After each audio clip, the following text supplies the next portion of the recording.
The following programs were originally aired live, long before the advent of high fidelity. They were also duplicated using a variety of primitive technologies.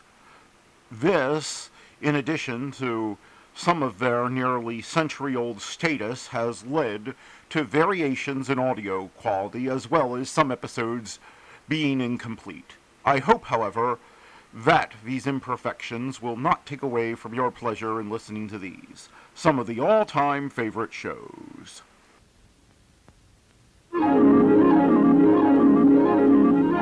The following program is brought to you in living color on NBC.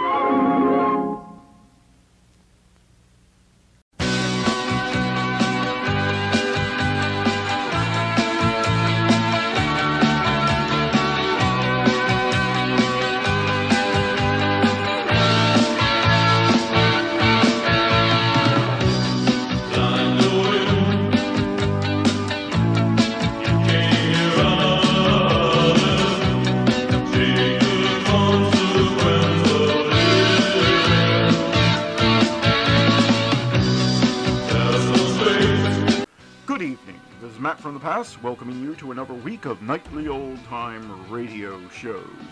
It is June the 30th, 2025, and here is what happened on this day in history. In 1520, Spanish conquistadors are expelled from Tenochtitlan following an Aztec revolt against their rule under Hernan Cortez during the Night of Sadness. Many soldiers drown in the escape, and Aztec Emperor Moctezuma II dies in the struggle. In 1860, famous debate on Charles Darwin's theory of evolution held at Oxford University Museum and dominated by arguments between Thomas Henry Huxley and Bishop Samuel Wilberforce. In 1905, in Russia, the Potemkin arrives at Odessa, where sailors take the bodies of dead crewmen ashore. Sailors join civilians in revolutionary actions of the 1905 revolution. In 1908, a giant fireball, most likely caused by the airburst of a large meteorite or comet, flattens 80 million trees near Stony Tunguski River in Yankizik Governorate, Russia, in the largest impact event in recorded history. In 1934, Adolf Hitler stages the bloody purge of the Nazi Party in the Night of the Long Knives. In 1938, Superman first appears in DC's Action Comics series, issue number 1. In 1997, British lease on the new territories in Hong Kong expires, established by the Second Convention of Peking. In 1955, Johnny Carson Show debuts on CBS TV. In 1992, End of a Road single released by Boyz II Men, Grammy Award, Best R&B Performance by Duo or Group with Vocals, and Best R&B Song 1993, Billboard Song of the Year 1992. In 2002 FIFA World Cup Final, International Stadium, Yokohama, Japan, Ronaldo scores twice as Brazil beats Germany 2-0 to win record 5th title. First World Cup held in Asia. Born on this day, Charles VIII, Walter Ulbricht, Willie Sutton, Susan Hayward, Willie Park Sr., Mike Tyson, Sanafa J. Sari, Ralph Schumacher, Michael Phelps. Dying on this day, Matanza II, Charles G. Gutil, John William Strutt, Lillian Hellman, David McCampbell, and Yitzhak Shamar. And that was this day in history. Now let's get on with the show. Calling all cars, be on the lookout for excitement with our next show.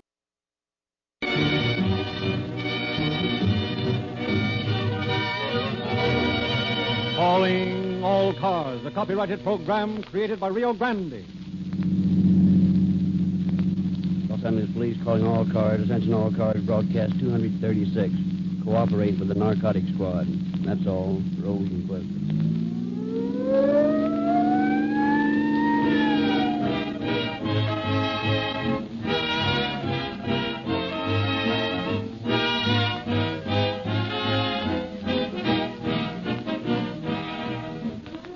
The prevention of crime is a major activity in our modern law enforcement system. It is more important than the apprehension and punishment of the criminal. Up to the minute, lubrication is firmly grounded on the same principle. You can wait until the crime has been committed, until your motor has broken down with a low-browed oil contributing to its delinquency, or you can completely change its environment, making it impossible for your car to go wrong by protecting it with Reolube. And when I say protection, friends, I mean just this. Reolube covers every vital moving part with a bulletproof vest, so to speak, so impenetrable that the machine gun fire of your top speed plus the heat barrage of the hottest weather cannot dent its armor. It's the way Reolube is made, friends, that makes it such a superior motor oil. It is tempered, refined, and purified in the largest, most modern scientific refinery in America. And before it's sent on its way to the Rio Grande station in your neighborhood, Reolube leaves behind all sludge, carbon-forming elements, and other impurities which are allowed to remain in varying degrees in many of the so-called good motor oils.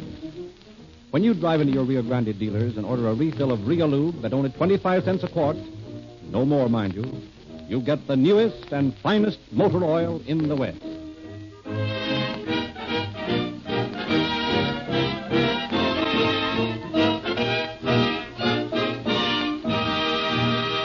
We are privileged tonight to present Chief James E. Davis of the Los Angeles Police Department. Chief Davis.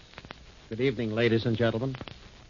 Occasionally, a case breaks on which it is necessary for an officer to work without the knowledge of the members of his own department. He even has to leave the matter of making arrests to other persons in order that he may be left free to work out the more intricate details of the case. Tonight's story is that kind of case. This is a story of how operatives of the narcotics squad, working completely in the dark, uncovered the source of supply of dope that had been eluding police for months. There is no more insidious traffic in the world than the drug traffic. It is one of the hardest of all crimes to combat or to control. And the control of the drug traffic is one of the most dangerous of law enforcement jobs. However, tonight, we shall not try to paint heroes, but we shall simply tell a story. I will have more to say about the case at the end of the program.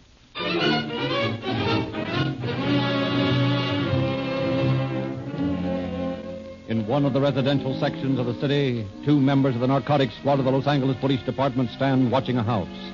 Impatiently, they wait for a woman to leave the doorway across the street. What's going on in there, Eddie? She's been gone for over an hour. Be patient, Pat. Patience is a virtue. Yeah, I wish you'd explain that to my corns. If what you said about that guy is on the level, we ought to... Quit worrying. Madge will take care of herself. I know that, but suppose he tries to... He won't. He's not a fool. Well, I was only thinking that she comes. You can stop thinking now. Well, she seems to be all right. Oh, of course she's all right. Come on, let's go. She'll drive around the block and pick us up on Las Palmas Street, if the coast is clear. All right. Say, Eddie, I've been thinking. What, again? No, it's the same think. But I didn't get a chance to finish it. Suppose this Dr. So-and-so does what you expect him to do. Now, what does that make us or him? It makes us conscious we're on the right trail. And eventually may make him occupy a little stone room with only one window instead of that palatial house. And wear a suit with stripes running around and round instead of up and down, eh? Yeah, something like that. Well, here's Las Palmas Street. We'll turn this corner. And there's nobody in sight. As far as we can see at any rate, we'll hope for the best. The boys connected with this business have very nervous fingers. They shoot first and talk afterwards. Well, maybe we'd better just skip it. I'm enjoying a pretty good constitution, and I'd like to go on enjoying a little while longer. Oh, here comes Madge. We'll talk the matter over. I still have a very fine regard for my constitution. I think sort of well of it. Taxi, Captain? Yes, don't mind if I do. May I bring my friend? By all means. 3 can ride as cheaply as 2. Well, now, this is an honor I never expected. Get in and express your appreciation by a big chunk of silence and close the door. Okay. Well, how's the neurosis? Oh, it's just dandy. But that isn't the half of it. If I could remember all the big words, you'd be surprised to discover the sort of person that I am. Oh, spots before the eyes, I suppose, and a ringing noise in the head. You know, I had an uncle in Ireland that used to see spots in front of his eyes, and I remember my mother telling me Never that... mind the symptoms, Pat. Go ahead, Madge. What did he recommend? He gave me a prescription and a few pills. He brought me a glass of water and told me to take one of the pills there. You didn't, did you? No, boy, I switched it in a hurry. Here's the prescription. What is it? Something to calm Miss Blackwell's neurosis if she can't sleep at night. Oh, well, say, this would calm most anything. Well, Dr. Bruce, you finally made a mistake.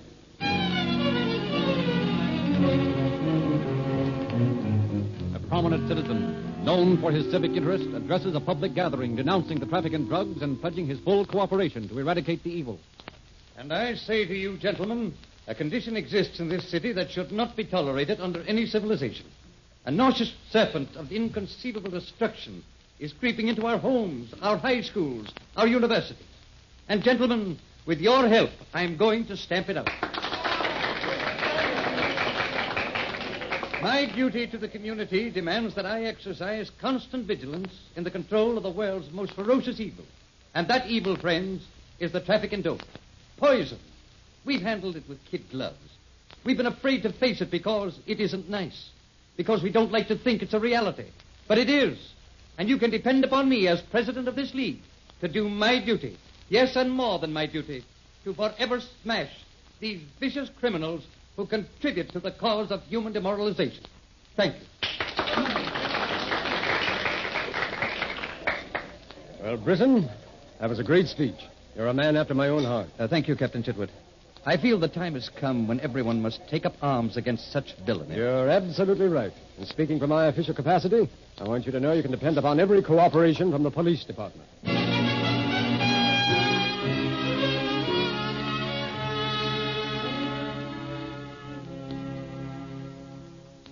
Tommy, lock the door. Okay, Squint. Wait, somebody's coming in, Squint? Not especially. I just want to be sure the wrong guy don't get out. What's your idea of a wrong guy? Oh, anybody that might like to do a little business with the cops, for example. I see. Somebody been double-crossing you, Squint? Yeah, somebody's been trying to double-cross me. Who is it, you know? I don't know who he is, but the guy looks an awful lot like you. Like me? That's bad, isn't it? Yeah, that's too bad. Well, are you ready? Ready? Sure. Okay. Somebody tipped the cops we was going to move some stuff tonight. They got the tip yesterday at 2 o'clock, and at that time there was only 3 guys that knew about it. Buddy, myself, and you. You think that I'm the guy? I don't have to think. I got the tip right back. Buddy hadn't been out of my sight, and the guy that tipped me the tip-off described you. Now what do you think? I think there's only one thing to do. Get him! Yeah. That's how we handle coppers. The faster they tip, the faster they get tipped. With the right guy in the right spot, Tommy, we can't lose. Now listen, pay attention, you two. A single misstep is liable to be very hard on the Constitution. Dr. Bruce must have some way of turning his patients over to a regular dope peddler when he thinks they're ready. And that's the first step. Say, Eddie, what I can't understand is, how do you know all this about this doctor guy? Maybe he's on the level. Oh, rats. Madge is as perfect a specimen of physical health as anyone I've ever seen. See here, Captain. I object to being called a specimen. All right, an example. Well, an example is better. A first-year medical student would have pronounced you perfect. Besides that, only a short time ago, a prominent man in this city brought charges against Bruce, claiming the doctor had given his wife dope. What did they do about it? Well, Dr. Bruce swore it was a frame-up. They only prescribed what he considered necessary.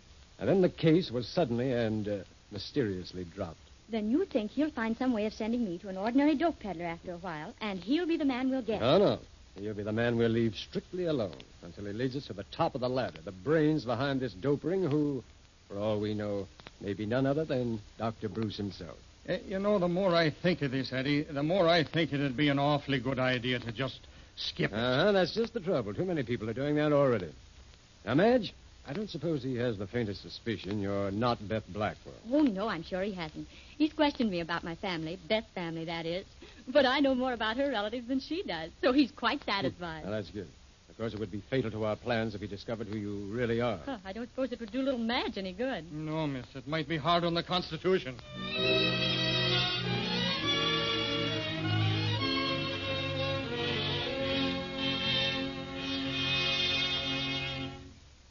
All kinds of news, Eddie. I've discovered where and how to get the dope. Good. Where? At a nightclub called the 810 Club. How'd you find out? Well, 2 patients in Bruce's office were talking. They spoke in whispers, but deliberately loud enough for me to hear. Men or women? Women. They get it from a perfume vendor in the ladies' dressing room. Fine. Looks like our next stop is the 810 Club.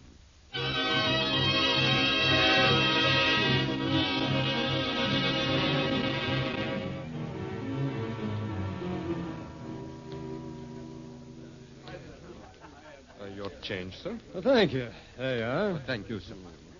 Enjoy the dinner, Madge? Yes. But let's get out of here. All right. Where'd we park, you remember, Madge? Yes, right around the corner. Oh, that's right, we did. Well?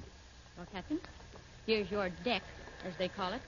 You want a little bite of it now, or will you wait till you get home? Just keep it for a souvenir. Hold it until we get in the car. Whoever thought up that appliance used a certain amount of misguided intelligence. It's just what the doctor ordered, without the formality of a doctor's prescription. How's it operate? The perfume dispenser is on the wall, which I would say is between the dressing room and the kitchen. A sign is pasted on it which reads out of order. An ironical comparison there. But all you have to do is drop a $5 bill down a little slot on top of the machine, then put a dime in the regular coin slot, and lo and behold, the out-of-order machine works. And I can imagine they can see you, but of course you can't see who's operating the machine. That's it exactly. Here's the car. Well, may I have the pleasure of driving you home, Miss Serber? You may have the pleasure of driving me, but if there's going to be any excitement, you're certainly not going to drive me home.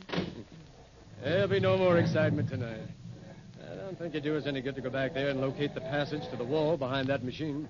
We wouldn't find anybody, and we'd only get ourselves shot if they saw us. Of course, the real truth of the matter is that the little bottles containing the heroin are not in the machine. Those bottles contain ordinary perfume. The man who gets the 5 pushes out the famous deck after you put in the dime and turn the handle. And then what's the dime for? I don't know. Overhead, probably. Well, it's a smart idea. But fortunately, crooks have no monopoly on ideas. In about 24 hours, the dope seller will be uncovered to us as completely as though he wore a sign which read, "I'm the man who sells the dope." And from then on, we should get some action.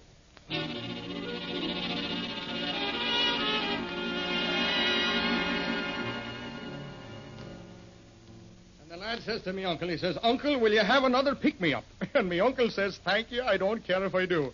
And the lad said to me uncle, he said, "Uncle, will you have another pick-me-up?" And me uncle said... Pat, does that just go on and on and on? No, there was 6 pick-me-ups, and I'm on the 4th one now. Wait a minute, hold it a minute.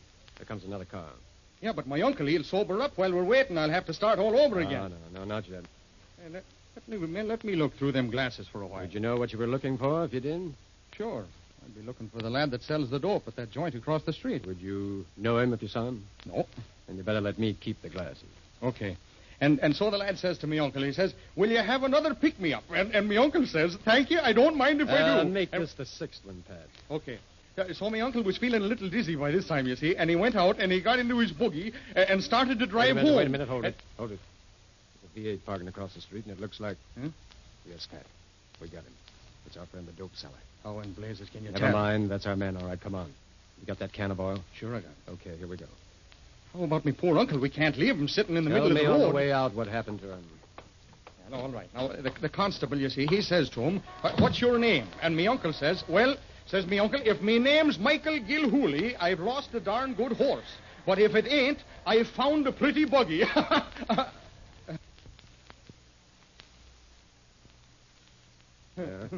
This is the car, Pat.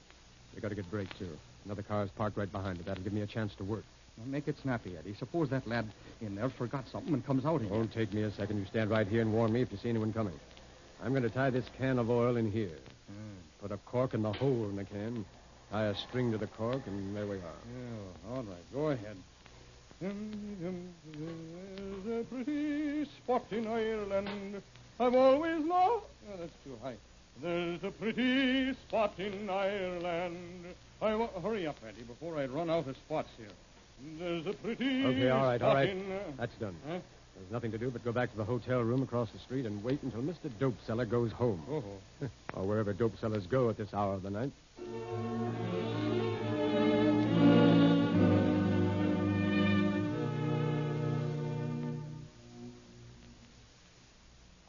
Holy mackerel, Eddie. Why do we have to follow that car on foot?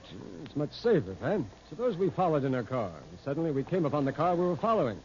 Might make him suspicious, and that's the last thing in the world we want to do. He turned this corner, sir. There goes the trail of oil. They talk about leaving a trail, boy. That's what I call fine. I say. I only hope he gets where he's going before that oil gives out. Yeah, that's tough stuff. And the way that you tied that can in between the frame, it shouldn't give out until long after my feet do. Listen, for the love of Mike Chitwood, this guy must live in China.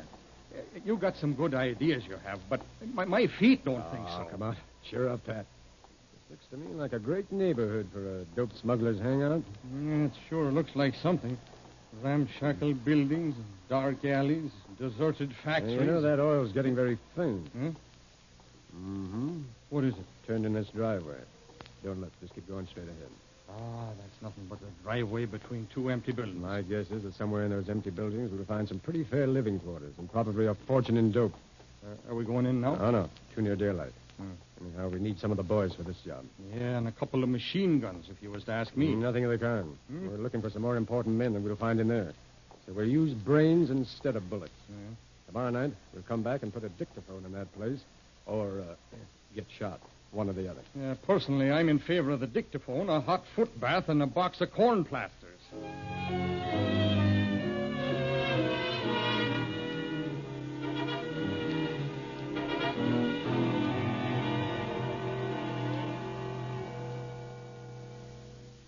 Good evening, Miss Blackwell. Good evening. Is Dr. Bruce here? No, not right now. But he told me to tell you he wanted to see you. He wanted to see me? Yes. And that if you came while he was out, I was to ask you to wait. Just have a chair. Thank you. A magazine? No. Oh, no, thanks. I'll just wait. Would you excuse me? I have to sterilize the instrument. Of course. So, the doctor's anxious to see me. I suppose he's called Beth's house and consistently received no answer. So he's curious. Well, no use in me waiting here. I'll go and sit in the car until I see him come in. Oh. So sorry. Oh, Miss Blackwell. You surprised me. Not leaving, were you? Oh, just for a few minutes. The nurse wasn't sure how soon you'd be back. Seems I've arrived just in time. Be seated a moment, please. I'll be right with you. Thank you.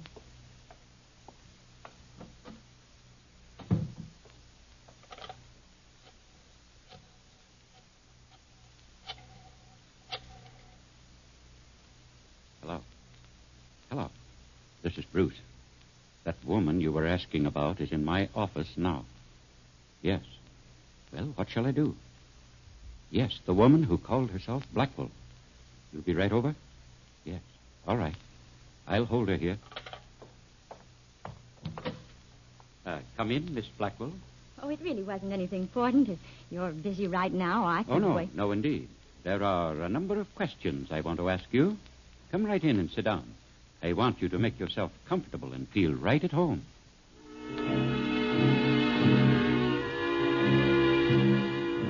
Meantime, Chitwood and his companion were listening over a dictograph in an abandoned warehouse near the gang's headquarters. 227 Sherman. Did you get that, Pat? Yes, sir. I got it down here, sir. Say, tell Trick you want to see him. Oh, never mind. Wait till I add this column of figures. 2, 5, 9, 15, 20, 28, 38. That's the names of 4 hideouts we got, sir. Yeah, and all of them first-class apartment houses. Yeah. 172. Hey, Jimmy's doing all right. Jimmy's the guy at the Sherman Avenue apartment. Here's Tricky. Do you want him? Oh, yeah. Now, listen, Tricky. Them cellophane capsules ready? Yeah. Yeah, well, from now on, the boys keep a smaller supply on hand, see? And when you deliver the capsules, explain how to use them. They'll fit in the partitions of a regular ice tray. They're waterproof, so all they do is pour water on top of them and freeze them. Swell gag, Squint. You pick it up by yourself? Sure. We got plenty of protection, but if some snoopy narcotic mug gets in any of our joints, he can look till he's blue in the face and never find them. Hello. Yeah? Go ahead, Bruce. There's Bruce. Oh, yeah. Oh, she is, huh? That the dame who told you she was Beth Blackwell? Oh, that's Miss Harper he's talking about. Yes. Uh-huh. Well, swell. I'll be right over. Don't let her get away. Holy mackerel. What's she doing in that doctor's office? No talk, Pat. Action. Gather up those notes and let's go. Okay. We've got to get the doctor's house ahead of that mob. Come on.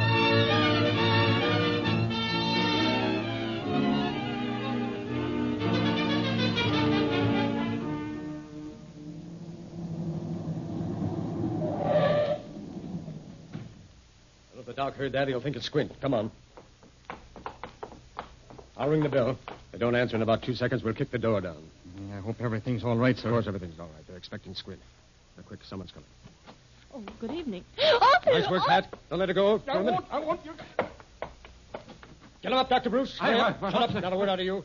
Get out of here, you. Please don't Get out shoot. of here, I said, and hurry up. Yes, sir. Okay, Bruce. Into that next room. What's the meaning of No this? talk, I said move. All right. Keep looking straight ahead and put your hands behind you. I'll handcuff you to this cabinet. To make sure you stay put. If you want to move, you'll have to drag this cabinet with you. Make any noise, I'll come back here and shoot you. Police department. The nurse is tied up, Captain. Pat's parking her upstairs. How are you doing? Well, if I can never get the police department on this phone. Baby, they don't stay up this late at night. Hello? Police department? Oh, say, this is Dr. Bruce's residence. Lately, I've been annoyed by a gangster named Squint. Yes, he's been trying to get money from me. Yes, he just phoned he was on his way up here now. Well, will you please send me some protection? Oh, please, if you will, in a hurry. I'm afraid he's going to kill me. Nice work, Captain. But why didn't you tell them who you were? I'm supposed to be out of town. Somebody might be listening anyway. We'll take the back way out to avoid any chance of running into Squint or the police. Come on, let's get out of here.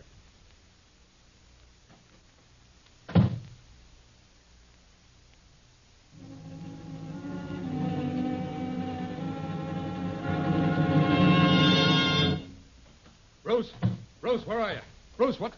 Oh, there you are. Yes, here I am. Well, where's the dame you were telling me about? She's gone. Gone? What do you mean, gone? Squint, you've got to believe me.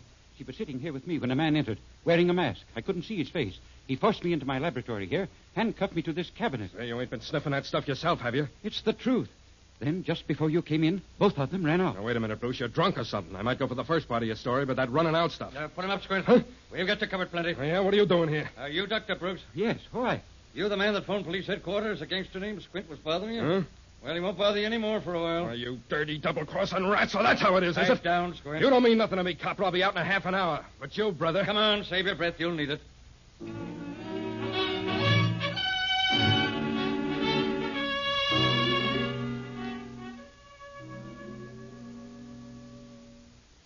You know, Madge, Eddie just about gave me heart failure by not telling me you was going to that Bruce guy's house. Well, that's just an oversight, I assure you. You were 8 seconds late, Eddie. You told me if you weren't there in 13 minutes, I was to go. And you arrived in 13 minutes and 8 seconds. You know, you took an awful chance, Eddie. Supposing that doctor called some other gang. In that case, poor Dr. Bruce would have been compelled to let me out, or I would have obeyed Eddie's orders and shot one of his ears off. Which ear? The one in the middle. Well, about now, if our plan worked out all right, Dr. Bruce and Squint are on their way to jail. What's on the program now, Captain? We're going back to their headquarters where I have a little job to do.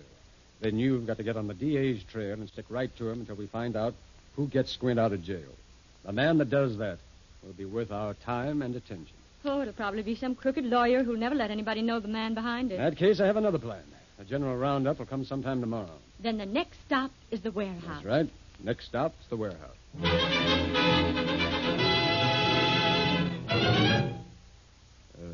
Turn on the dictaphone, Pat. Let's see if there's any sign of life in there. Okay. No, doesn't seem to be. I've never heard one of these things operate. Listen. No, nobody home again. Well, might as well be now as any time. That gang that went with Squint is liable to be back any minute. Pat, you cover the front of the building. Okay. Madge, watch the rear. I'm going in and see if Squint left his payoff money here. Do you think it's safe to go alone, Eddie? Much safer than leaving part of this building uncovered. Well, let's go and get it over with.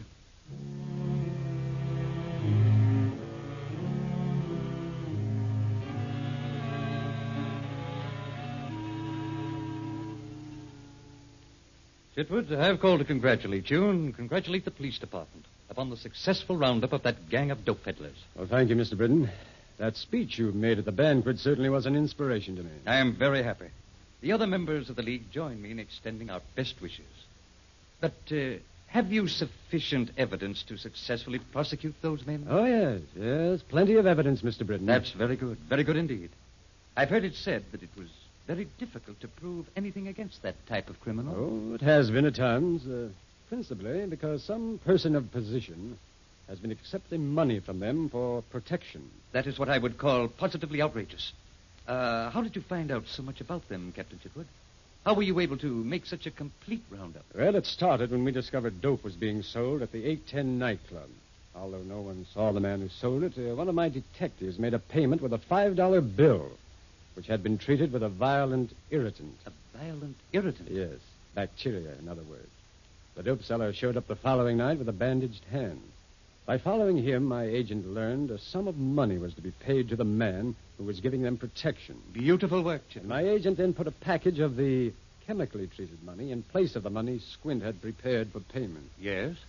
By now, the man who received that money has a slight irritation on his hands. Within 24 hours, it'll be absorbed by the bloodstream. In 7 days, unless he can discover the proper method of counteracting it, it'll mean death. Death? Yes, Mr. Britton. Death. Death? In 7 days? In 7 days. Oh, I see you're scratching your hand, Mr. Britton. If your hands itch now, think what it'll be when the poison goes through your entire system. You're kidding. Oh, you think so? Take a look at your hands, Britton. You can't get away with this. It's murder. What was that Squint pulled on one of our men? I didn't have anything to do with that. That's your story? Well, we think we can prove you did. Anyway, that's the charge. Let's see you spring yourself out of that one.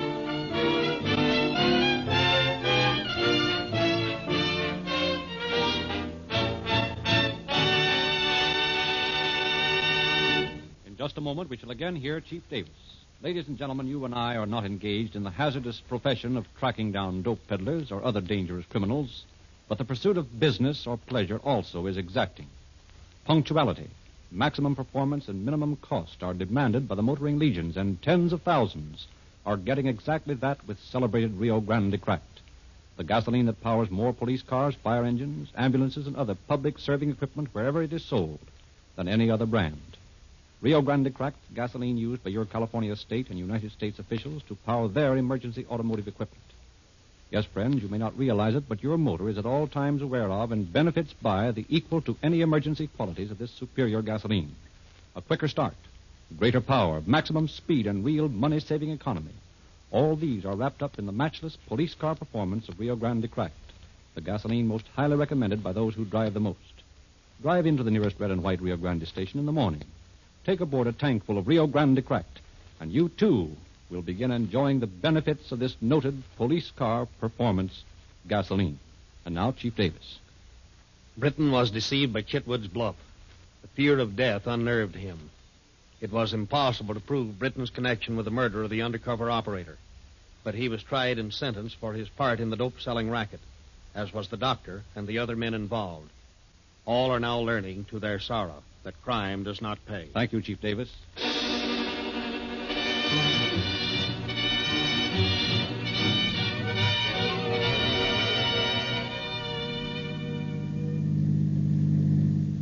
Los Angeles Police calling all cars, attention all cars, cancellation of broadcast 236 regarding a narcotic charge. Suspects in this case are now in custody. That's all. Rosenquist.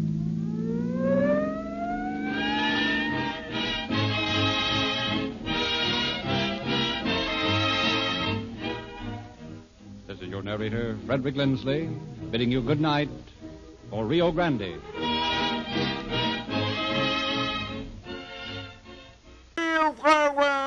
From the sound of music, and Bing Crosby is up next. Today, over 1 million cigarette stores coast to coast are featuring Chesterfields, the only cigarette to name its ingredients. The cigarette that's much milder, with an extraordinarily good taste, and most important, no unpleasant aftertaste. Sound off! Sound off! Sound off for Chesterfield! Good evening, folks. A big hello. We're here to start the Crosby Show. There's lots of laughs and plenty of fun, so settle back with a milder one. Sound off for Chesterfield! Sound off for Chesterfield! Try a pack of Chesterfields and do it today.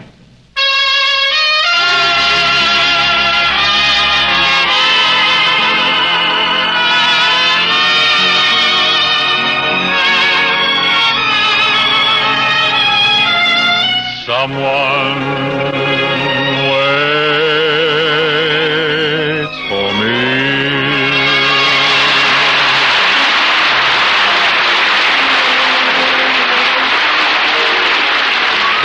Dan Carpenter, welcoming you to the Bing Crosby Show for Chesterfield. Produced and transcribed in Hollywood with John Scott Trotter and his orchestra, Judd Collins with the Bears, and Bing's guest, Donald O'Connor.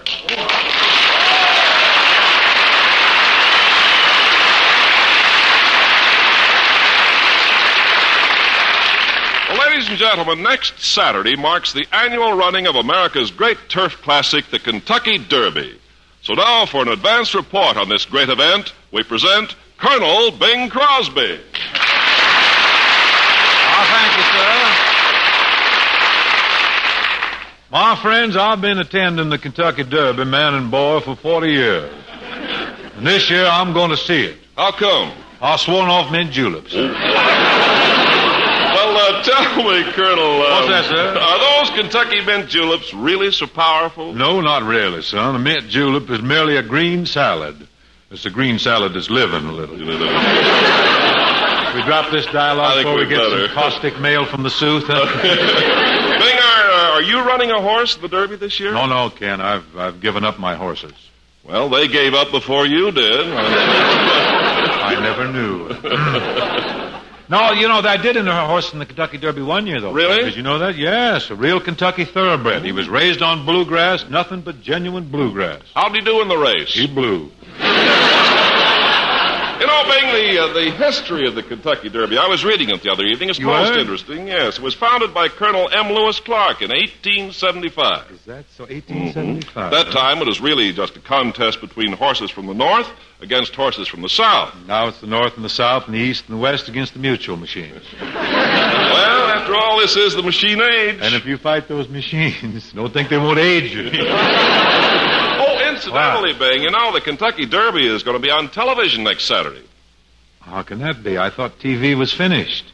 Finished? What do you mean? Well, someone told me they dropped the atomic bomb on TV last week. No, they just,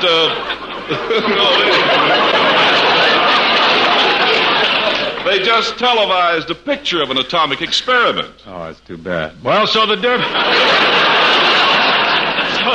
The Derby's going to be on TV, huh? Oh, sure thing. Have you picked a horse yet? Yes, sir. And if I have my usual luck, my selection will come in romping in time for Beanie, I guess. But anyhow, I do want to extend my good wishes to Colonel Bill Coram, General Fred Miles, Sergeant Ray Ellis, and all the good people who will be down at Bourbonville on the lower reaches of the Ohio come Saturday.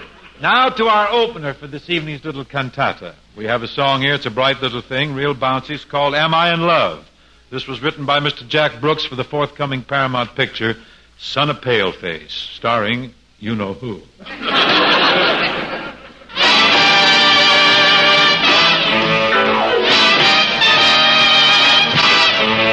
Am I in love? Am I in love? Am I in love? Am I in love? Oh, well, I really wish I knew. All I know is I want to sigh when you're standing near. I get a Humpty Dumpty feeling. All I know is I want to sigh like I've never sighed before. Now when you're in love, they say you can tell you're sick in the heart and you never get well. Maybe they're right. I wish that I knew why I feel the way I do. Am I in love? Am I in love? Am I in love? Am I in love? Oh, well, I leave it up to you. All I know is I want to dance when I look at you. I get a tippy-tappy feeling. All I know is I want to dance like I've never danced before. My head's in a whirl, my heart's in a spin, and if I'm in love, well then I love what I'm in. I don't know why I'm feeling this way, but the feeling feels okay. Are you in love? Am I in love? Are you in love? Am I in love? What do you say? Well, I really couldn't say. All I know is I want to sing. When you smile at me, I get a la-di-da-di feeling. All I know is I want to sing like I never sung before. Am I in love? Am I in love? Am I in love? Am I in love? Well, I leave it up to you.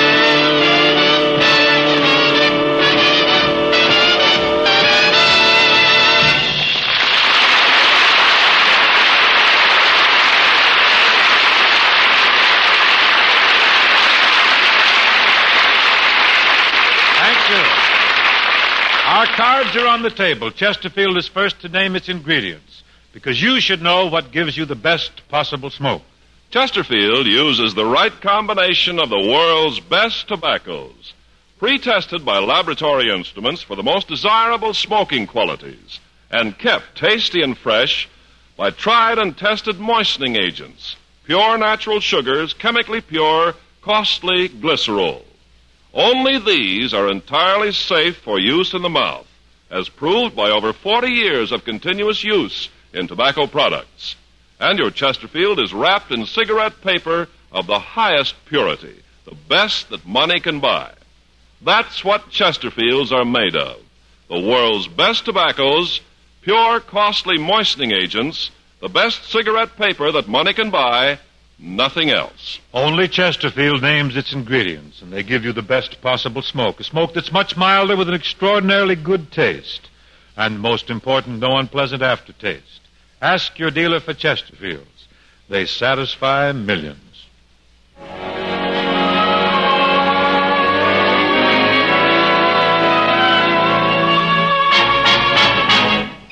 My Bureau of Musical Statistics tell me that this next song is definitely numero uno. Tell me why, though I try to forget, tell me why I think of you yet. I know I'll never be free. What has happened to me? Tell me why. When we danced until 3, tell me why my heart couldn't see. I never dreamed of romance. Never gave it a chance. When I think of how you looked that day in your gown of silk and lace, I should have known the day you came my way that this is the time and the place. Tell me why I keep fooling my heart when I know it was love from the start. Why don't we give it a try? If you know, tell me why.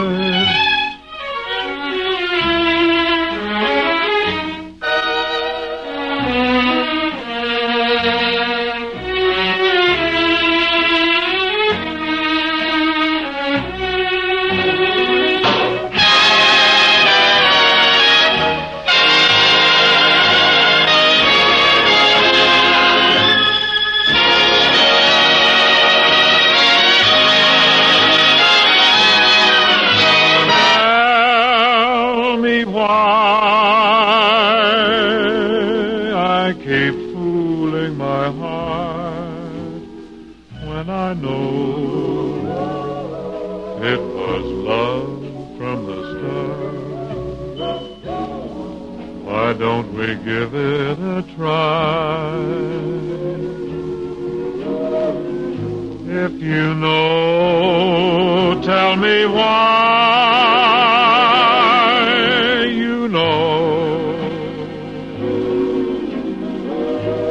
Please tell me.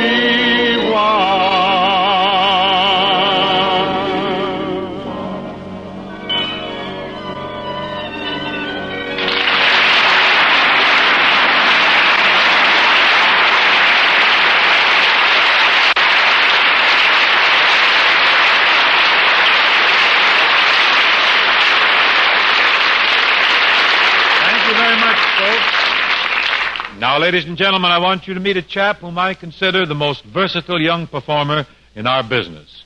In addition to being a close associate of Francis the Talking Mule, this boy stars regularly on the Colgate Comedy Hour on TV. Currently, if you've seen any of the local pictures, the new pictures, you realize that he has a very fat part in the Metro-Goldwyn-Mayer Technicolor musical Singin' in the Rain. Here, then, is dynamic, delirious, delightful Donald O'Connor.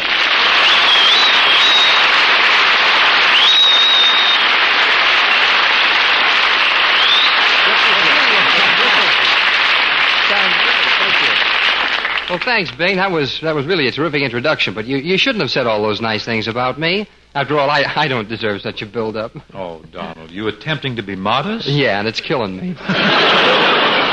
Well, then let's live a little, son. Don, I want to tell you something. To really adequately cover your varied and outstanding talents, I'd have to go on for hours. I would. No wonder everybody loves this man. Really? You sing, you do master of ceremonies, you dance, you do legitimate acting, you do comedy? Yeah, well, I also write songs, you know. You write songs, too? Mm-hmm. Yeah. I just happen to have a new song right here in my pocket. Don't reach for it. I'll break your arm. No wonder everybody hates this man. I tell you what you could do with your song, Donald. Huh? Oh, I'd rather have you break my arm. No.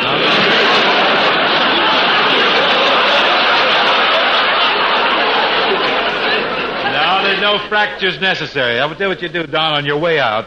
Leave it with Mr. Trotter. Am I getting the brush? No, not at all. You see, John Scott he screens all this stuff for me. Well, it's pretty modern. I don't know if you can handle it anyhow. Well, if your song involves delirium, vocal violence, hysteria, or a complete nervous collapse, don't phone me. I'll phone you. Well, I shall humbly await your call, Master. Well, let me have a dime, will you, so I won't forget. Don, even though you've backslid into songwriting, I can't help but recall. I often do with great pleasure, great nostalgia, our first association. You remember the picture, Sing You Sinners, the one that you and I and Fred McMurray did at Paramount not long ago? Not long ago?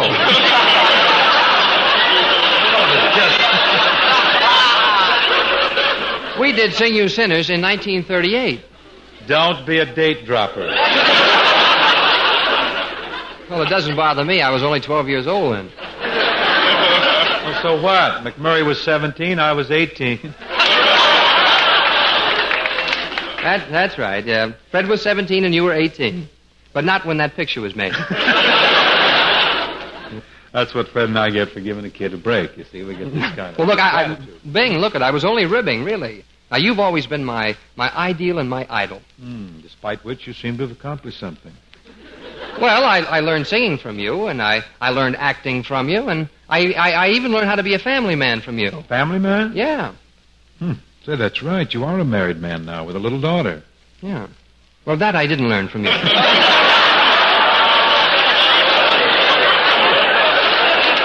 Just spoke a book, so. See, I understand your little girl, Donna. I understand that Donna was on TV with you recently. You understand? You mean to say you didn't see the show? Nope. Well, Bing, don't knock TV until you've tried it. I ain't going to try it. Well, why not? Well, for one thing, outside of Senator Kefauver, I can't think of anyone that TV has done any good. Well, what about me? You were good before TV. Oh, it's hard to argue with this man. But, Bing, at least you could watch TV. Donald, I wouldn't sit around every night slumped down in a chair and watch television if this were Russia and Stalin said, "Everybody look."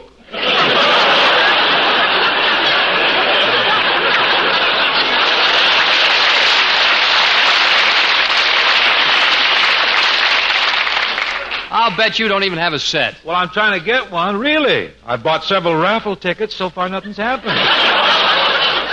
Yeah, but with no TV set, you and Dixie must be social outcasts. Oh, we keep up a front. You know, for social purposes. We have friends over quite often. We sit around with the lights out. And if anyone complains, you tell them you're waiting for the repairman, huh? That's right. I see. But, Don, working in television's pretty tough grind, isn't it? Seems to me, since you're doing so well in pictures, why do you go on knocking yourself out with TV? Well, I'll tell you, Bing, I'm trying to preserve my individuality. Now, that's one of the reasons I dropped in tonight. Well, what's your problem? Well, I feel that I'm limiting myself by making all those pictures with Francis the Talking Mule. How so? Well, after all these years in show business, I wind up with a jackass for a partner. Oh, I know just how you feel.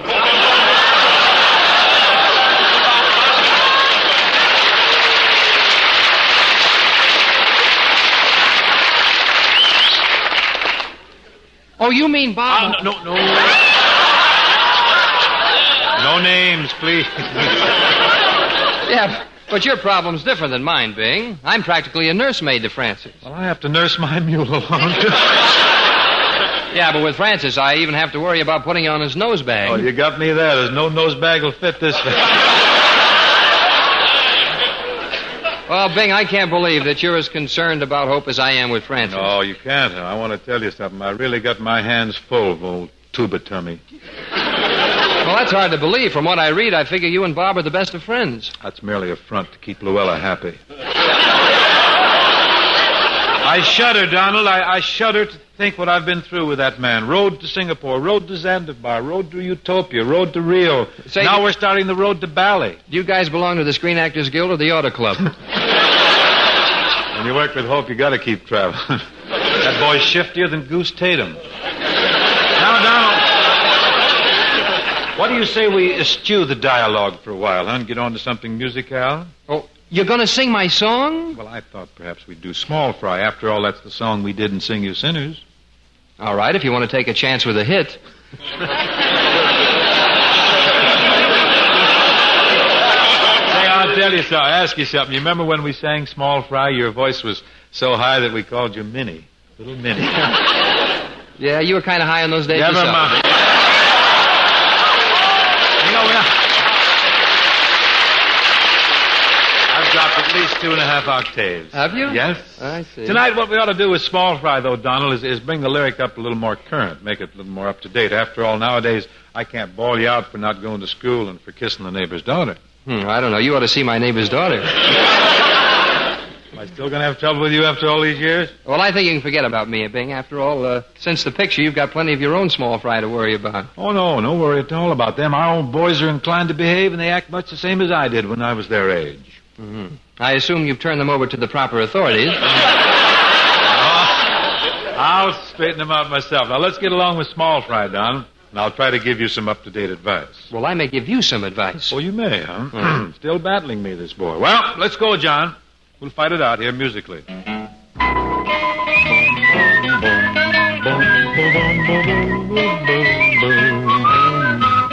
Oh, Small Fry, your dancing's improved greatly.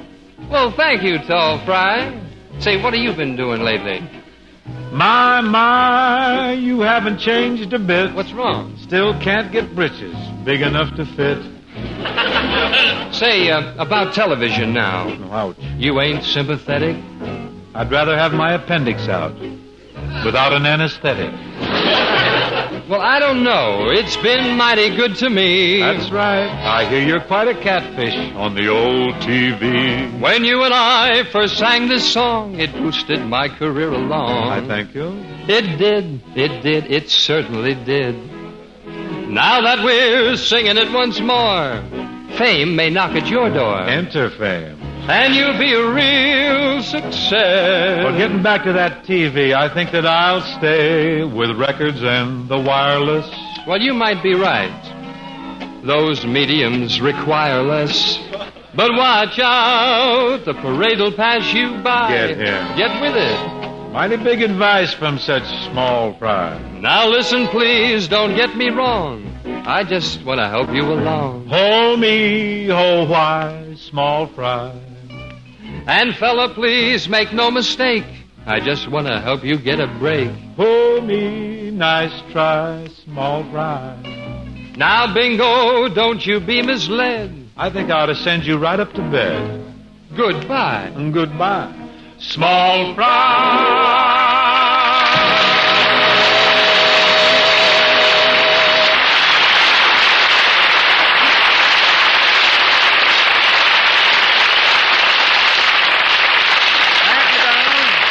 I shall certainly take advantage of all your good advice and your warnings. Well, please do. Now, what about my song? Oh, yes, your song. May I see it? Oh, sure. Here you are. Just happen to have Just a have it copy. right here. This is it, huh? That's it. Nice title. What does it say here? I waited a little too long. No offense. Oh, I know this song. I do. I really know it. K-Star has a great record out on it. Very good tune. Well, certainly. You didn't think I'd bring any dog meat around here, do you? Never can tell about songwriters or song pluggers either, for that matter. Let's see this copy here. I waited a little too long. Words and music by Sidney Miller and Donald O'Connor. ASCAP. What does that mean, ASCAP? Also Strauss, Carmichael, and Puccini.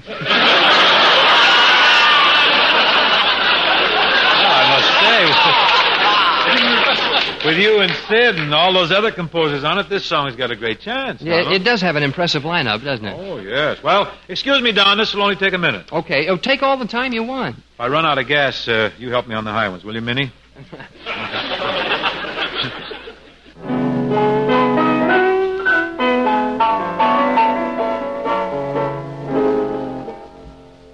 I could have had you for a lifetime, but I waited just a little too long. I played the game, but not very smart. While I took your kisses, someone took your heart. I thought that I had done the right thing, but I know now that I was so wrong. I could have had you for a lifetime, but I waited a little too long.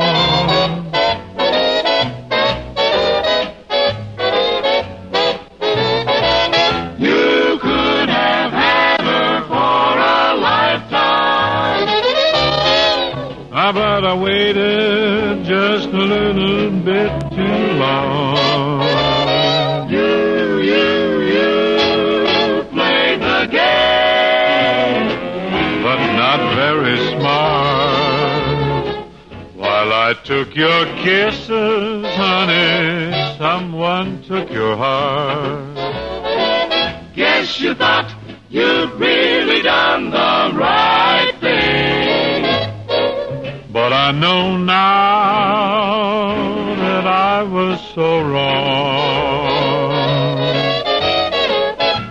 I could have had you for a lifetime, but I waited. Yes, you waited. Waited a little bit too long.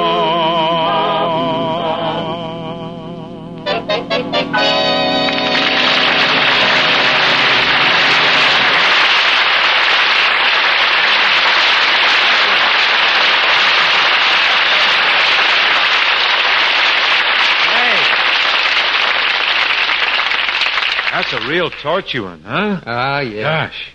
To write a number like that, you really must have lived, Donald. Hmm? Well, I just haven't been sitting around listening to the radio, you know. So much depth, so much feeling in those words. They can only come from some soul-destroying experience, from supreme suffering and adult anguish. Well, you see, I wrote this tune with Sidney Miller, and between the two of us, we're 54 years old. Well, that explains everything. You've been around more than Errol Flynn. But, folks, now to get on to business. Here's why you should change to Chesterfield today. And now, wait a minute, Bing. I smoke Chesterfields. I can tell them why they ought to change. Well, okay, Don, shoot. Well, look at it this way, folks. We all like to be in the know.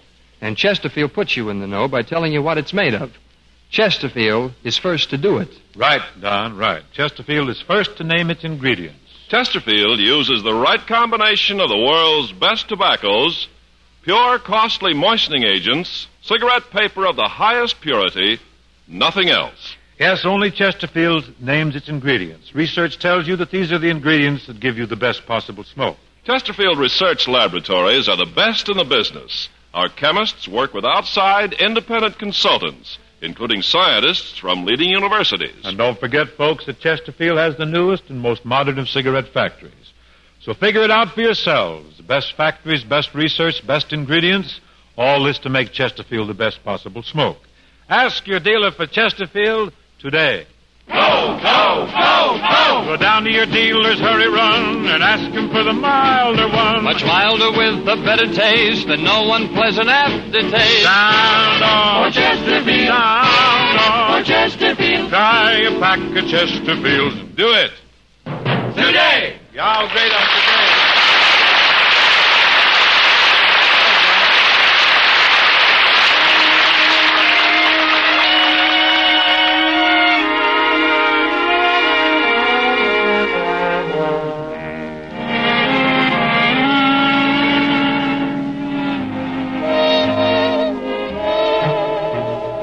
A gypsy with a crystal ball to gaze in can look into the future, so they say. But I am so afraid of fortune tellers. To know the truth might cast my world away. Now, just suppose I called upon a gypsy to find you're gonna break my heart someday. So, darling, I'm confessing, not knowing is a blessing. So you can keep me guessing, come what may.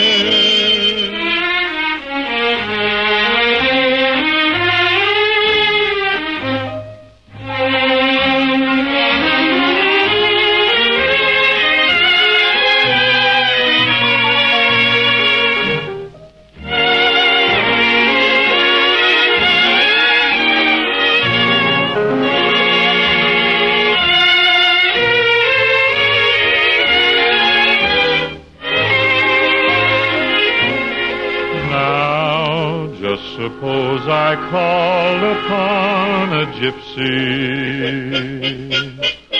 to find you're gonna break my heart someday. So, darling, I'm confessing, not knowing is a blessing. So you can keep me guessing, come what may. Yes, you can keep me guessing, come what may.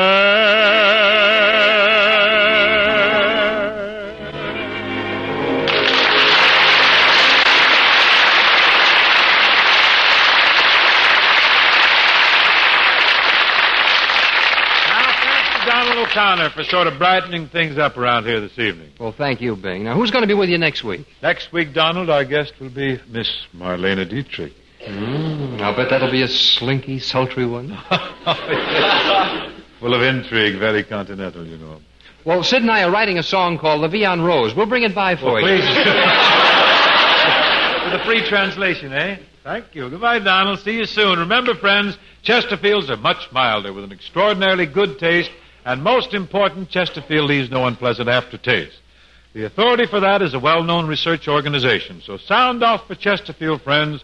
Ask your dealer for Chesterfields today.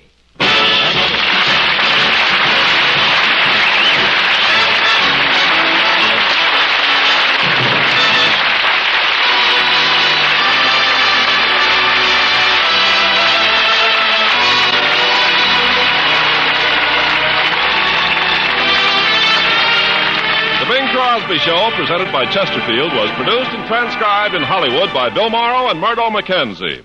Tune in next week and hear Bing and his guest, Miss Marlena Dietrich.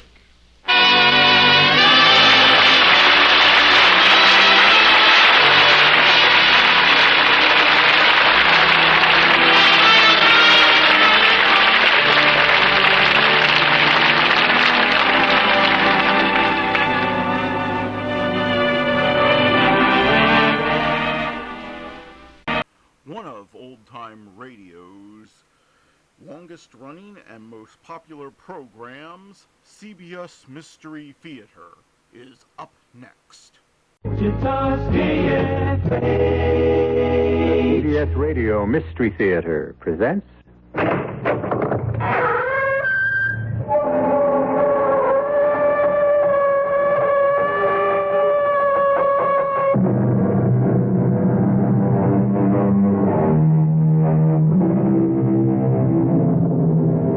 Come in. Welcome. I'm E.G. Marshall. Mark Twain once said that everybody talks about the weather, but no one does anything about it. An ever-increasing army of people feel that way about pollution, but happily are doing something about it. Trying, anyway. But trying, mark you, against great odds. Odds which can be lumped under the one descriptive word, apathy. Apathy. Perhaps the most destructive negative force mankind has ever known. A force which could easily have led to the strange tale I bring you now. Nils, I order you. Put Magda out of the house instantly. She's my wife, Mr. Manderson. You can't ask me to... You fool! She's caught the Red Death. Brought it into my house, my sanctuary. Look at her. Beads of sweat on her face. Blood red sweat. She's caught the plague. Plague or not, I am not putting her out to die. Then I am. And one move from you to stop me and you'll go out with her. I mean what I say, Nils. Every word of it.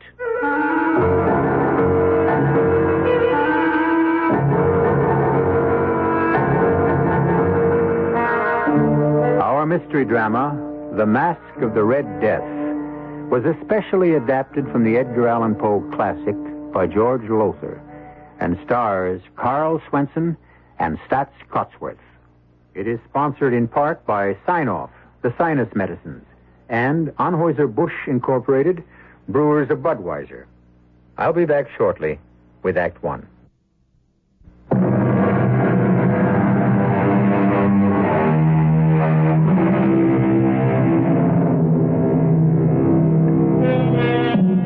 The Mask of the Red Death. The word mask, you should know, is spelled M-A-S-Q-U-E and means masquerade. And to begin this particular masquerade, I'm going to ask you to join me in a huge house, a mansion, on top of Lookout Mountain.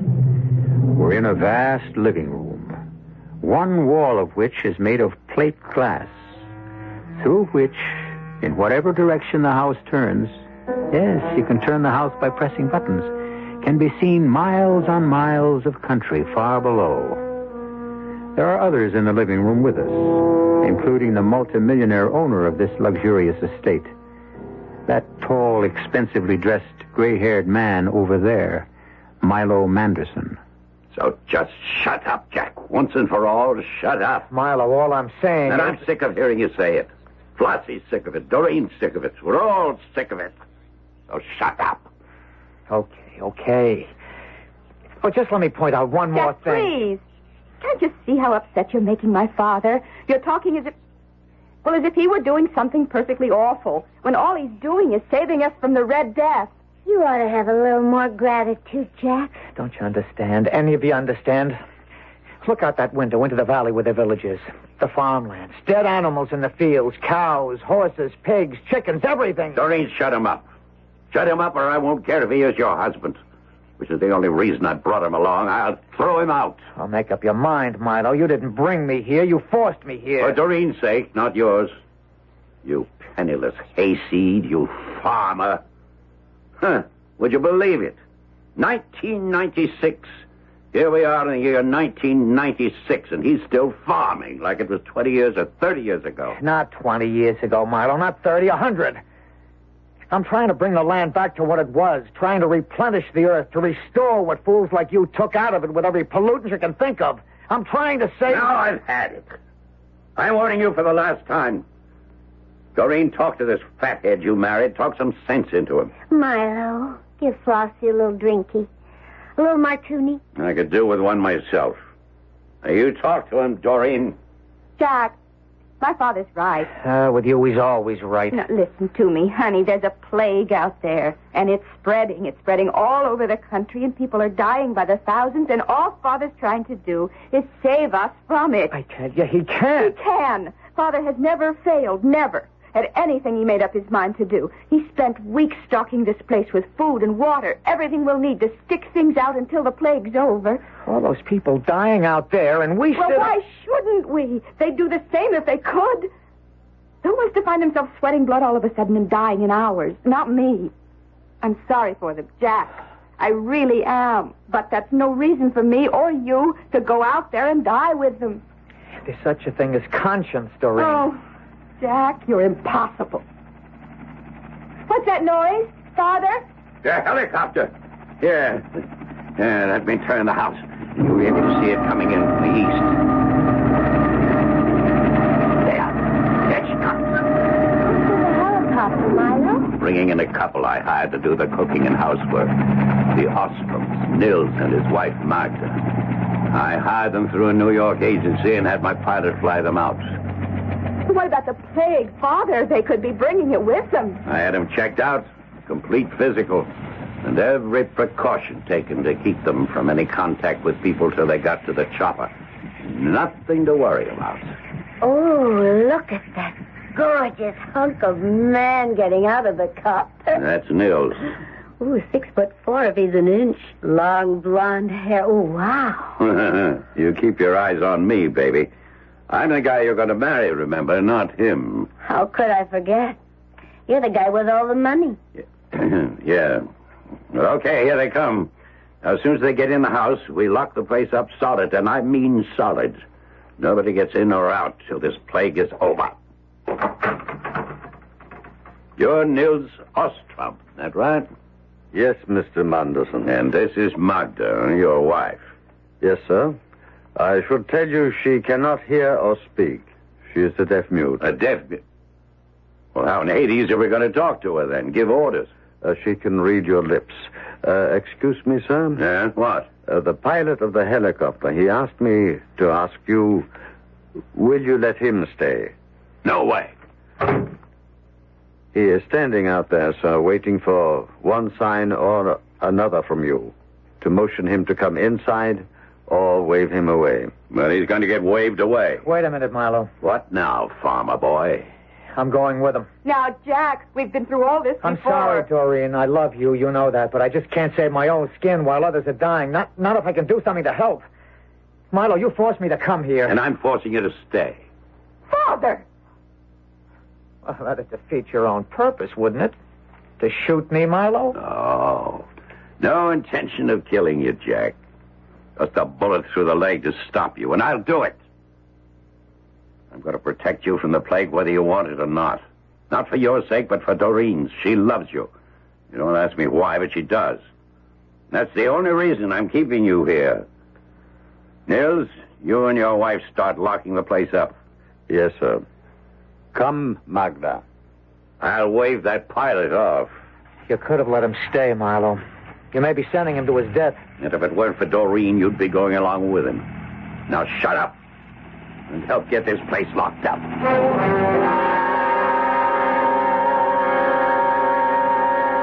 Oh, here you are, Jack. Yeah. Milo sent me to find you. Everybody's at the dinner table but you. Just leave me alone, Floss, huh? Sure. Only, where does it get you? Sitting in the dark, brooding. Look down in the valley, where the village is. Okay, Jack. I'm looking. What do you see? Not much. I mean, it's nighttime. There used to be a lot of lights down there. Like, you know, people in their houses doing whatever people do in their houses. But in the week we've been here... Hey, has it been a week? Yeah, a week. Well, anyway, since we've been here, at least half the lights have gone out. They didn't go out. They burned out. People died of the Red Death, and the lights just burned out. Tough? Is that all you can say? Tough? Don't you realize what's happening out there? Not only down there in the village, but all over the United States, Canada, the world. there's something you've got to understand about little Flossie. Up here in the head, nothing. Down here, and here, plenty. But up here in the head, oh, forget it. And that's why, when this is all over, Milo's going to make me wife number 4. Want you know something? No, what? Well, I've been listening. All this week, I've been listening to you. And it kind of gets through to me that, well, maybe you've got something. Tell me about what you're all wrapped up in. This orgasmic farming thing. Organic. You wouldn't be interested. Well, so why am I asking? Well, it's simple. It's like a bank account. Well, that I know about. All right. So then, if you take out more than you put in... No bank account. Overdrawn. Fini. Exactly. So... Well, it's simple. The land, the earth, where all the world's food comes from, it's a bank account. Now, unless you want to be overdrawn, you got to put back in what you take out. Well, the world has been taking out and never putting back in. The land is bankrupt. It's overdrawn. It's poor, not rich anymore. So what comes out of it is poor, not rich. So no matter how much people eat, what they eat is practically worthless. Oh, yeah. You follow me, then? Like a tiger. If what we eat is worthless, well, then we get sick. We get sick. The air gets sick. The waters get sick. And then we get what we've got now, the plague or the Red Death. Oh. So him, Milo, what he's doing, trying to save us from the Red Death, well, what good is it? I mean... If the plague stops like he says it will. It will, but there'll be others, worse. They're God's way of saying, man, you're overdrawn. Lost. Uh-oh. Lost. Milo's looking for me. I'm supposed to find you and... right here, lover, right here. Now, what is this? You and the farmer boy in the dark. Talking, doll, just talking. I sent you to look for him, get him to the dinner table, and you sit here in the dark just talking. Well, I gotta talk to somebody... And you're never in the mood. Not for that. Well, what's so interesting in him? Well, he was telling me about organic farming and how it could save the earth from going bankrupt. No, not that again. Come on, dinner's getting cold. You heard me, Jack. I'll stay here, Milo. Oh, come on, Jack. You ought to eat. Keep up your strength. On that food? It's practically worthless. Well, just to keep me company, then. We can talk some more, and I like talking to you. Yeah, that's about all Farmer Boy can do, talk. Anybody can talk. I act. You just remember one thing, Flossie girl. I'm the one that's saving you from the Red Death. Yeah. Only answer me a question, Milo. Sure. Saving me. For what?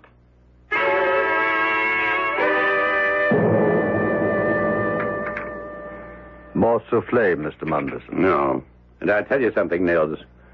Your wife's cooking hasn't been so hot in the past few days. She better get on the ball. I am sorry, sir, but she has not been feeling herself. I'll have more, Niels. I think it's quite good. Yes, madam. Yeah, and what about the coffee? I asked for another cup. Yeah, in a moment, sir. My wife is heating it. Anyone see the news on Global Vision today? Oh, I did, Doreen. Why?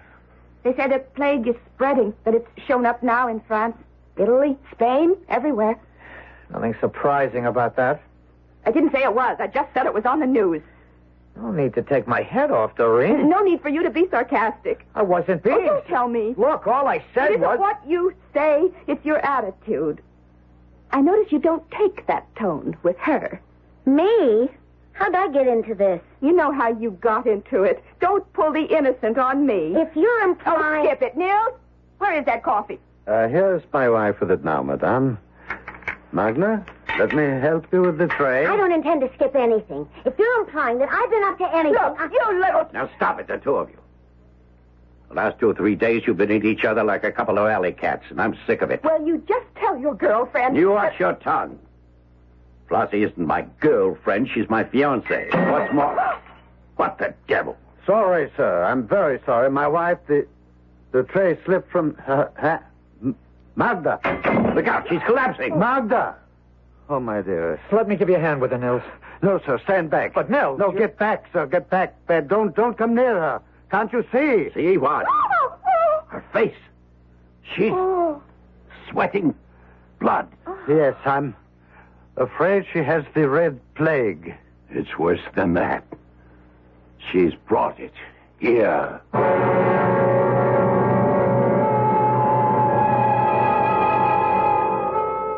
So, in spite of all precautions, the Red Death invades Milo Manderson's sanctuary, his barricaded retreat atop Lookout Mountain. And you ask me, another disease has invaded the mansion. Jealousy. Doreen's and Milo's resentment of what appears to be a developing friendship between Floss and Jack. I'll be back shortly.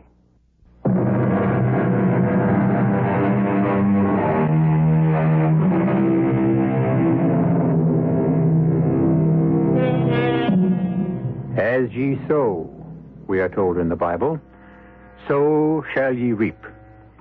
It would appear that multimillionaire Milo Manderson is on the threshold of doing some reaping.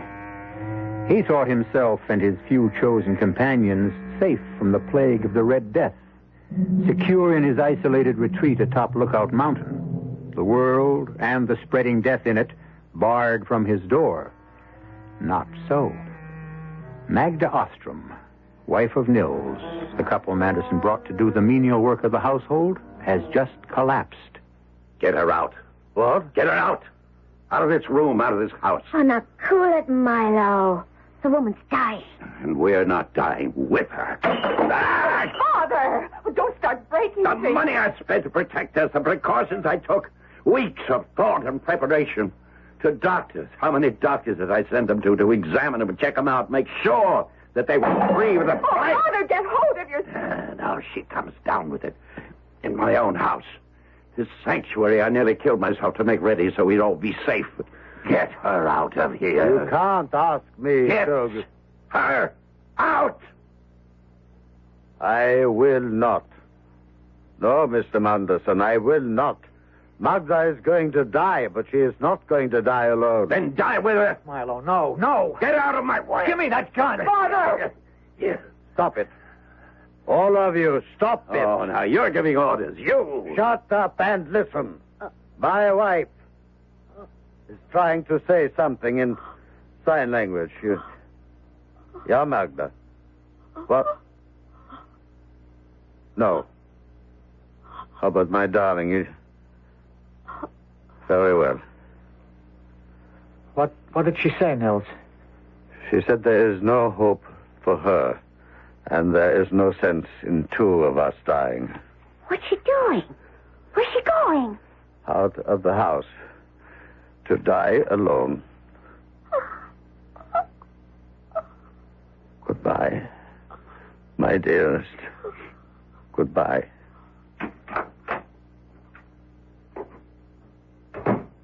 I'll see you dead for this, Manderson.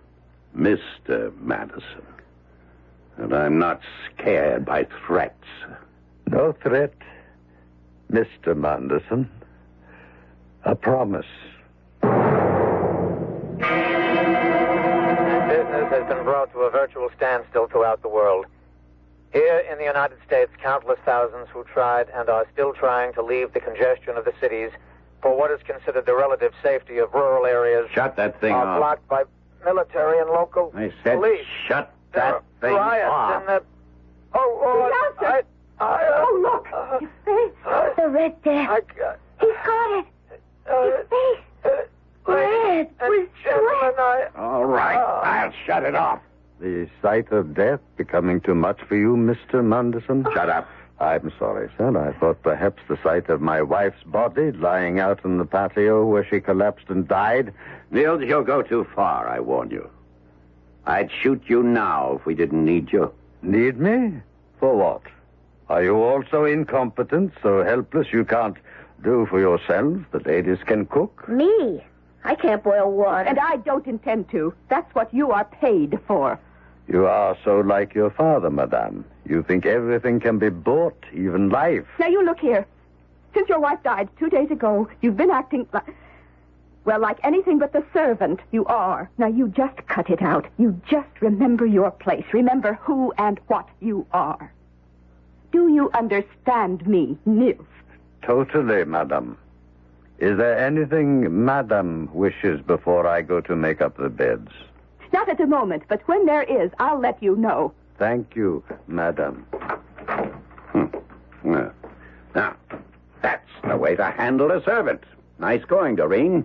I'm proud to call you daughter. Well, I'm not proud to call her wife. The man isn't himself. He's broken with grief. He loved his wife. He saw her go to her death alone. He watched through this window as she collapsed out there on the patio and died before his eyes. And you treat him as if he were nothing, the way you treat me, treat Floss. I thought you'd become Flossie's champion, and now I know. All I'm saying is you It's can't... too much, as usual. You've got a big mouth and a head stuffed with hay. The trouble is here, we're bored. That's the one thing I didn't think of, that we'd get bored. We've been cooped up here for nearly 2 weeks now. 9 days. Will you please shut up? Well, 9 days isn't 2 weeks, is all I'm saying. I can take care of that. How, Father? Well, I don't know yet. I'll think of something. Meantime, how about some bridge? Not me. Sorry, Marlowe. Just a bridge. Well, then how about... blazes with it. I'm going up to the solarium to get some sun. I'll go with you, Father. Jack? No, I'll stay here. With Flossie, of course. Yeah, we'll have the orgy I've been planning for weeks. I wouldn't be surprised. Oh, join me in an orgy, Floss? But you know something? What? I have joined you. What do you mean? Well, me, I'm no great brain, but... Well, I'd have to be a dope not to... Well, anyhow, begin to realize that you're right. Milo and Doreen, well, they're wrong. Oh? Mm-hmm. If you mean it, what you keep saying all the time, that is.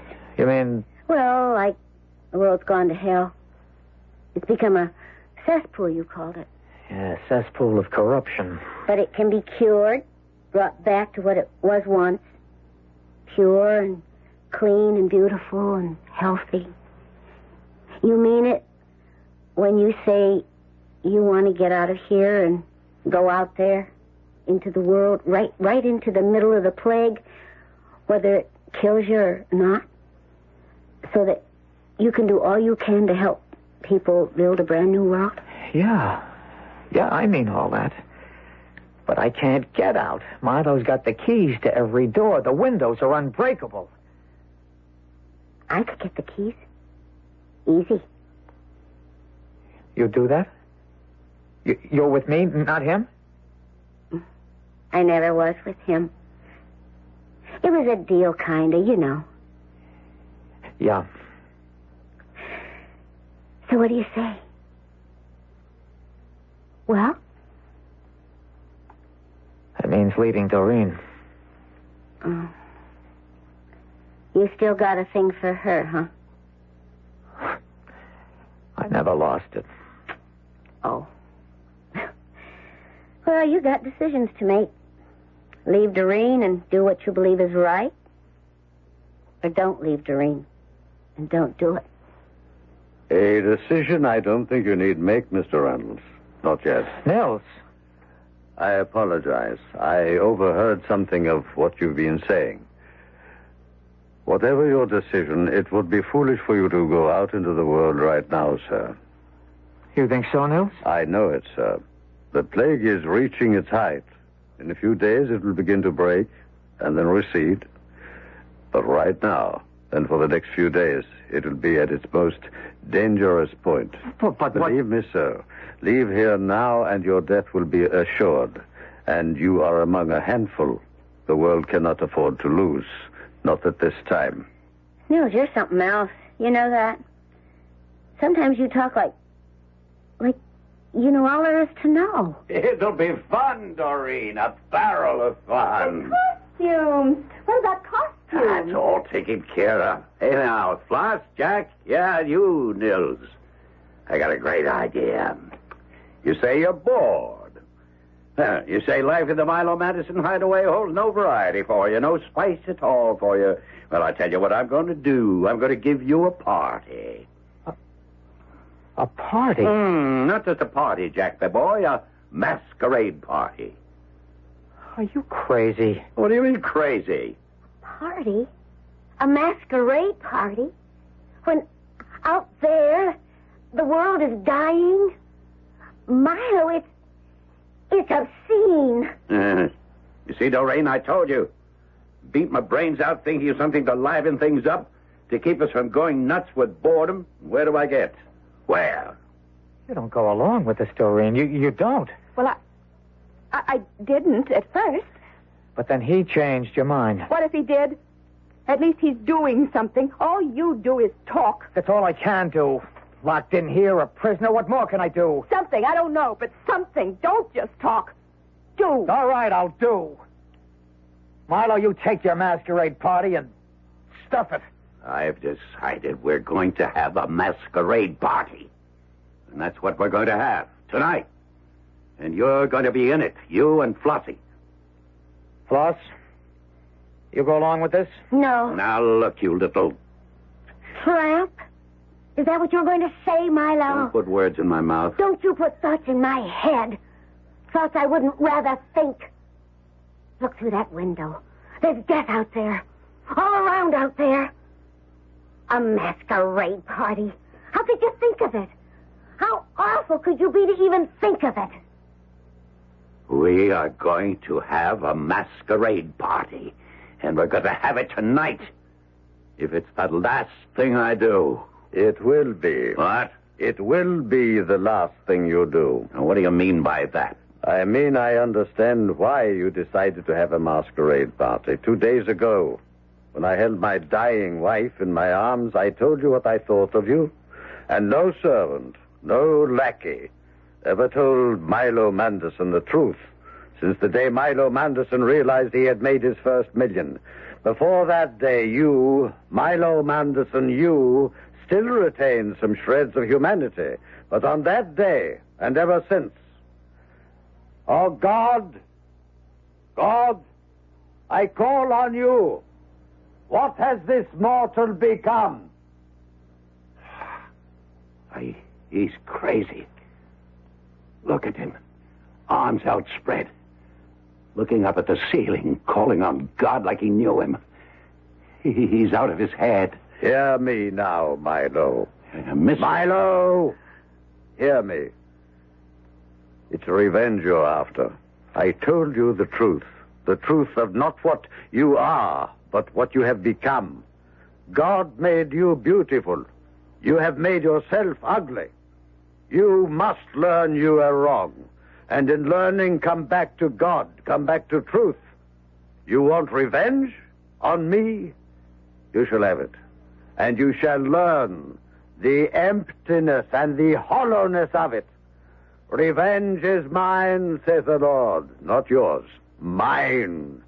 And this, Milo Manderson, you are about to learn. And may God, in his infinite mercy, help you bear the agony of the learning.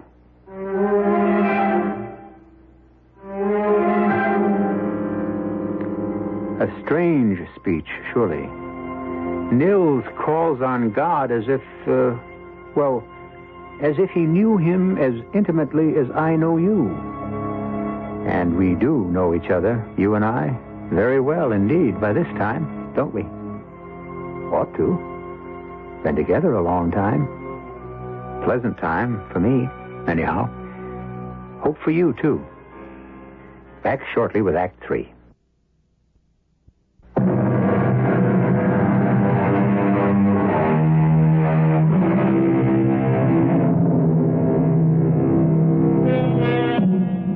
Death, in the form of a plague, known as the Red Death, lays waste the world, while in an isolated mansion atop Lookout Mountain, multi-millionaire Milo Manderson, seeking refuge, barricades himself and his companions from it. Now, vengeful or callous or both, he proposes to hold a masquerade party to relieve the boredom of their voluntary imprisonment. We rejoin the small, beleaguered group in the vast living room of the mansion as... He's gone crazy. You have, Nils. You know that. You've gone crazy. No, not I, you. A long time ago. You don't see me acting like I was God. Don't I? I think Nils is right. In a way, Milo, you've come to think you're more than God, really. Well, now you are going too far, Jack. No. Wait a minute, Doreen. Wait just 1 minute. Let this hayseed husband of yours go on. So, God sent the Red Plague to wipe us all out. That is, eh? Maybe he didn't. Maybe he didn't have to. From where I sit, you created it yourselves. You're as crazy as Nils. Wait and see, Marlowe. Just wait and see. Yeah. And while I'm waiting, we'll have our party. Yes, there's a big closet in the game room, and it's loaded with costumes. From the bash we had up here a couple of years ago, Doreen, you remember? Yes. So you can all get your costumes from there. Nils, you break out the Port Rocher. I've been saving that champagne for a special occasion. And if you ask me, this is going to be a real special occasion. It will indeed be that, Mr. Manderson. The most special occasion of your life.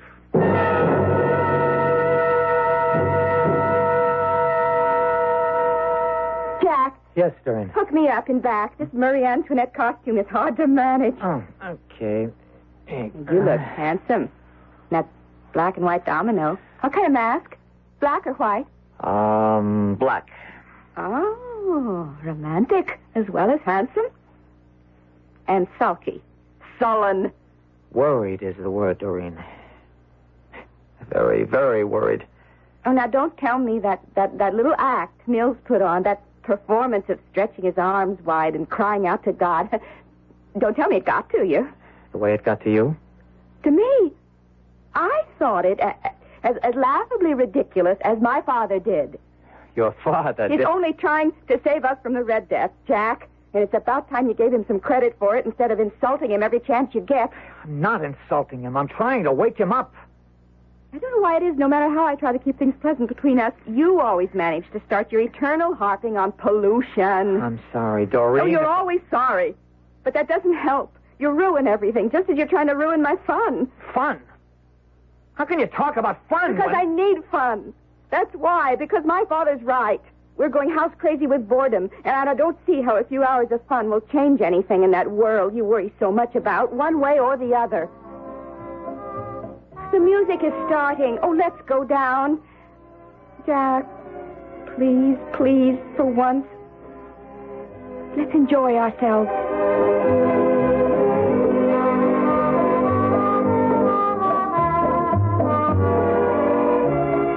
Come on, Floss, come on. The way you're dancing, put some life into it, baby. I don't feel like dancing. Well, you will. All he needs a couple more glasses of champagne. Soon take care of that. Now, say one thing for Nils. He may be batty as a bedbug, but he's a good servant. This Port Roger is perfectly chilled. Okay, honey. Another glass for you, and another for me. Bottoms up.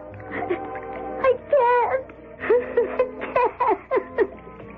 How can you? How can you? Don't cry, Floss. Don't cry. I can't help it. How can I try to be happy with all that's out there beyond that window? Be happy? You want to know the truth? I'll tell you.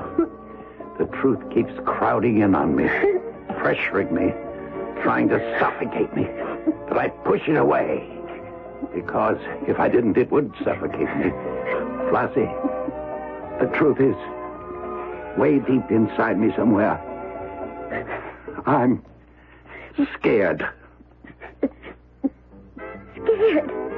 You? Doreen. Jack. Well, welcome to the party. Oh, look at you, sweetheart.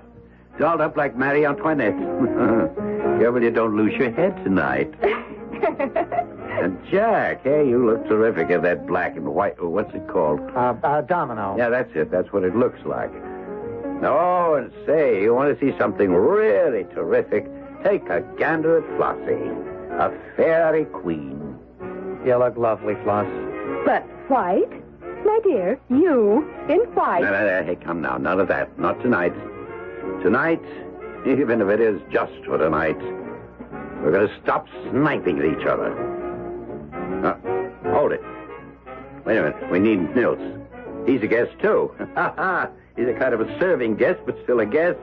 Nils? Hey, Nils. The party's starting. Come on, join in. Coming. And hurry up. We all want to see what costume you're wearing. This one, Mr. Manderson. Nils. Who do you think you are?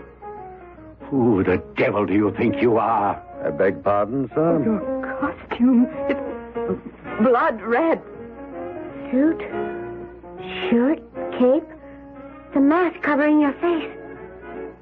All blood red. The Red Death, Nils? Yes, sir. The Red Death. Wait a minute. What are you up to? Simply turning off the music. So that's it, is it? You intend to ruin my little party, do you? You come dressed as a Red Death to throw a wet blanket over the fun we're going to have. Well, I'll take care of that right here and now. I'm ripping that costume off you, ripping all of it off, beginning with the mask. There! I am not costumed as the Red Death, Milo Manderson. I am the Red Death. A skull. A blood red skull. No face. A skull. Blood red. You are the Red Death.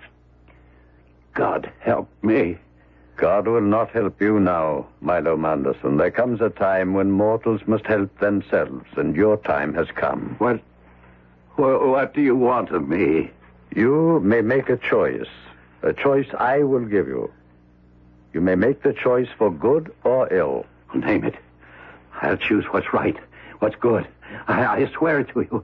You can choose to live. Yes. Or die. What do you mean, Nils? I'm sorry. That's not your name, of course. Oh, it will do. What do you mean? To live or die? One of you or your father, must die. And the choice I leave to him. Are you saying that Marlowe must choose either to give up his own life and save Doreen's or refuse and let her die? I am. Wow. I mean, wow. Nils, what about Floss? What about me? You have no part in this. When I am gone, as I soon shall be, when I no longer plague the world, you and others like you will be needed to restore it, replenish it. Me? Him I can understand, but me? I'm nobody. I'm nothing. And that makes you something. Milo Manderson, what is your choice? Haven't I anything to say about all this? Haven't I some choice in whether I live or die? None. But that's not fair. If my father chooses to let me die to save himself... But he hasn't. Not yet. Choose, Milo Manderson. Choose. Father. I can't die. I can't face death. It's too horrible. The thought is too horrible. Horrible. Your daughter dies then. Yes. What? What was that? He can't make a choice, don't you see? He hasn't the courage to choose death for himself or for me. Scared. He said it himself. Deep down inside, scared. And I never knew in all these years. Never knew. I thought he was the strongest man on earth, but he's just a scared child. Nils, take me. He must make the choice. Choose. Choose. No. Take her. Take Doreen. She offered, didn't she? She's not afraid. But I am. Look at me. Look, I'm sweating with fear. Look again. You're not sweating with fear, but with death. Red. Remember, I sweat. Blood. Red. I. Stricken, Milo Manderson. Stricken with the Red Death. But why? Oh, why? You gave me a choice. And again, you chose the wrong one. You chose to do evil instead of good, as you always have. Always. Now die. No! Die. And may your soul go to the hell it deserves. No! He flung himself through the window. Lying out there next to Magda. Oh, Mother. Easy, Doreen. Easy. Take it easy, sweetheart. Nels, I think... Where is he? He was there a second ago. But now, just a costume laying in a pile on the floor. He's gone. Well, let's hope so. Let's hope he's gone forever.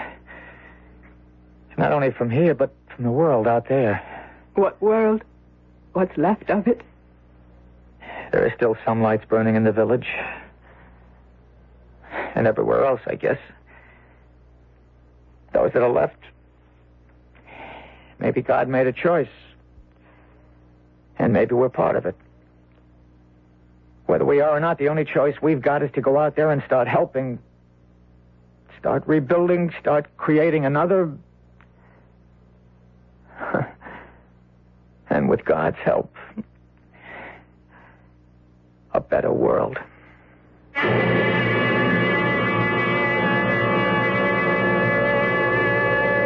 So ended the mask, the masquerade, if you will, of the Red Death. The year 1996 isn't too far off as years go.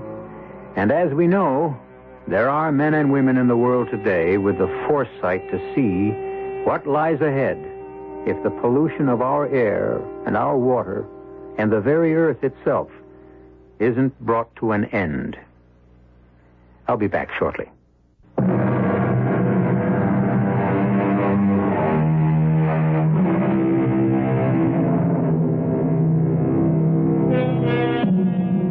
The strange tale I've just brought you was an allegory, a story designed to symbolize a message, a truth. Of course, it never happened, but it could. Our cast included Stotts Cotsworth, Carl Swenson, Lois Smith, Jack Grimes, and E.V. Juster. The entire production was under the direction of Hyman Brown. And now, a preview of our next tale. Listen. What's that? What's he saying? He's crying as if his heart would break. This is terrible. Poor Wyatt. He's in agony otherwise. Yes, I can hear him. Poor man. Will, what is he crying over? It can't be the painting, even if it had been damaged when those sailors bumped the box. Elvira, it can't be that. It isn't. Isn't? I told you I've had this feeling all along. This sense of something. You know. And now I'm sure. It isn't a painting that's in that box, Will. It's a corpse. A corpse? And the question that I've been asking myself all along is, whose? Radio Mystery Theater was sponsored in part by Buick Motor Division. This is E.G. Marshall inviting you to return to our Mystery Theater for another adventure in the macabre. Until next time, pleasant dreams.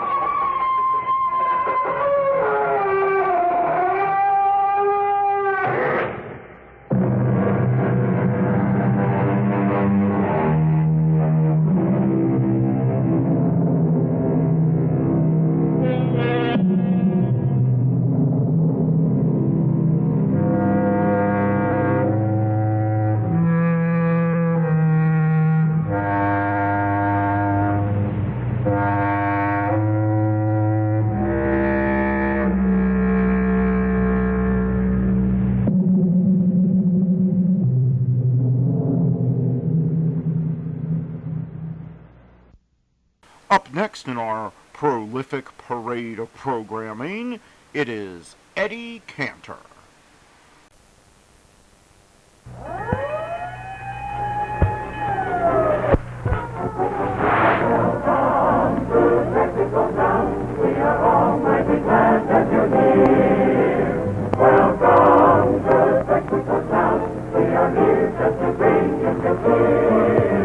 Good evening, ladies and gentlemen. The 45,000 dealers who serve you with fire cheap gasoline and other Texaco products welcome you to Texaco Town.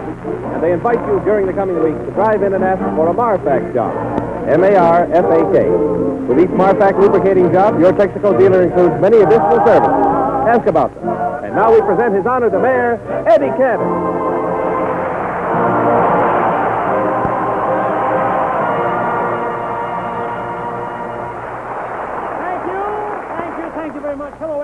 Hello, Jimmy. Say, Eddie, did you read all those letters of congratulation on last Sunday's program? Yeah. I guess everyone enjoyed hearing you and Rubinoff and Parky Carcass together again. Yes, it was a grand reunion, James, and Rubinoff's sponsors were so pleased that they sent me 5 brand new Chevrolets for my girls. 5 of them.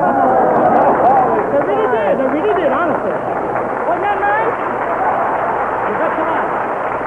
5 Chevrolets. Well, Eddie, I guess they figured that's what you need most. Oh, and Jimmy, here's a package for you from Parky Carcass's sponsor. Oh, let me open it. Yeah. Look, it's Lifebuoy soap. Well, Jimmy, they figured that's what you need most. Well, anyway, we had a lot of fun last week, and I've got to give you credit for one thing. What? Do you remember when you said that the producers and the actors would be sensible and get together? Oh, yes, I remember. I did say that, didn't I? That's right. Well, within an hour after you made that statement, they did get together. Uh-huh. Cantor, you're really a little prophet. Jimmy, when you speak of Cantor, never say little prophet. Say, Eddie, did the movie strike affect you? Yes, I was on my picture at 20th Century Fox when Darryl Zanuck rushed in and said, "Gentlemen, the dresses have just walked out and we can't find anyone to dress Simone." And what happened, Eddie? Immediately the place became a madhouse, Jimmy. Producers, directors, supervisors, everybody rushed in all directions to find Simone. It was disgraceful. I want to tell you something. If I didn't know a shortcut to her dressing room, they'd all beat me to it. I'm telling you. Say, Eddie, yeah. All of the studios are being picketed, aren't they? Yes, but the strikers aren't using the right people to picket, Jimmy. No? They ought to use girls like Jean Harlow on the picket line. Why? All she'd have to do would be to walk up and down and say, "Don't go in, boys. There's more fun out here."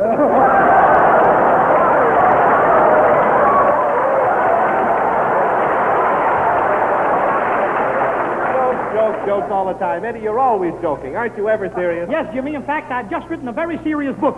Yeah? It's called How to Influence Wives and Keep Them. Here's the book right here, Jimmy. Oh, yeah. Now, wait a minute. Sounds like you got your idea from Dale Carnegie's bestseller, How to Win Friends and Influence People. Oh, Jimmy, I'll give you my word. I thought of my book before I was halfway through his. I wouldn't lie to you. Look, here's a copy. Now, Jimmy, follow the rules in my book, and you'll never have family trouble. Oh, what's the price, Eddie? Well, I'll send you a copy of How to Influence Wives for 50 cents. For 75 cents, I'll autograph it, and for $1, I'll come to your house and demonstrate it. I see. And, Eddie, you claim your book will solve all family problems? That's right, Jimmy. Are you having any trouble with your wife? Well, yes. I'm listening, Jimmy. My wife has been fighting with me. I'm listening, Jimmy. She's made me promise. I'm listening, Jimmy. To ask you for a raise in my salary. Jimmy, how you mumble. I can't understand a word you're saying. I'm swimming. I don't know. Well, I knew your book wouldn't solve that problem. Yeah, but it solves every other problem, James. Just look at this chapter. Happiness Hints. Say, I wish you had some hints to wives on backseat driving. That's one thing I can't stand. My book has the answer, Jimmy. Really? It says, wives will continue to drive from the backseat of a car just as long as husbands do the cooking from an armchair in the living room.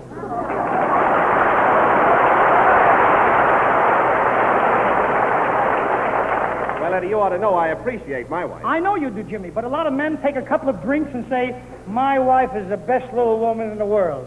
And then they prove it by staying out all night. You know, a fella shouldn't have to take a drink to appreciate his wife. We all know that every woman must have what it takes. Yeah, takes is right. When you're engaged, she takes your heart. When you're married, she takes your name. And later on, she takes everything you've got. Yes, but you forget that most men haven't got anything until they get themselves a wife. You forget that, huh, Jimmy? A lot of married people here tonight. Say, Eddie, I see you've devoted a whole chapter of the book on how to kiss your wife. Yes, sir. You know, many men, it's a very important chapter. Many men know how to kiss their stenographer, but their homework's no good. Hey, look at here. You're talking an awful lot about your book. Why not give me a demonstration? All right. Is there anyone in this audience, ladies and gentlemen, with a family problem? Step up on the stage. Don't be afraid. Oh, there's a man. Hey, here comes a man. Yes. Wonder what he wants. Come up, mister. Don't be afraid. Oh, we're gonna have some fun here in a minute. You come here. Come here. Yes, sir. What can I do for you? I'm unhappy with my wife. Yeah? Yeah, she's very loving. Well, how can you be unhappy if your wife is very loving? Because I'm not the one she's loving. You know, my wife is crazy about movie stars. That's all she thinks about. Why, even our Iceman looks like Clark Gable. Yeah, well, why don't you get her a Frigidaire? Say, where are you going to find a Frigidaire with ears like Gable? Yep. You know, I'd like to help you, Mr. What's your name? Mr. Phillips. Yeah? You must have heard of me. You're not the Phillips who makes the milk of magnesia. No, I'm the Phillips who takes the milk of magnesia. Well, why did you come to me? You know, I'm a movie star myself. Yeah, I know. But if my wife takes one look at you... Yes? She'll be cured. Get out of here. Wait a minute. Oh, who's that calling? That's my wife. Yeah. Here she is now. Honey, look. Here's a real movie star. Yeah. Well, gee, ain't that swell? Yeah. Think of me standing next to a real movie star. Gosh, it's wonderful.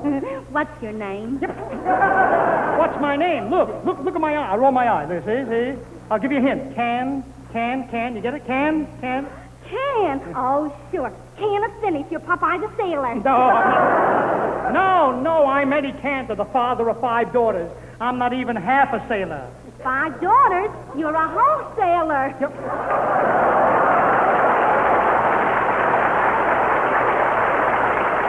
Tell me, why do you say such things to me? I'm here to help you. Sure, he'll help you. Sure. Oh, yeah? Well, then why don't you help me? Listen, help me find 2 movie stars. Their names are in front of a lot of theaters. Yeah? Yeah, but I've never seen them in a picture. Wait a minute, the names are in front of a lot of theaters? You never see them? What are their names? Big Double Bill and Matt Daly. Yep. Double Bill and Matt. And maybe you'd like to meet the Army officer, Major Preview, huh? Would you like that? Yeah, where's he playing? Get away. You see how she is, Mayor? Always with movie stars. On account of a Robert Taylor picture, we even postponed our wedding. Ah, come on, that wasn't the reason. No? No, we couldn't decide whether to have a big wedding or a little one. Well, that should have been easy to decide. Anyone knows that without big weddings, you can't have little ones.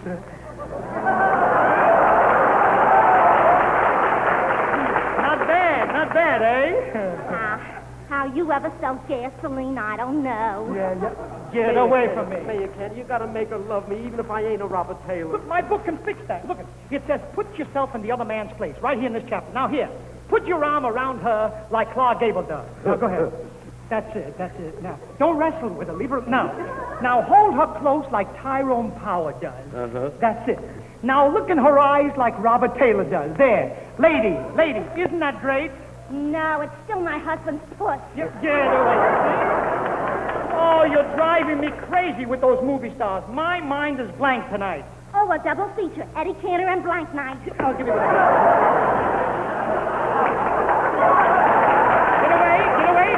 Don't you dare raise your hand to me. Now, look, I'll show you, Mrs. Phillips. Mrs. Phillips, I'll show you that the kiss of a movie star can't compare with the kiss of a loving husband. Come here. Here I am. Now, here's a kiss for you. Here. You see? It's nothing. Now, Mr. Phillips, you kiss your wife. Go ahead, you kiss your wife. I'll bet I'll enjoy myself. There.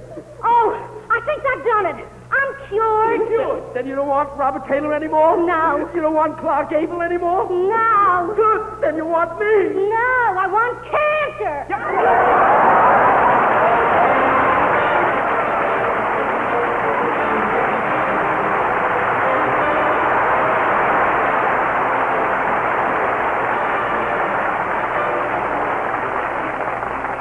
Crazy people. Look, here's something good for young and old alike. Not in my book, but in Jack Renard's book. A short while ago, we had all of Walt Disney's animated characters here in person. They're with us again tonight. So Jack Renard brings us his musical salute to the father of all those funny little folks, Walt Disney. Here they are.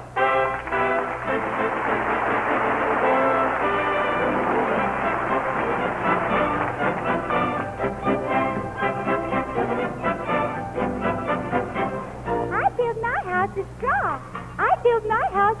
With a toot, toot, toot, I play on my flute and I play around all day. I build my house of flint. I build my house of flint. With a hey fiddle little, I play on my fiddle and I dance all kinds of things. I build my house of stone. I build my house of bricks. I have no chance to sing and dance, 'cause work and play don't mix. He don't take no time to play, time to play, time to play. All he does is work all day. La la la la la. You can play, laugh, and fiddle. Don't think you can make me sore. I'll be safe and you'll be sorry when the wolf comes through your door. Who's afraid of the big bad wolf? The big bad wolf, the big bad wolf. Who's afraid of the big bad wolf? La la la la la.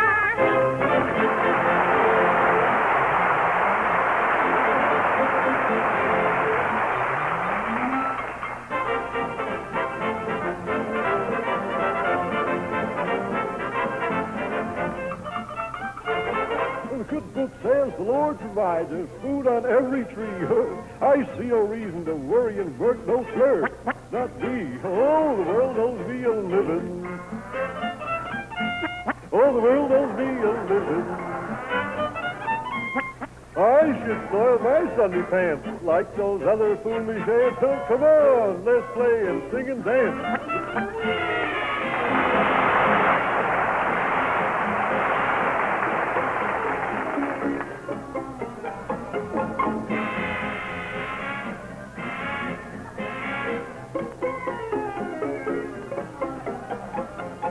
You're nothing but a nothing, a nothing, a nothing. You're nothing but a nothing. You're not a thing at all.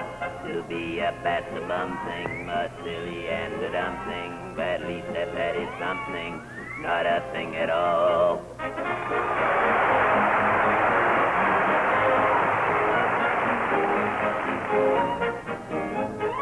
Help me eat my corn. Help me pass my corn.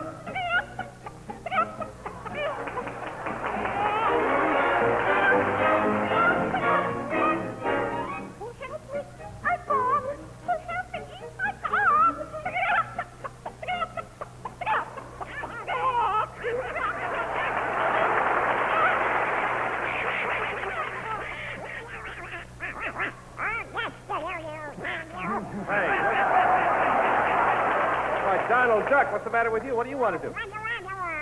You want to recite? All right, go ahead then.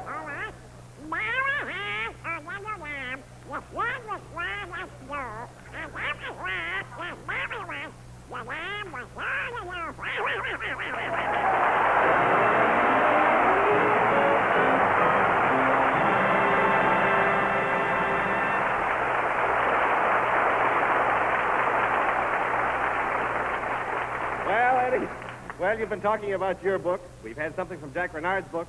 Now then, what about me? Well, tell me, what have you got, Jimmy? Well, I've got something for everyone's bank book. From that bank book? Well, go ahead, James. Do your stuff. Most of the automobiles on the road today have been driven more than 15,000 miles. When a car has gone that far, it may have lost some of the pep and response that it had when it was new. And yet a great many drivers have found a way to get almost new car performance from an older car by carefully selecting a gasoline that yields its power instantly and completely. Fire Chief gasoline does this because it is an emergency-grade gasoline made to give the quick response so necessary for use in fire engines and ambulances. And that is why tourists, the people who really roll up mileage, buy Fire Chief in preference to any other single brand. And that is why you always get the same top performance with Fire Chief. Buy your gasoline wherever you see the Texaco star. There you'll find an alert Texaco dealer whose aim is to supply you with the best petroleum product in the most friendly and efficient manner.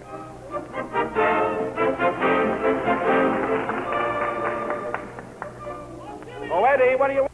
Where are you? Come out here. Yeah. Hey, my book on how to influence wives must be getting around. Oh, really? Look, here's a note from a young man who is waiting outside. He wants to interview the author. Oh, well, let me bring him in then. Come on in, mister. Come on in. Mister, it's Bobby. Mister.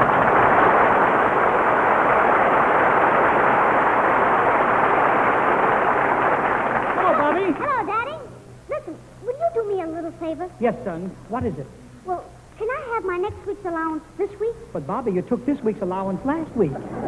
But if you'll give me next week's allowance this week, then I won't take week after next allowance next week. I know, but the following week... What are you talking about? You got me all mixed up. What do you want the money for? For a license. A hunting license? Oh, no, I'm all through hunting. I want to marry Deanna Durkin. Will you ask her for me? Will I ask her? Why? Why me? Why, yes, you wrote the book. Now use your influence. All right. Oh, Deanna. Deanna, where are you? Come in, Deanna. Come in here. Come in.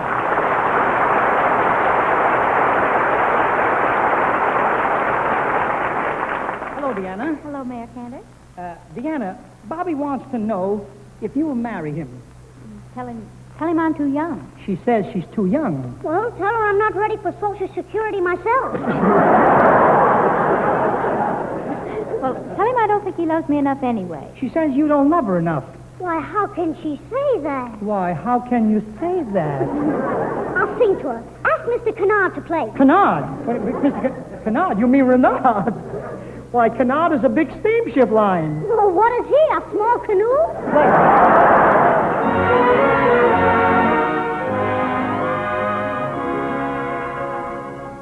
Never in a million years could there be another you. I would shed a million tears if ever we were through. Never in a million moons would you ever be surprised. Darling, for a million Jews, this love of ours would last. There would be no word for me if ever we would part. Where I go, your name will be right on the tip of my heart. For only once in every lifetime, someone just like you appears. Is there any greater glory, any greater thrill? No, never in a million years. Well, Deanna, I've told you my story. Now, what do you say? We could make believe I love you. Only make believe that you love me. I'll find peace of mind in pretending. Couldn't you, couldn't I, couldn't we make believe our lips are blending in a phantom kiss or to a kiss? Might as well make believe I love you.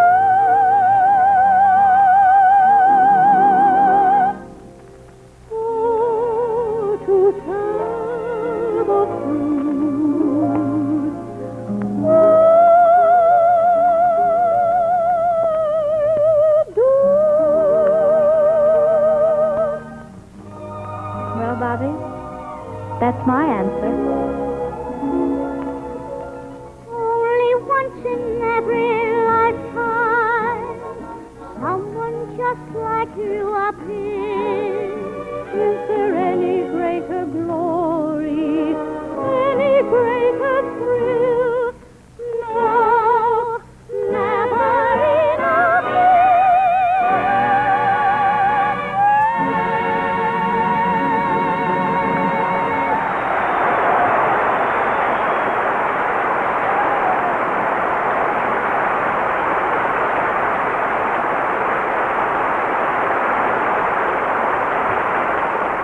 Say, Eddie. Yes. Eddie, you know Louis Alberni, that funny Italian from the movies? How burning. I Yes. just saw him in The King and the Chorus Well, he Girl. wants to see you about your book. Well, show him in, Jimmy. Okay, come on right in. Come in, come in, come in, come in.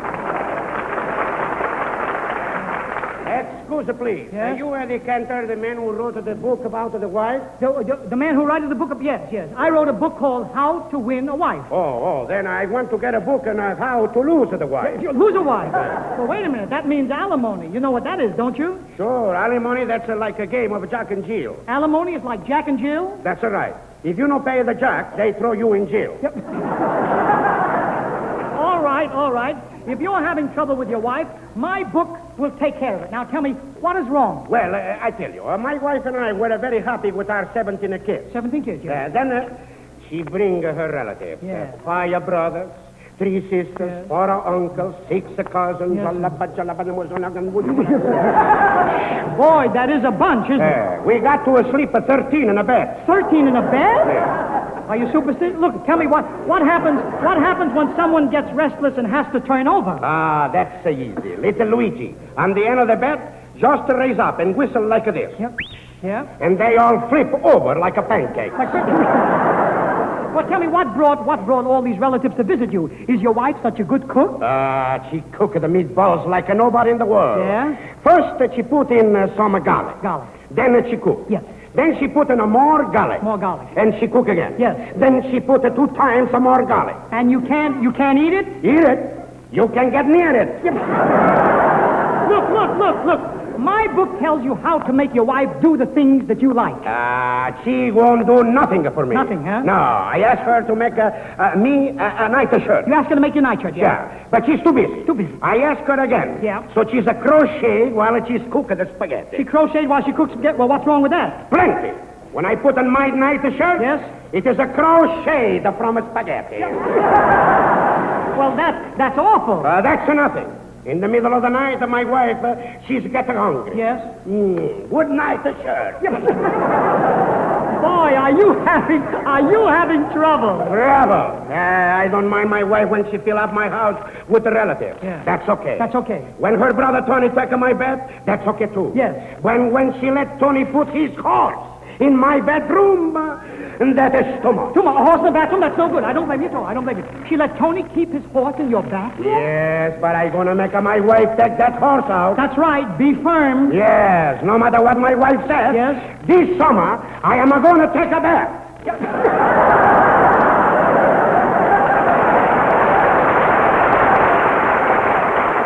Look, mister, I don't think my book can help you. No? No. Well, then there is only one thing left. What? I take my 17 kids and leave my wife. But you can't do that. The law will make you divide the children equally between you. Okay, then I split them in half. But that's impossible. 17 children is an odd number. 17 is odd? Yeah. Well, goodbye. Yeah, wait a minute. Where are you going? I am going to wait till I get even. Get away.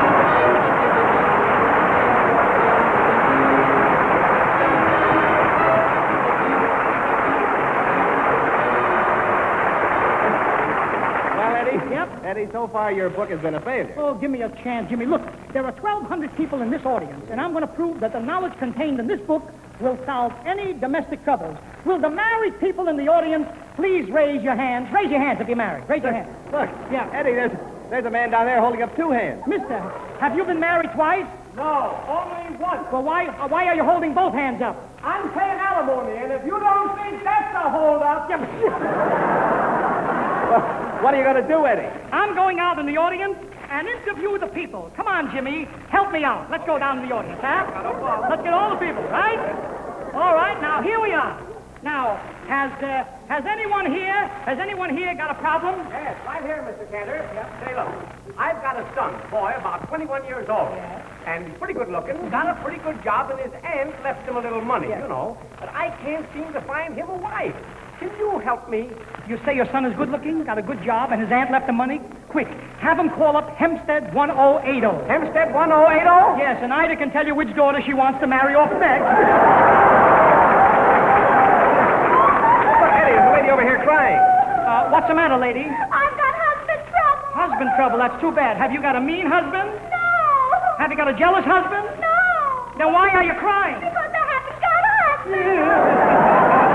Well, I guess there's no answer in the book for that, Eddie. Oh, Jimmy, here's a lovely couple. Madam, you seem very happy there with your husband looking up in your face. He's looking up in my face, but he's not my husband. It's my bulldog. Yep.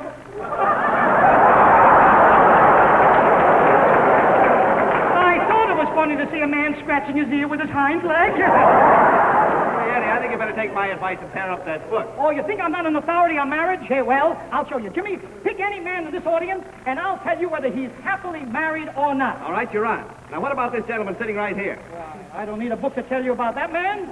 I can tell just by looking at him that he's a type that will never be a family man. I know it. By the way, mister, what's your name? Well, I'm Mr. Dion.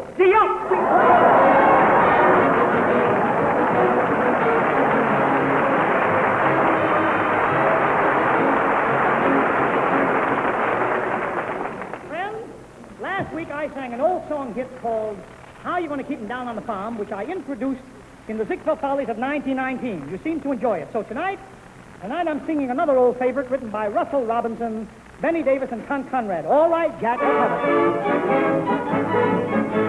it. You may talk about your love affairs. Here's one I'd like to tell to you. All night long they sit upon the stairs. He holds her close and starts to coo. My little Margie, I'm always thinking of you, Margie. I'll tell the world I love you, don't forget your promise to me. 'Cause I have bought the common ring and everything for Margie. You've been my inspiration, days are never blue. And after all is said and done, there was really only one. Oh, Margie, Margie, it's you. Margie, I'm always thinking of you. Margie, I'll tell the world I love you. Don't forget your promise to me. 'Cause I have bought the Margie, you've been my inspiration. Days are never blue. Why, you're the combination of every girl I've ever loved. Oh, Margie, Margie, it's you.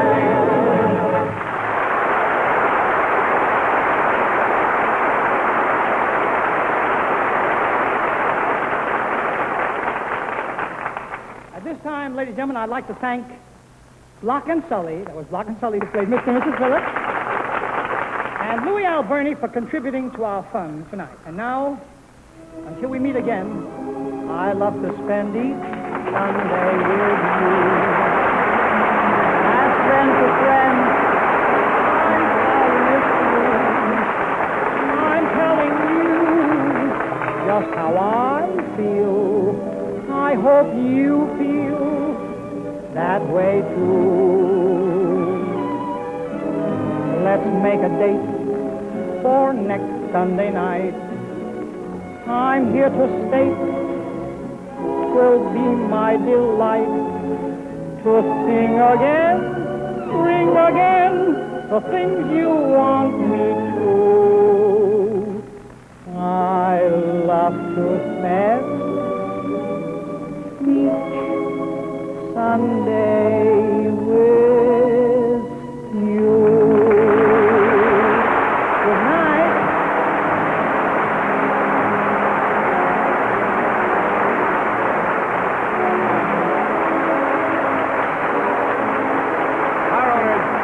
Lubricate with Marfak, M-A-R-F-A-K, for safety, for comfort, for greater trade-in allowance on your automobile. Ask your technical dealer about the many extra services included in each Marfak job. Listen in again next week, same time, same station, for Eddie Cantor in Texaco Town. And in the meantime, whenever you hear the siren and bell, remember Texaco Fire Chief Gasoline. James Wellington speaking. Good night. This is the Columbia Broadcasting System.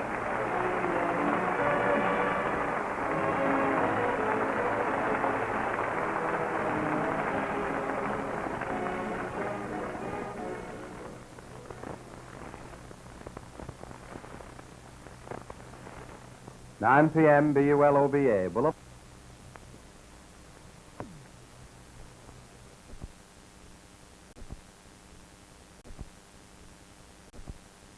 Take to the seas for adventure next with Horatio Hornblower.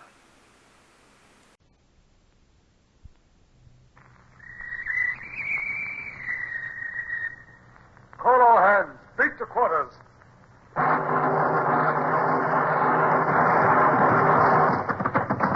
out the guns. Stand by the starboard battery. One broadside into it, if you please, Captain Bush. Pointers on target. Flintstock's ready. Aye, aye, sir. Ready. Fire!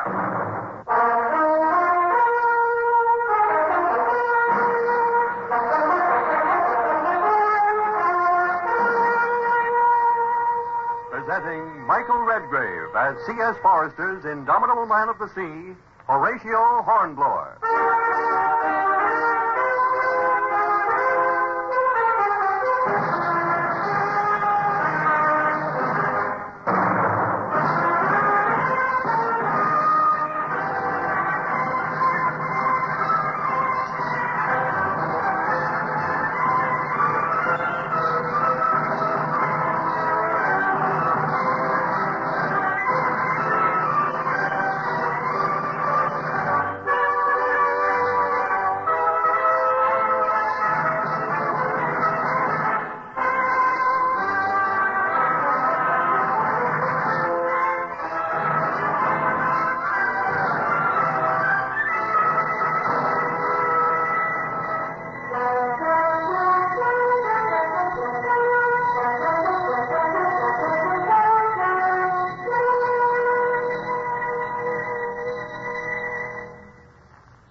Enough to look back and smile at this distance of time.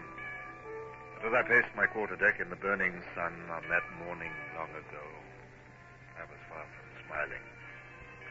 So as not to imperil my mission, I'd been obliged to turn over the Natividad to the madman Don Julian, who called himself Divine, Almighty, El Supremo. Now he was coming aboard to murder my prisoners, the Spanish officers. Determined to save them, at least. Come here, you. Are you the Spanish sailing master? Si, senor. What is that image beside the taffrail there? It's of the Virgin and Child, senor. Throw it overboard. But wait, senor.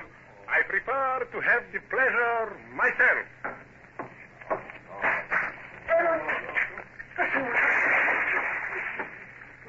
So, now, which is the youngest of your mates? I am, senor. Very well. You will hold up your hand and declare your disbelief in any other divine lord than our gracious El Supremo. Up with your hand. Good. Now repeat after me. I swear. I swear. No, senor. No, I cannot. I dare not. No, then we shall not need you, shall we? Lieutenant Barrios, Terno, throw that overboard. No, the next man. You swear your disbelief?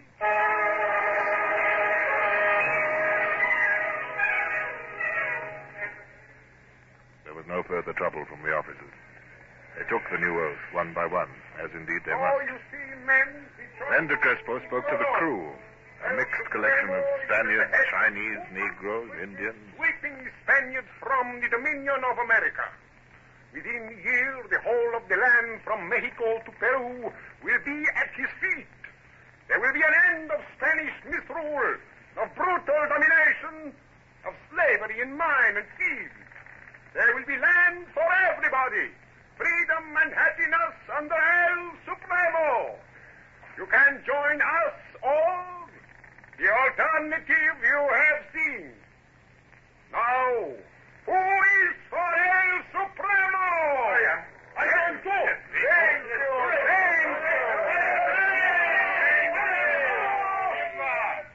Thank you too, Captain. I think there is no more need for your prize crew now. Should any insubordination arise later, I shall be able to deal with it. I'm quite sure you will. Mr. Gerard, you will order your crew to withdraw and return to the Lydia. As my boat bore me back to my ship, I reflected bitterly on the murder of the Spanish master's mate. But there was nothing I could have done. At all costs, I must not fall out with Supremo or his followers while my orders remained uncompleted. As I reached my own deck, the boom of a gun from the Natividad was answered by one from the Lydia.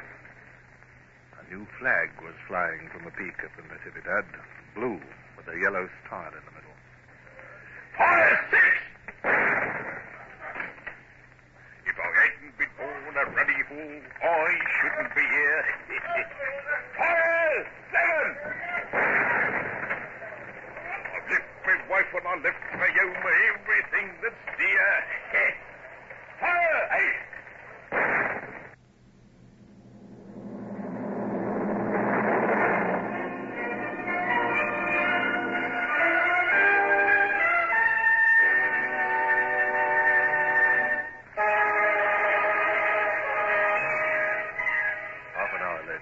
El Supremo came riding down to the beach with his ragged retinue, and I met him there.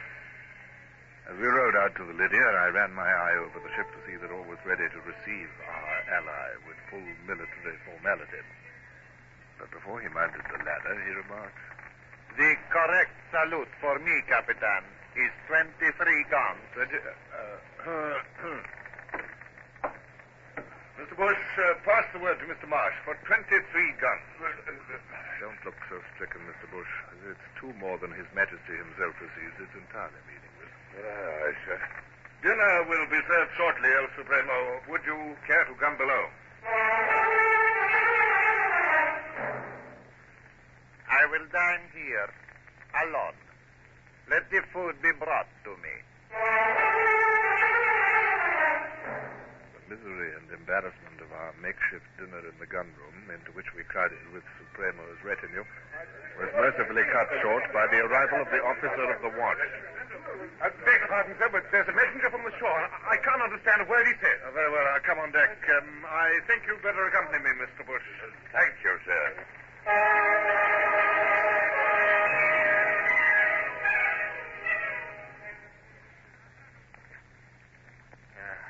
Last load, thank heaven. Never seen such a damned murderous gang of cutthroats in my life. Soldiers, they call them. I give a week's baccy to know what the captain's up to. He don't stand what he's standing from this Supremo for nothing. Well, here we are. Now get alongside. Come on, Ansem, up that ladder. Up the ladder, I said. We aren't sitting here all day. Lord me, it's awkward as a powder monkey. Look out, he's lost his old stand from under! Finishing fine time to go swimming, is it? He can't swim. We'll have to fish him out. All right. I'll go in for him. Here, out the way there. Well, here goes.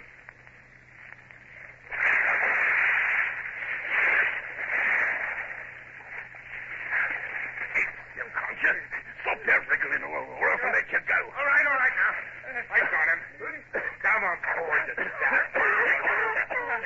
Out you come. Right now, go on, up the ladder. Come on, I've come behind you to see you get up this time. Well done, men. I'll see you get an extra top for that piece of work. Now, get that man below and find him some dry clothes. Capitan, oblige me by hanging those two men from the yardarm. What? I said, please hang that clumsy fool of a soldier. I will not have fools in my army. And your seaman must be hanged for daring to save a man I would prefer to have been drowned. With all due respect, Supremo, if I did what you wish, my men would no longer respect me, and it's essential for the success of our venture, yours and mine, that I should keep the loyalty and love of my crew. Love? Capitan, I will show you loyalty. Where is that scum who fell into the sea? Supremo, I am here. I shall be merciful because it pleases me to be so. I was going to hang you, but instead I give you permission to drown. Thank you, Supremo. Thank you. Blimey, he's going to jump overboard. So, and now, Capitan, you will of course hang your man. I bow to your wish, Supremo, but may I not have the honor of following the lesson you have so kindly taught me? I do not understand you, Capitan. Allow me to demonstrate. Harvey, come here. I'm here, sir. You have displeased El Supremo, Harvey. which means death. I give you permission to go. Permission to... Oh, thank you kindly, sir.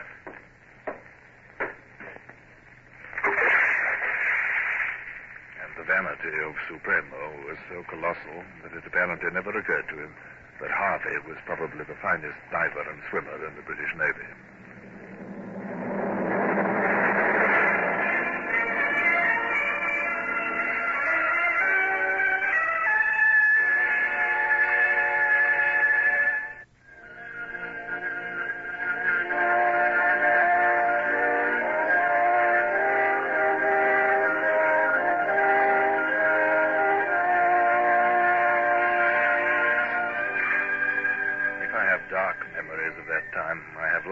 Too.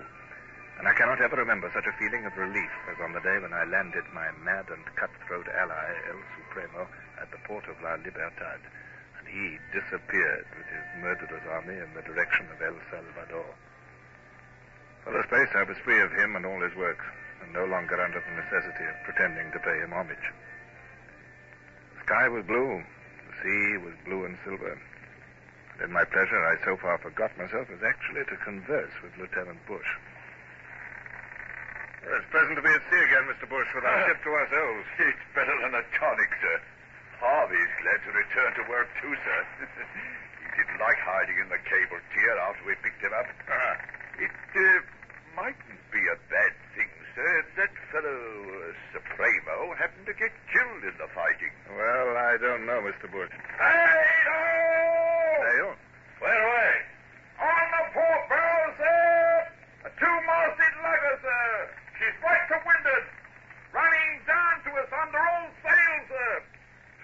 She don't like the look of our guns, sir. She's hove to, just out of range. Hey, she's setting about, sir.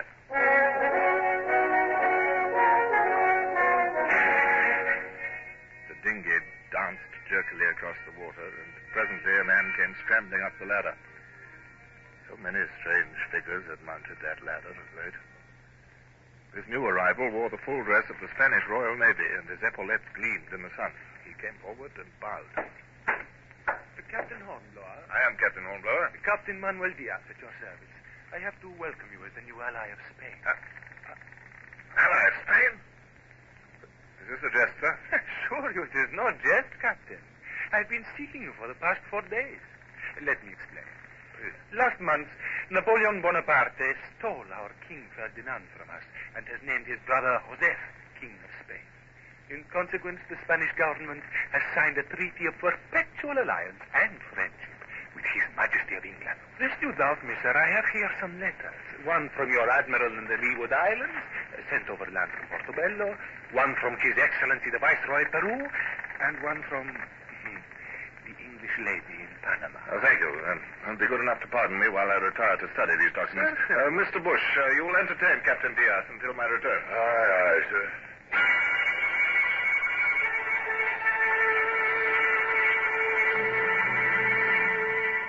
Senor Diaz, everything appears to be in order. Senor? Greetings to our new allies. I am proud to be serving with Spain against the Corsican tyrant. Thank you, Captain. We were very much afraid lest you should fall in with the Natividad before you heard the news, because she has not heard it either. In that case, I'm afraid your fine frigate would have come to serious harm. Navit, bring the prisoners up from the cable tier, quickly. Aye, aye, sir. I regret to have to tell you, senor, that by evil chance the Natividad met us a week ago. You met the Natividad? I plunged feverishly into an explanation, but it was not easy to tell a Spanish captain that I'd captured a ship twice my power without receiving one shot, nor to explain that the ship was now under the flag of El Supremo. Then, a fresh and harassing aspect of the situation struck him. Something must be done. The Manilla galleon is at sea. She's due to arrive at Acapulco next month with priceless treasure. The Natividad will intercept her and, her loss might well bankrupt our government. Very well, sir. My duty is plain. I will take my ship back to fight the Natividad. Thank you, Captain. You will call at Panama first to consult the Viceroy? Yes. Then I will bid you goodbye for the time being. If I reach Panama first, I will arrange your welcome. Thank you, sir.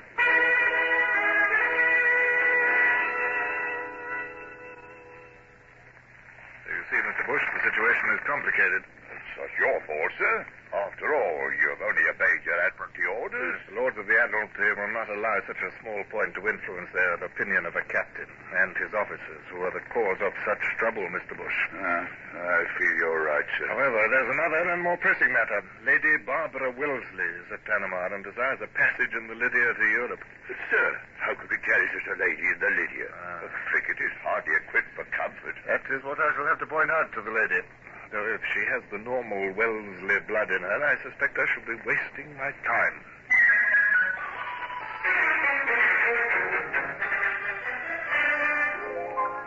I was soon to have an opportunity of finding out at first hand. We sailed into the roadstead of Panama the next morning. There's a lady in the boat, sir. An English lady, I think. Wants to go aboard, sir. She seems disinclined to wait for permission, it seems. We shall take no action, Mr. Bush.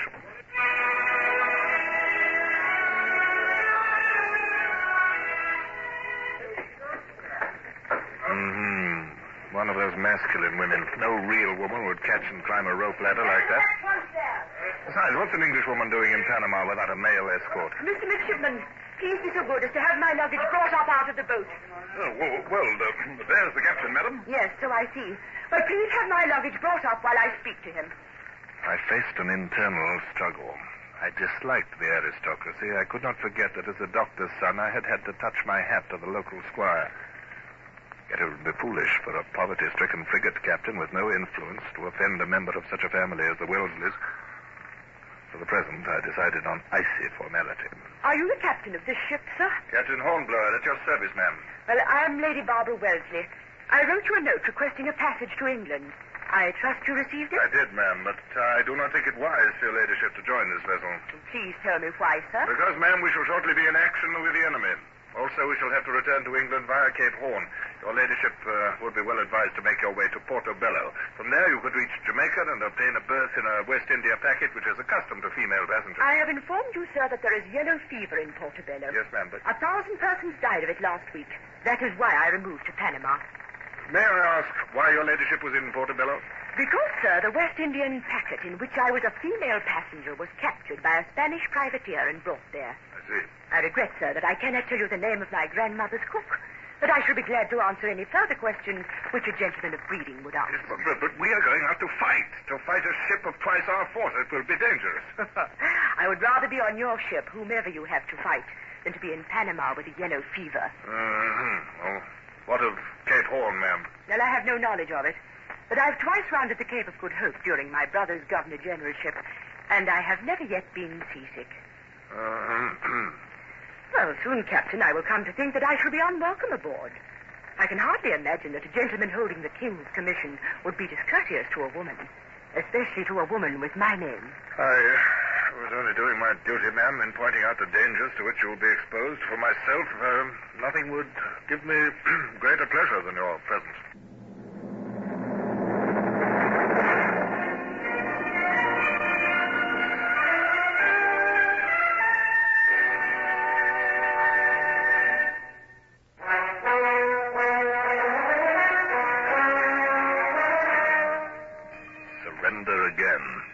First to El Supremo, and now to Lady Barbara. If I offended this lady, I might, never command a ship again. My wife and I might rot on half pay for the rest of our lives. I was 37 and not more than 1/8 of the way up the captain's list. The goodwill of the Wellesleys might enable me to reach flag rank. Begging your pardon, ma'am, but your luggage is aboard. Oh, thank you. Be so kind as to give this to the boat crew. But, ma'am, there will be no room in your cabin for 1/10 of that luggage. I am aware of that, sir. I have dwelt in a cabin before. That sea chest will hold all I require. The rest can be put where you will. And now, may I see my cabin?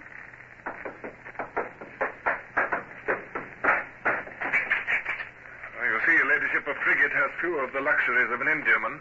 I was just thinking that it was scandalous that a king's officer should be given such quarters. And as I left to pay my call on the viceroy... Where shall I serve her ladyship's dinner, sir? I don't know, Bush. Ask her, blast you.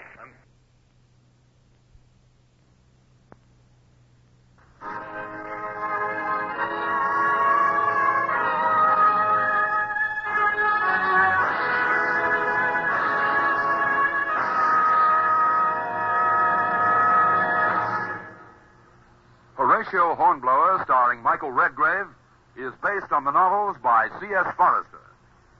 Music composed and conducted by Sidney Torch. Produced by Harry Allen Towers.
It's elementary that Sherlock Holmes is up next on nightly old-time radio shows.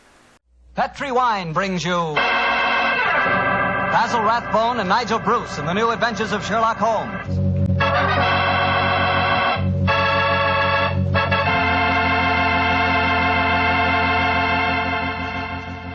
The Petri family, the family that took time to bring you good wine, invite you to spend the next half hour listening to Dr. Watson tell us another exciting adventure he shared with his old friend, that master detective, Sherlock Holmes. And I'd like to tell you about something you ought to share with your family before dinner. And that's Petri California Sherry. Because Petri Sherry can make that time before dinner a high spot in your day. That Petri Sherry is a truly fine wine. Its color is a deep amber, rich and inviting. And the wine is wonderfully smooth and full-bodied. Flavor, a swell. Honestly, I mean it when I say the best beginning a good meal ever had is a glass of Petri Sherry. Oh, and look, if some of your family like their sherry dry, not sweet, they'll really like Petri Pale Dry Sherry. So to be sure you please everyone, don't buy one, buy two. Buy the regular Petri Sherry and Petri Pale Dry Sherry. And be sure you look for those letters P-E-T-R-I, because they spell the proudest name in the history of American wines, Petri.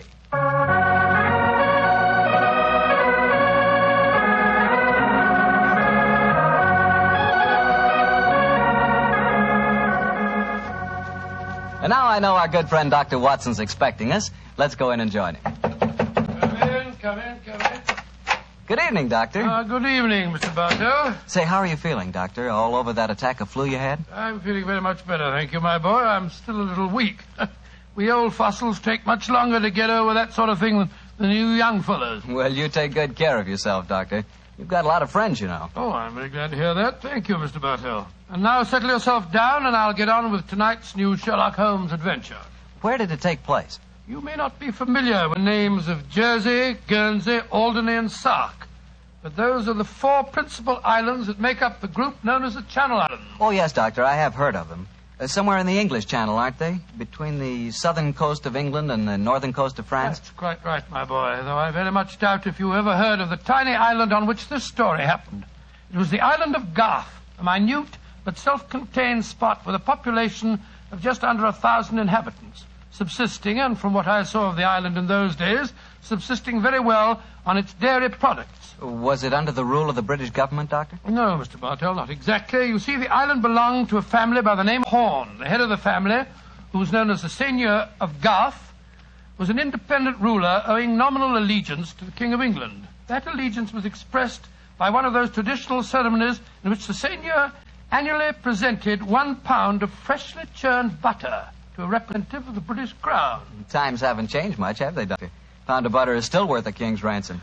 But tell me, what were you and the great Sherlock Holmes doing on the island of Garth? Well, I just come into that, my boy, if you'll give me a minute. It was in the summer of 1896 when, to my utter amazement, Holmes informed me that we were going to the island of Garth as the official representatives of the British Crown to accept the annual presentation of butter. At the time, I must confess I couldn't see why Holmes wanted to accept a ridiculous mission. It was only as we approached the island in a small fishing boat that he told me a great deal more was at stake than a pound of butter. Unfortunately, Mr. Patel, I'm not much of a sailor, and as the wind was blowing hard and the sea racing, I'm afraid I wasn't a very intelligent companion.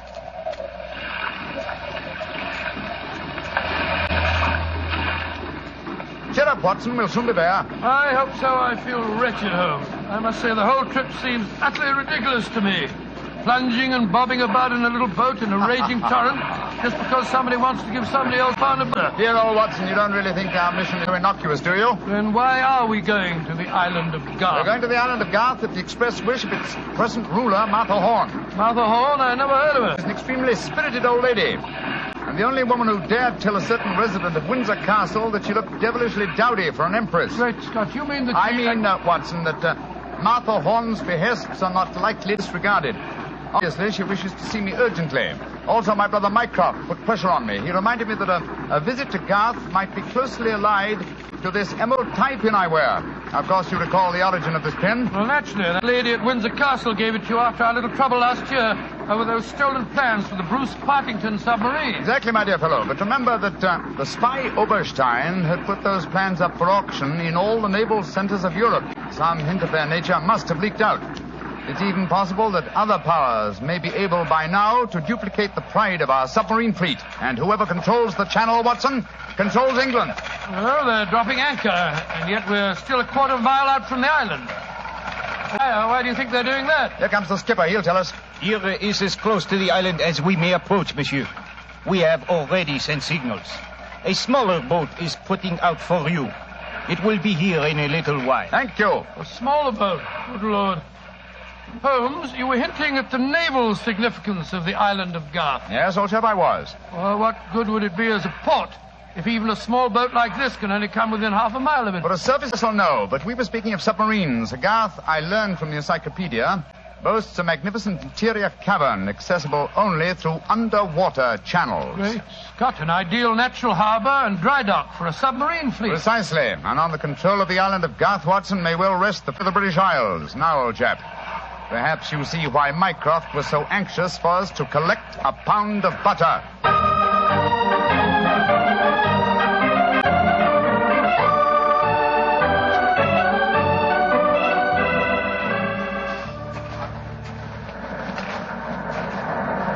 Holmes, doesn't it seem wonderful to be on land again? First the fishing smack, and then that little rowing boat. Then the bucket swinging us up the face of the cliff. Now at last I can stretch my legs. Steady, old chap, steady. Let me give you a hand. You'll soon get your land legs back again. Thank you. I'm a bit shaky, I must confess. Hello? Who's that couple walking towards us? Our welcoming committee, no doubt. How do you do? Mr. Sherlock Holmes and Dr. Watson. Permit me to present myself. I am Dr. Hugo Oberwald. How do you do, sir? How do you do, Doctor? And this is Mrs. Reeves, the housekeeper at Horn Castle, where you will be staying. How do you do? How do you do, Mrs. Reeves? Welcome to the island of Garth, gentlemen. We were deputed to come and greet you and take you back to the castle. We can walk there across the cliff tops. It isn't very far. Splendid. I think my friend will appreciate traveling on terra firma once again. Dear me, Herr Doctor. You are not a good sailor, perhaps? No, perhaps about it, sir. I had a miserable crossing. I am sorry to hear it. I trust your short stay at the castle will be some recompense for the journey. The formal presentation of the butter will take place tonight. There will be no reason why you gentlemen cannot return to the mainland tomorrow. Oh, thank you, Mrs. Reeves, but it's more than likely that we shall stay on for a few days. Oh, it will be quite unnecessary. I'm afraid that is a matter for Mrs. Horn and ourselves to decide. I'm afraid that Mrs. Horn is incapable of making any further decisions. Oh, what do you mean, madam? Obviously, you have not heard, but the news is slow in reaching the mainland. Mrs. Horn died yesterday. Died? Good Lord. A natural death, I suppose. But, of course... I attended her myself. Simple case of heart failure. The poor lady died in her sleep. Shall we begin our walk to the castle? By Jove, Holmes, this changes things. You suppose it was a natural death? I suppose nothing, old fellow. But in almost 20 years of practice, I can recall precisely 3 clients, actual or potential, who died natural deaths. Come on, let's follow them.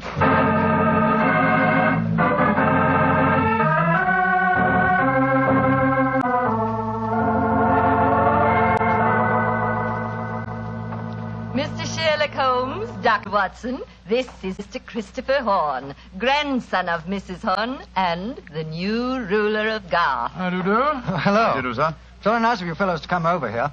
Too bad you had to arrive just as the poor old gal kicked the bucket, though. Allow me to offer my condolences on your grandmother's death, sir. Yes, indeed, Mr. Horn. Thank you. It was a ghastly business. I found her, Christopher. Frightful sight. There was an awful silly grin on the old dear's face, and... Don't you think it would be more to the point if you were to explain the ceremony in connection with tonight's presentation? Oh, you're right, Reevy. Reevy's a terrible tyrant, but she is efficient. Don't know what I'd do without her. Always ran everything for poor old Granny. Why, when the old girl was ill, she... Christopher, I gave you a schedule of the ceremonies this morning. What did you do with it? Dash it, Reevy, I don't know. Must have lost it. Well, I have my own copy in the study. I swear I don't know what I'd do without you. Excuse us a moment, gentlemen. I'll be back in a jiffy. Holmes, what in thunder's going on here? That boy's completely under the thumb of Mrs. Reeves. He was trying to tell us something, but that frightful woman kept changing the subject.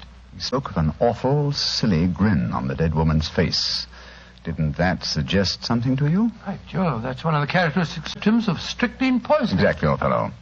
And perhaps he was going on to mention the equally characteristic arching of the body. We've got to get Mr. Horn to ourselves for a little while, and you've got to examine the body of the dead woman. And it's going to be difficult. Is that a balcony outside the window? Yes, it is. Come along. Let's see what it leads to.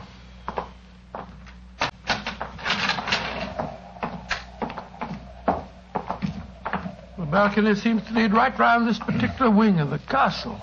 Must have served as a lookout in the olden days. I wish the balcony were a little wider. Must be a sheer drop of a couple of 100 feet down to the rocks below. Yeah. Hello. These must be the windows of the room adjoining the one we just came out of. Let's go a little closer, shall we? We may be able to find out something. Can you see anything? Yes. They're in there. Mrs. Reeves and the boy. She's leaving the room. Now's our opportunity. I'll tap on the window. He sees. He's coming to open it. What are you two doing out there? Admiring the view? Yes, my boy. It's quite beautiful. Mr. Horn. Yes, Mr. Holmes. I was a great admirer of your grandmother. I was interested in what you were telling me of her death. She had a grin on her face, you said. Yes, it was awful. Her body was all hunched up like a croquet hoop. Really? Of course, Dr. Oberwald said it was perfectly all right, but I must say it seemed dashed odd to me. Yes, it was far from all right, I assure you. And you started to say something else. What was it? Let me see. You said, when she was ill... Oh, yes, that was a silly business. When she was ill, she thought she was in danger from poisoning, so she made Mrs. Reeves taste all her food and drink. Did she really? Where is your grandmother's body now? In the West Wing. The funeral's to be tomorrow morning. I see. Where did Mrs. Reeves go? I'm here on the balcony behind you, gentlemen, listening to your conversation with the greatest interest. Christopher, let me warn you. These men are the emissaries of the British government. They would stop at nothing to take the island over. These men are trying to influence you against me, against Reevy, who has looked after you ever since you were born, and who tries to protect you now that your grandmother has gone and you are alone. Yes, I know, Reevy, but after all... That is your pride as the head of the Horn family, the Seigneur of Garth. The Garth that I'm trying to save for you. This man is completely unscrupulous. He was about to accuse me of murder. Weren't you, Mr. Sherlock Holmes? The thought had occurred to me, Mrs. Reeves. Of course it had, because you wished to poison Christopher's mind against me.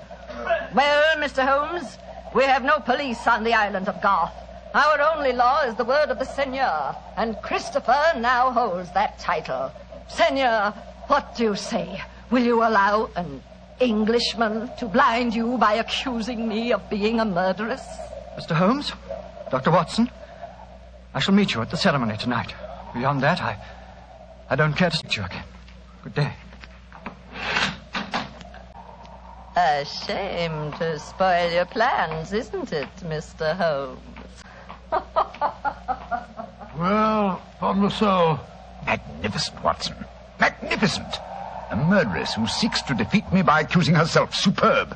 It's a new game, my dear fellow, and one that must be played to a finish.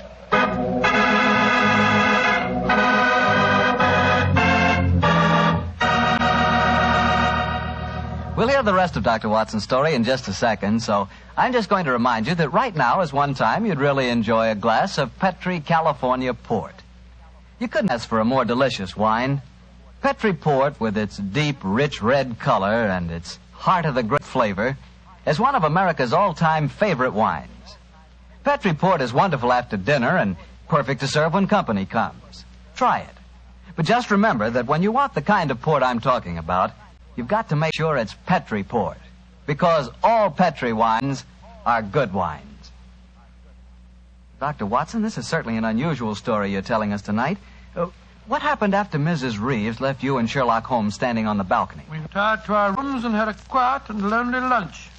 Though the great man said little, I could see that he was deeply excited and that his keen brain was evolving some plan that would enable us to solve the mystery of Mrs. Horn's death. After lunch, we started to descend the stairs leading to the main hall of Garth Castle. As we did so, Holmes said...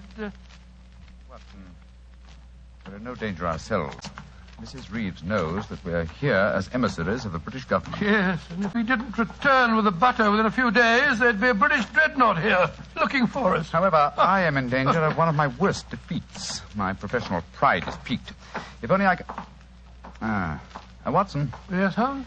If at any time today I slip you a note, don't read it at once, but... Shh.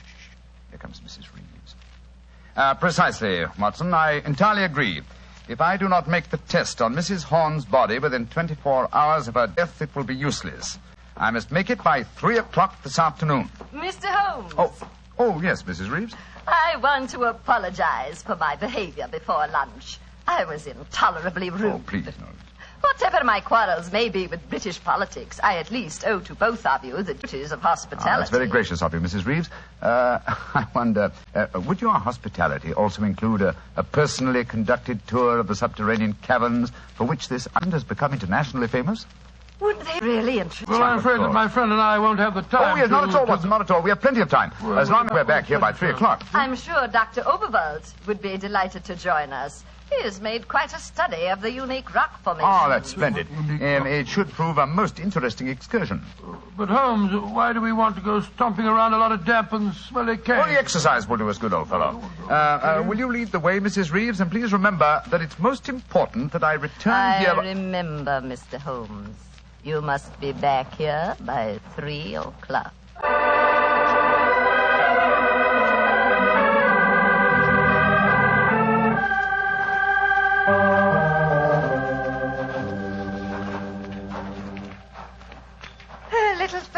Mr. Holmes, and we shall reach the giant cavern.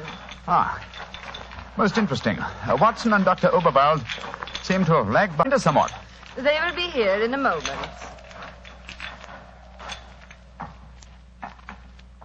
There. This is the giant cavern. Magnificent. Truly a miracle of nature. It's a natural submarine dry dock hewn out of the rocks. Yes, Mr. Holmes. And in the olden days, only the smugglers who inhabited this island knew the entrance that leads to this cave. The first seigneur of Garth found a cache of untold wealth hidden here. Really? Silks, jewels. There are still the remains of some of the finest Calvados brandy stored among these rocks. Indeed. An incomparable drink. Would you care for some? It is our custom whenever visitors honor us with their pens to offer them a glass. I should be delighted. There's a natural shelf here in the rocks. Perfect hiding place. There you are, Mr. Holmes. And here is a glass. This is a rare privilege. I imagine that very few people have been offered it. Only our most distinguished visitors, I assure you. This cavern is completely inaccessible from the outer sea, I presume. Completely. Unless, of course, ships could swim under the sea. Which, as you know as well as I, they can, Mrs. Reeves, even outside the imaginings of Jules Verne. Indeed. Would you care to explore a little deeper? The others will be with us soon.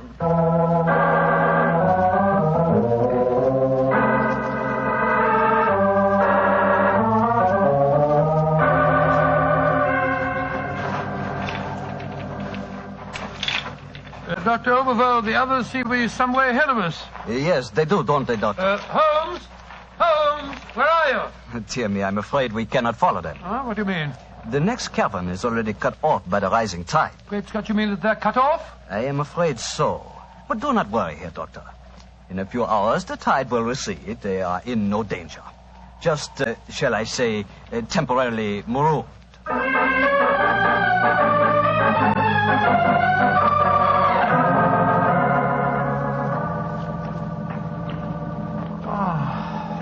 can't understand it.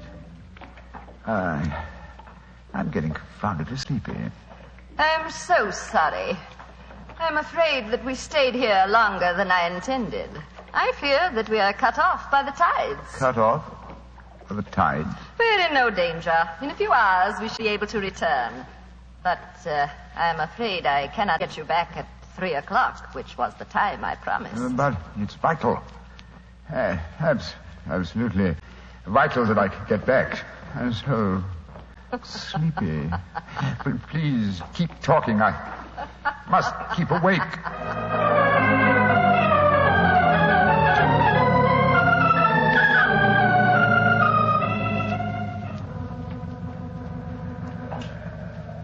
Dr. Oberl, I must get to Sherlock Holmes at once. I am sorry, Herr Doctor, but we are not able to control the forces of nature.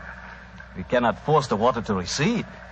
Your friend is in no danger. No, but he's got a most important test that he must make by 3 o'clock. I am afraid that will be impossible. I've got to do something. I should have come to these blasted caves in the first place. I don't know what on earth ought to do. By Jove, that note that Holmes gave me, he told me to open it if... where did I put it? Ah, here it is. A note from Mr. Sherlock Holmes, eh? Vital to make medical test. Great Scott, Dr. Overall, it's absolutely necessary for me to turn to the castle at once. Indeed. A note from Mr. Sherlock Holmes, and now it is most important that you return to the castle. No, my fine English friend. I am afraid I cannot allow you to. Oh, I don't know how you propose to stop me, sir. You see this revolver? And do you see this stick? I warn you, Herr Doctor. Oh, no, you don't. I'm sorry you can't hear me, Dr. Overville, but when Sherlock Holmes gives me orders, I carry them out.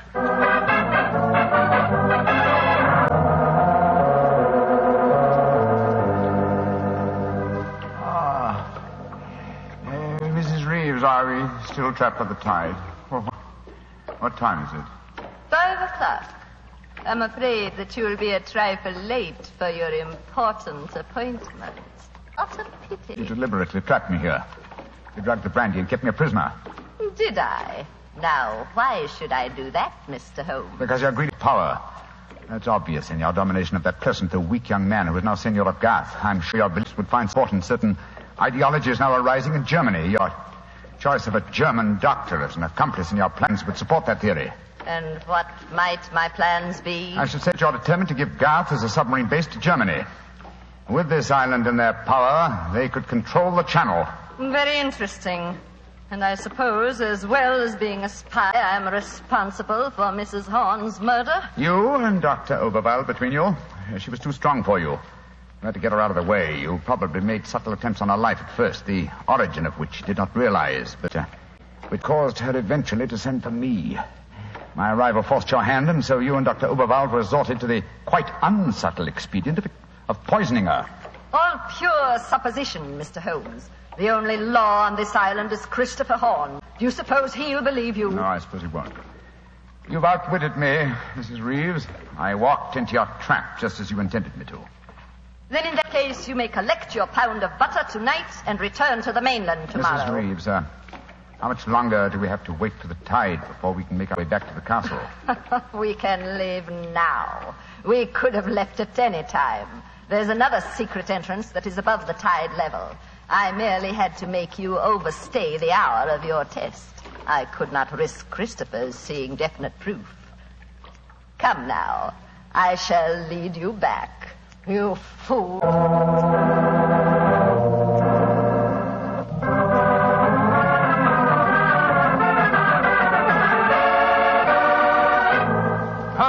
Holmes, where have you been all this time? Mind that, Watson. Did you open the note? Yes. Followed my instructions? Yes, it was, as you suspected. Thank heaven, old chap. Then now we can hoist her with her own petard. Here she comes.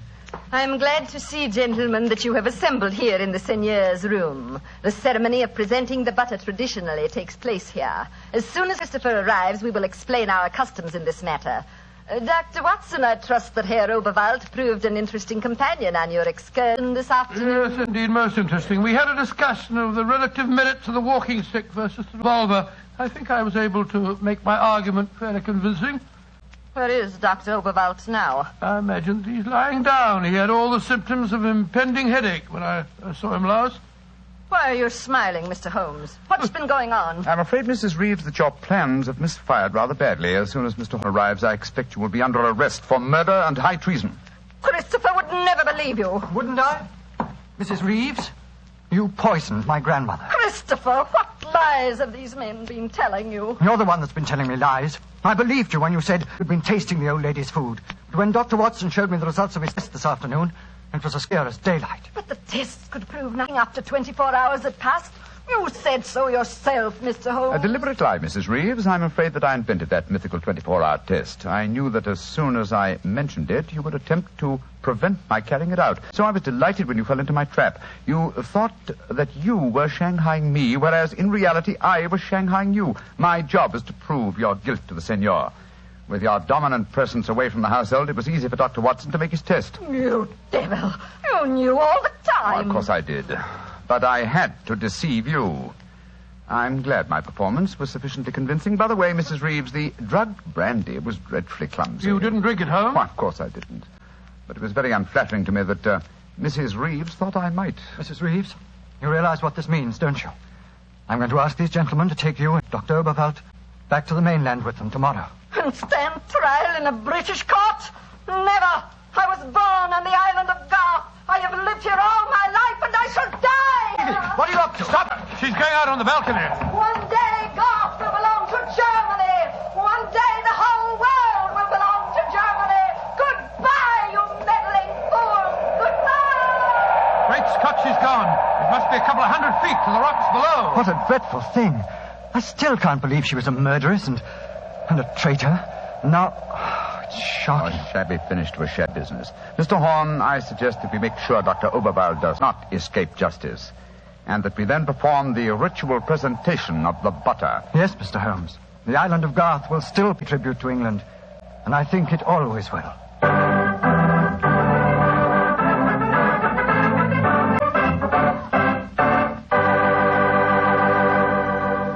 Well, Doctor, that was some story. So Germany didn't get the island of Garth after all. No, Mr. Bartell. In fact, in after years, the island proved to be an invaluable submarine base for England. Say, what about the pound of butter? Did Holmes get it? Oh, yes. But why are you so interested in the butter? Are you kidding? In our house, butter is our second most favorite topic of conversation. Your second most favorite? Well, what's your favorite topic of conversation? Remember, you asked me. Petri wine. Oh, as if I didn't know. Doctor, that Petri wine is something to really talk about. You know, the Petri family has been making wine for generations. Why, the art of making fine wine is their heritage, handed down from father to son, from father to son. Believe me, when it comes to turning luscious, sun-ripened California grapes into fragrant, delicious wine, the Petri family really knows how. And they're proud of their wine, too. That's why the name Petri on a bottle of wine really means something. It's the personal assurance of the Petri family that every drop of that wine is good wine. It ought to be, because Petri took time to bring you good wine. Well, Dr. Watson, what new Sherlock Holmes adventure do you have lined up for us next week? Next week, Mr. Bartell, I'm going to tell you a story that took place on the Sussex Downs many, many years ago. It concerns a young girl, a painter in watercolors, and a very wise old lady. I call it The Adventure of the Living Doll.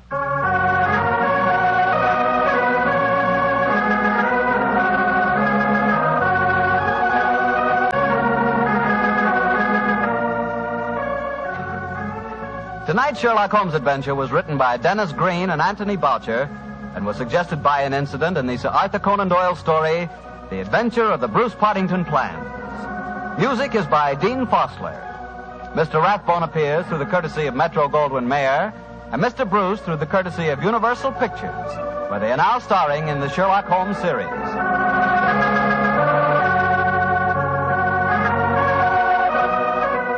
The Petri Wine Company of San Francisco, California, invite you to tune in again next week, same time, same station. Sherlock Holmes comes to you from our Hollywood studios.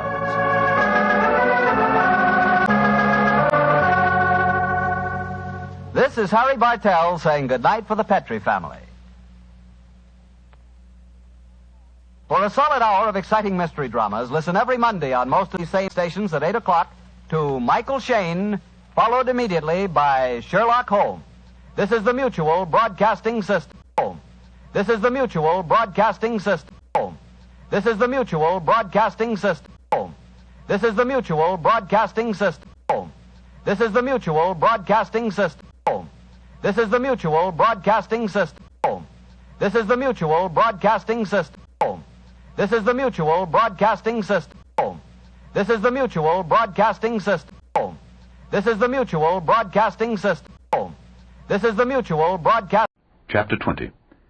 And Abraham journeyed from thence toward the south country, and dwelled between Kadesh and Shur, and sojourned in Gerar. And Abraham said of Sarah his wife, She is my sister. And Abimelech king of Gerar sent and took Sarah.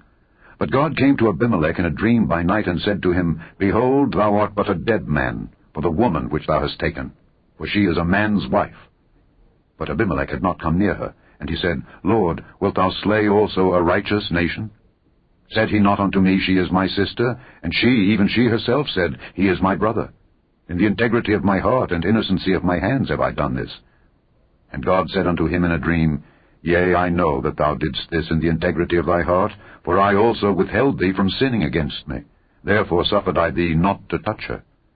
Now therefore restore the man his wife, for he is a prophet, and he shall pray for thee, and thou shalt live. And if thou restore her not, know thou that thou shalt surely die, thou and all that are thine. Therefore Abimelech rose early in the morning, and called all his servants, and told all these things in their ears, and the men were sore afraid. Then Abimelech called Abraham, and said unto him, What hast thou done unto us?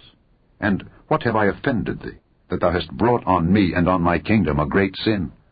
Thou hast done deeds unto me that ought not to be done. And Abimelech said unto Abraham, What sawest thou, that thou hast done this thing? And Abraham said, Because I thought, Surely the fear of God is not in this place, and they will slay me for my wife's sake.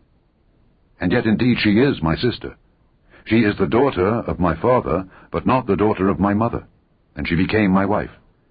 And it came to pass, when God caused me to wander from my father's house, that I said unto her, This is thy kindness which thou shalt show unto me. At every place whither we shall come, say of me, He is my brother.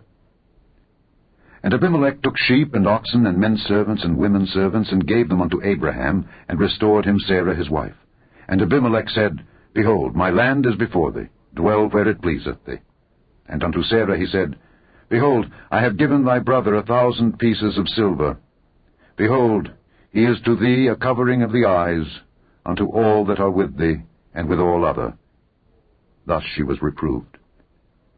So Abraham prayed unto God, and God healed Abimelech and his wife and his maidservants, and they bare children, for the Lord had fast closed up all the wombs of the house of Abimelech because of Sarah, Abraham's wife.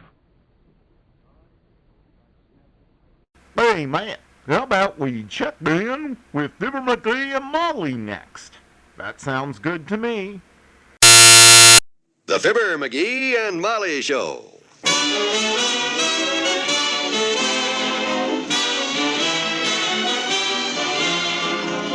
Every weekday at this time, NBC brings you Fibber, Magee, and Molly transcribed. The show is written by Phil Leslie and Ralph Goodman and directed by Max Hutton.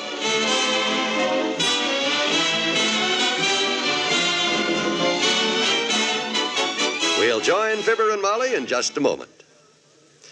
Any of you folks take stock in that old expression that no news is good news? I don't think there are many people who do. No news is definitely not good news, especially for anyone who's ever been away from home. There are some people who have been suddenly called away from home and loved ones at one time or another, and those people know from experience that there's nothing quite as important during those days of separation as mail. Any man or woman in the armed services will tell you the only call that takes precedence over mess call is mail call. And believe me, when a letter from home is more important to a hungry GI than food, you know that it means something. The action, the strain, the anxieties of war can keep a soldier's mind occupied, but when the letdown comes, the time to relax, that's when morale needs a shot in the arm. Keep those letters going. those men and women in the service don't believe that no news is good news.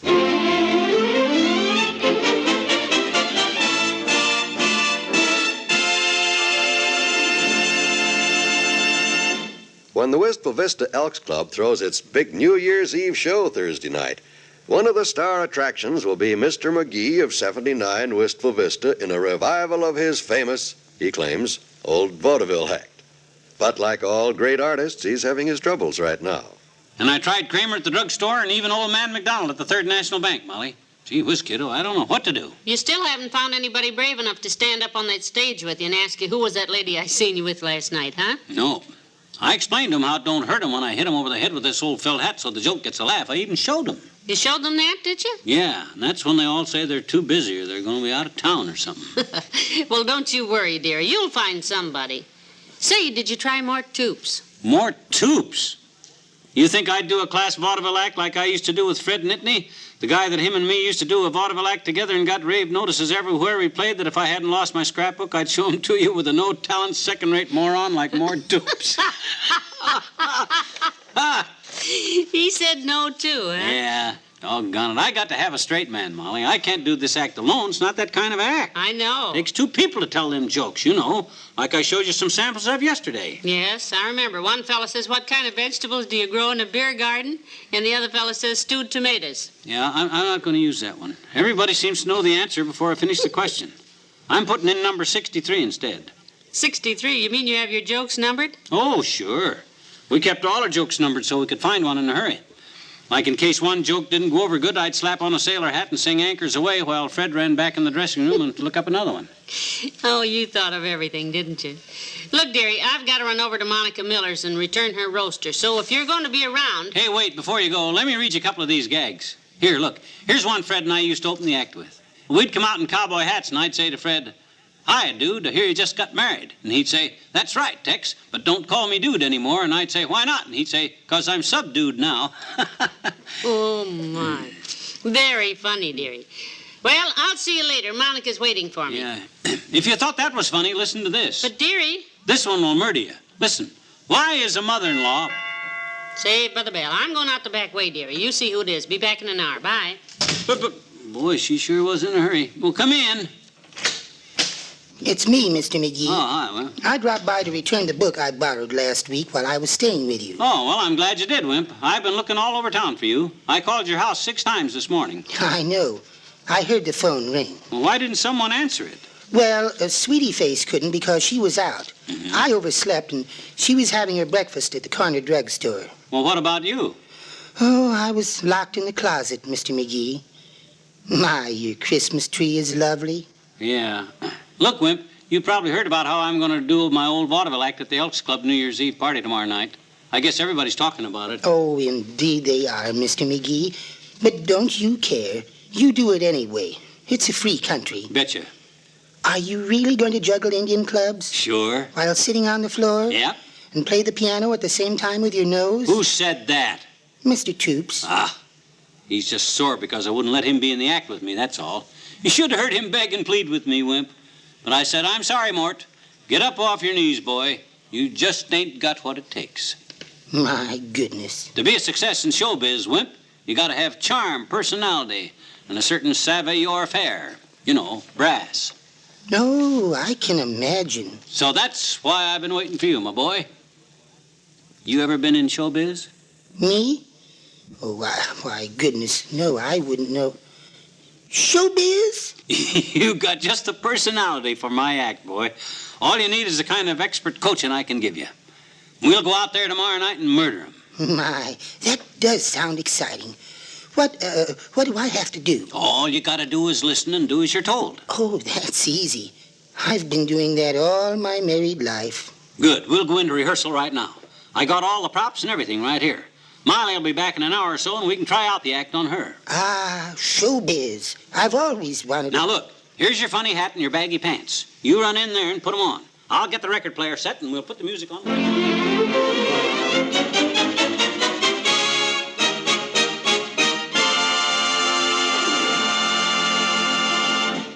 Back to Wistful Vista in a minute. Some drivers like to travel at night because the highways are less crowded than in the daytime. Do you? Well, if so, you're courting danger and should be extra careful. Although far fewer cars travel the roads at night, the death rate per vehicle is 4 times greater at night than in the daytime in proportion to traffic volume. If you must travel at night, use the utmost caution. Most of all, slow down from your normal daytime driving speed. This minimizes the danger of accidents. In fact, 11 states already have taken the added night hazards into account by requiring lower maximum speeds in the hours of darkness. The 2 biggest factors causing an alarming increase in night accidents are bad driving vision and excessive speed.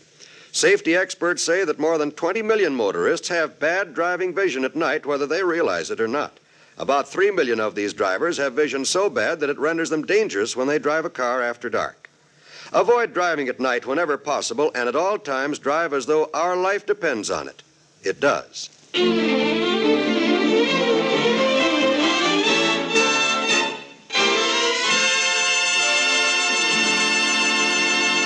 Here comes Molly, Wimp. Get set. Oh, I'm so nervous, Mr. McGee. I don't think I Come on, can... you'll be fine. You'll be fine. She's at the door. Okay, let's go. It's me, McGee. I tell you, dearie, I've never been in all my life. Heavenly days, what's going on? Hello, Meyer. Hello, Schultz. I hear you have a new baby at your house. Has he come this day? I guess so. He has all his clothes off. Oh, no. Okay, Wimp, the cowboy hat's now. I'm Tex and you're Slim. Well, I'll get my boxing gloves on. Now you start. I hear you got himself. Oh, I remember. Here you got a job, Tex. Yep, working on a ranch, Slim. Working on a ranch, eh? What you doing with the boxing gloves? I'm a cow puncher. Oh. Well, Molly, what do you think? I think he's good. Of course, those pants don't fit him very well. Well, they're not supposed to fit. They're supposed to be baggy, for laughs. Oh, but yours fit. Well, I can let him out by tomorrow night. I guess I was a little thinner back in them days when me and old Fred played the Palace. Oh, my. Did you and Mr. Nittany actually play the Palace Theater, Mr. McGee? It must have been a thrill. I'll never forget it, Wimp. The place was jammed. Everybody in town was there. Them rickshaws were lined up for 3 blocks. Rickshaws? In New York? This was the Palace Theater in Hong Kong. Our agent, Charlie Hugo, forgot to read the fine print. We played on the same bill with Charlie Fu and his all-geisha orchestra. Great band, real crazy. You should have heard them gals play Dardanella. Something you'd never forget. Believe me, I've tried. Well, Wimp, you done pretty good with the jokes. Oh, thank you, Mr. McGee. I've always wanted to be in showbiz. Ah, yes, showbiz. Now, the next thing, Wimp, every class act like mine has to have a little tap number in it. You know, like little dancing to keep things moving. Moving? There's an old saying in vaudeville, Mr. Wimple, keep the show moving. That's because a moving target is harder to hit. If you told one of those jokes and just stood there... No, that's not it at all, Molly. It figures. I took a correspondence course in how to be popular one time, and there was a little tap dancing in it. I don't If remember... you just know a few basic steps, boy, I can teach you. You get that record of Tea for Two out, will you, Molly? That's the tune I and Fred Nittany introduced, you know. And since then, every guy that's trying to prove he hasn't got 2 left feet does a tap routine to that number. Here's the record, dearie. I'll put it on. I'll pull the rug back for you, Mr. McGee. Swell. Now watch this close, Wimp. I'll show you. Now, you be careful, dearie. That was 20 years ago, you know. I'm just warming up, kiddo. When I get going here, whoops! Careful, Mr. McGee. What's the Christmas tree? Just slipped a little. Floor is slippery. You see, Wimp? And right along in here, we used to do a break. Pretty tricky. That was pretty good. That's just a sample of what I mean, Wimp. Right in there where I quit, I used to always do a break, you see? He's trying to teach that to amateur. Too tough. That was wonderful. Yeah, go ahead and try it now. You don't have to be as fancy as I was, just enough to give me an idea. Okay, Molly, play the record again. I'll surely try hard. I'd love to join your act and be in showbiz.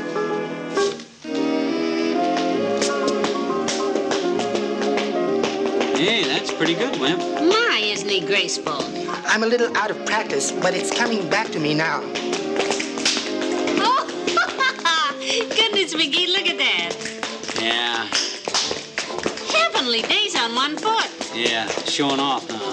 Just look at those spins. Why, he's fantastic. Well, that gives me an idea what you can do, Wimp. You were just wonderful, Mr. Wimple. Oh, thank you, Mrs. McGee. Did I make it, Mr. McGee? May I be in your act? Well, I'll think it over, Wimp. There's a lot of things to consider. Dancing ain't everything, of course. The jokes... He told the jokes beautifully. I thought he was very funny. Well, there's more to it than that, of course. A good act needs a good contrast. Contrast? Yeah, you know, I and Wimp, we're built a lot alike. Ought to have one fat guy and one skinny guy, maybe, like Abbott and Costello, for instance. Oh, I'd love to be in it. Showbiz has always Well, been I'll like let you know, Wallace. I probably ought to give Doc Gamble a chance at it first, you know, to be fair.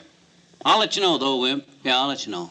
Don't call us, we'll call you. Of course, Doc can't dance and probably can't tell jokes, but with my talent, he'll make a good contrast, and with the right coach...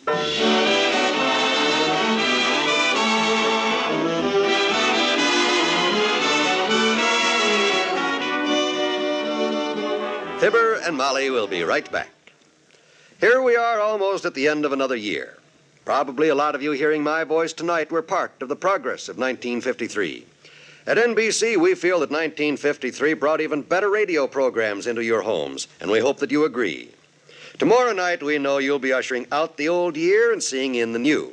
Why not set your radio dial to NBC for a panoramic picture of celebrations across the nation? NBC will bring you orchestra pickups from the top nightclubs and hotels from coast to coast as the young New Year chases Father Time across the country. So whether you're having a party or celebrating all by yourself, let NBC provide the music, noisemakers, and entertainment by leaving your dial tuned right here to the station where you hear the familiar 3 NBC chimes. And then on New Year's Day, be sure to join us for the world-famed Rose Parade from Pasadena, California, the Cotton Bowl football game from Dallas, Texas, and the Rose Bowl football game from Pasadena, all on the NBC Radio Network.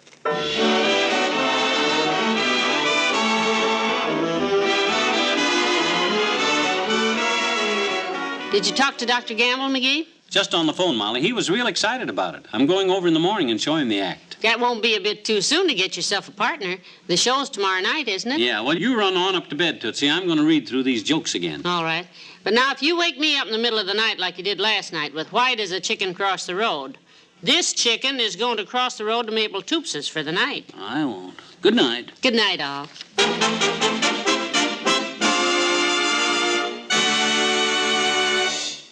NBC has brought you the Fibber, McGee, and Molly program, transcribed with Bill Thompson as Wallace Wimple. This is John Wald inviting you to be with us again tomorrow night for another visit with Fibber, McGee, and Molly.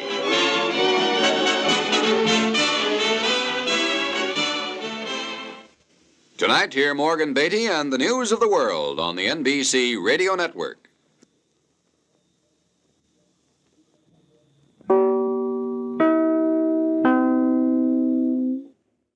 Enter the world of Detective Noir with Philip Marlowe, up next. And get it straight. Crime is a sucker's road, and those who travel it wind up in the gutter, the prison, or an early grave. There's no other end. But they never learn. From the pen of Raymond Chandler, outstanding author of crime fiction, comes his most famous character in The Adventures of Philip Marlowe.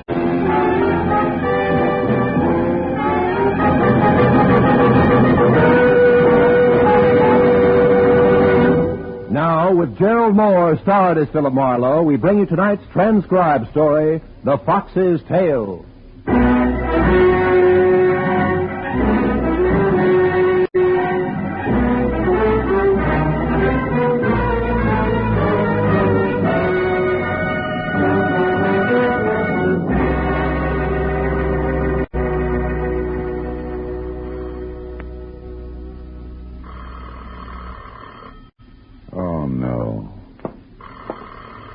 Sometimes when the phone just never should have been invented. Hello, Marlowe speaking. This is Orrin Metcalf. You remember me, don't you, Marlowe? Oh, sure, Barrister. What can I do for you? Meet me here at the Blue Chip Bar at once, Huh? Marlowe. Look, I can hardly hear you. Speak up, will you, Orrin? The Blue Chip Bar. Yeah? It's a miserable cafe on Melrose near La Brea. Melrose near La Brea? Yes, I'm in a booth, the last one on your right as you enter. But be careful, Phil. We can't afford to be seen. And please hurry. I'll pay you handsomely. To do what, Orrin? To impersonate a dead man.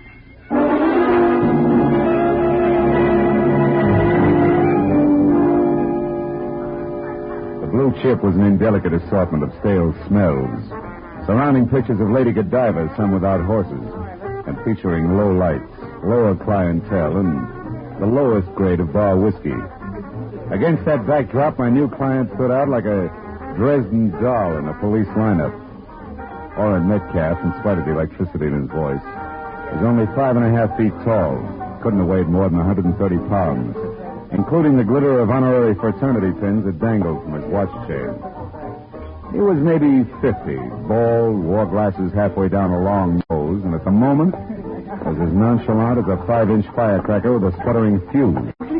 Quickly, sit down, listen carefully. It's going to be hot in here, but go ahead. I am representing a man named Cuvion in a lawsuit. Rudolph Cuvion. Yeah? He's a manufacturing chemist. Hungarian born, at present Phil in a sanitarium. The nervous system will take just so much, you know. Yeah, I know. And look, this Rudolph Cuvion is suing or being sued? Which? He's suing. And nobody less than his former employer, the eminent Justin Shepard. Justin Shepard. Well, he turns out cosmetics, doesn't he? Makeup, lipstick, that kind of stuff? Yes, stuff, Marlowe, which includes a new and revolutionary nail polish that's worth a fortune. Which was invented by your client and stolen from him by Justin Shepard, huh? Exactly. We're suing for $250,000 in damages, Marlowe. But we'll settle out of court for $150,000 in cash. Hello. Not a cent less. Now, the trial, Phil, has, Oh, wait. What? What's the matter? Oh. Some brandy, please. Cognac. Cognac? The kidding pot. Like I said, what'll it be? All right, Junior. 2 beers. Skip the chatter. We got to catch a train. Okay. The antisocial. Yeah. Isn't that awful? You were talking about the trial, Orrin? Oh, yes. Now, the whole point, Phil, is that every witness we had at the outset has so far either been bought off or frightened away by Shepard and his crew. With one exception. You're racing the hole, huh? Yes, a man named Max Redmond. He worked with Rudolph Cuvion years ago in Chicago, when Cuvion first perfected the lacquer base, which makes the nail polish formula so valuable. Redmond's testimony could have swung everything our way. And Justin Shepard found this out. Wait a minute. What do you mean could have, Orrin? Huh? 2 beers is ordered. 30 cents, Judge. Hey, we're even. Thanks. Now, Marlowe, the dead man I spoke of and Max Redmond are one and the same. Shepard murder? They're worse. He drove Max Redmond to suicide, Marlowe. The man shot himself an hour ago. I don't follow that. Well, Redmond was staying here in L.A. with his wife. Now, I'll tell you the address in a moment. It's nearby. And although neither Shepard nor his cronies ever got to see Redmond, they knew where he was and where he came from. With that, they went to work. Blackmail? Oh, yes. Years ago, Redmond got in a jam. I had no idea what it was, something that he was conscience-stricken about, and Shepard uncovered it, then got through to Redmond on the phone. He struck home. His blackmail price was Redmond's silence, huh? Right you are. Shepard told him to get out of town. But when I talked to Redmond an hour ago, he was positive that Shepard would demand more in the future. Redmond was very hysterical, said he wished he'd never heard of me or Rudolph Cuvion. And then he hung up. Well, when I got to his apartment, I found him dead, shot by his own hand. His pistol at his side. Oh, it was awful. Yeah. Tell me, Orrin, what about Redmond's wife? Well, her name is Louise. She's out of town right now. He was afraid for her and made her go away. At any rate, Phil, you see what I'm getting at, don't you? The reason I want you to work for me? Yeah, I think so. Shepard and his buddies don't know Redmond's killed himself, and if I give the impression by posing as Redmond that he's still alive and not leaving town, Shepard will figure that his blackmail angle didn't work, huh? He'll get together with you and settle before tomorrow morning when Redmond would have taken the witness stand. Precisely, Phil. $150,000 settlement as against a court award of $250,000 means a saving of $100,000 to Shepard. He'll pay it, as long as he thinks Redmond's still alive and willing to testify. Well, now, will you do it, Marlowe? Poses Redmond, huh? There's $1,000 in it for him. I don't know. $1,000, Phil. And Rudolph Cuvion, helpless in the sanitarium. And Max Redmond. It's an awful lot to turn down, isn't it, Orrin? Huh? Thank you. Now then, here's the deal. Oh, wait a minute. How about No questions. Every minute counts. Now, I've got Redmond's top coat right here. Now, you put it on when you leave. And here are the keys to his apartment. It's the Garden Court Apartments on South Ogden. South Ogden? That's right. Now, you sneak inside. Then a minute later, very obviously, go out again. Get into his car. It's a new green Nash. drive up into the Hollywood Hills along Lookout Road. Why there? Well, Redmond drove up there a lot. Now, later, return to the apartment. You'll probably be followed as Redmond always was. And the man will be big and muscular. And in a black coupe. Now, once they know that Redmond... well, that's you, of course. Yeah, sure. Doesn't intend to leave town. There may be an attempt in your life. So watch your step. Getting killed as Redmond destroys the illusion we're out to create. That's not all it destroys. Eh? They destroy me.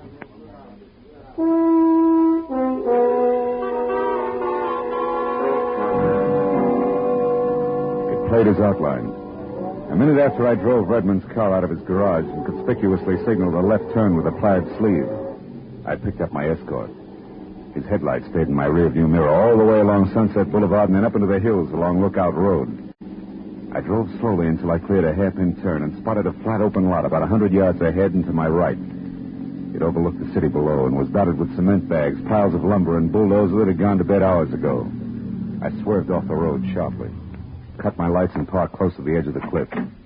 Then I piled out of the car and quickly set up the oldest trick in the book. I took off the plaid coat, tossed it over a shoulder-high board jutting out of a lumber pile, topped it with my hat, and ran for cover behind the bulldozer. I got there just as the black coupe pulled in, cut its lights, and ground to a stop. Then I saw something big and beefy get out and start toward the coat, an ugly, snub-nosed gun in hand.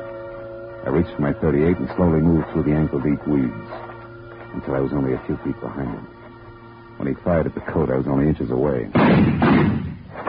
What the... Does that make it my turn? Don't try it. You're not Redmond. And not a lot of people. Drop your gun. Go on. What are you going to do? I'll ask the questions. What's your name? Gaffney. Earl Gaffney. Working for Justin Shepard?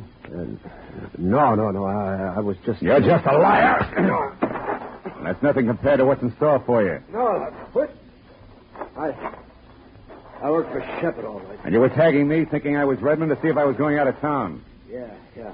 I had orders to knock you... knock Redmond off if he didn't go straight for the airport. That's all, honest. I don't know anymore. Get up. Now walk over to that tube in there. Open it and get in. Go on. Keep moving and keep your hands open. All right. Now, I want to have a little chat with Justin Shepard. His home address, what is it? He ain't got one. He stays at hotels. Right now, it's the Beekman Plaza in Beverly Hills. Now, quit, will you? That's all I know. Sure. You see, Earl, I believe you. You've got such an honest face. For a killer. Sweet dreams, Buster.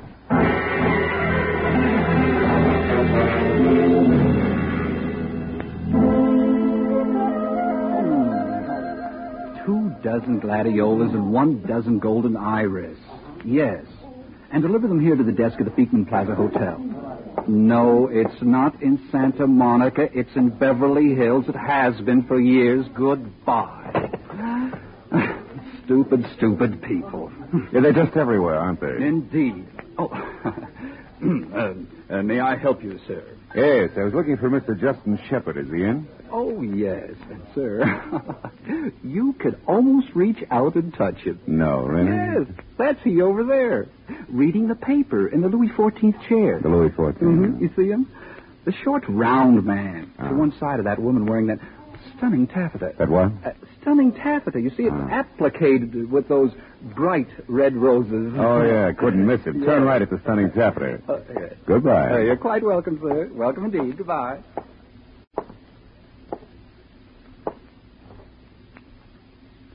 Mr. Shepard? That's right. My name is Philip Marlowe. I'm a private detective. I know. I've heard of you. Oh? What's on your mind, Mr. Marlowe? A chemist. What about him?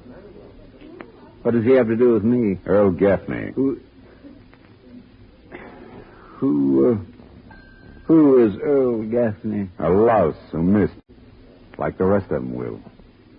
Max Redmond is still alive, and I intend to keep him that way. Good night, Mr. Shepard. See you in court. The effect was great. The fat man's mouth fell open and his chin jellied all over his chest. I let it go at that. The illusion was established. As far as Justin Shepard and company were concerned, Max Redmond was very much alive and kicking up the kind of trouble that they didn't want. But 20 minutes later, when I let myself into the dead man's apartment and walked into his bedroom, I knew the illusion was only an illusion. Max Redmond's body was sprawled at a crazy angle across the bed. I wondered what he could have possibly done to take this easy way out. I stopped wondering when the front door closed.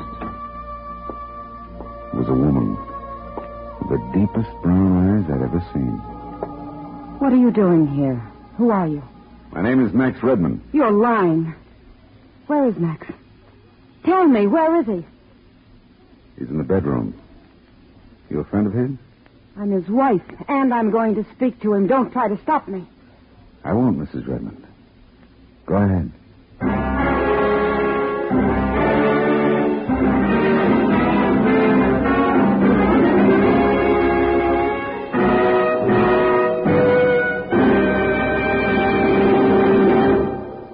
In just a moment, the second act of Philip Marlowe. But first, Bing Crosby climaxes his season on CBS this Wednesday night with a terrific lineup of top talent. Arthur Godfrey, Bob Hope, Perry Como, and the four Crosby sons, who've attracted nationwide attention as his guests earlier this year. Bing, Arthur Godfrey, Bob Hope, Perry Como, and the youngsters will be heard in a great musical roundup of the season's top tunes. So be listening this Wednesday when on most of these same CBS stations, the Bing Crosby Show comes along with these top guests. Now with our star, Gerald Moore, the second act of Philip Marlowe, and tonight's story, The Fox's Tale.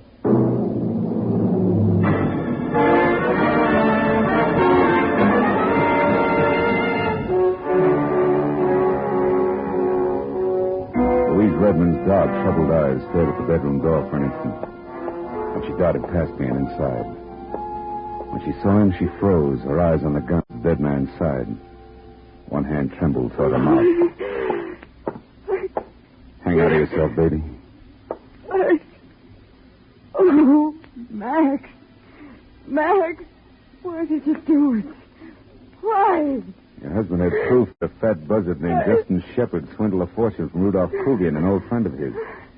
Max was going to for that proof tomorrow morning in court. He wouldn't kill himself because of that. Well, there must have been something in his past that he couldn't live with any longer. What? You know what it was, Louise? I don't believe any of this. You were in here posing as Max. You're responsible for his death, but you won't get away with it. Give me that gun. Go. Fool, let go. I said let go. It's better. You're smart enough to give in fast anyway. Now sit down over there and listen. Who are you? Why are you here? I'm Philip Marlowe, hired by Orrin Metcalf. You know him? Yes. He found Max like that. They couldn't let Shepard know that the case against him was dead, so he hired me to keep up the illusion that Max was still alive, that nothing was wrong. Metcalf is sure that Shepard will crack before morning. But we'll need your cooperation, Louise. How about it, huh? When you took that gun away from me, you smashed my only picture of Max. You couldn't even leave me that intact. I'm sorry. I know it's going to be tough on you, baby, but... Hey, wait a minute. Louise, did Max write that on the picture there? Yes. To my Louise. With love. Louise, listen to me now. This backhand script. Was Max left-handed? Yes, but what is it? He was shot in the right temple. You mean that someone killed him? That's the general idea, yeah. Justin Shepard. The man Max intended to testify against. No, not unless he's a lot slicker than I think. But he has an assistant, a tough one named Gaffney, who was watching this place when I took over. If he did it, then followed me, he wouldn't have had a chance to report to his boss. I don't understand. Followed you where? Oh, that lot on Lookout Road where Max liked to go. I caught Gaffney there and filed him away in a tool bin. I better go and have another chat with that boy right now. You wait here. Here. Now, look, baby, we can't quit. You've got to finish the job Max started for his old friend Kuvian, and better than that. Maybe we can get Max's killer, too. Are you game? I'll do as you say. As As I went out to Redmond's car, several things bothered me. And not the least of them were Louise Redmond's dark, deep eyes. When I got in the car, I felt the pistol that had killed Max. It was in my pocket where I dropped it after I'd taken it away from the girl. I pulled it out and looked at it. It was a Belgian Browning 765 automatic. I broke it apart and then, on a hunch, I slipped it back together, got out of the car again, and took the gun up to Louise. I don't know much about guns, Marlowe. All you may have to do is point it, Louise. The threat will probably be enough. In case it isn't, that's the safety catch there on the side. I'll be back as soon as I can.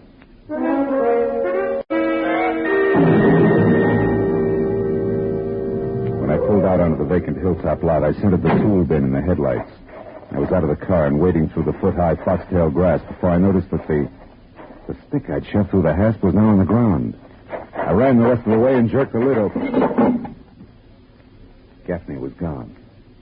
I started to close the lid, but stopped at something in the bottom of the bin. I'd have liked a coiled rattlesnake better. It was a glistening, sticky puddle, and it was blood. The scream had come from a hollow beside the lot. I ran toward it. Saw two kids in a parked car, scared stiff and staring into a tangle of brush in front of them. There's a man down there. He's hurt. Bad. Where? Show me. In that brush. We both saw him. He stood up just a second ago and he started toward us. There was blood all over him. And then he fell down again. Okay, get your girl out of here. Get back to your car. Okay, mister. Oh, hey, holy cats. You're Philip Marlowe, the detective. I've seen your picture lots of times. All right, be a good fan and stay out of the way. The guy's dangerous. Go on. Yeah, okay. Come on, buddy.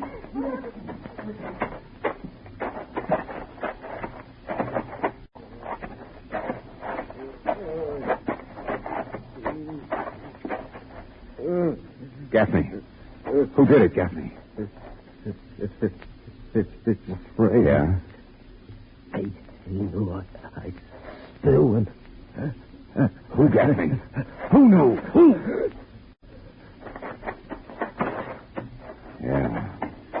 Hey, Mr. Marlowe. Hey, Mr. Marlowe. Did you find him, Mr. Marlowe? Yeah, I found him, son. He's dead. Holy cat. Now, look, do me a favor, will you? Get to a phone, report this to the police. Oh, yeah, sure. Tell them I'll get in touch with them as soon as I can. Okay. Sure, Mr. Marlowe. Yeah, right away. The next stop had to be Justin Shepard's hotel. And now I had more to go on and a couple of hints from left field. Just as I pulled up in front, I saw Shepard behind 16 cylinders of imported limousine, swinging away from the curb. He seemed in no particular hurry, so I tailed him far enough to realize that he could be heading to Max Redmond's apartment. Then I took off through the side streets, wide open. I got back to the apartment in time to brace Louise for Shepard's visit. But, Marlowe, what can I do? Maybe I'd better... Huh? Maybe you better let him in. Go ahead. Yes? Stand aside, young woman. I'm coming in. Please do, Shepard. What? You again. Nice of you to drop in. What have you got in the bag, lunch? Don't be facetious. And don't worry, it's all here. I know when I'm beaten. I suppose it would be quite pointless to ask where Redmond himself is. Completely pointless at this late date. Very well. Then I assume I'm to leave this with you. That's right. It had better be right, my boy. Believe me. Good night. Just a minute. How come you're running your own errands? You took care of that yourself earlier tonight. You're a competent man. You should be working for me. Working for you has its drawbacks, Shepard. But you must have. Gaffney didn't die right away. Gaffney's dead? Marlowe, be careful. Yeah, he lived long enough to tell me he was framed, Shepard. By you. When you can prove that, I'll be at my hotel. But I advise you not to push your luck. Marlowe, you let him walk out. Yeah, the guy was right, baby. So far, we've got no proof of any of it. Except this bag and whatever is... Money. Why, it's filled with bundles of bills. Big ones. At least $100 grand. Holy smoke. Excuse me, will you? Who are you calling? Somebody will be very interested in this. You just wait and see. That's Cat speaking. Oren, this is Marlowe. I'm at the Redmond place, and get this. Justin Shepard walked in here, dumped $100,000 on the table, and left again. Not a half minute ago. At Redmond's? Yeah. Why, it's a bribe. We've got him, Phil. We've got him. Don't touch it. I'll be right there. Now, wait a minute. There's more. Go on. Louise Redmond came back. Louise, in the middle of this mess? Yeah, she's here now. Must have been rough on her to find Max. Worse than you think. Because that's still not all. What do you mean? But you can bet your briefcase on the fact that Max didn't kill himself in the first place. He was murdered. Sit tight, Phil. I'll be right there.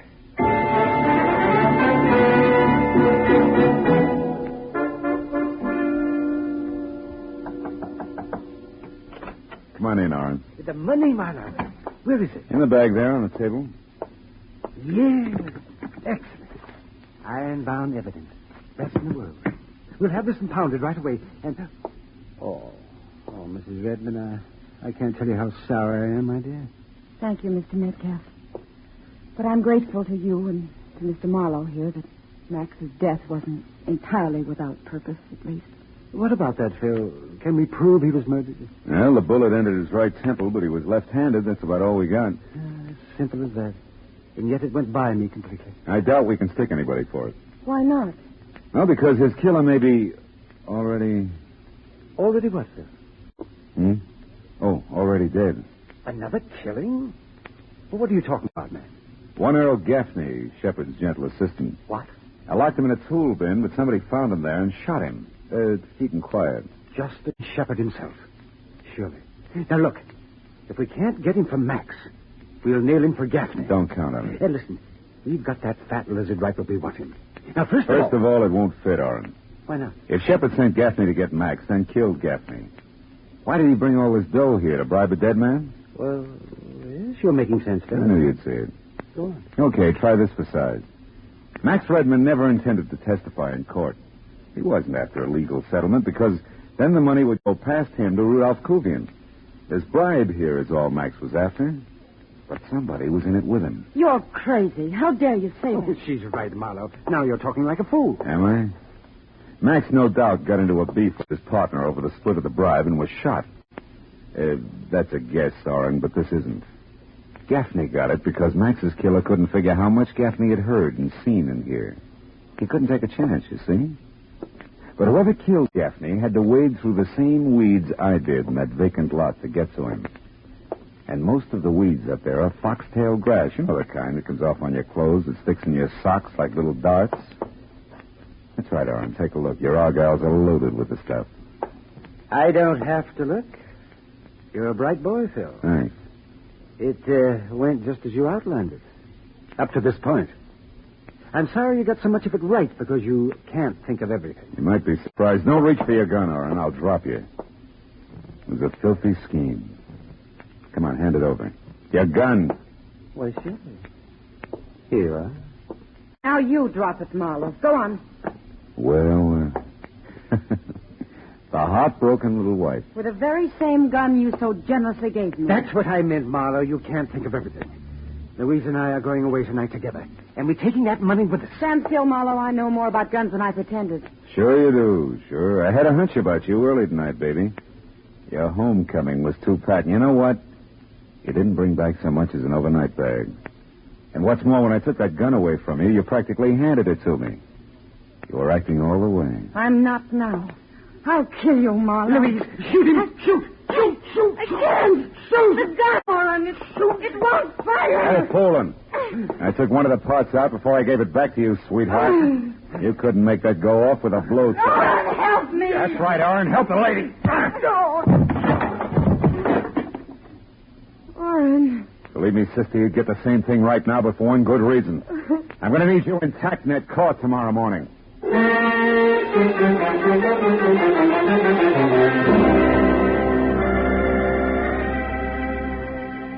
By the time the police showed up, Oren Metcalf, dynamic barrister, and Louise Redmond, beautiful dreamer, were already coming apart at the seams. 2 hours later, when I finally got away from it, they were still screaming hysterical insults at each other.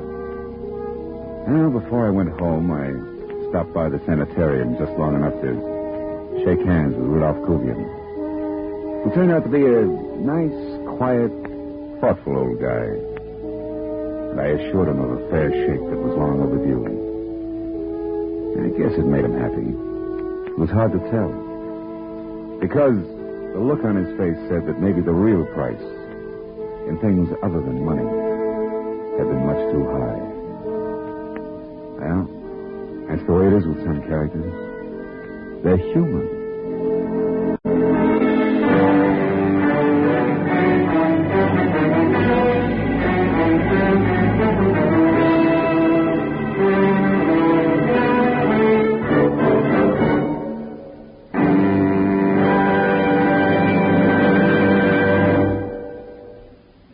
The Adventures of Philip Marlowe, bringing you Raymond Chandler's most famous character, star Gerald Moore, are produced and directed by Norman MacDonald and are written for radio by Robert Mitchell and Gene Levitt.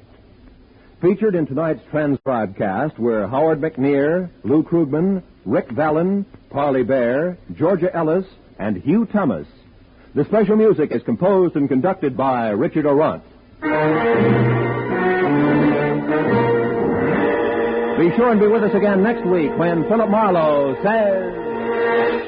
This time there was a fish that talked with a lisp, a hot blonde with cold cash on her mind, and a corpse with dirty French cuffs. And I mixed with them all without ever getting out of my own bed.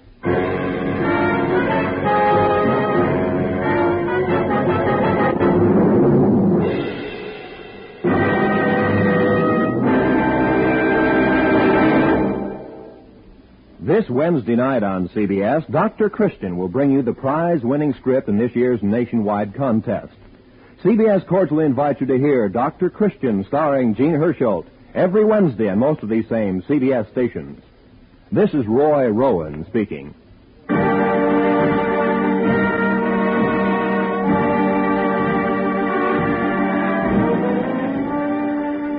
You can save for your future today the United States Savings Bond way.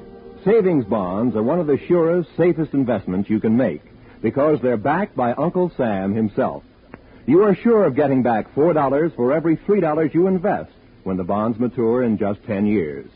Safe because even if the bonds are lost, destroyed, or stolen, your government will replace them at no charge. And bonds are simple and convenient to buy.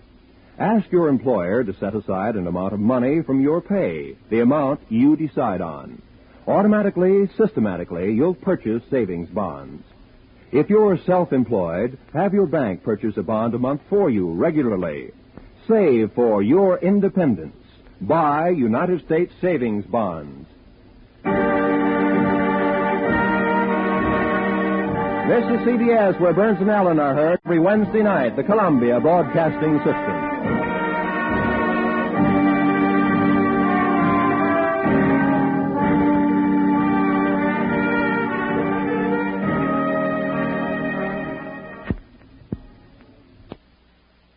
Now it is time to go back to Dodge City with Gunsmoke.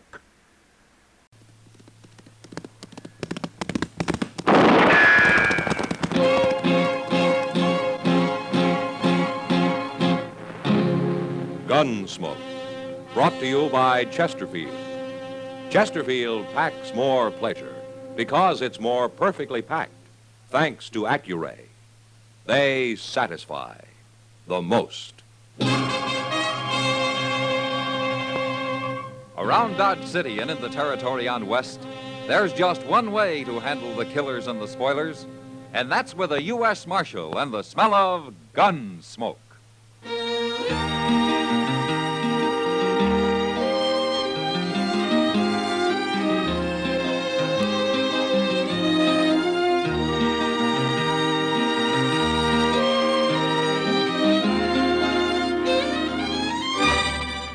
Gunsmoke, starring William Conrad, the transcribed story of the violence that moved west with young America, and the story of a man who moved with it. I'm that man, Matt Dillon, United States Marshal. The first man they look for and the last they want to meet. It's a chancy job, and it makes a man watchful and a little lonely.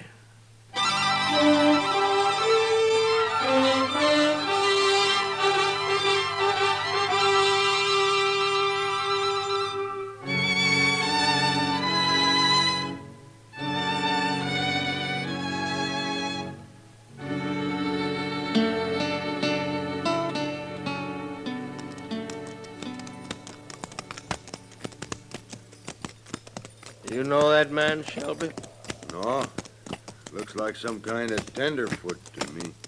Who else is camping a grove of trees, got no water?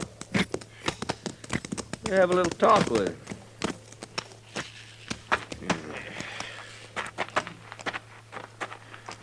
He looks scared, Kringle. Seen men look scared before. Hello, mister. Oh? Camped here all alone? Yeah. Scouting around for some homestead land. Good-looking horse you got over there. He seems to be a good horse. He's awful young. I think I'll take a look at him. Sure. What you men doing out here? Oh, we just ride around. We scout for things, too. Land? We ain't the kind of settle down to hard work like that. I had a little orchard back in Ohio. Raised apples. Yeah.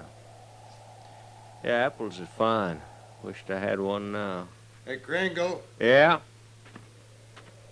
That there horse ain't got no brand on him. No brand? It washed off crossing the river. You talking about washed off? It did. I ain't lying. Well, it don't matter none. Go get your rope, Shelby. I'll get it. What's he need a rope for? Well, now, don't you worry about that, mister. We'll take care of everything. What are you going to do? I told you not to worry. Now, look, I ain't done nothing. Of course you ain't. We're just going to save you from all that hard work you was planning on. No. All right, I got it, Shelby. Hurry up. Stand still. Let me go, will you?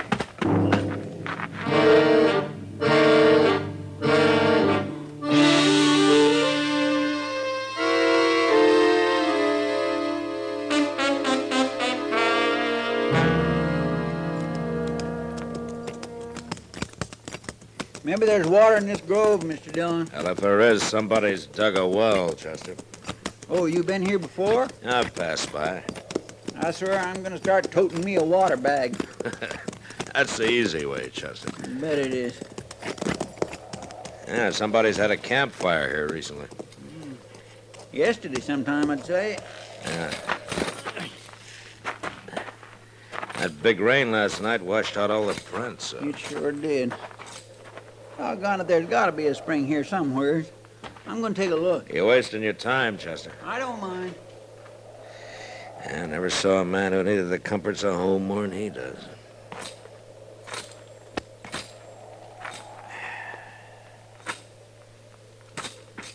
Mr. Dillon! Mr. Dillon, come here, quick! Huh? Look. Yeah. Lynched. Scared me half to death. I seen him hanging there. It isn't a very pretty sight. There ain't no horse around. Where's his horse? Yeah, he probably stole it. And then they caught up with him and took it back. Who do you suppose done it? I don't know. I don't know how we're ever going to find out.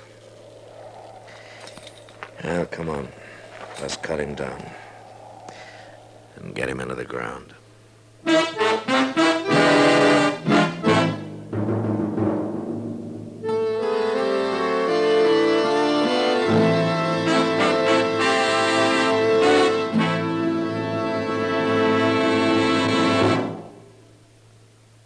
Introducing one of the country's best-known jazz musicians and arrangers, Mr. Bobby Haggart.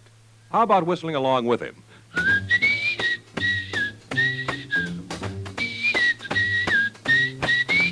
Packs more pleasure, packs more pleasure. Chesterfield packs more pleasure because Chesterfield's more perfectly packed. It stands to reason a cigarette made better and packed better, smokes better, tastes better. And Chesterfield is more perfectly packed by Accuray. This electronic miracle removes human error in cigarette manufacture. So Accuray Chesterfield is firm and pleasing to the lips, mild yet deeply satisfying. Yes, Chesterfield gives you something no other cigarette can give you. Chesterfield packs more pleasure because Chesterfield's more perfectly packed.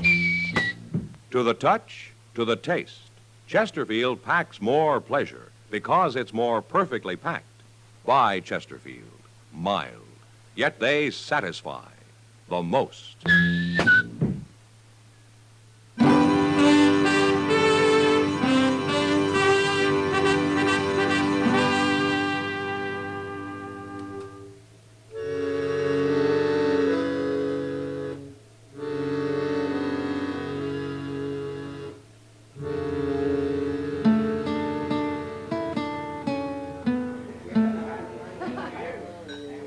Matt, I don't know what I'd do if I rode into a grove of trees and found a man hanging there. Well, I hope it never happens, Kitty. How can men do such things? It's easy. For some men. I hope you catch him. I'd like to, Kitty. Who was he, Matt? We found an envelope on him. His name was Hank Blennis. Must have been a newcomer. I never heard of him. Well, he wasn't wanted by the law that I know of. But I guess he was a horse thief, all right. They wouldn't have lynched him otherwise, would they? No, Then why don't you find out who's had a horse stolen recently? they wouldn't likely be talking about it now, Kitty. Well, things could be worse, Matt. No, what do you mean? Suppose there wasn't any law at all. Then people wouldn't even have to hide what they do. Now at least they know they're doing wrong. Well, that doesn't seem to stop him much. Marshal Dillon? Yeah. My name's Charlie Drain, Marshal. I run cattle up north on the Republican River. Happened to be in Dodge on business, and I heard about that lynching yesterday. You know something about it, Drain? I know I don't like it. My own pa was lynched, Marshal. A mob strung him up by mistake. I was just a boy, but I seen him do it, and it's laid in my mind ever since. Yeah, I can understand that.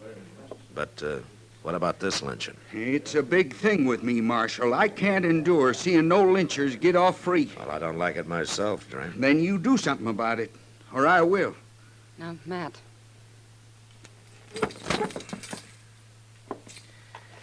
Maybe you better tell me what you got in mind, Drain. A fella named Gil Mather. Got a little ranch over on Dove Creek. I've heard round and about that he's had a horse or two stole recently, and I've heard that he's talked to hanging whoever stole him. It looks to me like he went and done it, Marshal. I know Gil Mather. Well, then maybe you better go bring him in. Or you will, huh? I'll see him dead. I told you how I feel about things. I ain't fooling, Marshal. Drain, I got some advice for you. Is that so? Why don't you take a walk around Dodge and talk to some people, huh? You ask them what I'm like when somebody tries to crowd me. Then you go sit down somewhere and think about it. You think about it real hard.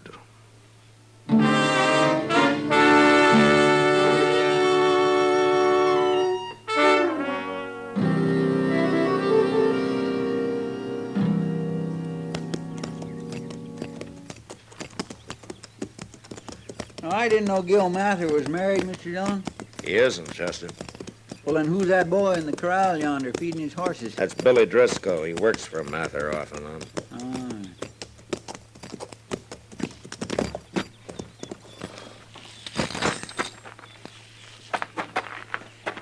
You think Mather will fight? I'm not arresting him, Chester. I got no evidence says he did it.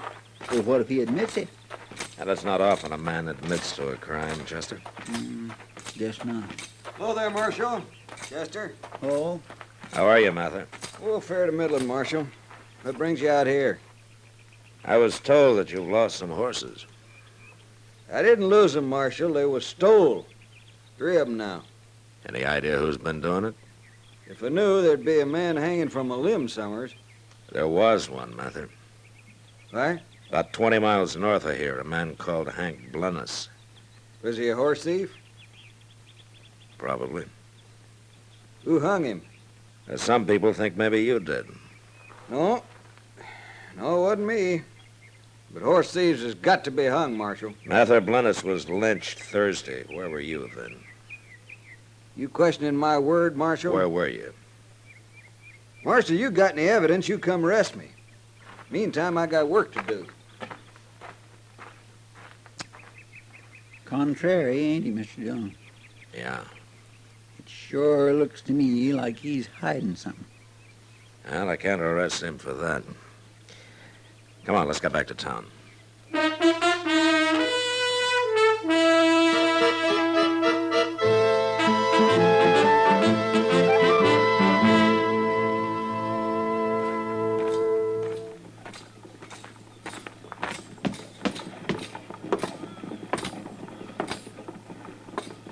Doc? Hey, Doc. Doc, you asleep? Huh? Who said that? Oh, well, oh. Oh, it's you, man. You sure don't do much to dress this town up, Doc. Oh, what man's got a better right to sit out here and rest his eyes for a few minutes? No? I was up the entire night nursing old Mrs. Jackstone through a fever. Well, maybe we ought to tie a sign on you explaining that, Doc. Folks might not understand otherwise. Oh, folks can go hang. I'm here if anybody needs me. Well, a man would have to be mighty sick to need a doctor who looks like he's sleeping off a drunk. Don't harp at me, Mad Dillon. From what I hear, you're not exactly distinguishing yourself at your own trade. Well, you got me there, Doc. Yeah, you bet your life. And since you admit it, then I won't say any more to you. Well, good. Even though it does kind of look bad when people can go around stringing up anybody they please, and with no interference from the law. Yeah, well, thanks for not saying any more about it, Doc. Oh, I'm not one to twist the knife. Now, you know that. Oh, sure. Marshal Dillon, I want to talk to you. What's the trouble now, Drain? I'm tired waiting, Marshal. Something's got to be done. Drain, why don't you go back up to your ranch and leave all this to me, huh? 'Cause you ain't doing nothing, that's why. You see them two men over there, Marshal? What? Them two standing over there. Who are they? One is Kringle and one is Jack Shelby. And they feel as strong as I do about all this. All right, Drain. You don't have to go back to your ranch. I don't care where you go, but you get out of Dodge and you take your friends there with you. If I see any one of you around after sundown, I'll throw you in jail.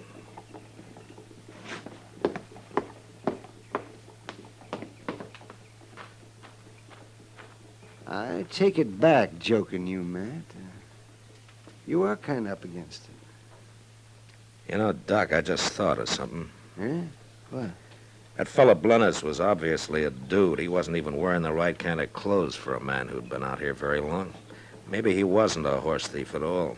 Then why would anybody lynch him? And I'm going over to the stable, Doc. Maybe Moss Grimmick can help me.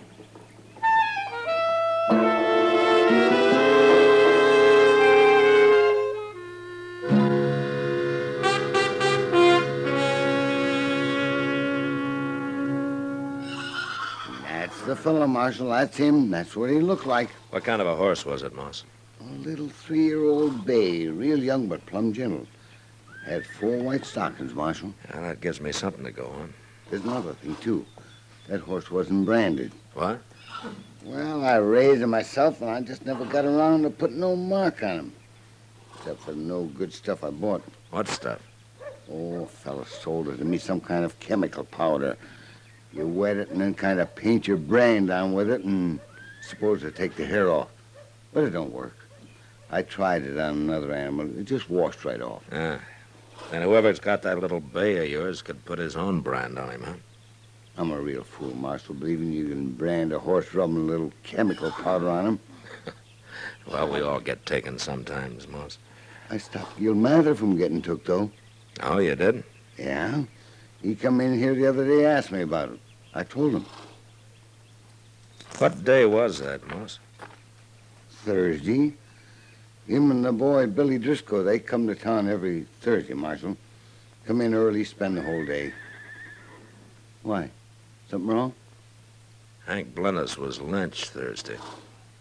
Well, you wasn't thinking Gil Mather done it, was you? Charlie Drain was, and he still is. I better go find him, Moss.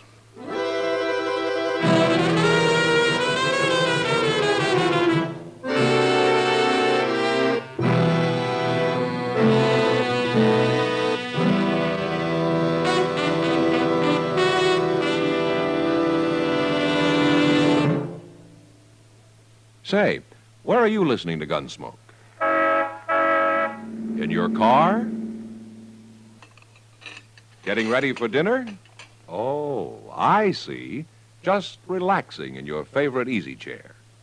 Well, I'd say you're in a good spot right now to really enjoy a Chesterfield. You see, Chesterfield packs more pleasure because it's more perfectly packed. It stands to reason. A cigarette made better and packed better smokes better, tastes better. And Chesterfield is more perfectly packed by Accuray. This electronic miracle removes human error in cigarette manufacture. So Accuray Chesterfield is firm and pleasing to the lips, mild, yet deeply satisfying. Yes, Chesterfield gives you something no other cigarette can give you. Chesterfield packs more pleasure because Chesterfield's more perfectly packed. To the touch, to the taste, Chesterfield packs more pleasure because it's more perfectly packed. Buy Chesterfield, mild, yet they satisfy the most.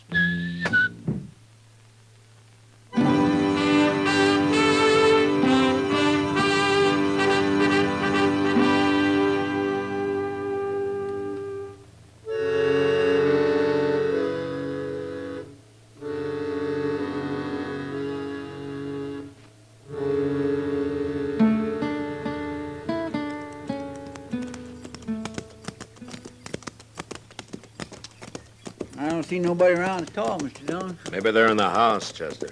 Want for me to go see? We'll tie up here by the barn first. All right, sir.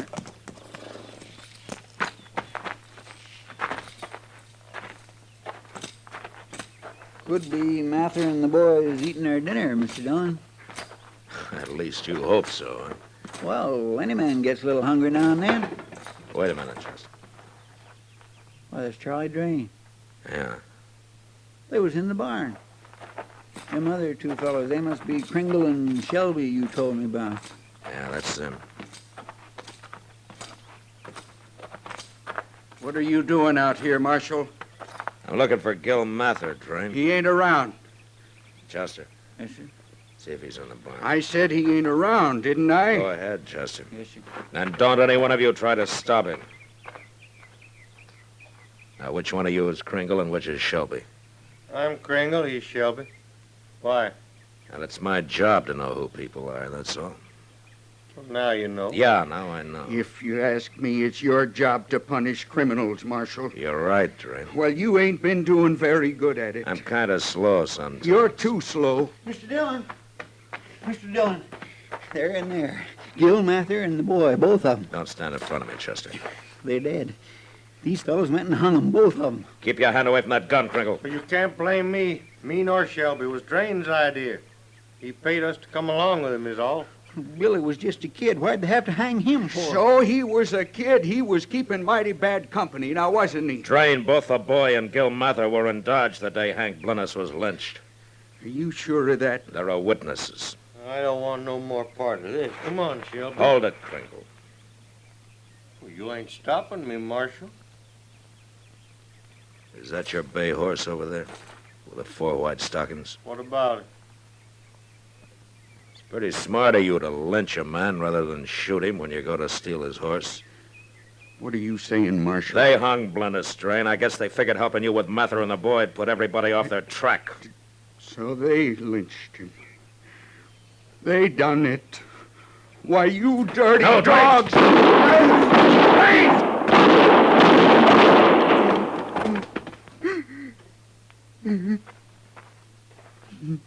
Why, he killed them.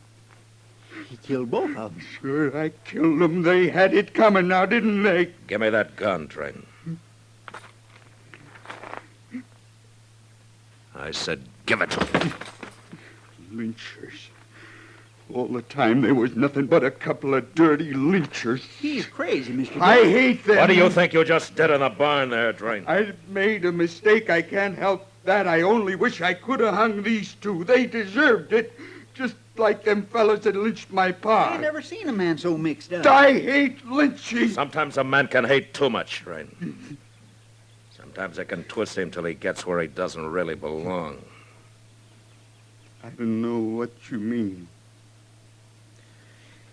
Hell, it doesn't matter now. Not anymore.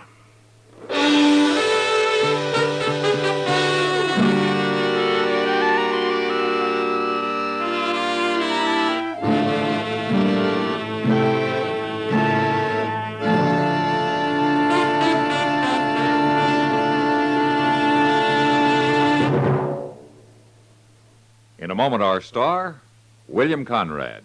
When you shop for those last-minute vacation items, don't forget to pick up a couple of cartons of Chesterfields.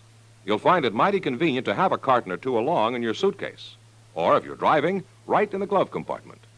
Chesterfield packs more pleasure, more vacation pleasure, because it's more perfectly packed. So buy Chesterfields. Buy 'em by the carton. Mild, yet they satisfy the most. You know, on the frontier, bullets cost 8 cents apiece, so they were seldom wasted. But next week, it's a stray bullet that kills a man. And that was the West. Good night. Gunsmoke, produced and directed by Norman Macdonald, stars William Conrad as Matt Dillon, U.S. Marshal. Our story was specially written for Gunsmoke by John Meston, with music composed and conducted by Rex Corey. Sound patterns by Tom Hanley and Bill James. Featured in the cast were Vic Perrin, Harry Bartell, Lawrence Dobkin, John Daner, Jack Moyles, and James Nusser. Harley Bear is Chester, Howard McNear is Doc, and Georgia Ellis is Kitty.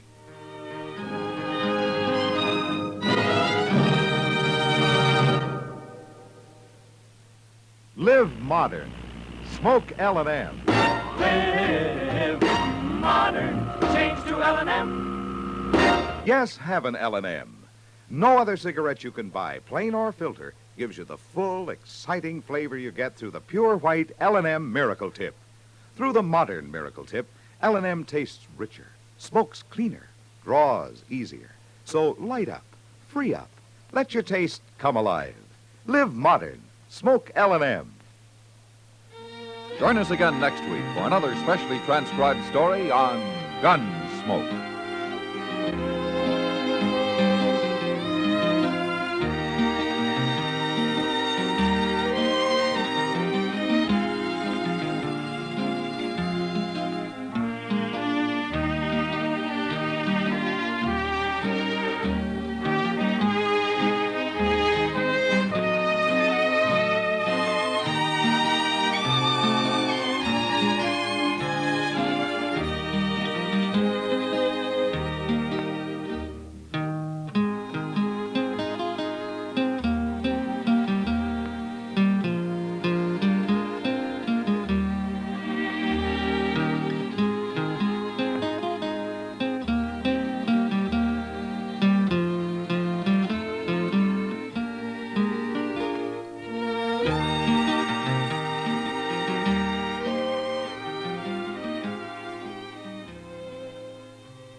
Our next guest will give you the laughs, just don't ask him to lend you money. It's Jack Benny coming up next.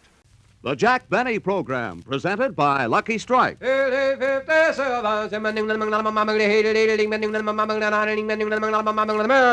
Lucky Strike, and Lucky Strike alone, offers you important evidence gathered in the tobacco country by the world-famous Crosby poll. This evidence reveals the smoking preference of auctioneers, buyers, and warehousemen, the men who really know tobacco. Here's what the Crosby poll found. For their own personal smoking enjoyment, independent tobacco experts again name Lucky Strike first choice. Lucky Strike first choice over any other brand. These experts know their business. Their overwhelming preference for Lucky Strike, we believe, has a direct relationship to the quality tobacco we purchase for Lucky's and to the real, deep-down smoking enjoyment you may expect from fine tobacco. And when these veteran tobacco experts name Lucky Strike first choice for their own personal smoking enjoyment, then you know. LSMFT, LSMFT. Lucky Strike means fine tobacco. And in a cigarette, it's the tobacco that counts. So smoke the smoke tobacco experts smoke Lucky Strike. Remember, independent tobacco experts again name Lucky Strike first choice. Lucky Strike first choice over any other brand.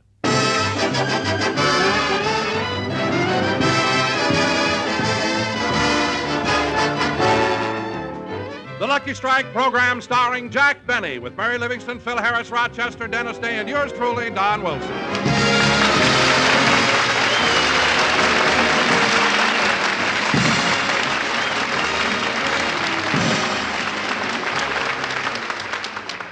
Ladies and gentlemen, Jack Benny has just returned from his stay in Palm Springs.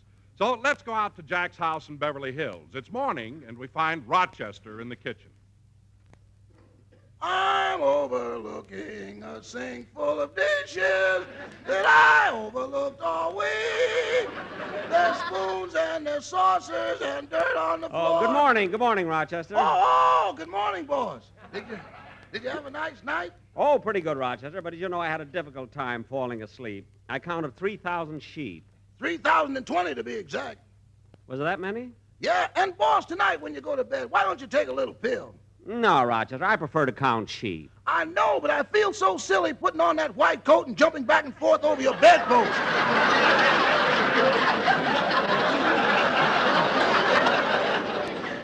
Rochester, if I can toss and turn, you can jump a little. Doesn't hurt. Now pour me some coffee. Okay. Just a minute, boss. Why'd you pull down the shade? In case Mr. Coleman looks out of his window, I don't want him to see you. Oh, yes. He's still mad about my losing his Oscar, isn't he? Mad? Yesterday he came over and got one of our lawnmowers. Well, that's all right. I know, but he mowed half his lawn before he put the flag down on the meter.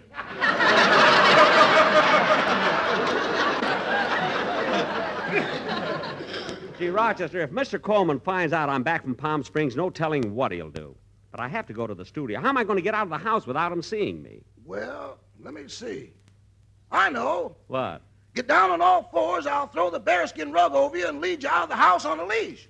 No, that wouldn't work. Now, suppose he comes over to pet me. I'll leave the muzzle off so you can bite him. No, I'd probably break my tooth on his garter. It's silly. But I got to get out of the house without Mr. Coleman seeing me. Say, boss, I know what you can do. What? You've still got your old Charlie's Aunt costume. Why don't you put that on? Say, that's a wonderful idea. If I'm dressed like a woman, he won't recognize me. That's a... You take it, Rochester. I'll go in and put on my Charlie's Aunt costume. Yes, sir. Mr. Benny's resident, star of stage, screen, radio, and will accept the nomination for any party that'll let him rent out rooms in the White House.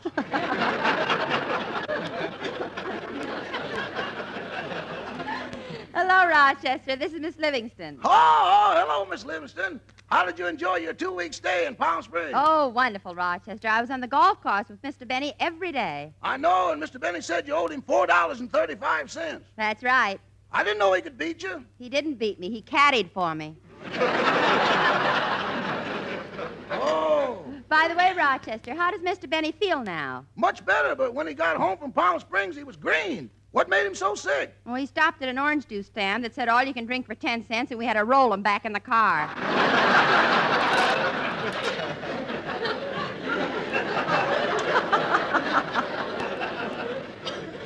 Oh, so that's what it was. He woke me up when he came sloshing into the house. Well, Rochester, please tell Mr. Benny that I'll pick him up in a few minutes on my way down to the studio. That'll be fine, Miss Livingston, but would you mind waiting for him down on the corner? On the corner? Why? Well, Mr. Benny will explain it to you when he sees you. All right, Rochester. Goodbye. Goodbye. Are you decent, boss?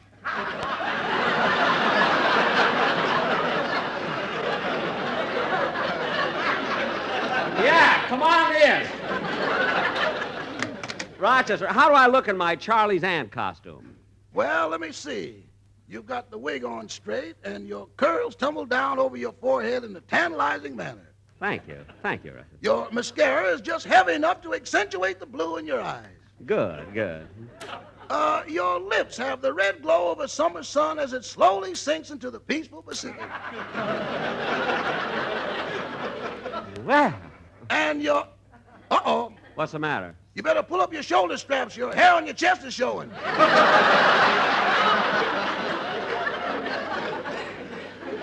Oh, nobody will notice that when I wear my shawl. Oh, my goodness, look what time it is. I better get started for the studio. I told Miss Livingston to pick you up on the corner. Well, that's a good idea. Gee, I hope nobody recognizes me. Rochester, does this dress really make me look like a woman? Boss, if this was Mother's Day, you'd be lousy with flowers. Good. So long, Rochester. Goodbye. A little chilly. I'm glad I wore this shawl. A pretty girl is like a melody Da da da da da da. Gee, if I pass Georgie Jessel, I'm dead.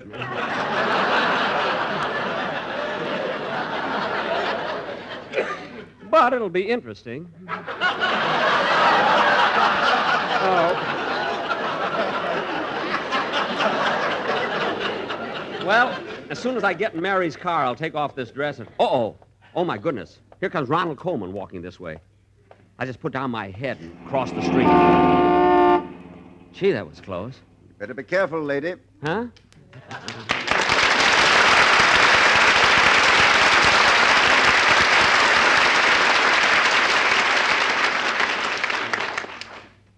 May I help you across the street? Well, thank you very much. But I can manage by myself.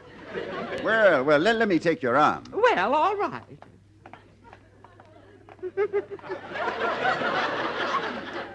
Am I walking too fast for you, Mother? No. Well, here we are across the street.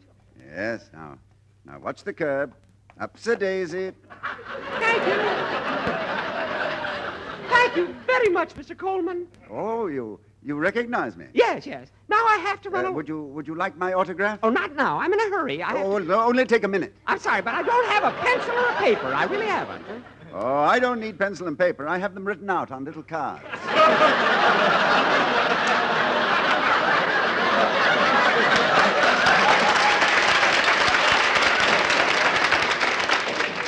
You know, the demand has been quite heavy lately. Oh, then I'll take one. No, take two. Give one to your husband. Thank you. He's dead. He'll be thrilled. By the way, madam, am I the first movie star you ever met? Well, no. I once met Charles Farrell, star of Seventh Heaven. Charlie Farrell. No. Must have been before my time. Yeah.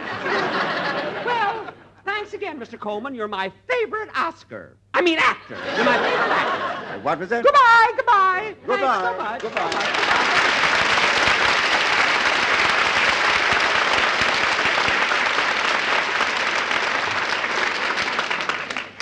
Gosh, that was a narrow escape. I don't know how much longer I could have held out. There's a fly under my wig. I'll get him. I'll comb him out later.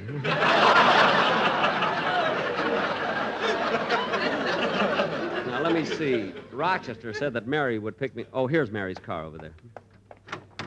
I beg your pardon, madam, but I'm... Mary, it's me. Oh, for heaven's sake, Jack, what are you doing in that outfit? I had to put it on so I could sneak out of the house without Ronald Coleman recognizing me. It's a good thing I did, too, because I bumped into him. Well, I just saw Ronnie, too. Oh, my goodness. If he saw you, he'll be sure to know that I'm around. Oh, he didn't see me, Jack. He just walked by the car and threw his autograph in the back seat.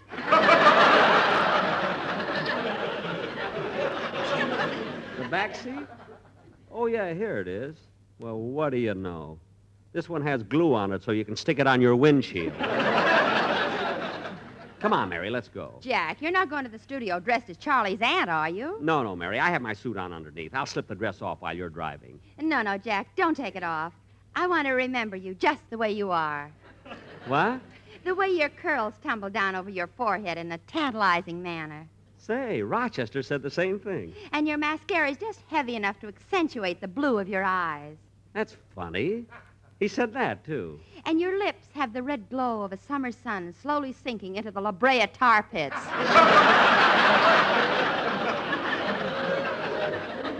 Mary. I'll bet he didn't think of that one. No, he didn't. Now, come on, let's hurry to the studio. I got to get this dress off before we get there.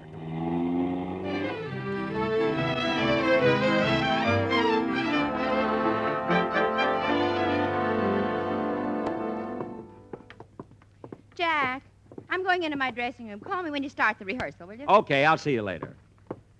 Da-da-da-dum, da-dee-da-dee-da-dum, dum-dee-dum. Oh, there's Mel Blanc. Hello, Mel. Hello, Jack. Are you going to use me on your show today? No, Mel. I spent too much money in Palm Springs. Maybe next week, huh? So long, Mel. So long. That's all, folks.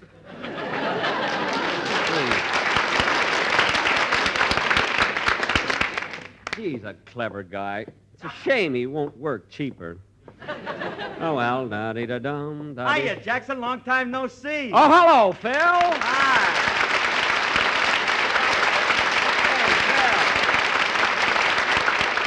Hey, Jackson, What? let me look at you. You know your stay in Palm Springs did you a lot of good? You're 2 inches taller. What? You're oh, taller. darn it, I forgot to take off these high-heeled shoes. But, Phil, no kidding, I sure missed you on our last 2 shows. I know.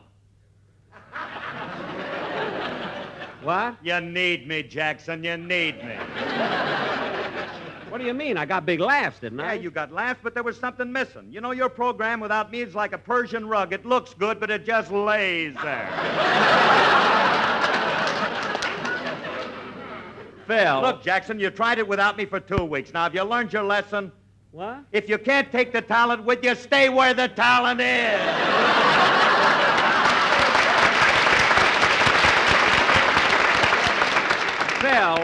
Phil, shrinking violet. Look, how can you possibly be so egotistical? I ain't egotistical, Jackson. I just say if you got an effervescent personality, let it fizz. Let it fizz. Well, if that doesn't stop the air conditioning, nothing will. Now, Phil, this week we got a very important show, so let's get started with the rehearsal. Okay, I'll be waiting a minute, Jackson. I want to go in and run over Dennis's song with him. Okay, I'll come along with you. Come on. All right, men. Hold it. Let's run through Dennis's number once more. All right, come on.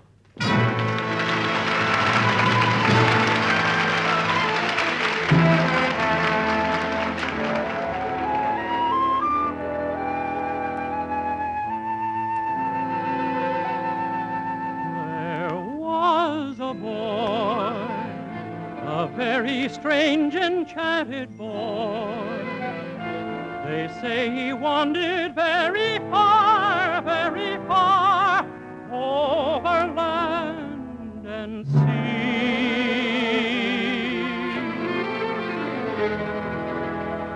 A little shy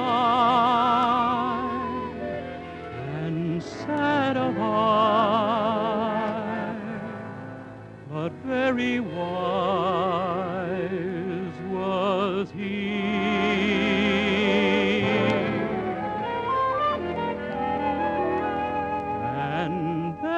One day, a magic day, he passed my way. And while we spoke of many things, fools and kings, this he said to me.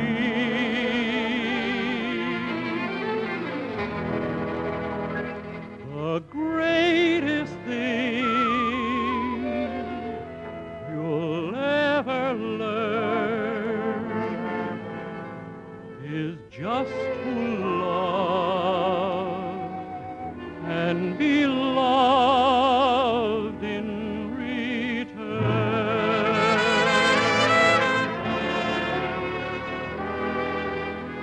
The greatest thing you'll ever learn is just to love and be loved in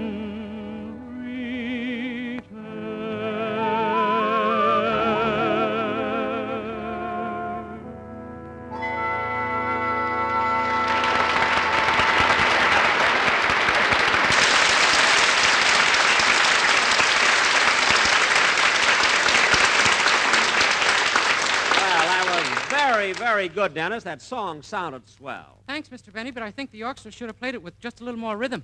I guess you're right, Dennis. Oh, Phil. I'll take care of it. Hey, fellas, when we do the number on the show, play it a little bit more pistachio. That's pizzicato. Pistachio. When we give you the wrong word, you can't pronounce it. Say, Dennis.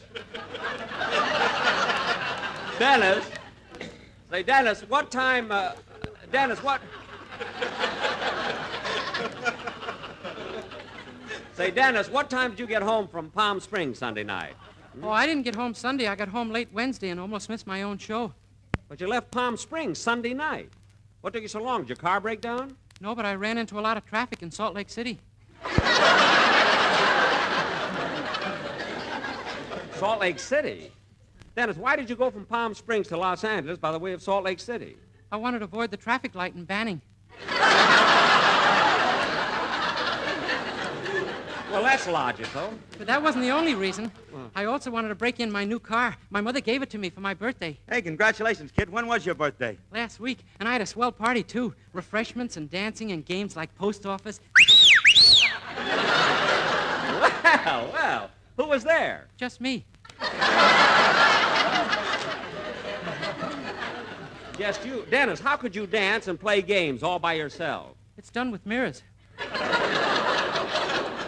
Oh, fine. Me having 2 shows I can understand, but this kid's a mystery. Dennis, why don't... Say, Jack, Oh, hello, Dennis. Hello. Well, hiya, Livy. You ravishing, gorgeous one, you. Hello, Phil. Say, Jack, What? the drugstore just sent back the pictures we took in Palm Springs. Oh, good, good. Let's take a look at them. Here's a picture of me taken near the pool in my bathing suit. Hey, let me see that, Livy. Here you are. Well, scotta who, scotta hey. Oh, say, that's really a gorgeous bathing suit. Oh, it's nothing. That he can see, believe me. And Phil, here's one of Jack in his bathing trunks. Let me have a figure of that. Oh, no. No. Oh, no, no. What are you laughing at? You look like a spider with 4 legs, mister. All right, Phil, you can stop fizzing. Say, Mary, can I see that picture of Mr. Benny? Here you are, Dennis. Gee, I don't know what Phil was laughing at. Thanks, kid. For a Spidey, you look pretty good. Well, now, I don't know whether you fellas are kidding me or not. Say, Jack, we better start rehearsing. We go on the air pretty soon. Yeah, let's get going, Jackson. The music's all ready. Good. But now, Hey, wait a minute. Where's Don? Oh, Don. Well, here I am, Jack. Well, Don, it's getting kind of late, and we have to... Don, did you pass an orange juice stand? No, I always look like this. Oh, I see. Well, look, Don, we've got practically everything ready but the quartet.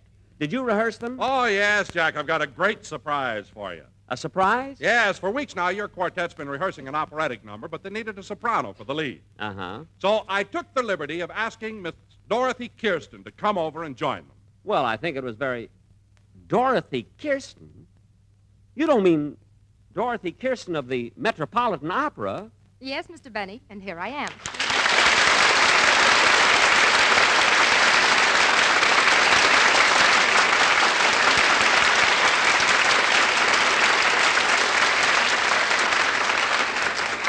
Well, Miss Kirsten, this is indeed an honor and a great privilege having an operatic star like you on my program. Thank you, Mr. Benny. Coming from a violinist of your reputation, I consider that quite a compliment. Well, speaking of my violin playing, I really shouldn't take too much credit for a talent that comes naturally. Really. Some talent. Your father used to tie a flat iron on the end of your bow so you could practice the violin and press pants at the same time. Mary, please. Oh, Miss Kirsten, this is Mary Livingston. How do you do, Miss Livingston? How do you do? And this is Dennis Day. Hello, Dennis. Glad to know you, Miss Kirsten. Dennis, you must be very proud to be associated with a man of Mr. Benny's stature and importance. In a bathing suit, he looks like a spider. Mr. Day. He's such a kid. You know? Oh, Miss Kirsten, I wanted to tell you that I saw you in Madame Butterfly Wednesday afternoon, and I thought your performance was simply magnificent. Well, thanks awfully. It's awfully nice and kind of you, Mr. Wilson. But who could help singing Puccini? It's so expressive, and particularly in the last act, starting with the Allegro vivatissimo. Well, now that's being very modest, Miss Kirsten, but not every singer has the necessary bel canto and flexibility or range to cope with the high tessitura of the first act. Thank you, Mr. Wilson. And don't you think that in the aria Un bel di vedremo that the strings played con molto passione exceptionally fine and with great sostenendo? Well, I thought... Oh, shut up.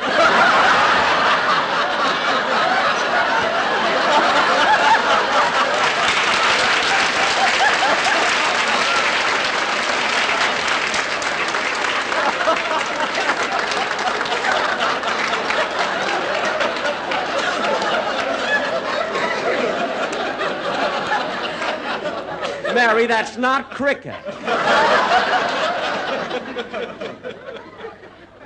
Now, I was only trying to be sociable, that's all. Gee, Miss Kirsten, I wish my mother was here. She'd enjoy meeting you. She's a singer, too. Oh, is your mother a soprano or contralto? She's a baritone. Dennis, please. Miss Kirsten, as I understand it, you're going to sing a number with my quartet. Is that right? Yes, we've rehearsed all week. Didn't we, boys? Well, this is really a big event on my show, Miss Kirsten. I'm certainly thrilled having you. But pardon me, Don, step over here a minute, will you? Don, how much is Miss Kirsten, how much is she going to charge me? Well, lean over, Jack. I'll whisper it to you. Whoops.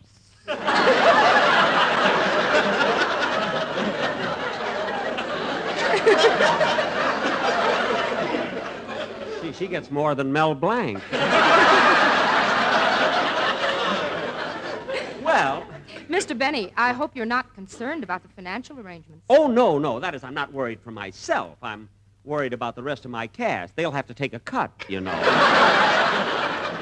Miss Kirsten, what number have you and the boys prepared? The quartet from Rigoletto. Oh, well, that should be wonderful on the show. May we hear it now? Certainly. Don, announce it now, just the way we're going to do it on the show, will you? Okay.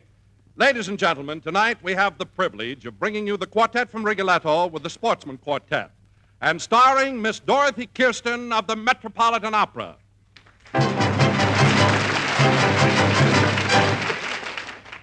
Bella figlia dell'amore, Amore, schiavo son dei vezzi tuoi, un detto sotto poi,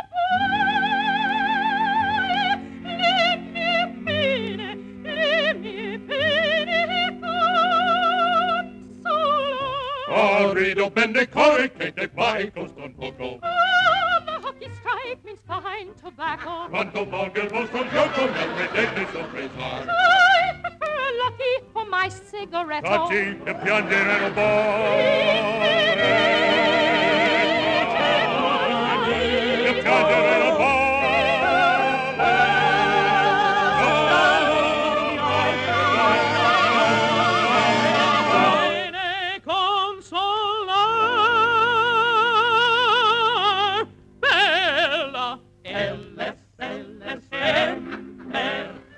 Lucky strike means fine tobacco. Yes, indeed, it is fine.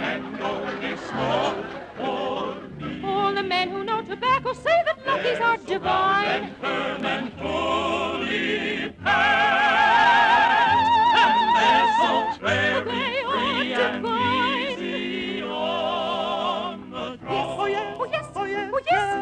Deep down there's nothing fine. They call the back. Yes, really reads and every moves and every word will sound the same.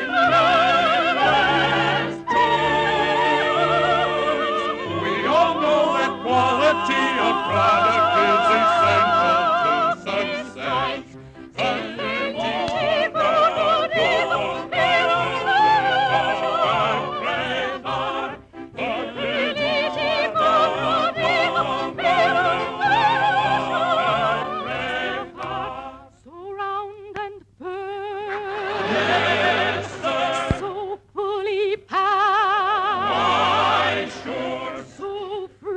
Easy on the draw.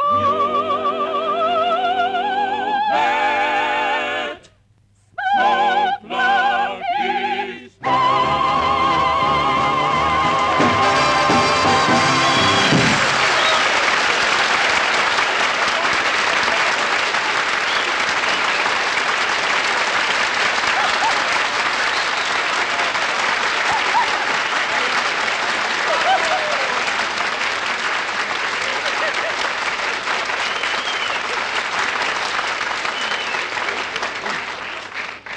Dorothy, I must call you Dorothy now. That was simply superb. Thank you, Jack. You know, Miss Kirsten, my mother wanted me to become an opera singer. Well, it's a very exciting profession, indeed. But it requires intensive voice training. I studied 10 years. In Milan? No, do-wah-diddy. It must be a time. Well, Dorothy, when you do this same number on the show, I'd like to ask you a favor. When you finish the number, don't leave the stage. We may want an encore. Very well, Jack. And now there's something I'd like to ask you. What is it? Where did you get those darling open-toed shoes? I'm sorry. I meant to take them off. It's a long story, but here's what happened. Everybody on stage. Everybody on stage. The program goes on in 2 minutes. Come on, Dorothy. Come on, kids. Let's give them a great show. Come on.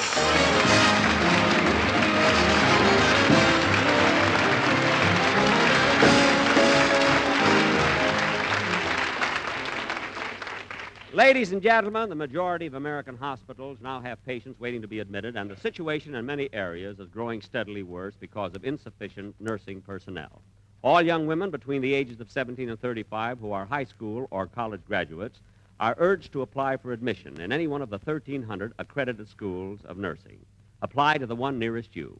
Thank you. Jack, we'll be back in just a minute, but first here's Basil Rysdale. Independent tobacco experts again name Lucky Strike first choice. Lucky Strike first choice over any other brand. American.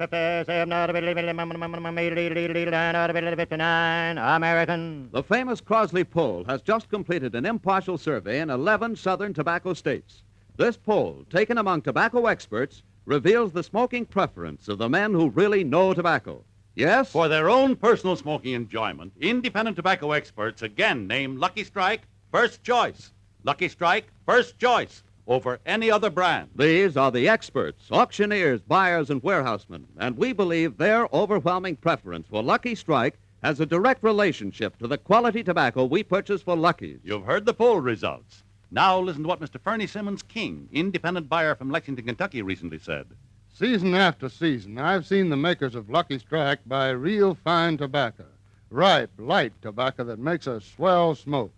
I've smoked Lucky's 19 years. So for your own real, deep-down smoking enjoyment, remember... LSMFT, LSMFT. Lucky Strike means fine tobacco. So round, so firm, so fully packed, so free and easy on the draw.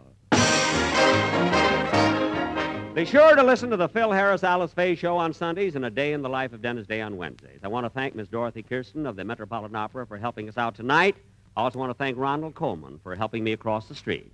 And now, if you'll excuse me, folks, my feet are killing me. Good night.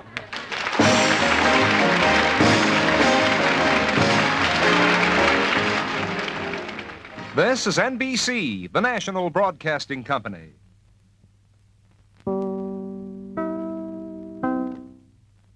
Join the adventure with Frank Rice up next on Nightly Old Time Radio Shows. The Adventures of Frank Rice, starring Tom Collins.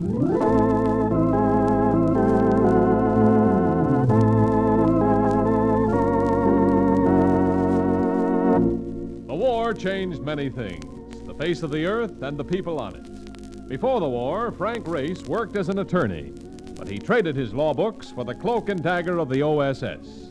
And when it was over, his former life was over, too. Adventure had become his business. The Adventures of Frank Rice.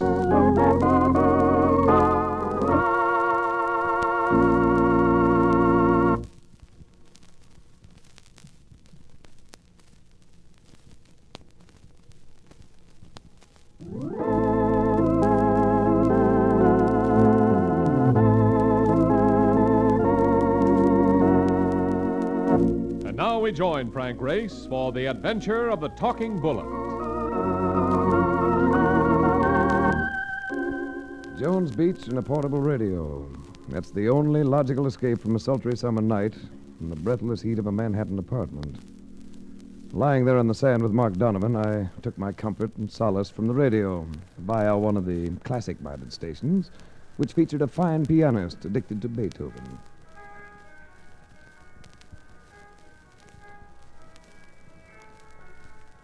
Look, I know it's hard enough for everybody to be dead, but we also gotta listen to this funeral music. Mark, there are times when I think you have no soul. And there are times when I think you got no ears. This long hair stuff won't ever amount to anything. All you gotta do is turn that little dial and get some real music. Cab Calloway. You just touch that dial and I'll break your arm. Okay. But if you don't want people to think you're a square, you better get We with it. interrupt this program for a special news flash. Quiet, Mark. State prison officials who had been keeping the story under wraps have just admitted that Blackie Martin, convicted murderer, made his escape from state prison early this evening, just a few hours before his scheduled execution. Holy cow, Race. Prison officials finally released the story when local police disclosed that Judge Robin Dexter, who presided at Martin's trial and who sentenced the bank holdup killer to the electric chair, was found dead in his chambers at the courthouse just a few moments ago. At the time of his sentence, Martin swore in the courtroom that he would escape and kill the judge and jurymen and the witnesses who appeared against him. Stay tuned to this station for further development. All right, Mark, turn it off. Oh, brother, that Blackie Martin is sure out to pay off. He ain't wasting no time. No, he isn't. It means a lot of people wouldn't be sleeping tonight even if it was cool. Now, with that guy after him, he said he'd get his wife for turning against him and Graham, the columnist, and holy cow, Race. You, he said he was going to kill you, too, for bringing him in. Yes, Mark. I'm sure I'm right up near the top of Blackie Martin's list. You'd better drive me home.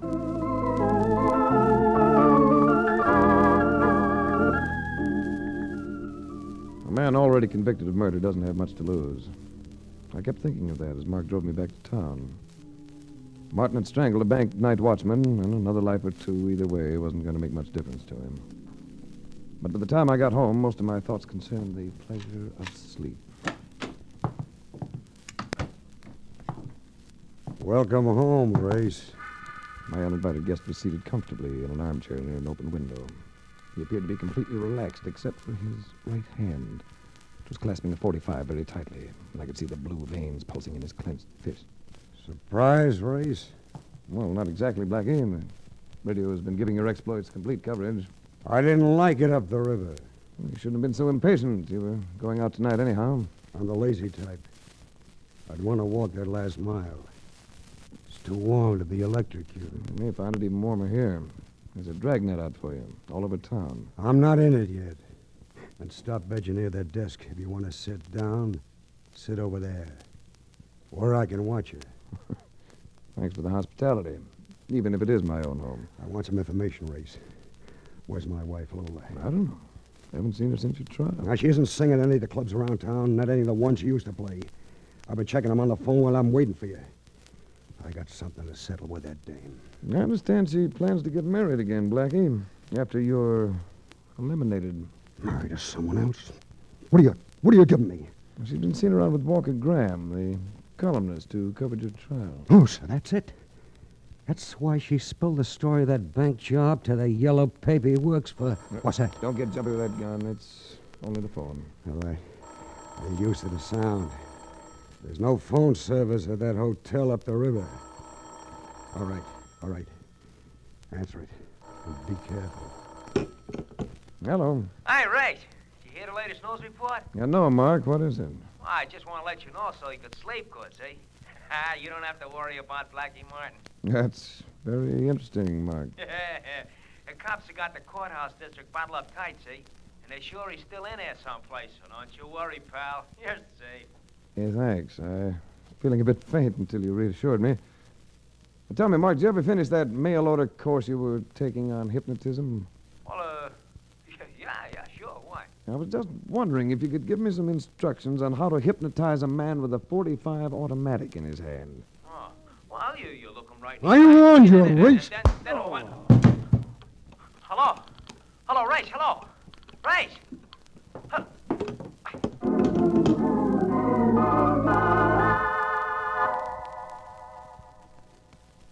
Come on, Race. Come on, snap on it. You all right? Yeah, it feels as though I have two heads. Yeah, but I'm alive. Oh, what happened? Blackie Martin. He was here when I got home. Tried to tip you on the phone, and he sandbagged me. Oh, brother. It's a wonder they didn't try to polish you off. That would have made us score 3 for the night. 3? Yeah. You mean there's been a second murder? Yeah, that's right. Just found a stiff. Heard it on the air driving over here. What did he get? Nobody on the list. It's an old lady, Mrs. Tchaikovsky or something like that. I don't know. Scrub woman on the 4th floor of the courthouse. Found her in a broom closet, shot, just like Judge Dexter was.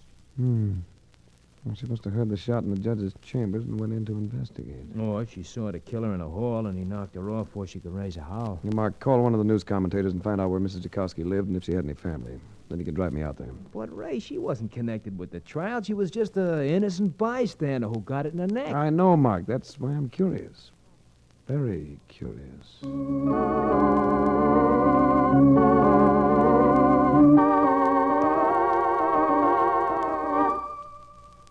There are some people who die without reason. And Mrs. Tchaikovsky, the old scrub woman, had been one of them. Talking to her daughter wasn't easy. But why? Why would anybody want to hurt my mother? She never hurt nobody. She was a good woman. I'm sorry, Miss Tchaikovsky, but other people are in danger, too. I need your help to protect them. What can I tell you?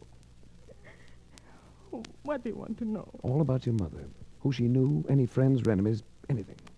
Could she have enemies? She works all night scrubbing in the courthouse ever since she came to this country. And in the daytime, she would sleep or stay around the house always.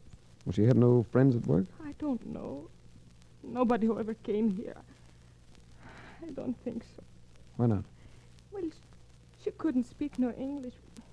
You see, we always talk Polish at home. Oh, but you speak English well enough. My father brought me here when I was 12 years old.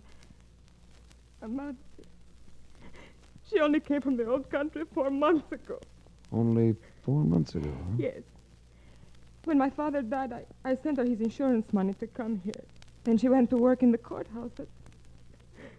That's all there is. That's all I know. Naturally, your mother couldn't read or write? No. Not even in Polish. She had no education at all. Why? Why did they let that man escape to kill my mother? That's one of the answers I'm looking for, Mr. Tchaikovsky. Because I don't think Blackie Martin killed your mother. I don't think he's killed anybody. Yet.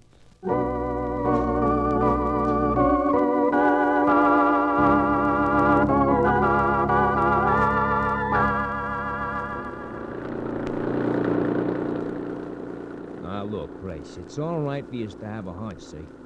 But when you tell me that you don't think Blackie Martin has anything to do with the murders at the courthouse, well, it don't make sense. Yeah, there are a lot of things about this case that don't make sense, Mark. But, Race, you always told me a murder's got to have a motive. Now, you tell me, who else had a motive for knocking off the judge? Answer that. Well, I can't answer that at the moment. Right now, I want to make sure that all the possible victims are alerted. Oh. I made up a list of their names and addresses while you was in there. I'll take you to the places one by one, see? And, this house up the block should be our first stop. Mm-hmm. Who lives here? Let me see. Timothy Aloysius O'Brien. He was the foreman of the jury. Come on in with me.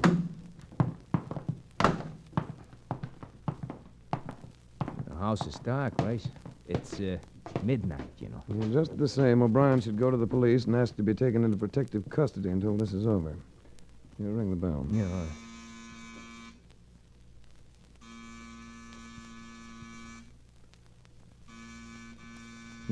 No sign of life. Maybe you already went to the cops. Well, let's make sure. All right.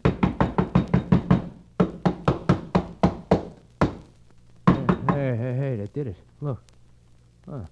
Light went on the back of the hall, look. O'Brien sleeps the deep sleep of the pure of heart, considering his place on a list of people who might never wake up again. Here he comes now. No, what do you want? My name is Race. Blackie Martin's escaped from prison, and you may be in danger. I want you to go to the police station and stay there until he's caught. Can you walk me up for that? Look, if the police want to protect me, let him send a man over and he can sleep on the doorstep. All right, O'Brien.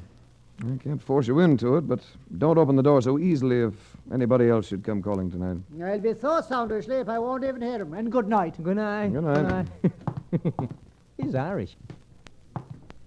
You better drive me to the precinct station house, Mark.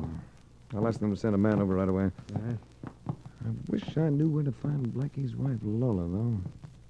I'm sure she's number one in his hit parade. Oh, maybe she's singing in one of the smaller joints, huh? Hop in.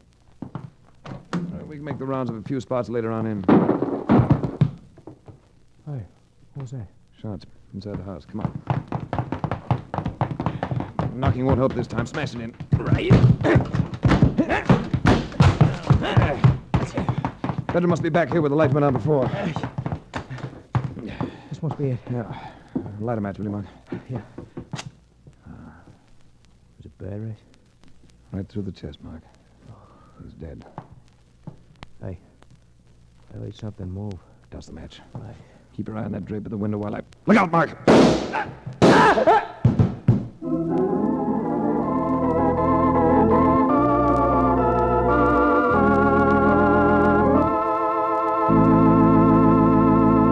We'll return to the adventures of Frank Race in just about 1 minute.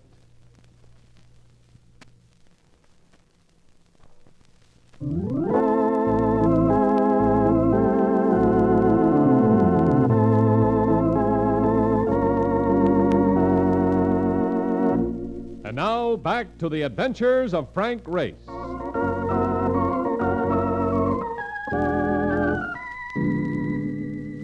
One of the bullets had hit Mark, and he fell in front of me, blocking my dive for the bulge behind the drapes. By the time I recovered, the person responsible for the murder of O'Brien was gone. I picked Mark up, piled him into his cab.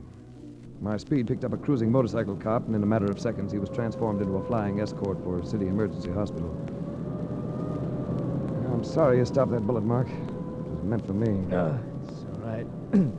Better my shoulder than your head, Frank. Did you look at Blackie when he fired? No, he got clean away. At least it should wash up your idea that somebody else might be doing the killing. Judge Dexter and then O'Brien, that ties up with only one guy. That guy's Blackie Martin. It does narrow the field down. If it isn't Blackie, it's somebody else connected with the case. There's one big question that still needs an answer. What's that? Blackie had me cold turkey at the apartment, and I'm on his list. Why didn't he pay me off? Well, maybe he passed you up once, but he just tried to make up for it. And you better make sure he doesn't kill you while you're trying to prove he didn't kill the others. Here's the hospital. Emergency ramp. That's us.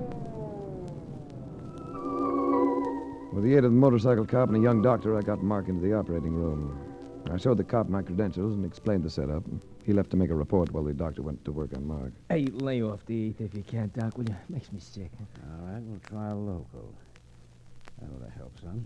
Have to cut your clothes away. Mark, try to think. In driving around town, haven't you seen some sign of Lola Martin singing someplace? No, Rich. Maybe she changed her name, huh? Lola Martin? Oh, yes, Doctor. Did you ever hear of her?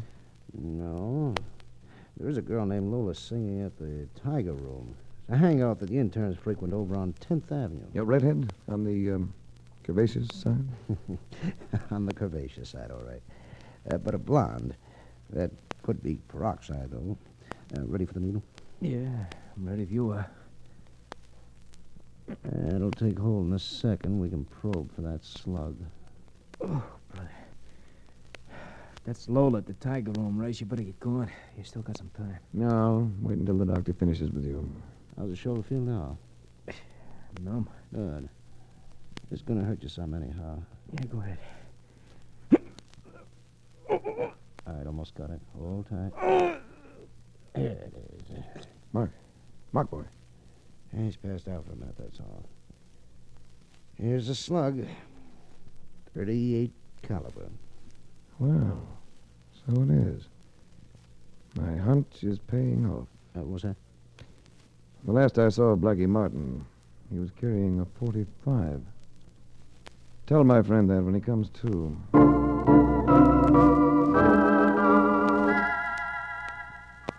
Some of the patrons of the Tiger Room looked like interns, but the rest looked like they might be in the business of turning decent citizens into ambulance cases. The singer on the floor was Lola Martin, all right. She was just finishing a song, so I took a seat at a corner table. Hello, Race. Well, Walker Graham, the Manhattan Tattler.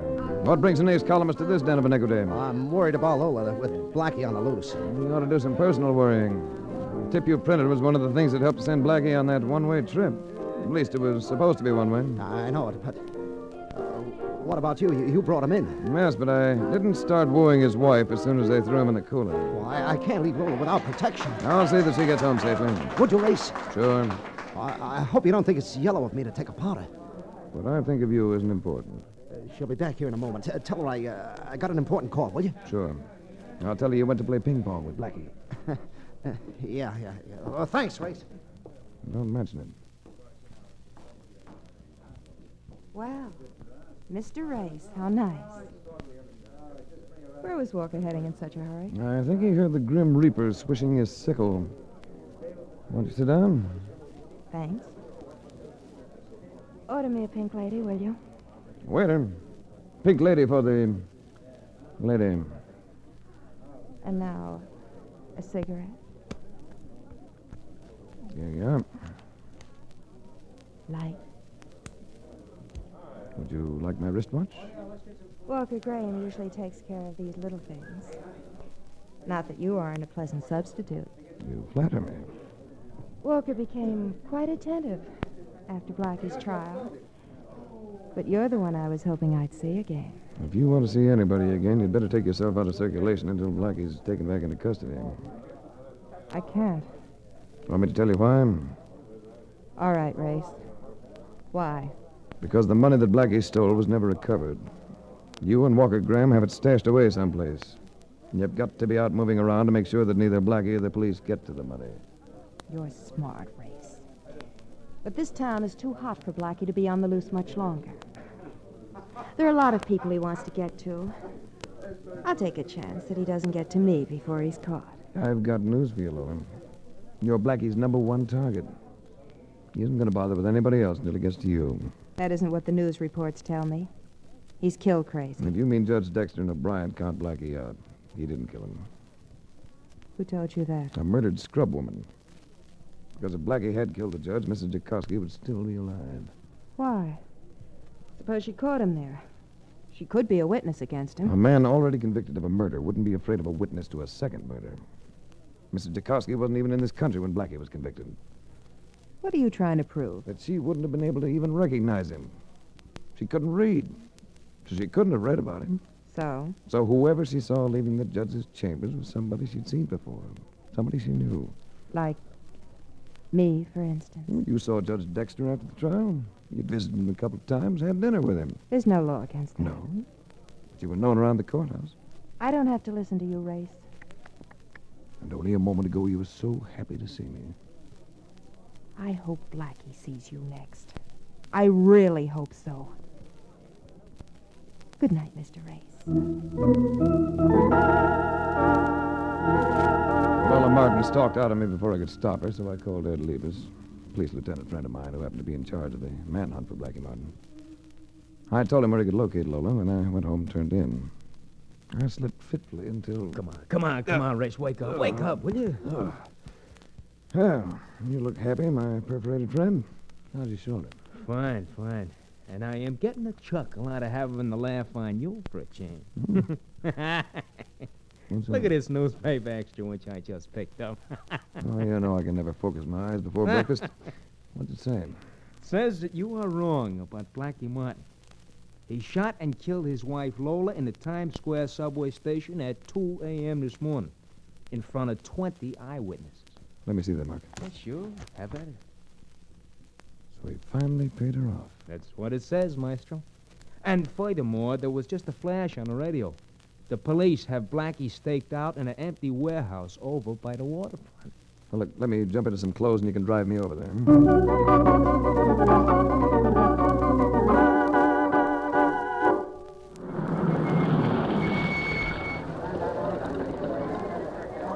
Well, here we are, Race. This is the finish for Blackie. There's Walker Graham. Come on. Hello, Graham. Huh? Oh, hello, Race.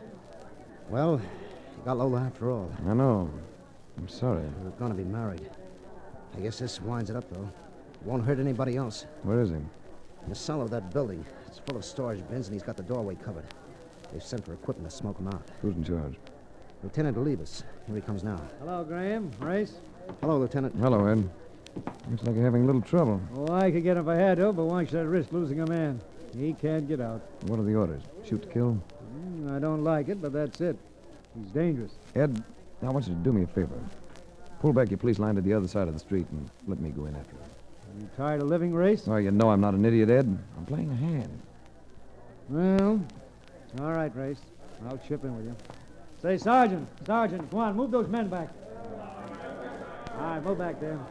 Well, there you are, Race. It's all yours. No, don't do it, Race. He'll kill you for sure. What a column this'll make. Well, you see, Mark? You wouldn't want to spoil Graham's column, would you? See you later. No, wait.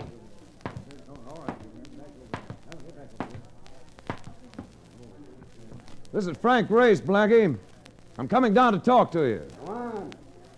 Make a wonderful target when you come through that doorway. Here goes. You missed me, Blackie. I'm in, and you can't see me any better than I can see you. There's no light with that door closed. I'll find you without a light, Race. I'll find you and I'll kill you. Maybe, but you're a cinch to die in here unless you listen to me.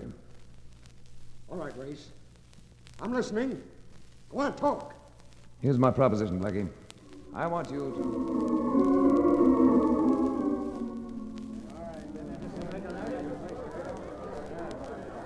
Hey, he's been down there a long time.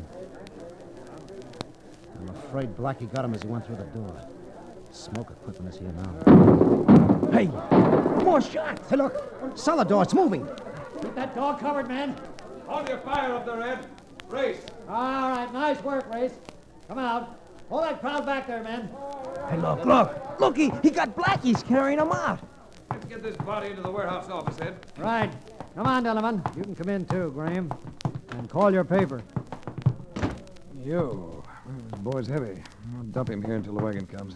Thanks for a great story, Race. I better call before deadline. Hold it a minute. The story is bigger than you think. What do you mean? Who would a man try to kill first, Graham? A judge who was only doing his job, or a wife who double-crossed him? Well, I guess Lola was the main one, but he got to the others first. No, he didn't. Because Blackie didn't kill the others. The person who killed the others had to kill Mrs. Jakowski, too, because she recognized him. It was somebody who went to the courthouse every day. Somebody like you, Graham, covering the beat for your paper. What motive would I have for killing Judge Dexter? Because you thought he was wise to you and Lola. That's why she was shining up to him.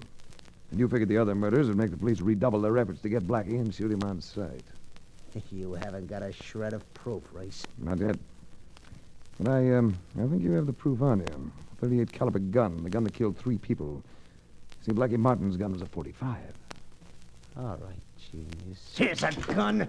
Now move back, all of you. Drop that gun, Graham. I said move back, Lieutenant. I know how to use this. Let's be smart, Lieutenant. Do like the man says. I'm going out that door. Don't try to stop me. Well, don't leave without saying goodbye to Blackie. He's right behind you. And he still has that .45. Dead men don't worry me, Race. I ain't so dead. What? How's your ghost? Drop that gun, Graham, before I put a slug through you. Nice going, Blackie. Now you might as well give the gun back to me since it isn't loaded. Why, you I was hoping you'd try that. Well, Race, we won't have much trouble taking him in. Thanks, Blackie. But you still have a date with the electric chair yourself. I'm ready. I don't mind now. As long as I know that Graham is going to be practically sitting in my lap when they turn on the juice. What went on down in the cellar, Race? I knew Graham was guilty. I knew Blackie didn't want to die and let Graham get away. So I sold him on this little act. Oh, brother, for my money, you get the Academy Award. Thanks, Mark. Well, let's get this unconscious Oscar to the police station. Another hot day. No, I'll never catch up on my sleep.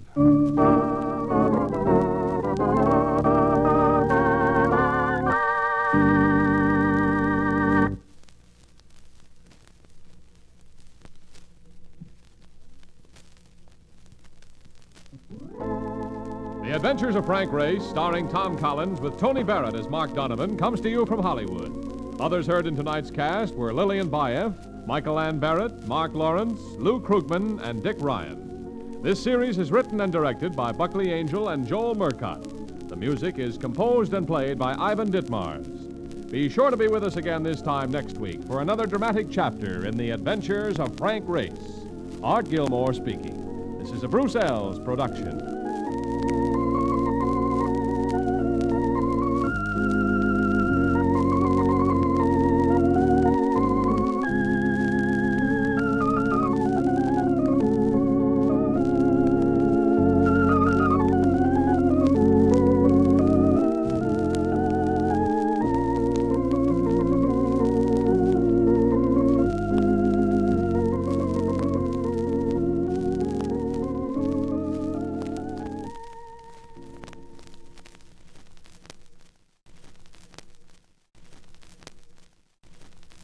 Adventure awaits with the Lord of the Jungle, Tarzan, up next on Nightly Old Time Radio Shows. Tarzan of the Apes, brought to you from out the pages of Edgar Rice Burroughs' exciting book. Deep in the forest fastness, Tarzan sits on the hollow mound of earth that is the dum-dum of the great apes. Majestically, he presides over the tribal meeting of his brothers, the apes. Before him comes Tana, whimpering. Tana complains that Gunto, her mate, has bitten her on the side. Yadan Gunta, Gayakuro Tana. Tarzan asks Gunto what he means by biting Tana. The great ape sidles slowly toward Tarzan.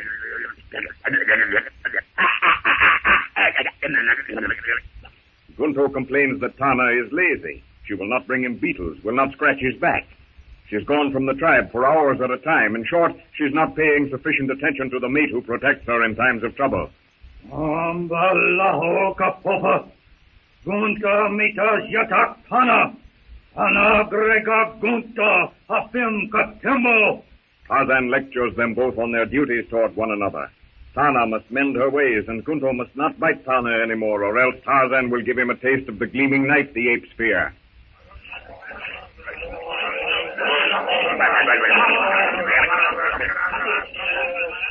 Gunto growls deep in his throat and ambles away. Tana whimpers and retires to the shade of a spreading tree.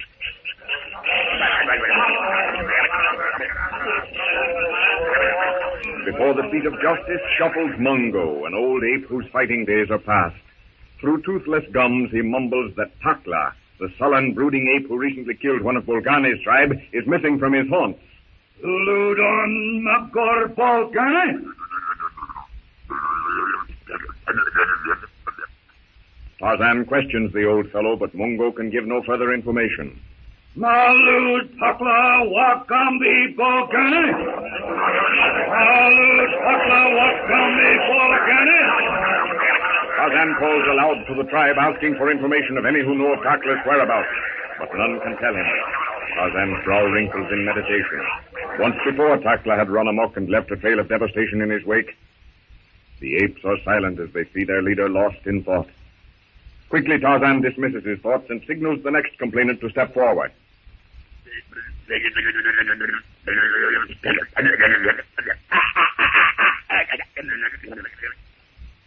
While Tarzan presides at the Apes' Council, Jane Porter, her father, Clayton, and Philander discuss the ape man as they strengthen the defenses of their hut.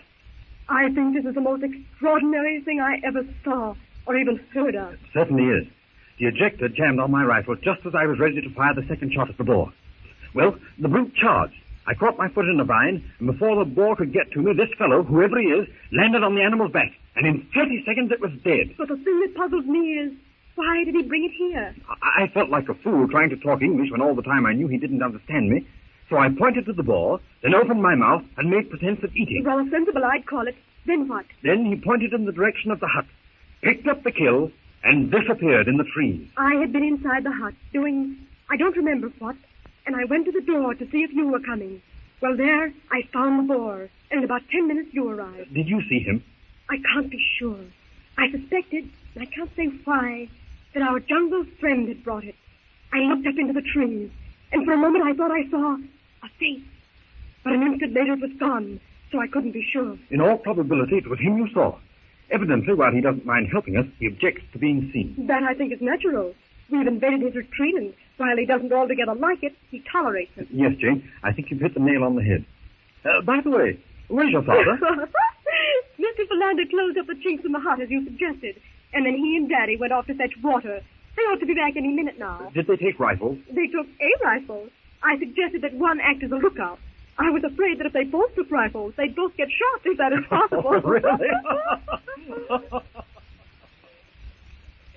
Saying, Philander, somewhere, I can't be sure where at the moment, I have read that when two people are carrying an object, if they will only break step, they will find the load easier to bear. Yes, Professor. But in this instance, assuming for the sake of argument that a bucket of water is an object, I assure you that the difference in our prospective statues would offset that benefit. Hello, Daddy. Cecil is back with luck. We'll have roast boar for dinner. Splendid, my dear. Phew, it's heavy. Where shall we put this water? On that stand, the one in the corner. Cecil made it last night after you were asleep. Wonderful. Wonderful to have the stamina of youth. My, that slight exertion in carrying the water from the spring has quite exhausted me. Most remarkable. Well, you sit down and rest. There's a dear. Yes, I will sit down. Daddy, are you hurt? Professor, pride always goes before a fall. Mr. Philander, can't you assist Daddy? Preposterous! Philander, you... I think perhaps I'd better assist Clayton. Well, if you will, Philander. I would like to get this fishnet completed and placed in the stream tonight. By all means. Tell me what you wish done. Well, if you'll hold this straight while I weave the string through the net. Delighted. I'm sure I don't know what we would do without you, Cecil. Oh, don't mention it. Why, being comfortable, being fed, and being safe is as much my concern as anyone. Nevertheless, without you, things would not be so... Well, I wouldn't feel so safe. Thank you. You know, Philander, I've been thinking about... Oh, Daddy, we forgot to tell you. Cecil saw... Well, in spite of the fact that he doesn't speak English, I still feel that he is Tarzan of the Apes. You saw him again, Clayton? Yes. In fact, he killed and brought that boar to the hut. Extraordinary fellow. Did he talk this time? Yes, but I understood as little as before. However, this time I did make myself understood by signs. Yes, Daddy. If Cecil hadn't made himself understood, we would probably have had to go without our boar. Well, now our fish net is finished. I think I'll go and set it. We might have fish for breakfast. Oh, splendid, Cecil. Fresh fish is going to be just too delightful. Of course, we don't know that it will work as yet. Oh, I'm sure it will. Will we have speckled trout or smallmouth bass for breakfast? Well, I'm not so sure that I know just exactly what sort of fish there are in this part of the country. I'm sure that any kind of fish will be most acceptable. By the way, do you suppose we could do some fishing? Well, that's an idea. I'll have to fix up some sort of hook and line, and we'll try it one day. Well, I'm not at all sure that I like the idea of your going off in that small boat. Oh, that's in the future, Jane. Well, cheerio. I'm off to place my net and set my trap. See you later. Be back in time for dinner now. I will. Splendid fellow. Yes, indeed, Professor. Exemplary bearing, due regard for his elders, hallmark of breeding. Yes, he is. He lives up fully to all the traditions of the Horatio. If I were a believer in predestination, I should indulge in innumerable speculations as to what chance led Clayton here to the hut, built so many years ago by his uncle, Lord Greystone. Good heavens, Professor. Would you indulge in idle speculation in the very thing you deny? No. But it's most difficult, Philander, to be wise all the time, isn't it? Just the same... Just the same, Daddy? Just the same, my dear. One cannot help wondering... No, it's just possible that the safari that Cecil was on his way to join will pass this way. A slender hope, my child. I wouldn't dwell on it. No. Cecil said I should not think of it. He said I would go. Barney, I would believe was what he said. Most extraordinary. The expressions these Englishmen employ. Yes, Philander. Barney, yes. Now, what etymological root or structure could possibly have led such a conception being placed upon a word that is so very precise in its original meaning?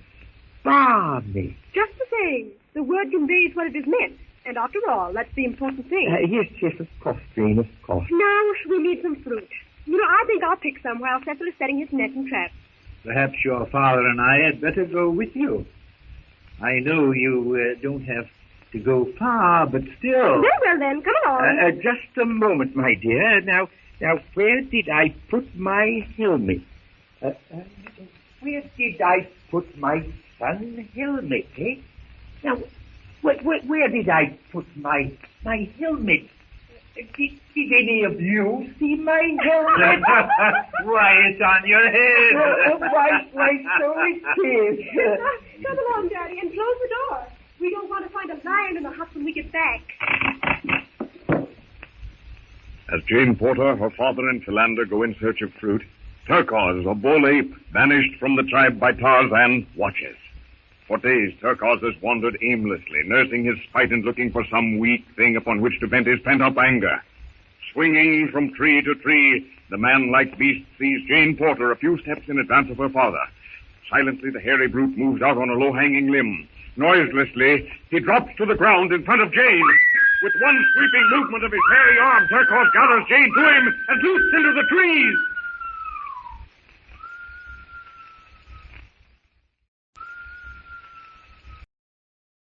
Get ready to laugh with Our Miss Brooks, which is coming up next on Nightly Old Time Radio Shows.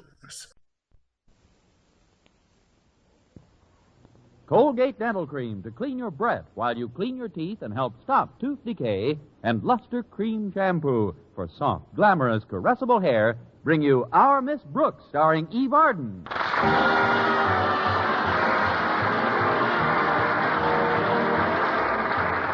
time once again for another comedy episode of Our Miss Brooks under the direction of Al Lewis.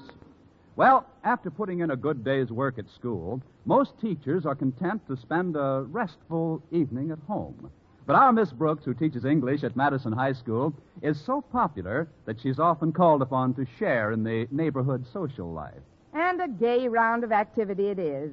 Take last Thursday evening, for example. The couple who lived next door to Mrs. Davis and me invited me over to their house right after dinner. They just wouldn't take no for an answer. Friday morning at breakfast, I discussed the events of the past evening with my landlady. It was nice of the Fletchers to ask you over last night, Connie. Did you have a good time? It was the maddest social event of the season, Mrs. Davis. The Fletchers went to a party, and I sat with their 7-year-old boy until he got sleepy. Well, at least it gave you something to do, dear. And Tommy is a good little boy. Good, but dull. He's a kind of an in-between age, you know. What do you mean, in-between? He's too tall for nursery rhymes and too short to Roomba. Well, how did you entertain each other? We didn't. They have a television set. What did you see, Connie? Well, I can't say exactly, but when I finally put on my pajamas and went to bed, I felt naked without spurs. Those Westerns. Of course, I must admit I get a big kick out of them myself. You, Mrs. Davis? Yes, indeed. When I was a schoolgirl, we lived in Texas, and I did a lot of riding. Really? From our house, I had to take 2 trolleys and a bus to get to school.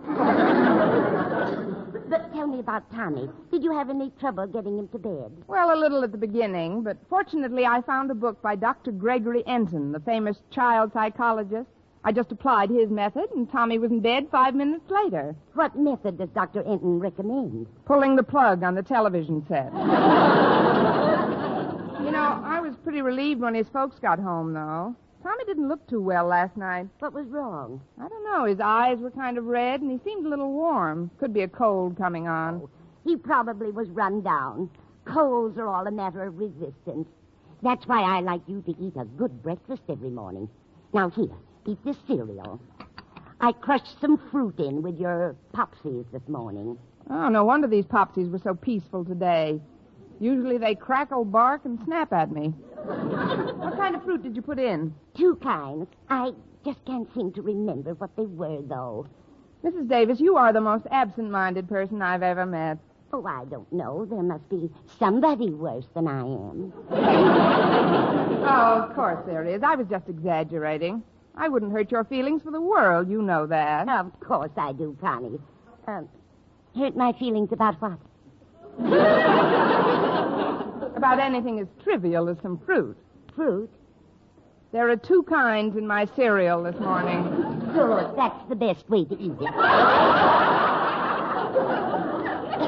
But you better hurry if you want to be ready when Walter Denton comes to drive you to school. Oh, Walter isn't picking me up this morning. He's got an errand to do for his father. But I've got time to catch the 8:15 bus. I don't know about that, Connie. What do you mean? My watch says 5 minutes of 8. Your watch is fibbing. It's 8:20 right now. What? Oh, then I'll be late. Mr. Conklin will kill me. I've got to run this minute. Thanks for breakfast, Mrs. Davis. Goodbye. Goodbye, dear. Now, why should my feelings be hurt because she put fruit in her cereal?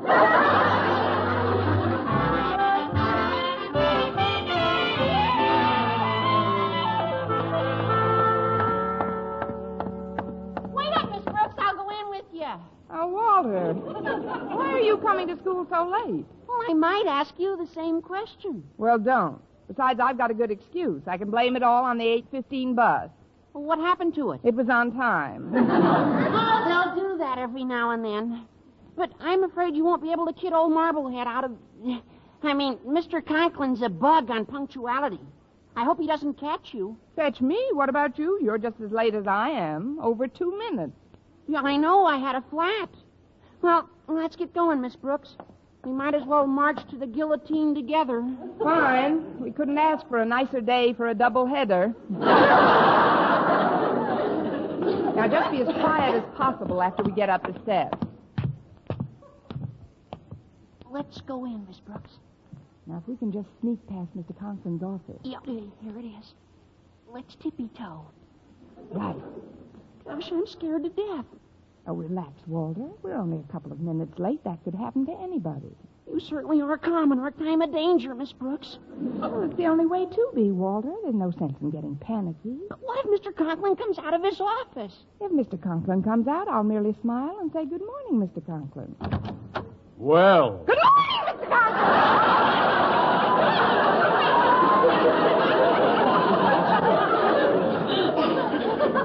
My, what an enthusiastic greeting. But may I remind you, Miss Brooks, that this school is in session, and what's more, it has been for some time. However, I'll deal with you first, Denton. You have exactly 10 seconds to present your reason for this tardiness. Begin. Walter, it's like Time's this. up.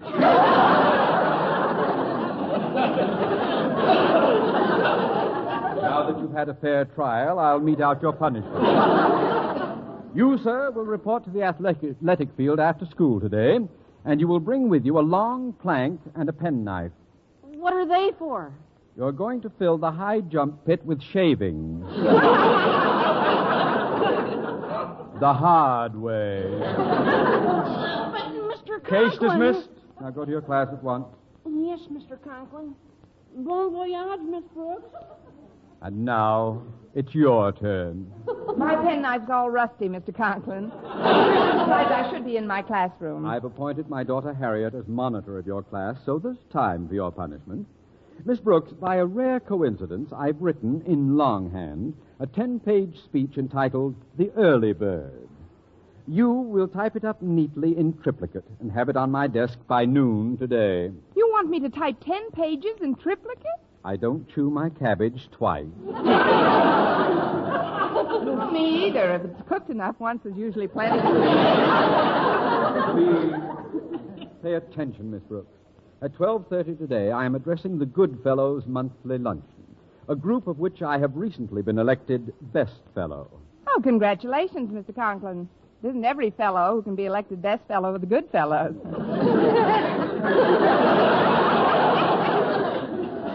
You're so right. And today marks my 30th consecutive meeting without once being tardy or absent. This breaks the former attendance record of 29 consecutive luncheons and makes me the new champion. I'd give anything to see you crowned. I'd like to be there when you read your speech. I'm afraid that's impossible. It's just for good fellows. But if you can keep a secret, I will let you in on something. They are presenting me with a solid gold pocket watch today. How do you know, Mr. Conklin? It was suggested at the last meeting. And I'm happy to say my motion was almost unanimously carried. Now then, here are the pages I want to type, Miss Brooks. I've got to get back into my office. Yes, Mr. Conklin, I'll do the best I can. Remember, Miss Brooks, by noon sharp, those papers must be on my desk.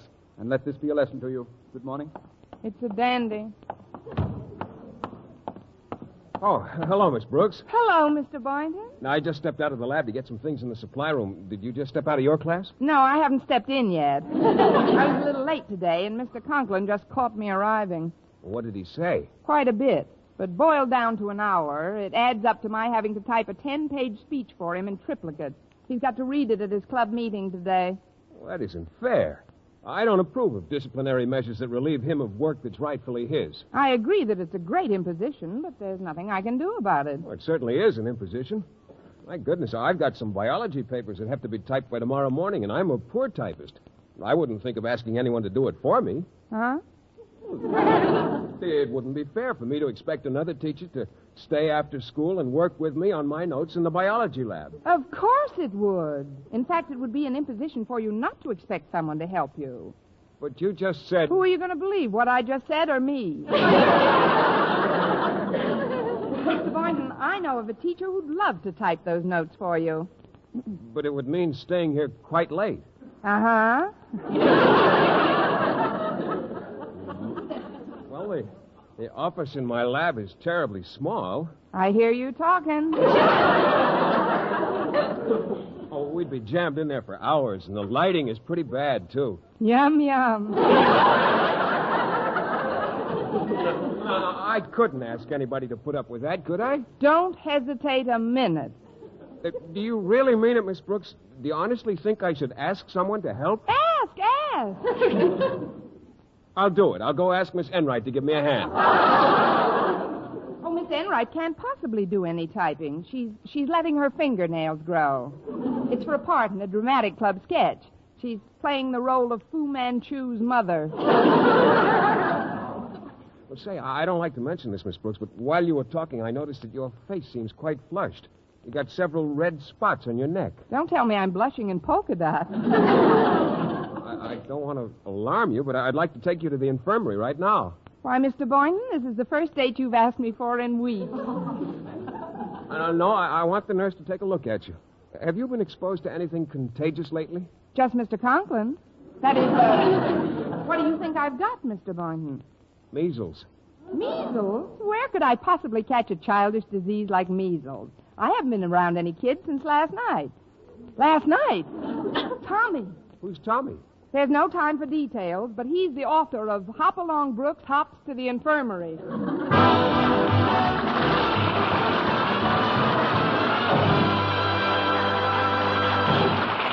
Our Miss Brooks, starring Eve Arden, will continue in just a moment. But first, here is Vern Smith. Reader's Digest reports the results of one of the most extensive experiments in dentifrice history.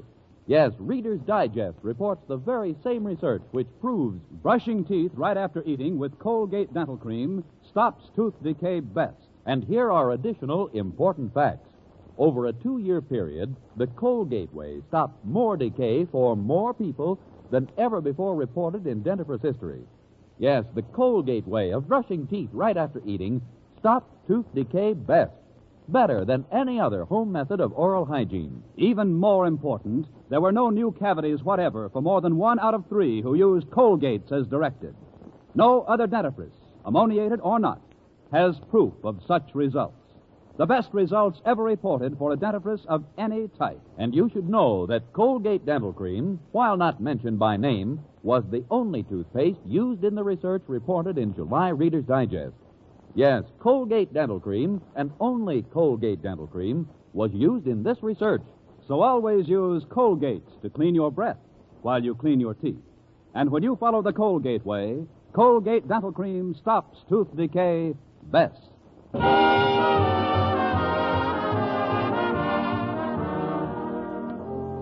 I didn't relish the idea of standing around in the hall chatting about measles, so I let Mr. Boynton guide me toward the infirmary. He told me he had had measles before, so he wasn't afraid of catching them from me. Judging from his attitude in the past, he was safe even if he hadn't had them before. He's never gotten close enough to me to catch a dangerous glance. Here we are, Miss Brooks. Let's step into the waiting room. The nurse must be inside. Say, isn't that Stretch Snodgrass lying down on the couch in the corner? Well, yes, he seems to be reading. Really? I didn't know he could. He's not much of a student at that, but he's a fine athlete. Come on, let's see what's wrong. Hi, Stretch, old boy. What are you doing on that couch? I'm lying on it.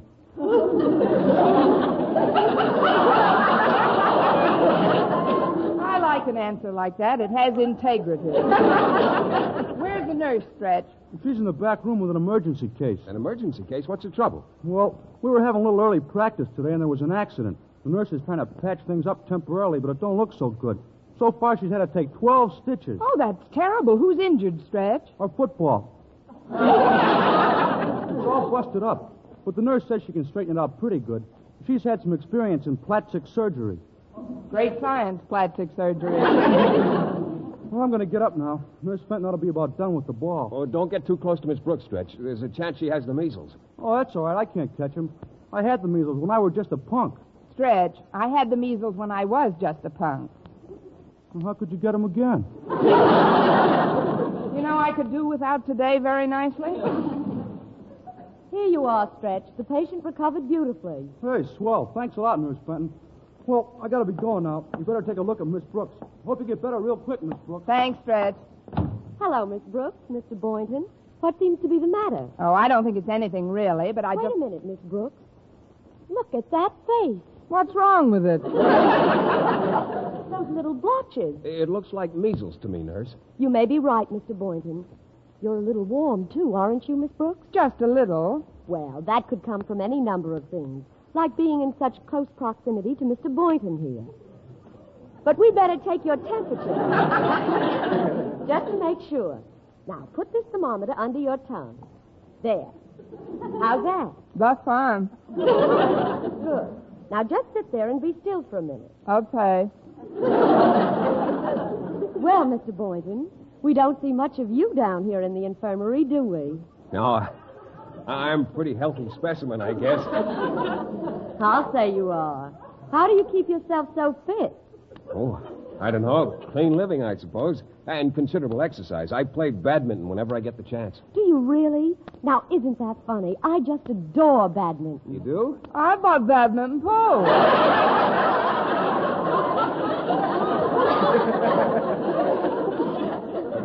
What did you say, Miss Brooks? I said I love badminton, too. Put that thermometer back in your mouth, please, Miss Brooks. Okay. Perhaps we could play together some evening, Mr. Boynton. Well, perhaps we could. How would Thursday night be for you? Sounds all right. What about babe? What's that? I said Thursday's great for me, too. Miss Brooks, will you please keep that thermometer in your mouth? Okay.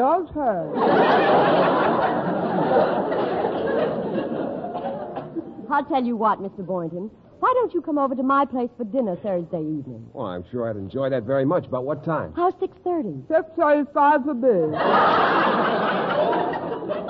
Quiet, please. I'm sure we'll have a nice time, Mr. Boynton. I've been wanting you to meet my husband. Hot dog. Watch that thermometer. Oh, I'm terribly sorry. At the word husband, it just flew out of my mouth. Miss Brooks, we'd better not take a chance. If there is any contagion, the students mustn't be exposed to it. Now go right home and get into bed. Bed? I'll see that the board sends the doctor over. And meanwhile, be sure to keep your room nice and dark. It's very important with measles. I still don't see how I could catch anything like that. After all, I'm a semi-grown woman.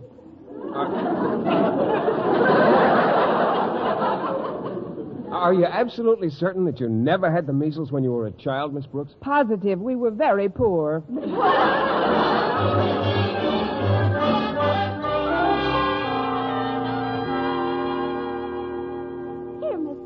Let me slip another pillow behind you. Thanks, Harriet. It was nice of you and Walter to bring me home. Oh, don't give it a thought, Miss Brooks.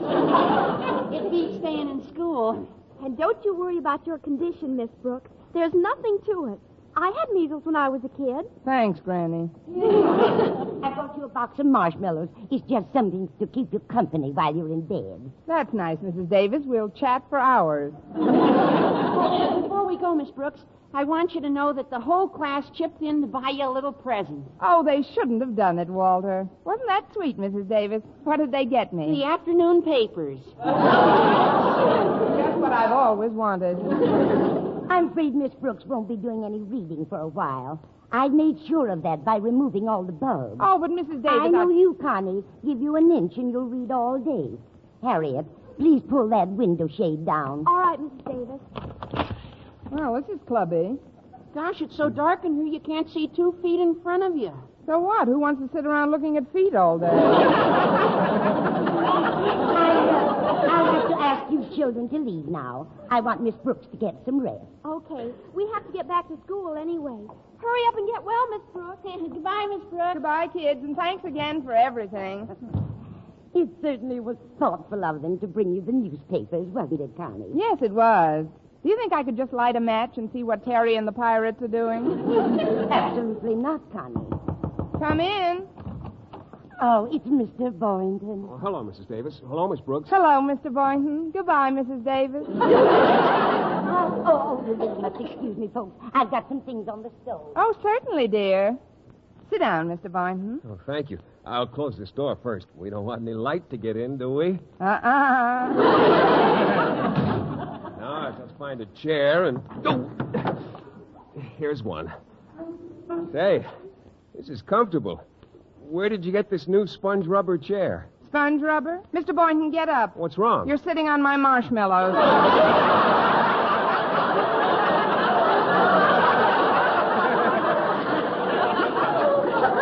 It's all right there. There's no damage done. They're wrapped in cellophane.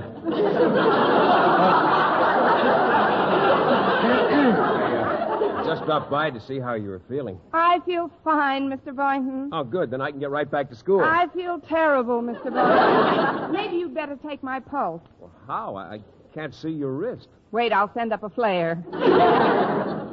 No, I'd better not stay too long, Miss Brooks. You know how Mr. Conklin feels about fraternization between faculty members, and if he found out that I left school in the middle of the day to come to see you... Oh, relax, Mr. Boynton. He won't find out in a million years. Are you there, Miss Brooks? Time certainly flies. It's Mr. Conklin. What should I do? Just sit perfectly still. He may not see you. Come in. Well, Miss Brooks? Close the door behind you, please, Mr. Conklin. I don't want that light shining in my eyes. Very well. Now then, Miss Brooks, how do you expect me to make a speech without my notes? Oh, dear. I brought them home with me, but I didn't get a chance to type them up. You see, Then, for heaven's sake, give me back the papers I gave you. I've only 5 minutes to get to that luncheon. Let's see. I put them right on my nightstand. Here they are. Just reach out, Mr. Conklin. All right. Confound it, I can't find your hand. Where's your hand, Miss Brooks? Try lower down on my arm.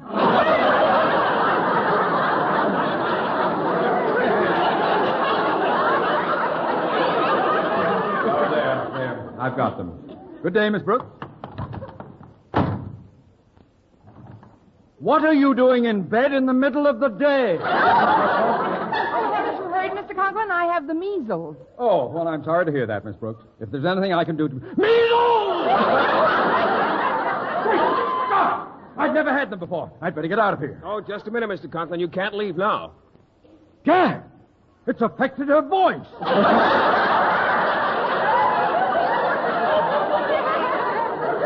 No, it's me, sir, Mr. Boynton.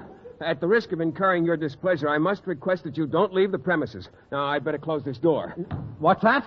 Well, you see, if you've never had the measles before, you might have contracted them just now. You mean Miss Brooks might have given me the measles? It's entirely possible, Mr. Conklin. She wouldn't dare.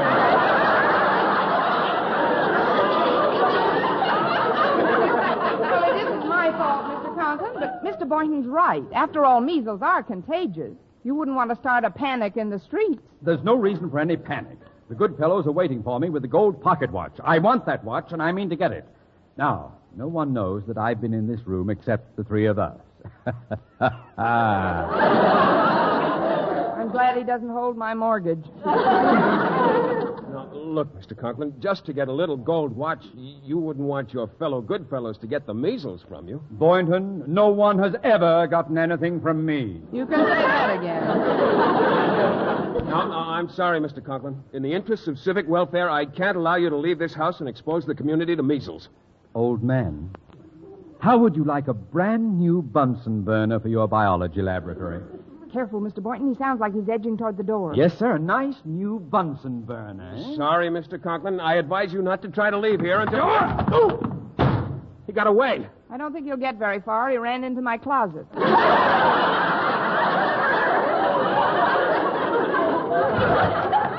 Welcome back, Mr. Conklin. Have a nice trip. Miss Brooks, it may interest you to know that you have just destroyed my last chance for setting an attendance record at the Goodfellows' luncheons. Once a month, for 3 long years, I have been eating that revolting creamed chicken in a patty shell with just one thought in mind: a gold pocket watch. Well, don't feel too badly, Mr. Conklin. You can take another crack at the record in the coming 3 years.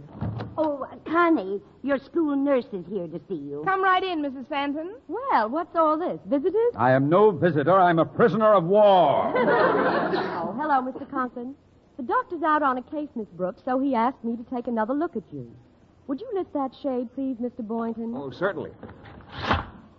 Why, Connie, your face is all cleared up. Why, yes. Yes, the spots are all gone. It couldn't possibly have been measles. Did you hear that, Mr. Conklin? We don't have measles after all. Now she tells me. When it's 10 minutes past my gold watch. Well, if it wasn't measles, what did I have? Probably just a little allergy rash. Are you allergic to any particular food? Only strawberries. Strawberries. That's what I put in with your popsies this morning, Connie. Then that was it. Just a little temporary strawberry rash. Did you hear that, Mr. Conklin? All we had was a little temporary strawberry rash. You're very generous. I'm glad you came to the infirmary, though, Miss Brooks. An ounce of prevention, you know. Ounce of prevention? Why did you tell her she had measles, you Mrs. Fenton, you? Mr. Conklin, I'm sorry about your missing the luncheon and the gold Forget watch. about it. What's done is done. I ask just one favor of you all. Don't ever mention it again. I don't want anything to remind me of my loss. We understand our good, and I'm sure we'll all cooperate. Now, how about staying here for lunch, folks? I have enough for everybody. Well, that's a wonderful idea. What are we having, Mrs. Davis? Cream chicken over patty shell. All right, all together, folks. For he's a jolly good fellow, for he's a jolly good fellow, for he's a jolly good fellow. We should live so long.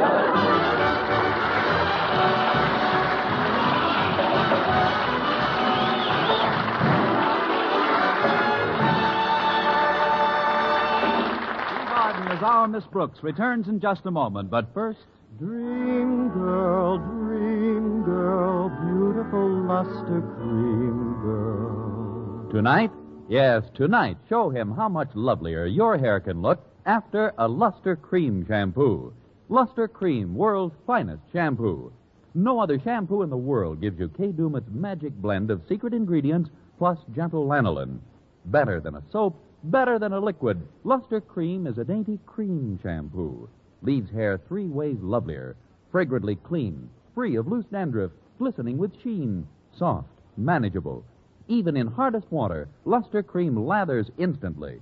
No special rinse needed after a Luster Cream shampoo. So gentle, Luster Cream is wonderful even for children's hair. Tonight? Yes, tonight, try Luster Cream shampoo.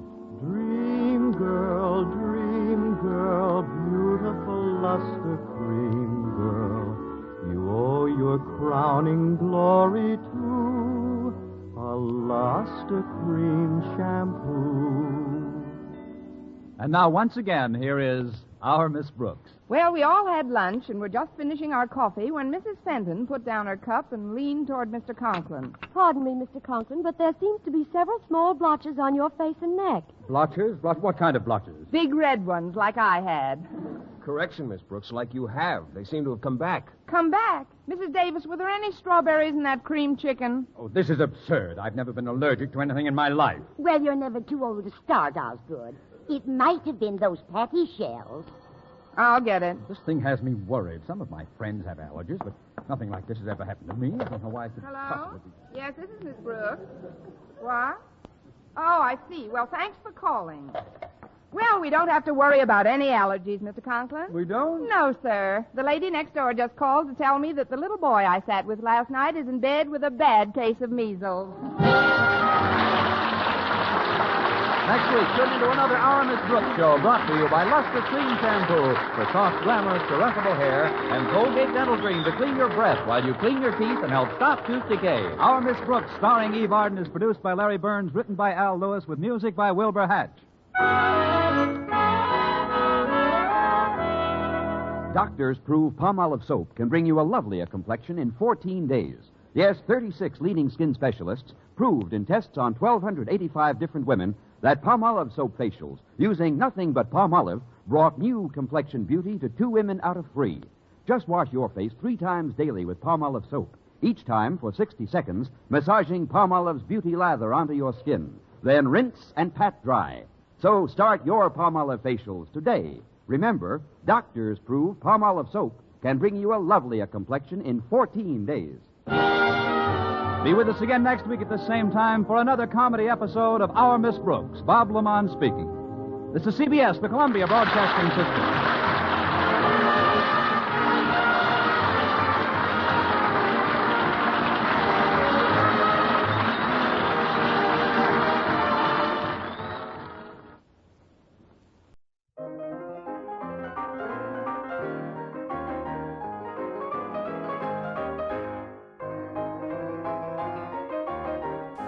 All right, it is time for the question of the day, and today's question is quite simple. It is, what is your favorite Superman movie? For me, it is the original 1978 film. And I didn't see this until I was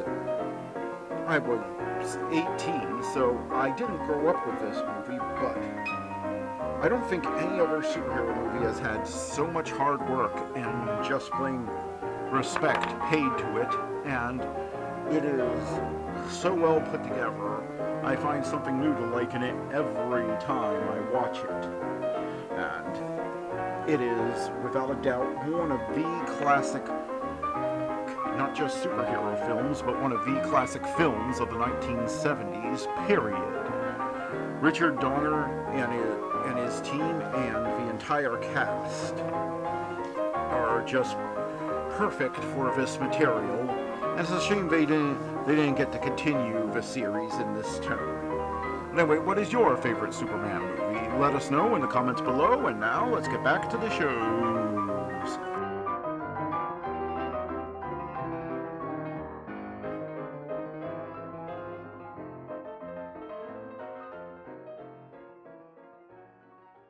One of the most acclaimed shows of all time, Orson Welles' Mercury Theater of the Air, is up next.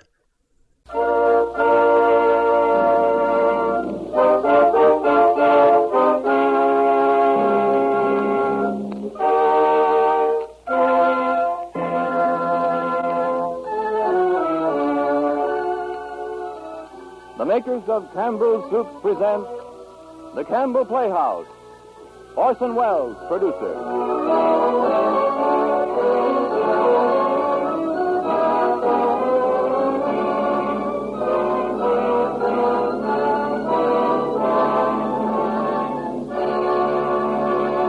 Good evening, this is Orson Welles. Because of the special nature of tonight's broadcast, with its very special demands on an actress's versatility, and because, too, she is one of the finest performers in the American theater, we are fortunate indeed in having with us in the Campbell Playhouse Miss Cornelia Otis Skinner. Tonight we bring you an original broadcast. Its subject, the great American dream of personal liberty and independence. We call it The Things We Have. But before we begin, a word from Ernest Chappell. Among our favorite Sunday dinner dishes, I don't think there's anything we prize quite so highly as chicken. Whether it's roasted and stuffed or fried in tender, crisp brown pieces or fricasseed, the cherished flavor of chicken is something we always look forward to. Chicken has been the number one dish for special occasions for many, many years. And because we like chicken so well, we become mighty critical judges of any chicken dish that appears on our tables. So I think the fact that Campbell's Chicken Soup has grown so steadily in popularity month after month and year after year speaks worlds for it. And I can safely promise any of you this. As sure as you like chicken, you like Campbell's Chicken Soup. Every spoonful, every drop of its golden broth is rich with chicken flavor. There are tender, nourishing pieces of chicken meat for you to enjoy, and the finest of fluffy, snow-white rice drifts all through it. Here's chicken soup to match the finest ever made at home. And I wouldn't dare to say that if I were not sure that you'll agree with me once you've tasted Campbell's Chicken Soup. And now our American cavalcade, The Things We Have, an original broadcast written and produced by Orson Welles and starring Cornelia Otis Skinner.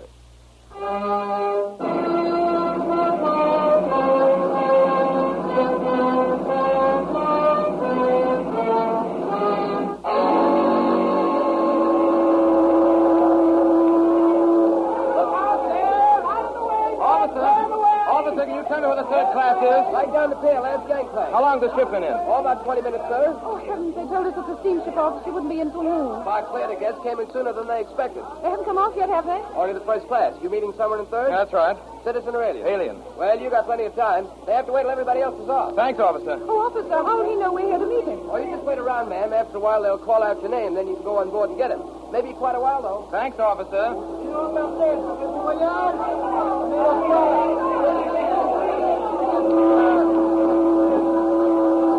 Gee, I hope he's on board. Sure he is.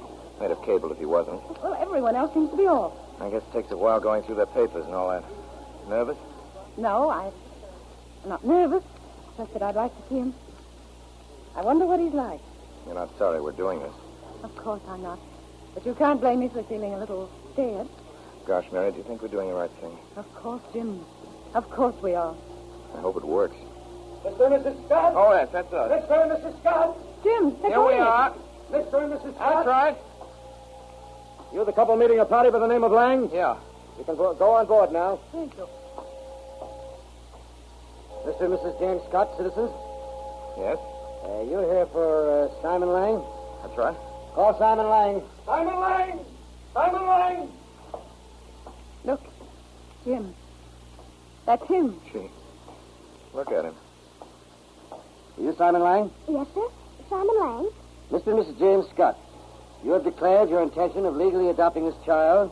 You've certified that you will provide for him till he reaches the age of 21 and undertake that until then he shall at no time become a public charge in the government of the United States. Is that correct? It is. All right, young fellow. Let's see your card. Age? 9 years old. Eyes blue. Height? 1 meter 12. Yeah, 4 feet 6, I guess. Hair brown. How about your parents, mother? My mother is dead 2 years. Father? Well, what's your father's name? Oscar Lang. Father alive? The boy's father was an associate of mine in business over there 6 months ago. Oh, yeah, sure, I know. Nationality? Mm-hmm. All right, son, that's all. Yeah, here's your landing card. Well, what do you think? Are you going to become an American citizen? Citizen? What is that? Citizen? Well, I guess you'll find out after a while. All right, good luck.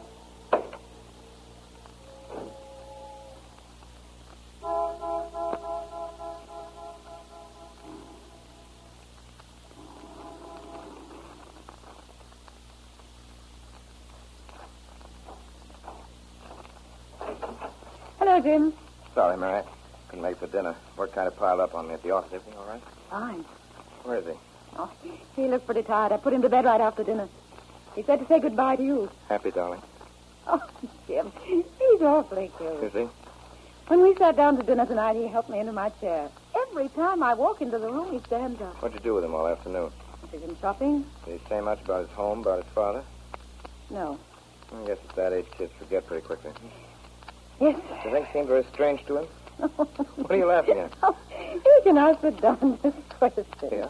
What sort of question? Oh, all about this country and how people live over here. He's awfully bright, Jim. Some of the things he asked, I simply couldn't answer. Well, what'd you do? I told him to ask you. Oh, that's nice of you. You know, seriously, Mary, there's a lot of things about this country that kid's got a right to know.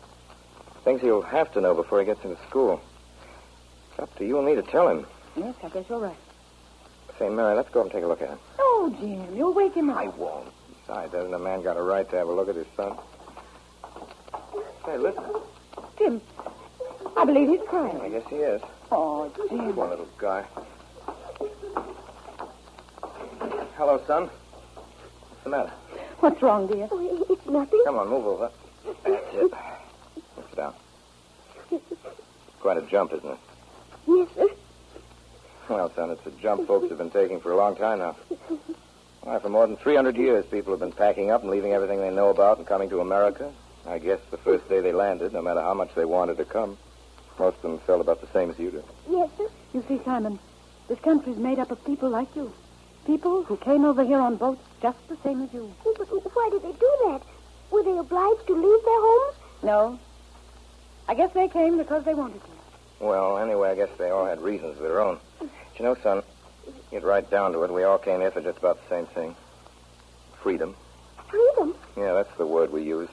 My folks did, I know. Their folks who brought them here did. Mrs. Scott's great-great-grandparents, and to every one of them, I guess that word freedom meant something different. For some, it meant freedom to think and speak as they pleased. In others, it just meant freedom to exist with a fair amount of happiness, to earn a decent living by the toil of their hands. For the first people who came here, it meant freedom to live together and to worship their God together, openly, in their own way. That was over 300 years ago. A petition presented to His Majesty King James I in the 16th year of his reign of England, France, and Ireland, of Scotland the 150th by his humble subjects, to meet for worship in the public places with peace and protection, would be in this world the greatest blessing which our hearts desire or which would come to us. But we dare not expect, neither do we ask so great a favor at your Majesty's hand, only that in private we might serve God with clear and quiet consciences. We, in all lowliness, crave but your toleration. The petition is refused. Our pleasure is that all the Puritans and physicians conform themselves or leave the country according to the laws of our kingdom and the canons of our church. And we do hereby command our judges and justices to put the law in due execution against them. God and the King will reward their zeal. Brethren, we that are about to embark today for the new world are a company professing ourselves fellow members of Christ, for which reason, though we come from many regions and diverse classes, we ought to account ourselves knit together by this bond of love. Our object this day is to seek out a new home under a new form of government, both civil and ecclesiastical. Our end is to improve our lives, to do more service to the Lord. For this end, we must be knit together in this work as one man. So shall we keep the unity of the Spirit in the bond of peace. For we must consider that we shall be as a city upon a hill. The eyes of all people are upon us, so that if we shall deal falsely with our God in this work we have undertaken, and so cause him to withdraw his present help from us, we shall be made a story and a byword through the world. Therefore, let us choose life, that we and our seed may live by obeying his voice and cleaving to him, for he is our life and our prosperity. And he shall make us a praise and glory, that men shall say of succeeding plantations, the Lord maketh like that of New England.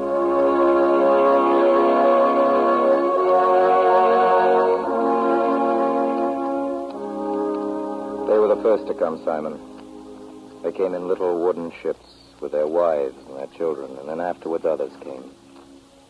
And always when men spoke of this country, that same word, that word freedom, was on their lips. To others, in other countries, America meant freedom to think and speak as they pleased.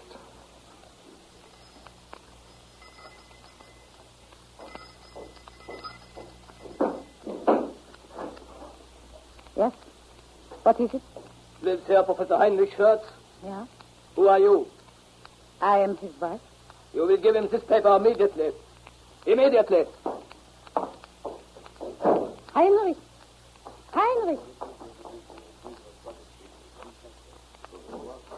Heinrich! Well, my dear. Heinrich! I told her. He just gave me this for you. Let me see it, Frida. Heinrich, what is it? Read it, Heinrich. Nothing new, my friends. You've seen this before. Heinrich Schurz, Senior Professor of Philosophy at the State University, is hereby summoned to appear before the High Chancellor to answer questions pertaining to a speech made by him before the students of this university on the 7th day of October. Signed this day, the 7th of October, 1848, for the High Chancellor, Carl Seibel, and the Secretary of Police. You know what this means? Of course. Imprisonment. They have no legal right. They wouldn't dare. They wouldn't dare. My good friends, you forget where you are. Remember Professor Wiener? Remember Carl Ludwig, my best student? Gentle and peaceless, both of them. Where are they today? The young man shot, trying to escape. The old man still in prison. Perhaps dead. And why? Because they loved mankind. Because they asked for freedom of speech. What about you, Doctor? Well, Heinrich? Are you going to go to the Chancellery tomorrow? No, gentlemen. I'm not going. I'm no martyr. And I'm no revolutionist. I don't think I could change things or make them better, even if I knew how. I'm just teacher. If they won't let me teach here, I must go elsewhere. There's work for men like you and me all the world over. My friends, the time has come.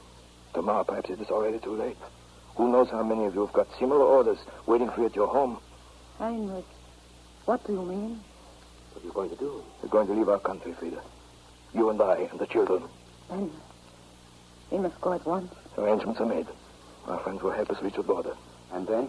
Then there are ships ready to take us to a country where men may think and speak the truth as they see it. Where freedom is a virtue, not a crime. To America.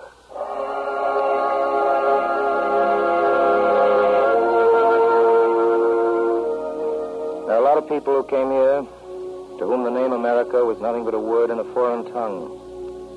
And to them that word meant freedom from oppression, freedom from fear.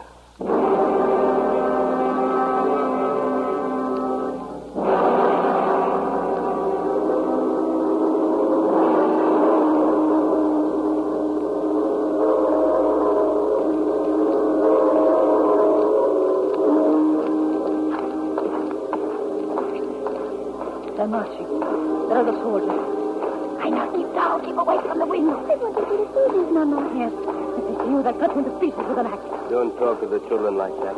Don't frighten me. Well, it's true, isn't it? That's what they did last year on the town's birthday, you remember. It'll soon be over now. And we will breathe again.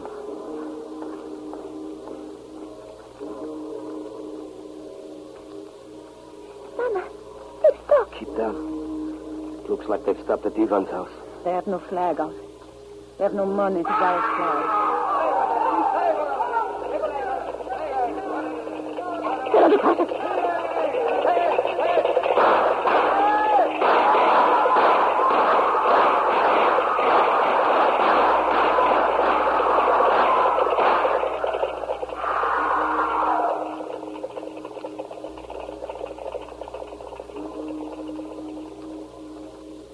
So it is every holiday. Before the end of the day, the streets red with blood. Heinrich, it's beautiful. Well, not for long. A few more months, maybe a year, maybe 2 years. When we have saved enough, then we shall leave this place for a country where men can walk together side by side in broad daylight, be afraid of no one. To a land that's rich and happy. To America.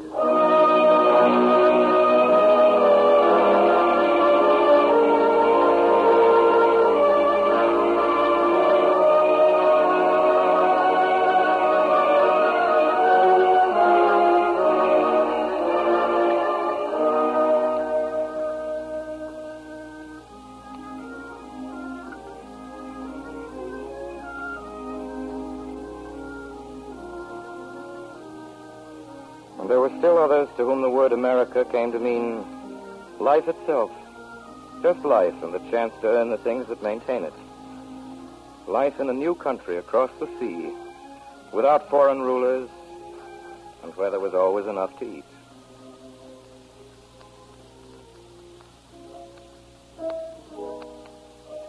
There you are, Emily. There's your tea. Oh, Jeffrey. Yes, Your Ladyship. Jeffrey, is Miss O'Shaughnessy will take a glass of port? Yes, my lady. You're extremely kind, Lady Townsend. I will that. You have some more of these little cakes, Emily. We have them sent from London, you know. They never can make them quite right over here. Thank you, Lady Townsend. And now, Mr. O'Shaughnessy, what were you saying? Well, my lady, I've seen bad times in my day, but nothing like this. It's about 3 in every 10 is dead of the famine and 2 more of the fever. So you might say it's about half the people in the county that are dead now. And the same all over Ireland. In Skibbereen, if you'd believe it, there's not more than 10 men left in the village. Oh, dear me.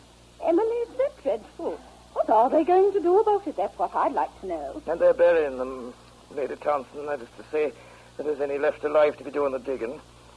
Sure, the graveyards are so filled that they do be laying them down in the gardens now, leaving them in the open fields where the dogs come as they do in the night. Oh, how shocking. It is that. Only last week, my sister was riding over to Bentry for the meet, and there were two of them lying right in the road on their faces. It's likely to get worse before it gets better. It is indeed, Lady Townsend. Here's his August, and seeding time almost passed, and not a tenth of the land seeded.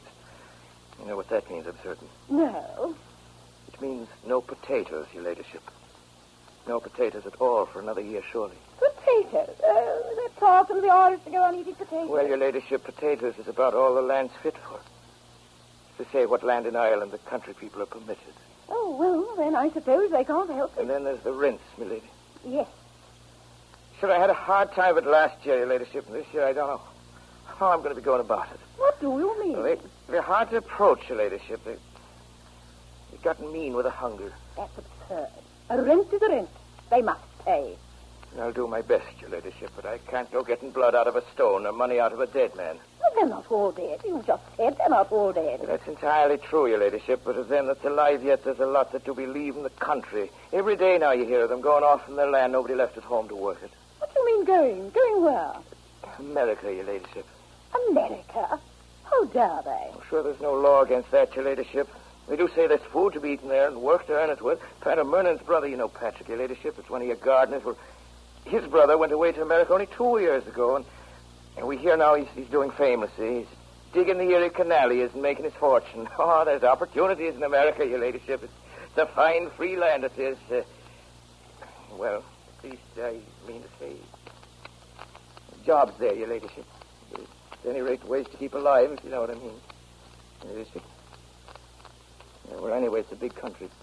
Oh, well, O'Shaughnessy, I suppose it can't be stopped. I suppose not, your ladyship. I suppose it can't.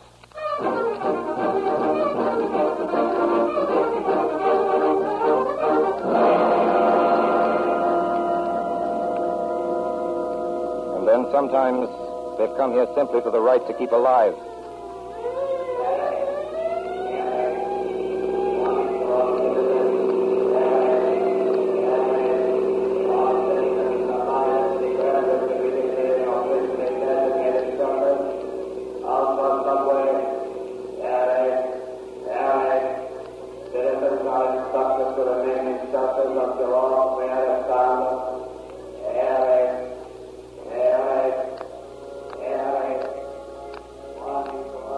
So it's been, son. Ever since the first ones landed more than 300 years ago. People coming from all over the world, some of them only dimly knowing why they came. And all of them with this thing in their heart. This dream of freedom. And when they have come here, what have they found? They found happiness, most of them. And money, some of them. And freedom? Well, no. No, they didn't find freedom when they first came here. See, Simon, it turns out that freedom isn't something you find lying around, even in a new country. And it's not a thing other people can give you. Something you have to want awfully bad before you get it. Freedom's a thing you make for yourself.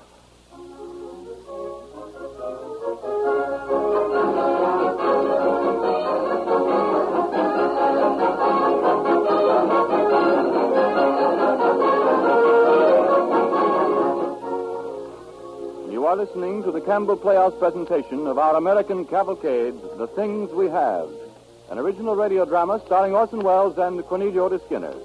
This is the Columbia Broadcasting System.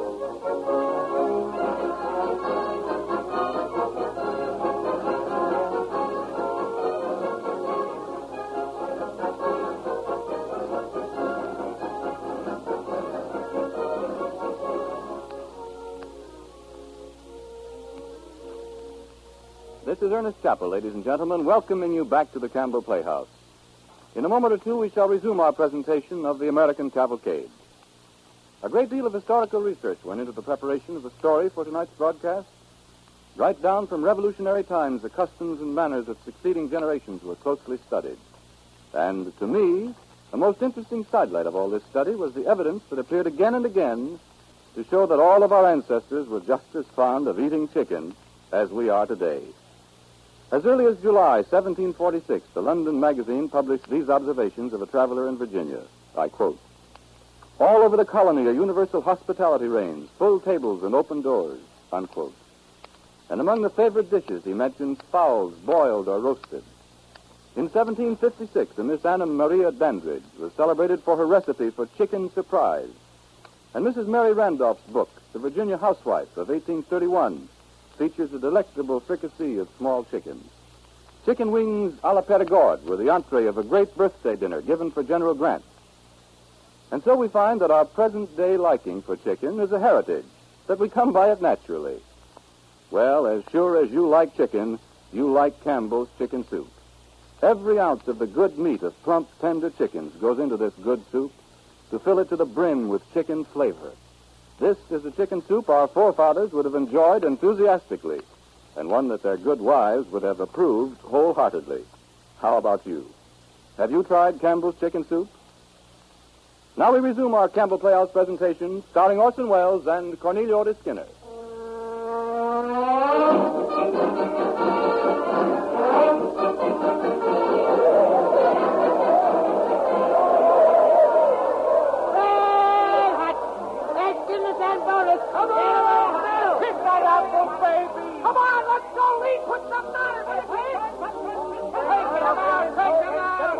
Now watch him, son. Fellow with the ball there.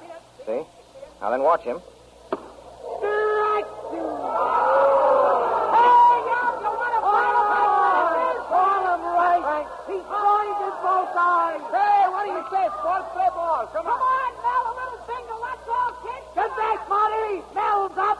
Here comes the pitch.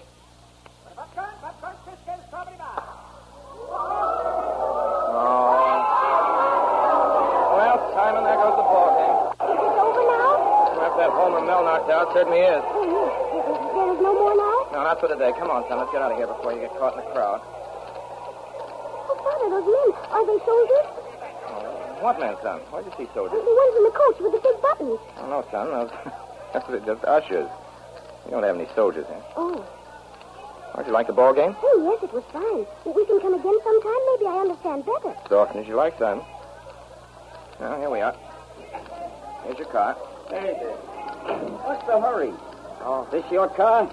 Yes, officer. What gave you the idea you could leave your car in a no parking zone? I didn't know you couldn't park here, officer. Oh, you didn't, huh? No, sir. Well, what do you think this yellow line is along the curb? I didn't What do you think those signs mean? Wait a minute, officer. When I pulled in here, there's half a dozen other cars. So you think that gives you a right to break the law, huh? Sorry, officer. I won't do it again. Now, that's mighty white of you, mister. And just to make sure that you know what I'm going to do, I'm going to give you a little ticket just to remind you the next time. Oh, now, wait a minute, officer. Now, here it is, right in the door handle. You can pay the fine at headquarters any time before Friday. Yes, sir. Was that a soldier? No, Simon. That was a policeman. What does a policeman mean? Mean? It means we just got a ticket. A ticket? Yeah, we're just arrested. What's the matter, son? Well, I don't understand. You see, you say last night that this is a free country. A free country? Sure it is, but that doesn't mean you can break the law. What is the law? Who makes it? Why, the people. They make their own laws.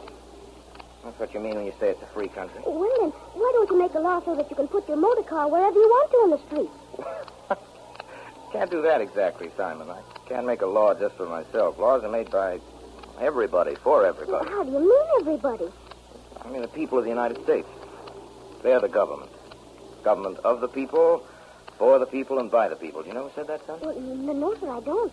Well, Lincoln said that. Did you ever hear of Abraham Lincoln?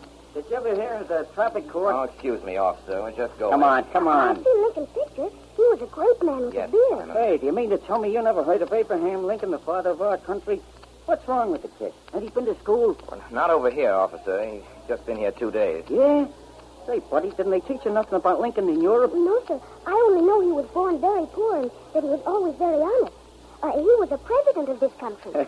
Are you going to be president when you grow up? I don't know, sir. How do you become a president? Well, if you mind your father and mother and wash your hands before every meal and be good at school, then when you grow up, maybe you'll be president. Well, who makes me a president? People. People. Yeah, and after the people have made me president, can I do just as I please? I'll say you can. Officer, I don't know. You see, while the president is directly responsible to us during the 4 years of his office, he must consider our opinions as expressed by our representatives. Isn't that right? Oh, sure. And then if we don't like the way he's done his job, we elect another president, and if he's a really bad man, we have the right to fire him before his time's over. That's right. It's a free country. Well, does a free country mean that you don't have to pay for anything? I'm afraid you have to pay for everything everywhere, son. A free country is a country in which the government is chosen and run by the people. Yeah, like Lincoln said. What's a policeman? A policeman is a public servant. Servant? Yeah, but that don't mean I gotta wash the dishes. Come on now, get moving. Yes, officer. Hey, look out. Yes, officer. Which way you going? Yes, officer. I know. I'll tell you more about this after dinner. Free country.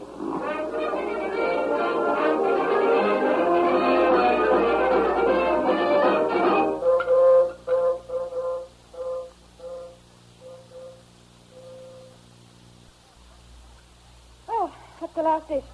Bedtime, Simon. I'm sorry, Mary. I made Simon a promise. Got more explaining to do. Oh, Jim. You know he's had a full day with a ball game and everything, and tomorrow he's got to get up early and meet the teacher. Please, Mary, just this once. Got to keep my word. All right, Simon. Just this once. Was America always a free country? No, dear. America used to belong to England. We had to fight for our freedom. We never stopped fighting. That's the story I want to tell Simon. Very well, dear. You and Simon go in and sit down. All right. I'll be with you in a minute. Remember, you haven't much time. Well, Father, tell me, when did America become a free country? 1776, dear. That's the date of the Declaration of Independence, July 4th. Aren't you smart? Yeah, but it started before that. Before the Revolution.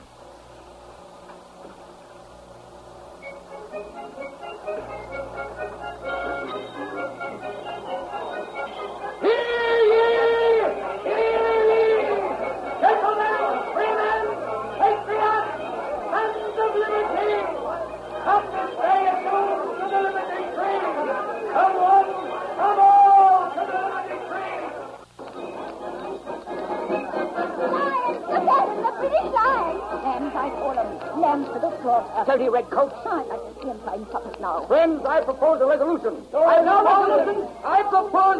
Burn the tea. Burn the tea. Hancock, speak. Hancock. Mr. Hancock. Men, brethren, fathers, and fellow countrymen, some boast of being friends to government. What government? I'm a friend to righteous government. To a government founded on the principles of reason and justice. But I glory in publicly avowing my eternal enmity to tyranny. Down with tyranny. Down with tyranny. The British have imposed a tax upon us without our consent. Unfair tax. The town of Boston has been invested by a British fleet. The troops have crossed the wide Atlantic to assist a band of traitors. Silence, Mr. Hancock, in the name of the king! Traitors! This is insurrection! Traitors! Are trampling on the rights and liberties of his most loyal subjects in America. That's true. Now that worst of plagues, the detested tea, shipped for this port by the East India Company, is now arrived in this harbor. Countrymen! Countrymen, let the matter be settled before 12 o'clock tonight. Let every patriot do what is right in his own eyes. Burn the tea. Boston Harbor. Tonight. Boston Harbor. A teapot. Boston Harbor tonight. Boston Harbor tonight.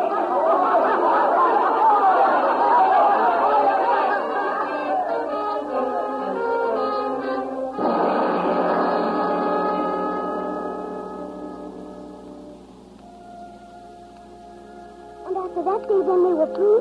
That was only the beginning. You see, there was only a few boxes of tea they threw into the water that day. It took them many years after that, and it took a lot of courage and a lot of fighting before they got their freedom. Before there was a chance to sit down and write the laws under which you're going to live, Simon. Here, where'd you put those books you brought today? You mean, Simon? They're on the table in the hall. Come on, son. Let's go and get them. I'll show you. Now then, let's see. Geography.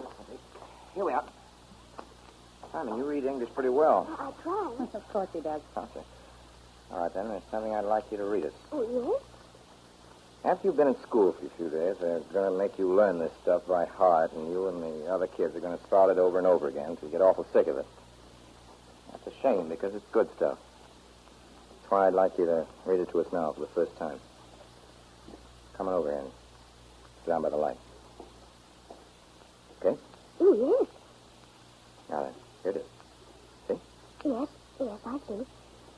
We hold these truths to be self-evident that all men are created equal, that they are endowed by their Creator with certain unalienable rights, that among these are life, liberty, and the pursuit of happiness. How'd that sound, Mary?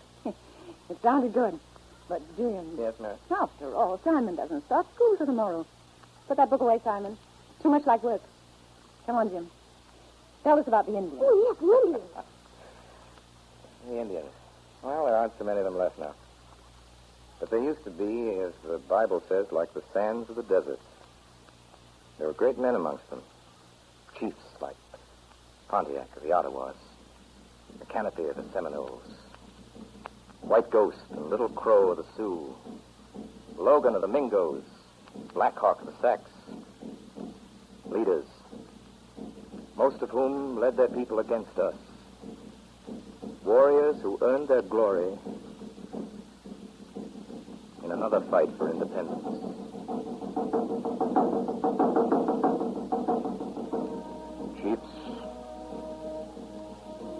Chiefs of the Mingos, the Shawnees, the Wyandots, the Miamis. You have seen the fires burning on the hills. You have heard the call of Logan. You have answered. The time has come, my brothers. The time of blood. Many times we have said to the white man, there is a place for you. There is a place for us. Many times we have offered them the hand of friendship. What is their answer? They have stolen our land. They have set us one against the other. They have driven us before them, from the rising to the setting of the sun. I appeal to any white man to say if he ever came to Logan's cabin hungry, and he gave him not meat. If he ever came cold and naked, and he clothed him not. Such was my love for the whites, that my countrymen pointed as I passed and said, Logan is the friend of the white man. Then, the last spring, in cold blood and unprovoked, they murdered all my people. People of Logan, not even sparing my women and children. There runs not a drop of my blood in the veins of any human creature. This calls on me for revenge. I have sought it. I have killed many. I will kill many more until I have fully glutted my vengeance. Who is there to mourn for Logan?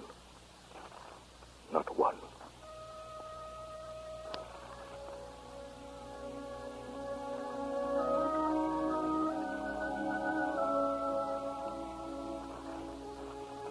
And Simon, besides these first Americans who fought us for their freedom and lost, there were other Americans. Simon, do you remember all the different kinds of people I told you about who came to this country like yourself to find freedom? Yes. Well, son, if somebody says that the American colonists should have stayed in their own country and fought there for liberty, you tell them that what was done in that short time here in the New World made possible the whole progress of liberty everywhere else. But for many years, our American example was not entirely good. See, as we've seen, there were the Indians, from whom we stole this country. And then there were those other people. People the rest of us still sometimes don't treat so very well. People we used to buy and sell as though they were our property. Well, if they were stolen property because these Americans were brought to this country without wanting to come.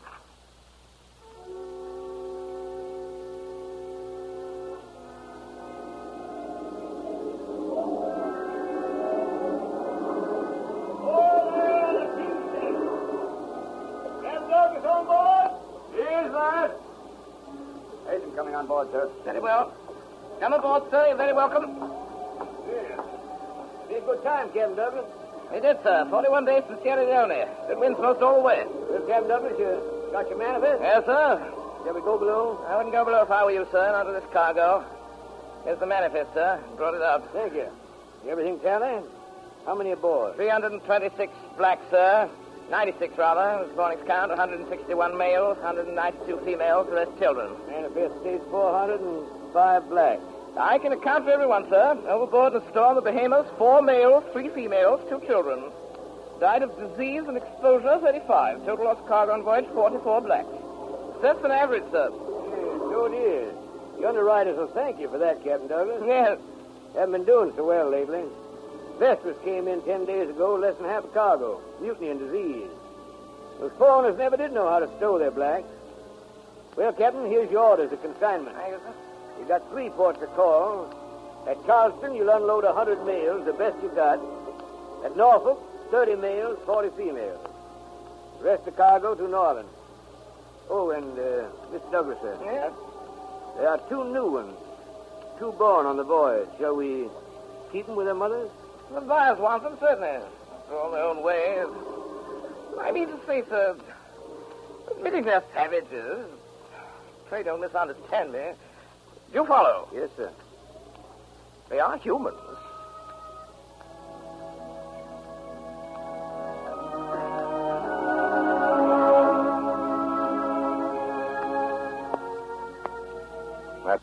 That's how the Negro people came to this country, Simon, like cattle. Stowed 3 deep in the cargoes of slave ships. Chained together, each on their right side to keep their hearts beating. And for many years after America was founded and dedicated by the men who founded it to certain truths which they held to be self-evident, that all men are created equal, we Americans kept the Negro people as our slaves. Of course, sometimes they were very well treated. My great-grandfather... Yes, sometimes the Negro people were better than beasts of burden. They were our household pets. Yes. What old John Brown of Kansas was thinking of when he went down into the nicest farm country in Virginia, where slaves were happiest. Took on the whole United States Navy. Army. Oh, Jim. John Brown isn't worth talking about. Everybody knows he was crazy. Well, he wasn't crazy enough to think he could lick the world with 18 men. He tried it, didn't he? I don't know. Who was John Brown? There's another American who fought for liberty. Oh, actually. See, after folks had been talking for some time about fighting the slave states to free the slaves, old John Brown sold his business and took his sons with him. He went out and fought America to show America what it ought to do. Was he a good man? He was a man of God. He's like Joshua in the Old Testament. He died according to the New. Maybe he was mad. Maybe he was a very great man.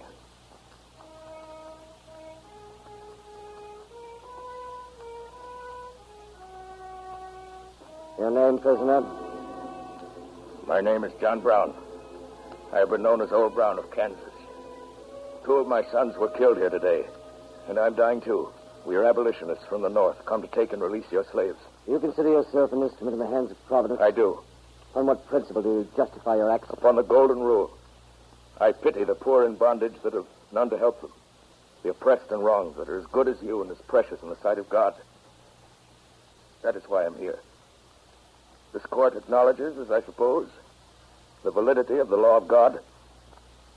I see a book kissed here, which I suppose to be the Bible, or at least the New Testament.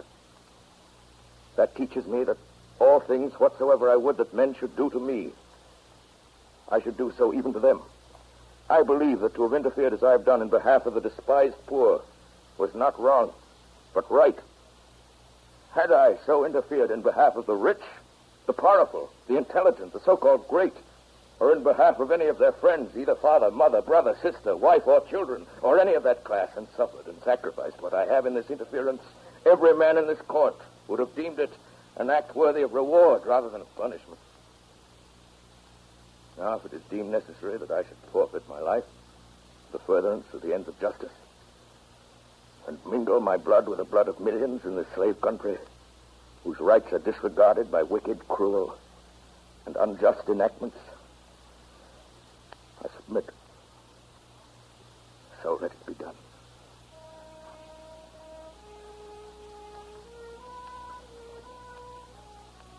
And it was done. They took John Brown up to a hill over Charlestown and hanged him. There were men who made a song about it, a marching song. And thousands of Americans went to their death, singing it in the Great Civil War. John Brown's body lies a moldering in the grave. But his soul goes marching on.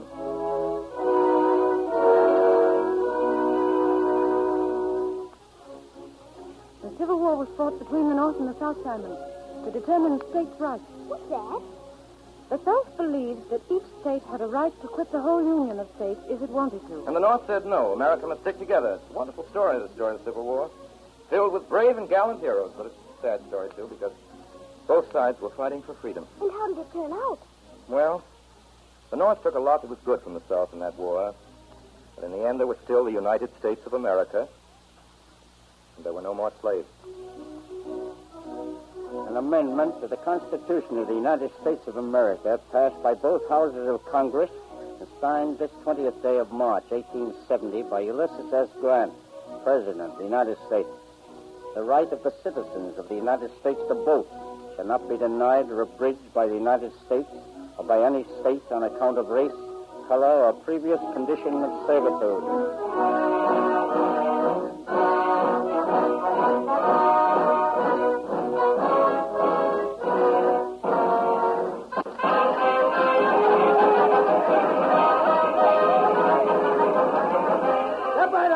Get your ballot. Break Democratic with General Grant. That's Michael T. Brody. He serves first. Play it right, gentlemen, one at a time. Don't push. Hey there, lady, come out of there. You're not supposed to be there. Hey, lady, what are you doing in that line? That's for voters. That's why I'm here. I want to vote. Will you give me a ballot, please? Ballot? Well, what would you be wanting with a ballot, ma'am? Ladies don't vote. I want to vote. Well, you can't vote. You're a woman. The law says... I know what the law says. It says that the right of the citizens of the United States to vote shall not be denied or abridged by the United States or by any state on account of race, color, or previous condition of servitude. Want a ballot, please? Say, wait a minute. Ain't you the lady that wore bloomers at Seneca Falls? My name is Susan B. Anthony, and I demand either that you allow me to vote or that you arrest me. Gee, lady, why don't you go home? I demand to be arrested or to be allowed to vote. Go on, handcuff me. Oh, lady, have a heart. Your Honor, gentlemen of the jury, the defendant is indicted under the 19th section of the Act of Congress, May 21st, 1870, for voting without having a lawful right to vote. The only alleged illegality of the defendant's vote is that she is a woman.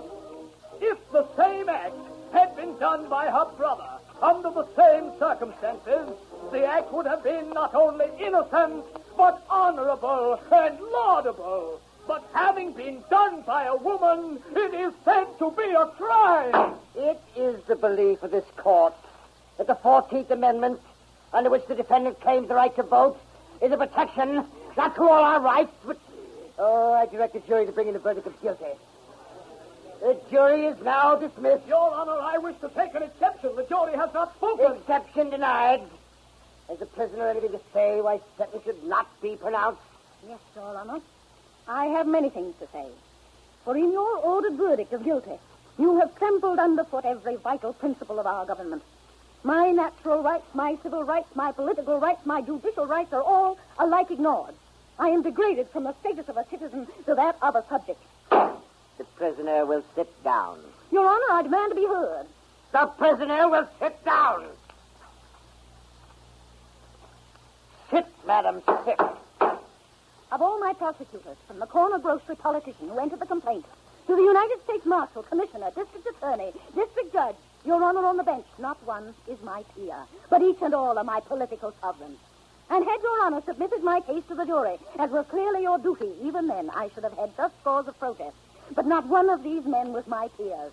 But native or foreign-born, white or black, rich or poor, educated or ignorant, sober or drunk, each and every man of them was my political superior. Hence, in no sense, my peer. The court must insist. The prisoner has been tried according to the established forms of law. Yes, Your Honor, but by forms of law, all made by men, interpreted by men, in favor of men against women. The court orders the prisoner to sit down. It will not allow another word. The prisoner will now stand up. The sentence of the court is you pay a fine of $100 and the cost of the prosecution. May it please Your Honor, I'll never pay $1 of your unjust penalty.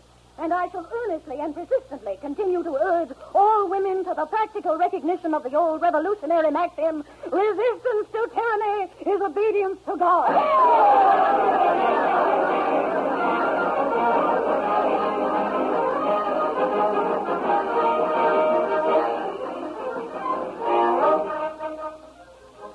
What did they do to the lady? Did they put her in prison? No, they made her pay a lot of money. Did the lady stop trying to vote? They did not. I'll say they didn't. Did they go to war, too? Well, not exactly, but for 50 years they marched and talked and starved themselves in jails. And then in the end, it did take a war to make men see that women were people. Did you go to prison, too?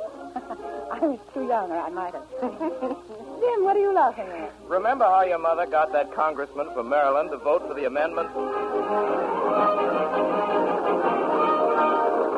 Hello there. Yes? You, Congressman French? I am.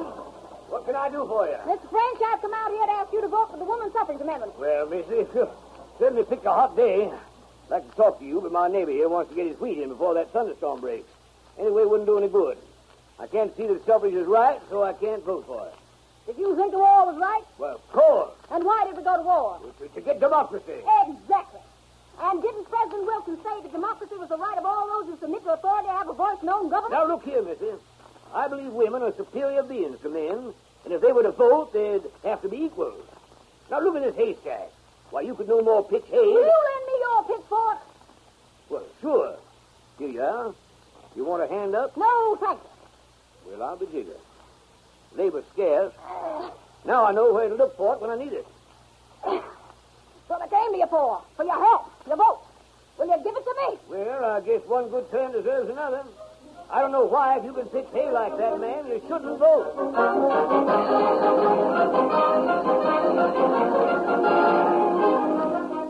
And so, everybody got the vote, Simon, even the ladies, which is all right with us, isn't it, son?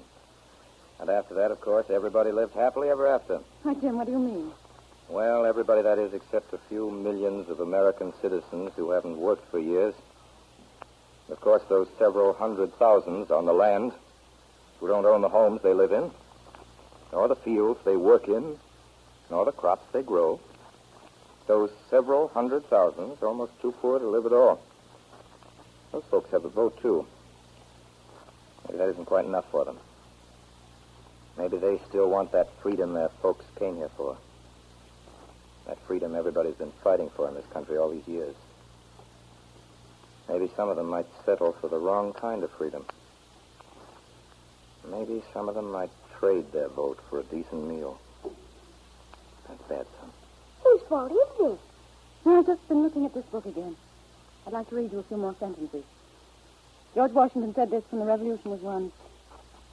The citizens of America, placed in the most enviable conditions, as the sole lords and proprietors of a vast tract of continent, comprehending all the various soils and climates of the world, and abounding with all the necessaries and conveniences of life, are now acknowledged to be possessed of absolute freedom and independency.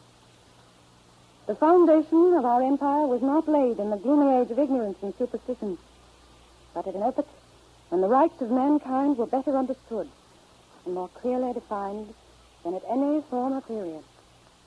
At this auspicious period, the United States came into being as a nation, and if their citizens should not be completely free and happy, the fault would be entirely their own. What is there for us to do, then? Can we change things? If we ought to.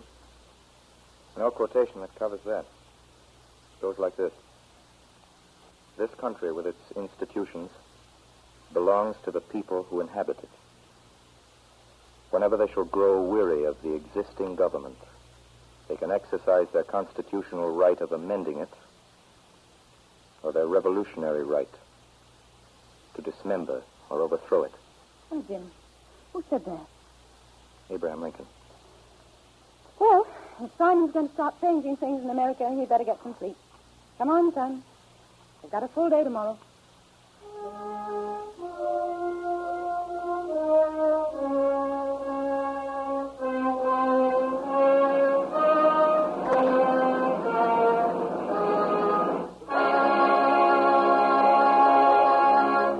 This concludes concludes the Campbell Playhouse presentation of our American cavalcade, The Things We Have, an original radio drama by Orson Welles, starring Cornelio de Skinner and Mr. Wells. In just a moment, Mr. Wells and Miss Skinner will return to the microphone, but first a word on behalf of our sponsors.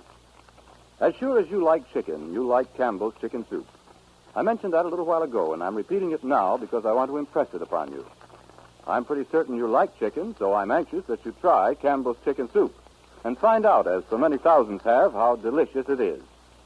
I wish you could see it being made. Only meaty, plump-breasted chickens are used, each one government-inspected. The broth is simmered from them in true home kitchen style till it glistens with the most inviting color you can imagine. Tender pieces of chicken are dropped in, and to make the soup extra substantial, fluffy, nourishing rice. Believe me, Campbell's Chicken Soup is as delicious and as full-flavored as the finest chicken soup you've ever tasted. Perhaps even more so. Why not discover that for yourself this weekend?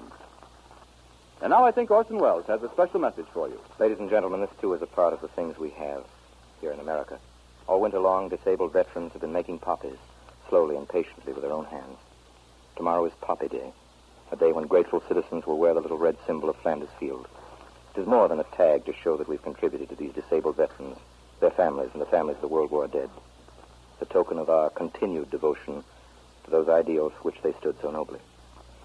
Now, before I present our guest to you, Mr. Chappell, would you please announce the cast of tonight's broadcast? Yes, Mr. Wells. In tonight's Campbell Playhouse production, The Things We Have, Orson Welles played James Scott, Professor Schurz, O'Shaughnessy, Chief Logan, and John Brown. Cornelia Otis Skinner played the parts of Mary Scott, Frau Schurz, the Polish woman, Lady Townsend, and Susan B. Anthony. Others who completed tonight's cast were Ray Collins, Frank Reddick, Everett Sloan, Agnes Moorehead, Howard Smith, Kenneth Delmar, Kingsley Colton, and William Harrigan. The music for the Campbell Playhouse is arranged and conducted by Bernard Herrmann. And now I know you want to hear from our two stars. Orson Welles? Ladies and gentlemen, it was with great pleasure that I introduced to you a lady who has been variously described as a one-woman theater, a top-notch sorceress, and one of the greatest single attractions on the American stage, Miss Cornelia Otis Skinner. Thank you, Mr. Wells. I think I should explain for those few of you who don't already know it that Miss Skinner is that rare and remarkable artist in the theater, a solo actress. Quite alone and without scenery or properties of any kind, she's created the complete conviction of hundreds of thousands of people, such characters as, among others, as the Empress Eugenie, Nell Gwynn, and I believe all 6 wives of Henry VIII. Not satisfied with this, last season, Miss Skinner did an even more remarkable thing. She successfully toured the country in her own adaptation of Margaret Eyre Barnes' famous novel, Edna, His Wife. In this full-length play, Miss Skinner, I believe you played the part of Edna. Yes. Edna's sister. Yes. Edna's mother. Yes. Family friend. And 5 other women. Yes. In addition to this, according to a New York critic, you created in your audience's mind the pictures of a large number of men who never appeared. Must have been quite a frantic little evening, Miss Skinner. No more frantic, I assure you, than being here with you tonight at the Campbell Playhouse. Well, I don't know whether to take that as a compliment or not. I assure you it's a compliment. I've had a wonderful time playing those 5 different parts. Thank you, Miss Skinner. It's been a great pleasure to have you with us. Good night, Mr. Wells. Good night. And now, a few words about next week's announcement. Ladies and gentlemen, Friday night at the same time, we bring you the greatest event in this year of radio broadcasting. I say this unblushingly. Next week, the marquee on the front of the Campbell Playhouse blazes with the most magical words known to this decade of theatrical entertainment. Helen Hayes and Victoria Regina. Till that time, my sponsors, the makers of Campbell Soups, and all of us on the Campbell Playhouse remain obediently yours.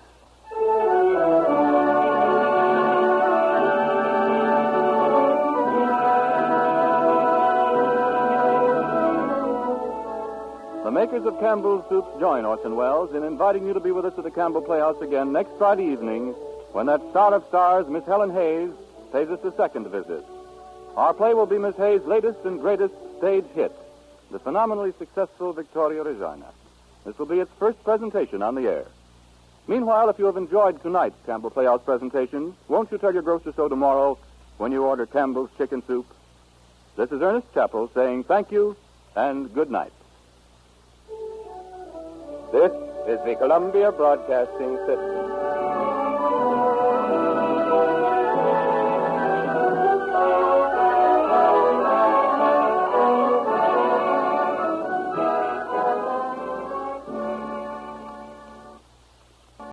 Well, Silver, wait those thrilling days of yesteryear with the Lone Ranger up next.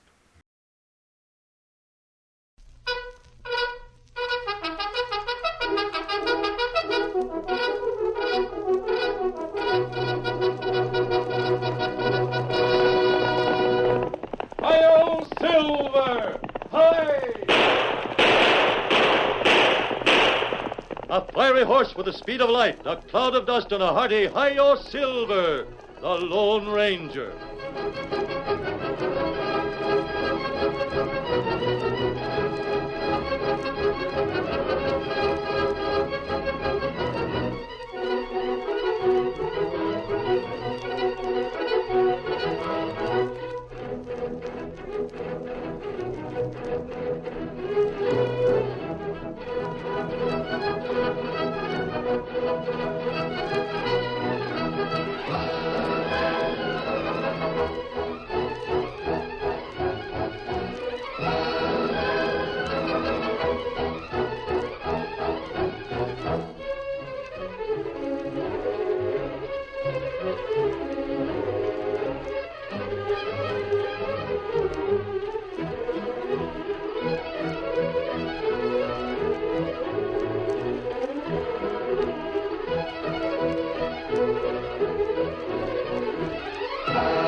In some parts of the early western United States, outlaws seized the reins of government, and the honest settlers had no one to defend their lives or property.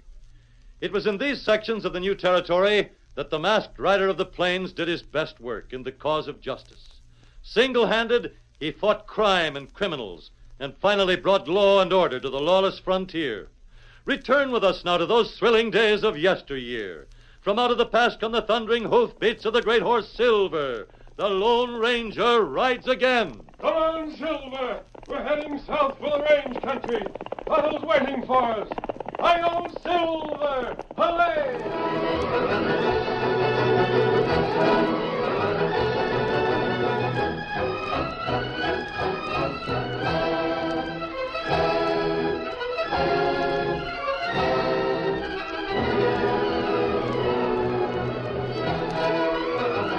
It was after dark when Pete Lacey, Pedro Martinez, and Mary Lawrence rode into the little town of Glenville.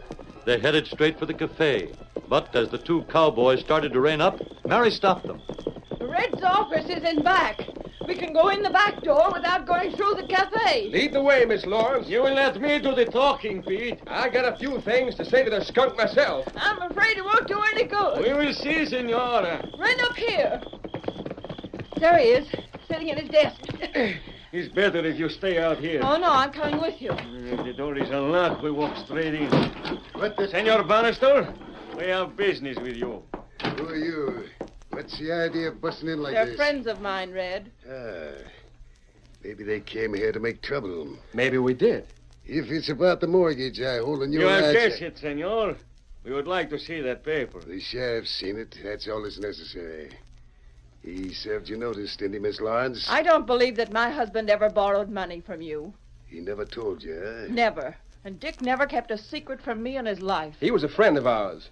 Pedro and me stayed at the Diamond Ale just 3 months ago, when Dick was having trouble with those rustlers. So you're the two hombres that helped run him off? Si, senor. It's too bad you didn't get rid of them for good. Then they couldn't have come back and gotten I'm not so sure it was rustlers that killed Dick. No? Well, who did it then? I don't know, but Maybe these two had a hand in it. That is insult. You have insult Pedro Martinez de Sovade Runiega. I will make you the... Easy, Pedro. You listen to me, Red. Dick told us his ranch was free and clear. He said that no matter what happened to him, his wife would be taken care of. This mortgage you have, it is a fake. You show it to us and we will prove it. Do not laugh at us. Senor Lawrence is a friend of ours. If the Lone Ranger were here, he would not let you cheat her. So I, Pedro Martinez, will take his place. Take the place of the Lone Ranger, huh? Do not laugh. Right. I'm through laughing. Get out of here. Not until we see Get them. out. Do not go for your gun, senor. I'll show you. You killed him. The door to the cafe's locked. Come on, out the back door. We've got to let them in. Wait a minute, not yet. Get on your horse and get out of town, Pedro. But, Pete... Hurry up. You're going to stay here? What else can I do? Where shall I go? Try to find the Lone Ranger. Tell him what's happened, and then do what he says. We'll see. We'll let him in now, Miss Lawrence. Shall we tell him the truth? I'm not going to say anything. What was that shot? What's happening here? Why, there's been an accident, Sheriff. Well, it's Red. He's been shot. Red. Get them all out of here, Sheriff. Miss Lawrence, you and that hombre with you are under arrest. Take them all to jail, boys, and shut the door behind you.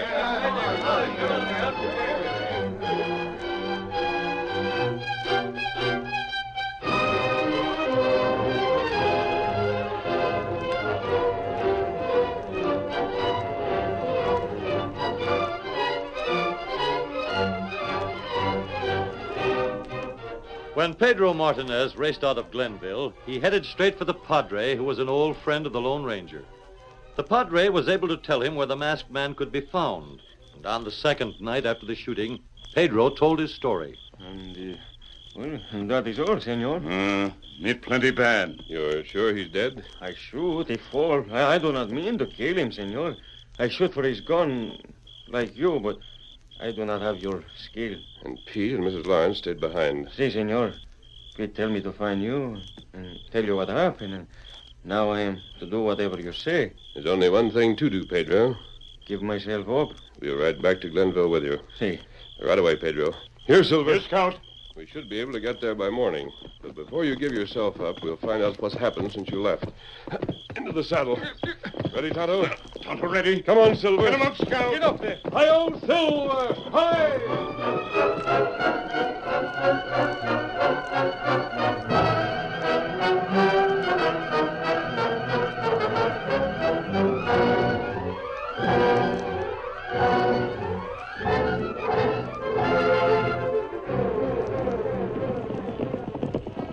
That's the Diamond L Ranch house, isn't it, Pedro? Si. We'll stop there before we go into town. Maybe we not find Miss Lawrence. I've thought of that.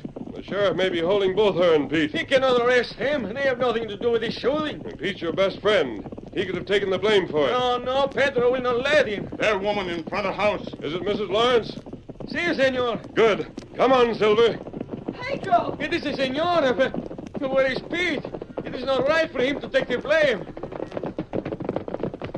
Oh, Pedro, why have you come back? This is the Lone Ranger. I do what he tell me. But where is Pete? He's in jail. Oh, no, that is not right. We will not stop here, senor. We will go into town. Not so fast, Pedro. Did Red Bannister die, Mrs. Lawrence? Yes, he did. They had his funeral day before yesterday. Is Pete charged with his murder? Well, they arrested him, but... Oh, Pedro, I didn't know what to do. I wanted to save his life, so I told them that you did it. Oh, Pedro is glad that you say that. Oh, but the sheriff doesn't believe it. Neither does anybody else in the town. Nobody saw us go into the cafe, and when they opened the door to the office, they only found Pete and me. I will tell them the truth. Have they set a date for Pete's trial? It's tomorrow. I see. Pedro, did Red wear his guns low? Very low. He have a bad reputation for guns. And you fired as he was going for his gun? Si. You tried to shoot it out of his hand? Like you, senor. Can you remember how far he'd raised his hand? Well, his gun was just out of the holster. Mrs. Lawrence, what happened after you let the men from the cafe into the office? The sheriff was the only one who came into the room. He walked over to Red, and after he'd taken a look at him, he arrested Pete and me. Some of the deputies took us to jail. And Red's funeral was held the next morning? Yes. No. No, I guess it was that same night. That's strange. What you think? I don't know, Tonto. I wish that someone we could trust had examined the body. Mrs. Lawrence, Red Bannister held a mortgage on your ranch. That is what all argument was about. Did he own other property? Yeah, he owned the cafe and the old Lazy Y Ranch. That's just south of us. Who does that land go to now? I don't know. He doesn't have any kin around here. I wonder if he left a will. What has that got to do with Pete, senor? Perhaps nothing. Perhaps a great deal. We'll ride into town now? You're going in by yourself, Pedro, and report to the sheriff. Then they will set Pete free. I doubt it. They'll hold you both until after the trial. But you'll hear from us before then. Does anyone live at the Lazy Y, Mrs. Lawrence? Oh, no, they haven't run cattle there for years. Why do you ask that? Because Tonto and I are going to pay the Lazy Y a visit. We'll see you later, Pedro. Adios. Get him up, Scout. Hi-yo, Silver. Hooray!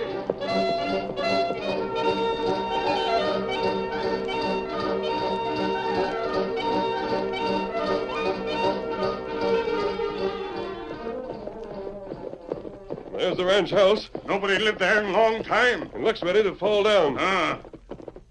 What we do there? Just take a look around. There hasn't been any rain lately.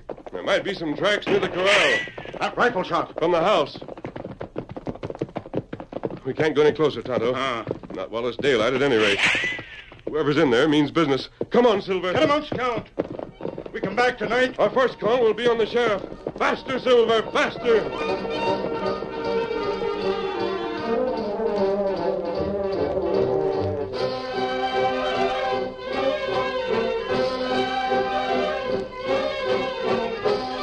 The Lone Ranger and Tonto made camp in a dry arroyo and waited there until nightfall. Then they rode into town and, leaving their horses at the rear of the jail, headed for the front of the building where the sheriff had his office. We'll take a look in that window, Tonto. If he isn't alone, we'll have to wait until they Give me leave. Bobby. Light and window go out. He's leaving. Come on. There he is, just getting ready to mount. Who's there? And not so fast, Sheriff. We have some business to take up with you. Business? You're masked. And you're covered. Don't make a sound and get back inside your office. You can't Hurry. tell me. No outlaw's going to order me around and get away with it. That remains to be seen. Unlock the door. I tell you... Or shall I take your keys? I'll do it. Light the lamp, Tonto. You do it. We won't keep you long, Sheriff. Just tell me what I want to know, and you won't be hurt. You'll never get out of this town alive. Now, wait a minute. Is Red Bannister dead? What's that to you? I ask you a question. Sure he's dead. Shot and killed 3 days ago. That's what I heard. I'm here to claim his estate. Huh? Not for myself, but I have a paper in my pocket that's signed Red Bannister. It says that all his money and his property It's are a to go forgery. to... Well, how do you know? You haven't seen it yet. Well, hand it over, then. I'm not sure that you can be trusted with it. What do you mean? You might destroy it. Why should I? It isn't worth the paper it's written on. Not even if the signature were genuine? Well, Red may have signed a will sometime or other. I don't know anything about him before he come to Glenville. But it's only the last will that counts, and he signed one just before he died. I want to see it. You got a fat chance. Aren't you forgetting that I still have you covered? It isn't here. We'll just make sure of that. There are some papers on your desk. Keep away from that desk. And it is here. I warn you. You've done that before. Yes, you were telling the truth. All right. Go ahead and read it. Mm-hmm. So George Brady gets everything. What's this at the bottom? Nothing. Palace Hotel, San Francisco. That must be Mr. Brady's address. I suppose Red told you to sell all his property and send the money to Brady. I got nothing more to say. Neither have I. But I think I'll take this paper with me. You can't. It hasn't been filed in court yet. I can see that. And if this will should disappear, Mr. Brady would have a hard time collecting, wouldn't he? So that's your game. Figure to collect on your own will, huh? Tie him up, Tonto. Tonto, do it. You sit down and chat. It won't do you any good. Don't make the ropes too tight. We only need a start, Sheriff, and you'll never be able to catch us. Yeah? Yeah, that's fine. Come on, Tonto. The fools. They didn't even gag me. Help! Get me out of here! Help!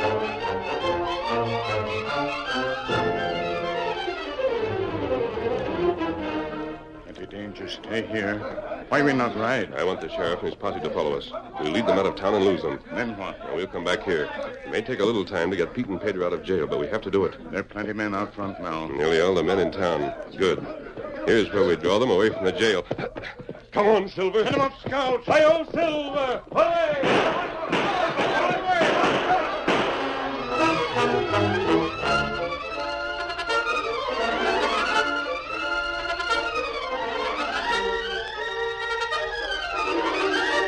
The curtain falls on the first act of our Lone Ranger story. Before the next exciting scenes, please permit us to pause for just a few moments.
Now to continue our story.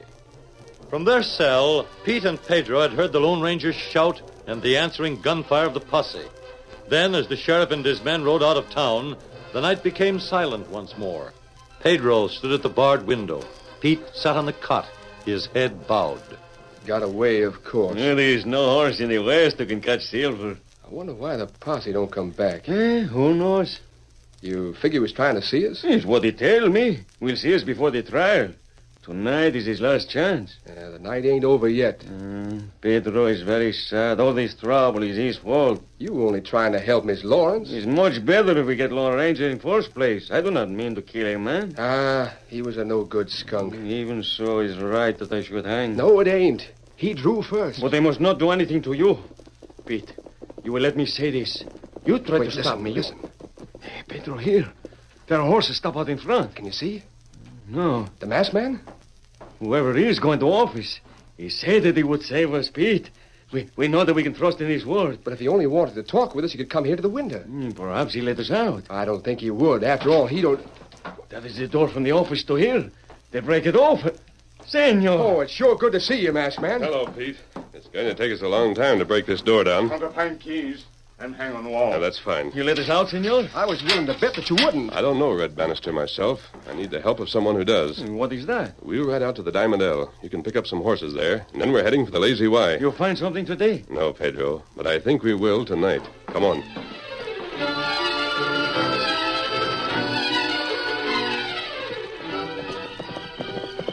This is as far as we can take the horses. I see a light, senor. Who's living here? That's what I want you to tell me.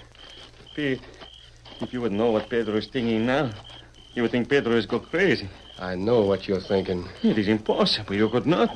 I'm thinking the same thing myself. The masked man wants someone who know Bannister. Why would that be if You'll have to be quiet. Oh, si, senor. Like the grave.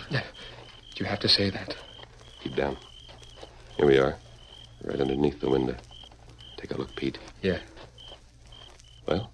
There's a man in there, but his back is toward me. Let me look, senor. Go ahead. Don't let yourself be seen. He's turning his head a little. One moment. Sapristi. What? Senor, it's the man I killed. Come on. Back to the Diamond L.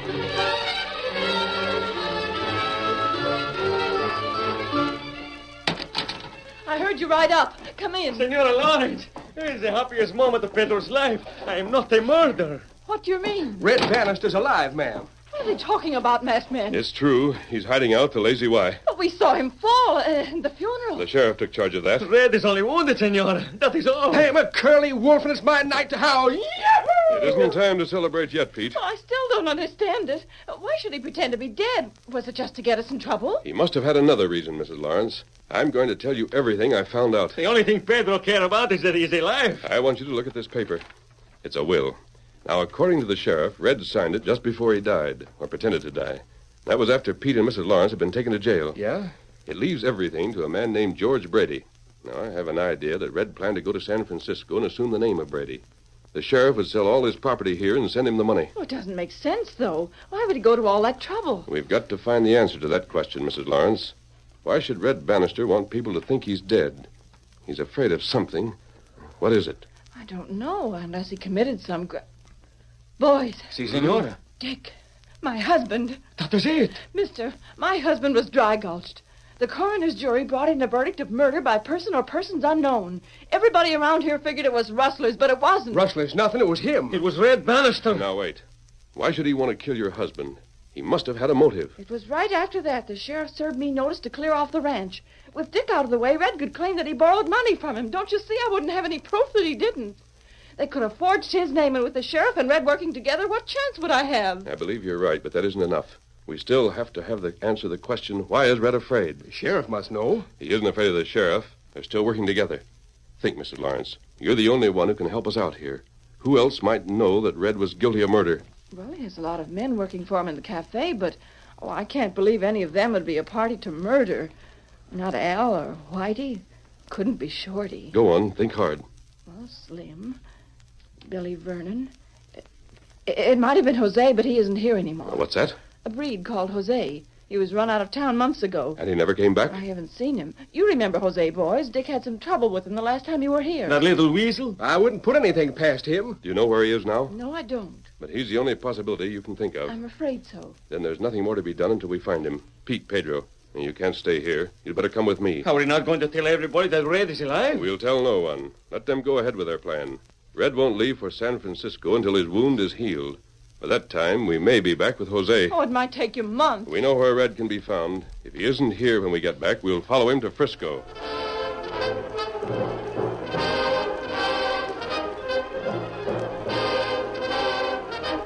Three days later, Pete and Pedro walked into a border town cafe. They stood for a moment inside the door, and then... Kino. Where? That corner table. Am I right? Si, senor. It's the whistle. He always carries a knife. Watch out for him. If you forget his manner and try to use the knife on Pedro Martinez de Silva de Roniega. Sure. Limb from limb. Si. Now try to control yourself. We want them all in one piece. Buenos dias, Jose. What do you want with me? You remember us, no? No. Oh, but that is not true. I can see it in your eye. He is happy to have a seat with him, Pete. You can't blame us for wanting to get a close look, Jose. Hard to figure out how you can be worth $1,000 to anybody. What do you say? That's what you're worth in Glenville, dead or alive. I get out of here. No, you don't, Jose. Not till we're ready. Just keep setting. Who is it that offer reward for me? Miss Lawrence will be glad to pay that much. She has it all figured out that either you or Red Bannister shot her husband. Of course, Pedro here shot Red before we had a chance to find out if he done it. Bannister is dead? That is what the sheriff say. Then you are wanted by the law. The sheriff does not bother me at all. I go back to Glenville whenever I want. And when I go, I take you with me. Listen, Pedro. I tell you everything. Everything. If Bannister is dead... We're listening. He tried to hire me to do the job. I said, no. It is worth more money than he can give me. But I follow him that same night.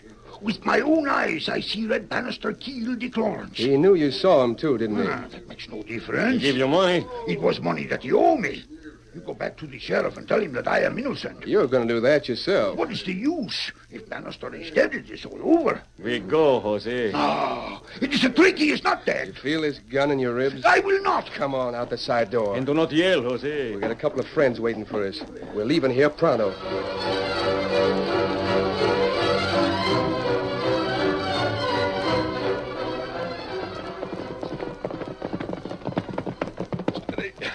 Wait here, Tonto. You're back. Yes, Mrs. Lawrence. We rode ahead of Pete and Pedro. They have Jose with them, and they're taking him to Glenville. Does he know anything? He saw Red do it.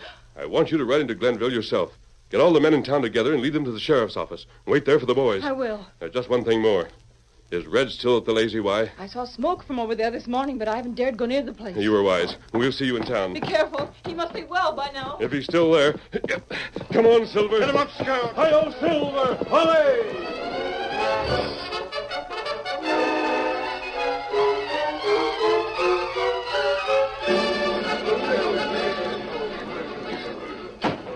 What's the meaning of this? Hello, Sheriff.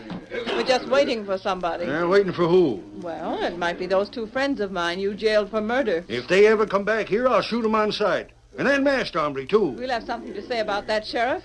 That masked man is the Lone Ranger. That's right, boys, the Lone Ranger. And here come Pete and Pedro now. You heard what I said. Don't go for your guns. I have you covered. You'll land in jail for this. I've been there before.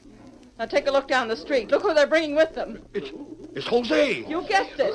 He's got something to tell you about how my husband died. Let us through here, gents. Make way for him. Let them through. Howdy, Miss Lawrence. What is this? Here's the sheriff, Jose. Now speak your piece. I will not talk until he tells me one thing. What do you want to know? Is Red Bannister dead? Well, I guess everybody here can answer that. How about it, boys? That satisfy you? See, I would be afraid to say this if he were alive. But Red Bannister killed Dick Lawrence. I saw him. Well, Sheriff? What do you mean, well? What about it? You expect me to jail a dead man? You told everybody you found the trail of rustlers near Dick. You said you followed that trail into the hills. Well, a man can make a mistake, can't he? A mistake? And learn from it, Miss Lawrence. I put these two hombres in jail once and they broke out. It was the Lone Ranger. This time they don't go to jail. Two wrongs don't make a right. And it's time we put a stop to killing in Glenville. Are you with me, men? I say forget about jail and string 'em up. No, listen. Red may have been a killer, but so is this Pedro Martinez. You've got to listen. Bannister isn't dead. Yeah, what kind of talk is that? Grab him, boys. Wait! Clear the way for him. There's the Lone Ranger. It is no good if he's not brought Red with I him. can't see. Clear the way. Sure, clear the way so I can get a shot at him. I'll show you how to treat outlaws that calls themselves the Lone Ranger. Don't! That is what they tried to do with Red. Shoot the gun from his hand like the Lone Ranger do with the sheriff. You did bring him. Look, everybody, now will you believe me? Red Bannister. Get down, Red. You can't do anything to me. I haven't broken any law. Senor, I did not know. They said I did not know. You double-crossing coyote. After all the money I paid you. Give it to him, Red. You will not call me names. You pay me money, yes. But you do not pay all you promise. You pretend you are dead so you do not have to pay. It is you who are double-crosser. Fight it out, boys. They took each other into jail. You've had enough, men. March him through that door and lock him up. And don't forget the sheriff. Pete, Pedro. Oh, si, senor. Ride with me a little way. Why, sure thing. Everything worked out fine, no? They put those crooks where they belong. He's happy there for Pedro. Is something on your mind, senor? Yes, Pedro. It has to do with me? Yes, Pedro. I have been waiting. I'd like you to give Pete a present. Oh, si, senor. What will it be? Your gun. My gun? Yes. You don't mind carrying two guns, do you, Pete? Well, no, but... And then if Pedro ever really needed one, you could lend it to him. I think it would be a good arrangement. Whatever you say, senor. Now, there's Tonto. Come on, Silver. Adios. Adios. He's gone. Thanks, Pedro. He's too bad. You know, next time I think I could have shot the gun from the hand. That's probably what he figured. You'd keep on practicing. See?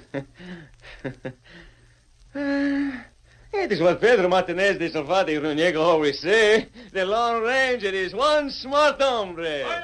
Silver! Away!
The story you have just heard is a copyrighted feature of the Lone Ranger, Incorporated.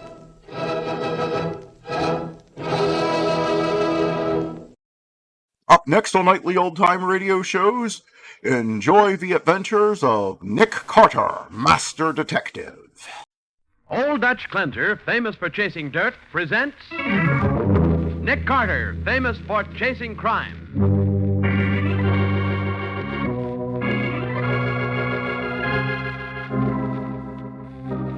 Every week at this time, two great names are joined as Old Dutch Clentor brings you one of the most resourceful and daring characters in all detective fiction, Nick Carter, Master Detective.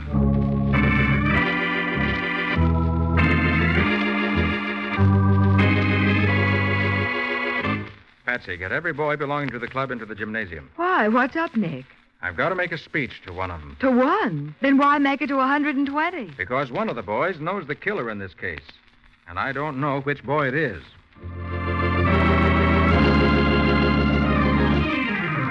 Now, the case of the luminous spots. Today's adventure with Nick Carter, brought to you by Old Dutch Clentor. There's pandemonium in the gymnasium of the Downtown Boys Club, Nick Carter's favorite charity, for with 1 minute to go in the big basketball game with Delaware House, Nick's boys are trailing by 1 point. Put it in, boys! We can't let Delaware beat us! Oh, Nick, only 10 seconds more. Going to try, Patsy. Come on, Smokey! Make this one good! Make it, Smokey, boy! Oh, Nick. Yeah, he missed, Patsy. Smokey missed again. Oh, and that's the end of the game. Well, we took a licking. I'd sort of hoped that Smokey Bates could help us lick Delaware this year. It looked like a flash when he joined the club last month. Oh, well. Oh, don't look so sad, Nick. Think how much worse Smokey Bates feels.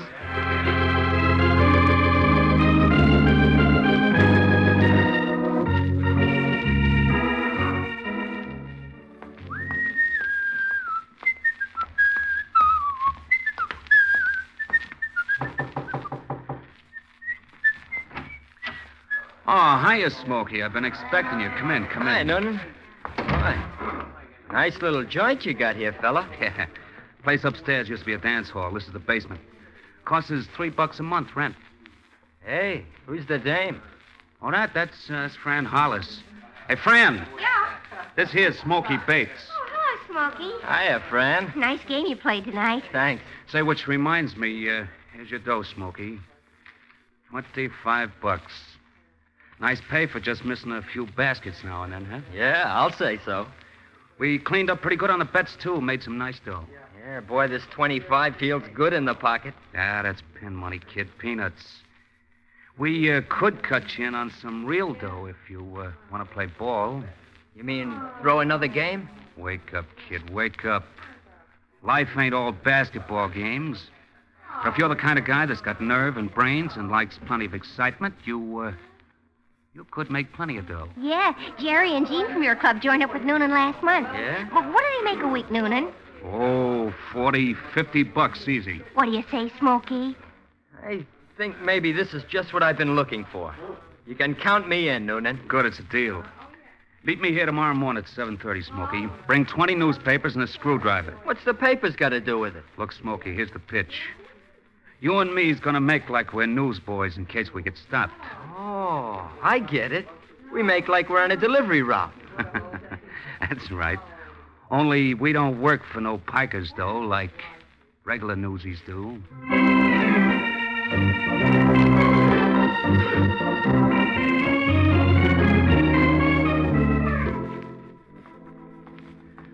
This apartment house is next, Bates. What do we do here? Same as the last place? Ah, no. We use a different technique in here.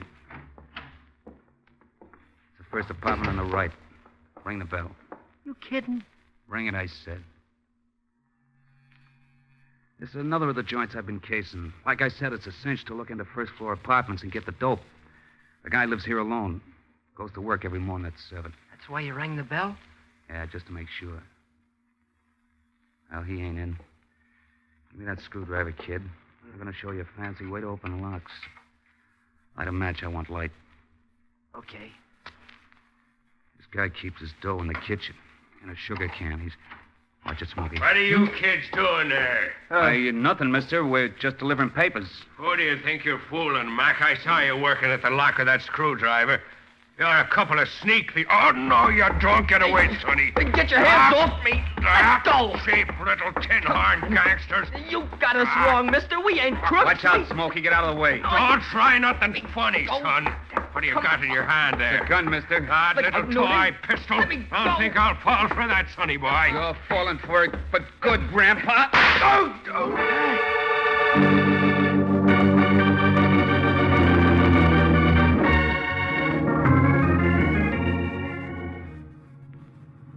what's the rush? Where are we driving to? I got a telephone call from Matty, Patsy. Insisted I drop everything and hurry up to 120 Amsterdam Avenue. Says my downtown boys club is involved. It is? How? Don't know. Matty wouldn't say. Here we are, 120. Come on. Right. Oh, all Matty would say was that he discovered a murder. Murder? Hey, that you, Nick? Yes, Matty. It's a nasty case, Nick. Looks like one of your boys is mixed up in it. I'd hate to believe that, Matty. Yeah, well, look here. This corpse is Homer Welland, janitor of the building. Oh. Quiet, you boys, will you? Quiet. He was found dead about a half an hour ago. 22 caliber bullet right through the heart. In some kind of scrap before he was shot, Nick. Yeah, I see the scratches on his hands. And look what we found inside one hand. A piece of wool torn from a sweater, and on it, a small silver pin with the initials DBC. Oh, Nick, it's the Downtown Boys Club pin. Yes, I'm sorry to say. Oh. Well, Nick? Well, Matty, I can't answer for every boy in the club. We've got over 100 members. One or two may be kind to do a thing like this, but... Hey. Huh?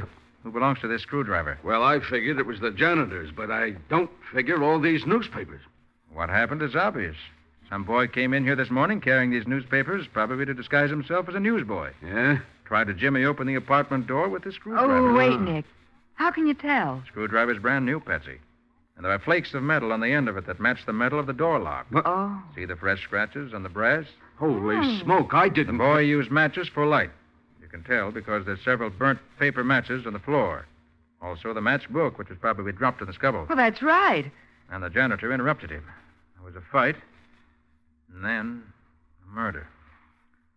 Typical case of juvenile delinquency. Nick, we gotta get down to your club and pick this kid up right away. Matty, there are more than 100 kids in that club. It'll take a week to question every one and a month to check their alibis. We've got to work quicker than that. Well, how can we, Nick? The wool from the sweater is your lead, Patsy. Check the stores that sell sweaters. It may be possible to trace the sale to the boy who's wearing it. Uh-huh. Also check the club.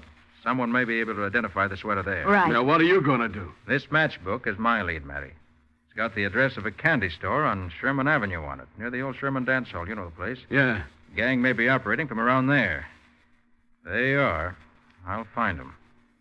I don't like cheap tin horn crooks, especially in my club.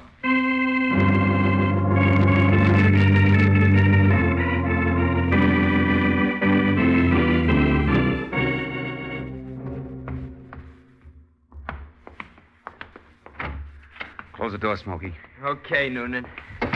Hi, Noonan. Hi, Jerry. Hi, Gene. Fran ain't here, huh? Nope. Hi, Smokey. How'd you make out? Lousy. Are you kidding? Took $33 in cash and some jewelry. You call that lousy? I call murder lousy. Murder? Yeah, it's like I've been telling you, Noonan. It's okay swiping a few books, but I don't go for killing. I'm getting out of here right now. Running out to squeal to Papa Nick Carter, huh? Like fun you are. Oh! You need a little slugging around to wise you up, pal. Okay. You're talking up, Noonan. But I can take you anytime. Your wind's bad, Noonan.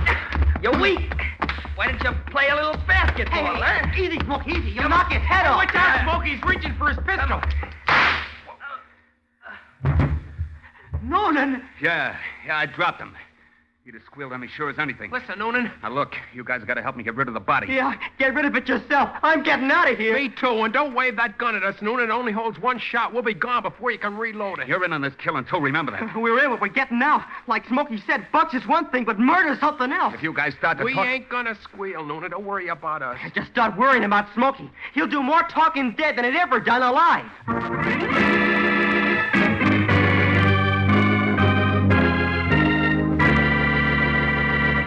Alone in the basement with the body of Smoky Bates, Noonan begins working desperately to find a hiding place for the corpse. We'll see what happens next in just a moment.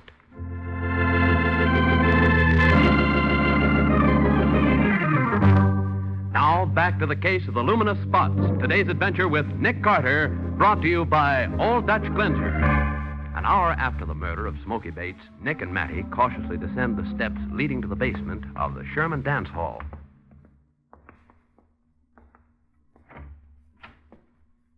This is the place the candy store man told us about, Matty.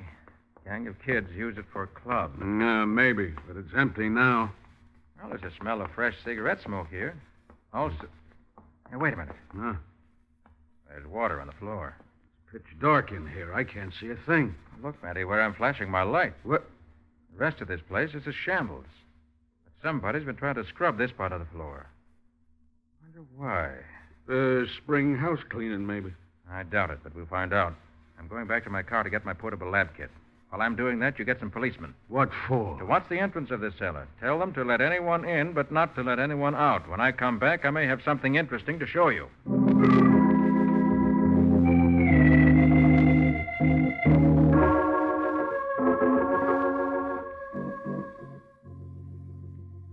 All ready, Matty? Yeah, sure.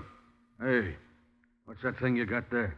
A spray gun, filled with a derivative of pollic acid. What? Come again? Put out your flashlight and I'll show you something. Okay. Boy, it's black as pitch in here now. Watch while I spray this acid on the wet spots where the floors have been scrubbed. Yeah? Hey, Nick, there's blue spots appearing on the floor. Glow like phosphorus, don't they? Yeah. They burn just like a blue flame. That's what I expected would happen. Look, Nick, there are more spots up ahead there. Yes, come on. We'll follow and see where they lead to. Right. See? I just keep spraying, and the spots keep on appearing. Yeah, sure. But what the dickens is the stuff that's burning? Blood, Matty. Yeah. Did you say blood? That's what I said. Pollic acid is a recent discovery. Makes the hemoglobin in the blood glow in the dark. Even if it's been cleaned up? Yes. Enough always remains to react like this. Hey, Nick, look. The blood spots lead directly to that old ash pile. Yes. Maybe there's a body buried under the ashes. What? There's a shovel, Matty. Take a look. Yeah, sure, as fast as I can. I'll hold the flash for you. Okay.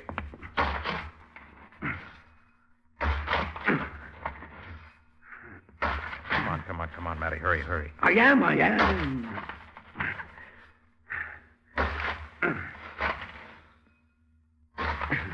Wait a minute. Yep. What's that? Good grief, Nick. It's a body. Yes. Let me uncover his face. So we can... Oh, good heavens. Nick, you know who he is? It's Smokey Bates, one of the kids in my downtown boys club. Oh, that's too bad. Poor kid, shot through the heart. Probably by the same murderer that killed Welland. Nick, he's wearing the sweater that matches the piece of yarn found in Welland's hand. Yeah. Hey, fellas, what are you doing back there? Hey, Nick, it's a girl. Here, I'll douse the lights so she can't see us. Yeah, sure, but... When she comes close, I'll flash the light in her face. Okay. Fella's doing back in the ash bin. Hello? Oh, you're blinding me. Looking for someone? Who wants to know? This is Sergeant Matheson of the Homicide Squad. I'm Nick Carter. What's your name? Francis Hollis. Looking for someone in particular, Miss Hollis? No. Oh, well, that is a friend of mine wanted me to meet her here, and Her? You usually refer to your girlfriends as fellows? Oh, sure. It's kind of a gag. What's the name of the friend you're supposed to meet here? Sally Brown. Usually meet her here? No, I've never been here before, Mr. Carter. And you know nothing about a gang of boys that hang out here? The gang? Oh, no, Mr. Carter. How old are you, Miss Hollis? Oh, almost 17. It's 2:00. Why aren't you in school? Well, I had a study period, and I kind of slipped out. I guess Sally must have been playing a trick on me. Yep, look, you better go back to school, Miss Hollis. You might get into trouble. Yeah, sure. I'd hate to get caught playing hooky. Matty. Yeah? Have one of your men follow that girl.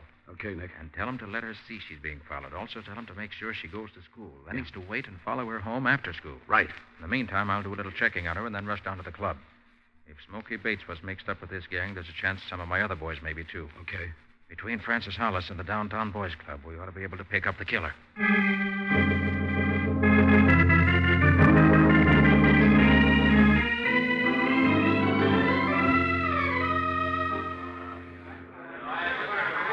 Everybody here in the gym now, Patsy? Yes, I've rounded up every last boy.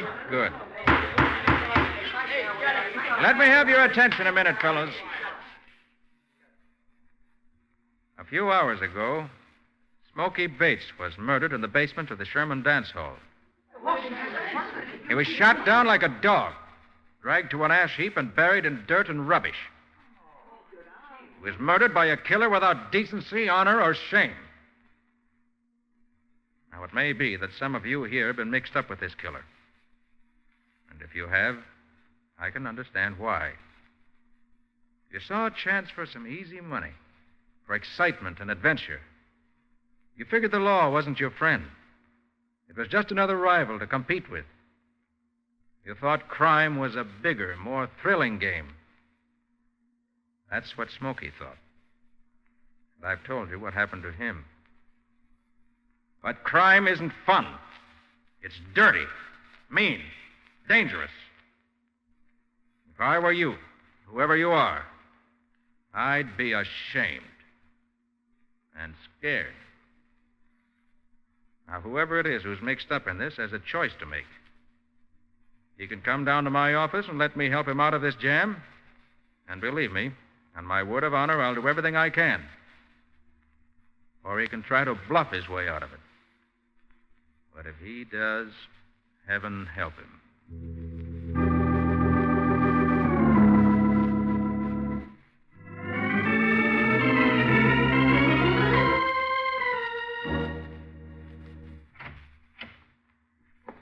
Mr. Carter. Oh, hello, Jerry. Come on in. Come in, Jane. We're the guys. Yeah. Well, fellows, I'm glad you came to me. You're in a bad mess. This is the only way to work it out.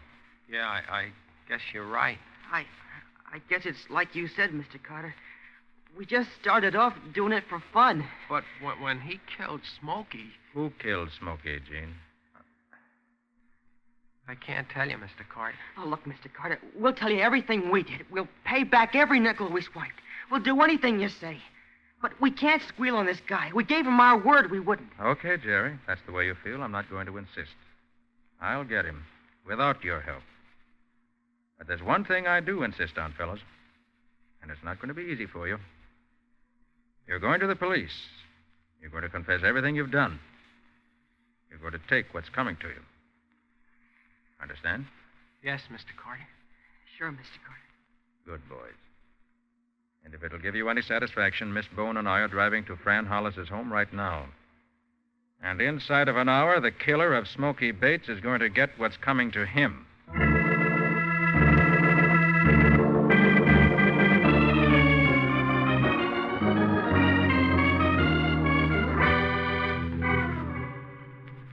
Nick, how come you know where Fran Hollis lives? Did a little checking before I went back to the club, Patsy. Ah. Maddie should be here to meet me by now. This is it. The White Clapboard house. How much does Fran know about the murders, Nick? I don't think she knows anything. You don't? She wouldn't have come barging into the basement if she did. But she is mixed up with the gang. Maybe we can locate the killer through her. Nick! Oh.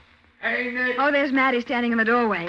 And is he mad? I'm all in the house here, and for the love of Pete, hurry it up. All right. Take it easy, Matty. That bonehead cop let the Hollis girl get away. Oh, no. What?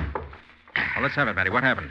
He tailed her back to school, then he tailed her home. Then? Then about 5 minutes ago, a whole flock of girls trooped in here to see her. A couple of minutes later, they all marched out, and she went with them. And my man didn't spot her.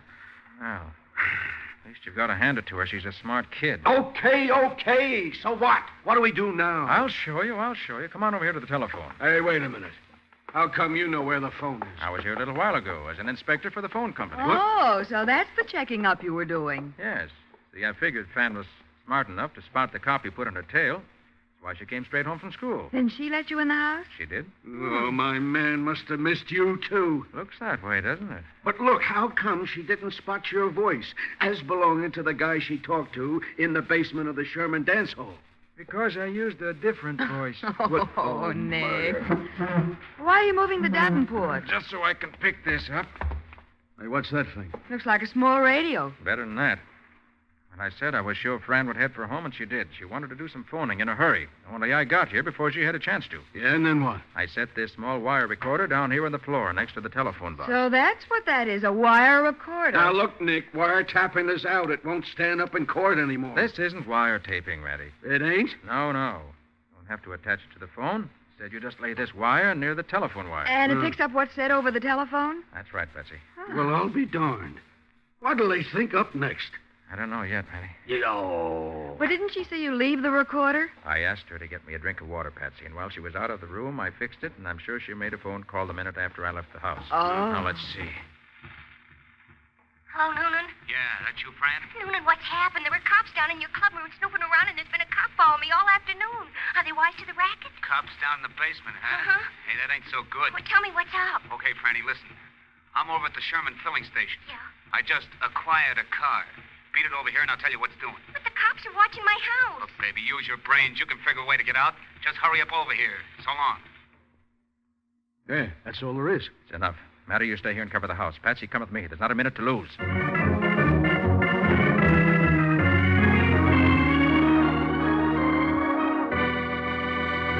Nick and Patsy dash out of Fran Hollis's house, hoping to meet her and Smoky Bates' killer. In just a minute, we'll see whether they left in time.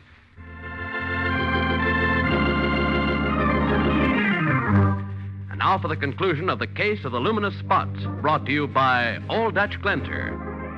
At the curb in front of the Sherman filling station, Joe Noonan sits impatiently in a new sedan. As he sees Francis Hollis approaching, he calls out softly. Fran, over here, in the car. Get away, Noonan. Nobody followed me. What kept you so long? I'm in a hurry. I told you on the phone I've been followed all afternoon. And I had to get rid of some kids, and I had to duck in and out of alleys to make sure nobody followed me here. Okay. How do you like the car, baby? Oh, it's a beauty, Noonan, but... Now, listen, kid, the car's taking you and me right out of town for good. Sure, Noonan, but I gotta what? work fast, baby, so the explanations will have to keep.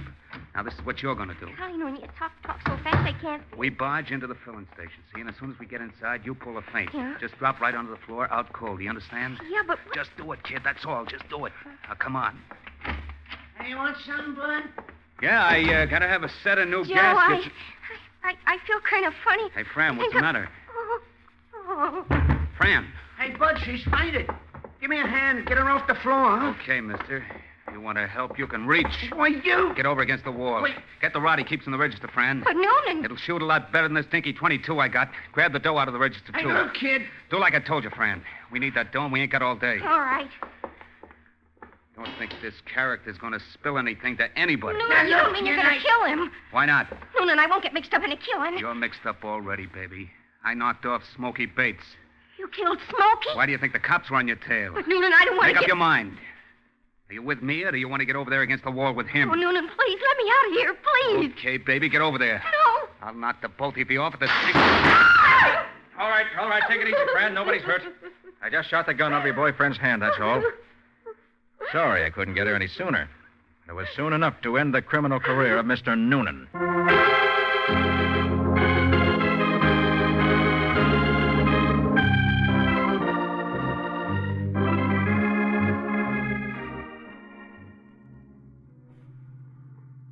Well, that's about all there is to the case, Patsy. We've got Noonan for 2 murders, and we've got him cold. Yeah, but how did he kill Smokey and Well and Nick? One of the reasons he held up the gas station was to get a revolver. He had a small single-shot pistol that fires a .22 caliber shell.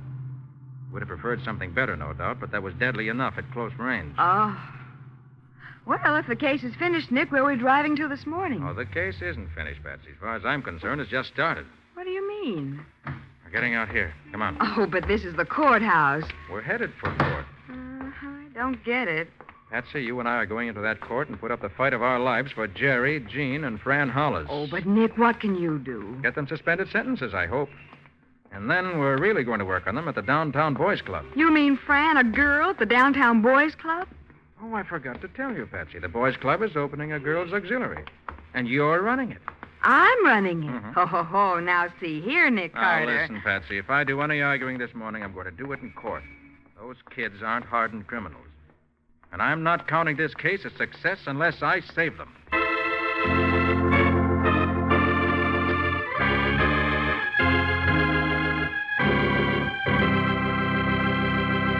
Well, Nick, can you tell us something about the adventure Old Dutch Cantor is going to bring us next week? Next week, we're going to meet a young war veteran who decided to turn me into a detective college. Only he unfortunately turned himself into a #1 murder suspect.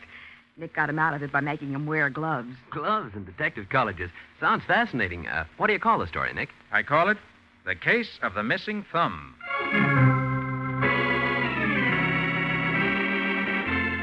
Nick Carter, Master Detective, is presented each week at this time and over these same stations by the Cudahy Packing Company, makers of Old Dutch Cleanser.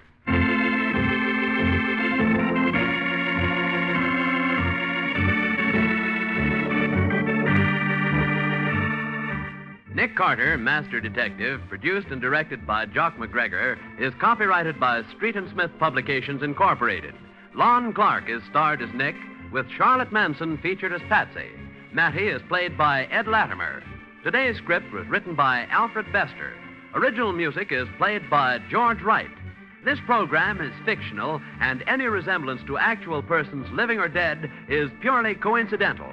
This is Bob Martin saying, when minutes count, use Old Dutch Cleanser.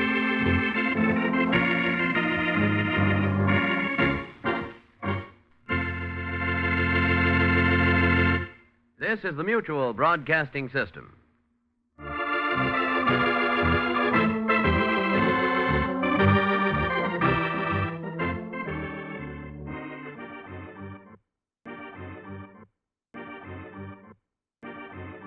The Sears Radio Theater is up next on Nightly Old Time Radio Shows. Enjoy.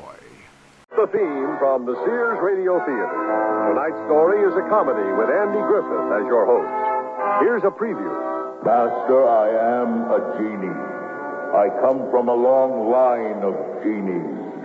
You might say it's in your genes. I might not, Master. Don't I get 3 wishes or something? No, Master. With inflation, you now get 5 wishes.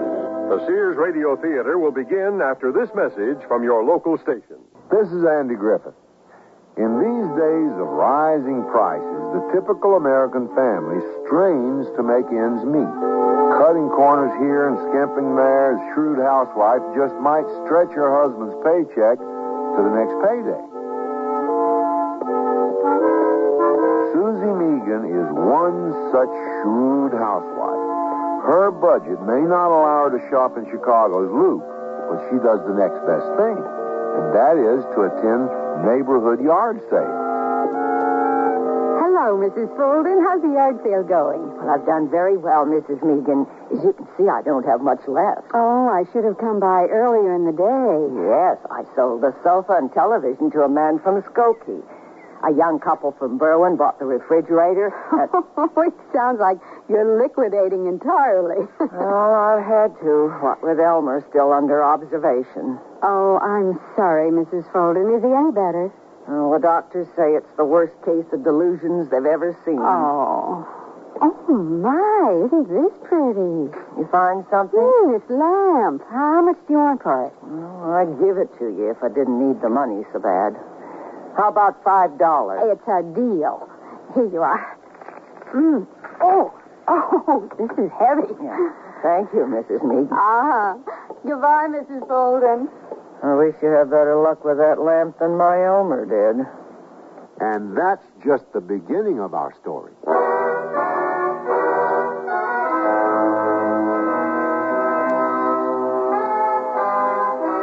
Sears Radio Theater. A new adventure in radio listening. 5 nights of exceptional entertainment every week. Brought to you in Elliott Lewis production of the Sears Radio Theater. Our story, As You Wish, by Mark Trella. Our stars, Norman Alden, Gene Gillespie, and Marvin Miller. The Sears Radio Theater is brought to you by Sears Roebuck and Company. Sears, where America shops for value.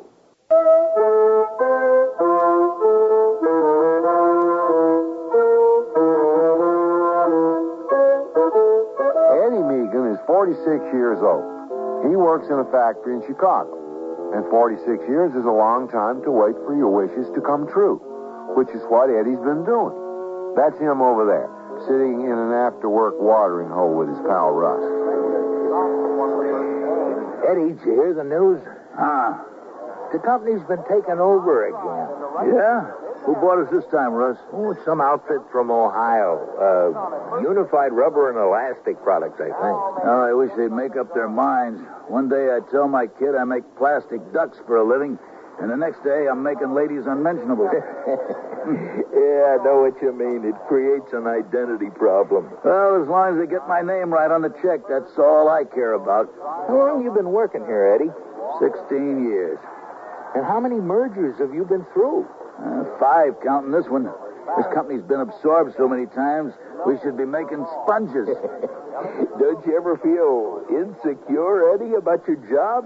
Me, I'm an institution around here, just like the coffee break. Yeah, it must be nice having all that seniority and not having to worry about losing your job every time the company changes hands. I never worry, Russ. I just wish I didn't have to work.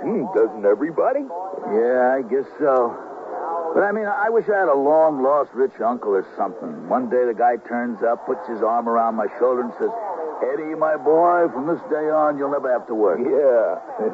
Then he pops an expensive Cuban cigar in my mouth, and I live happily ever after. Yeah, that's real nice, Eddie. Hey, you leaving already? Yeah, I got to get home, put on the feed bag. Well, see you tomorrow, Eddie. So long, Russ.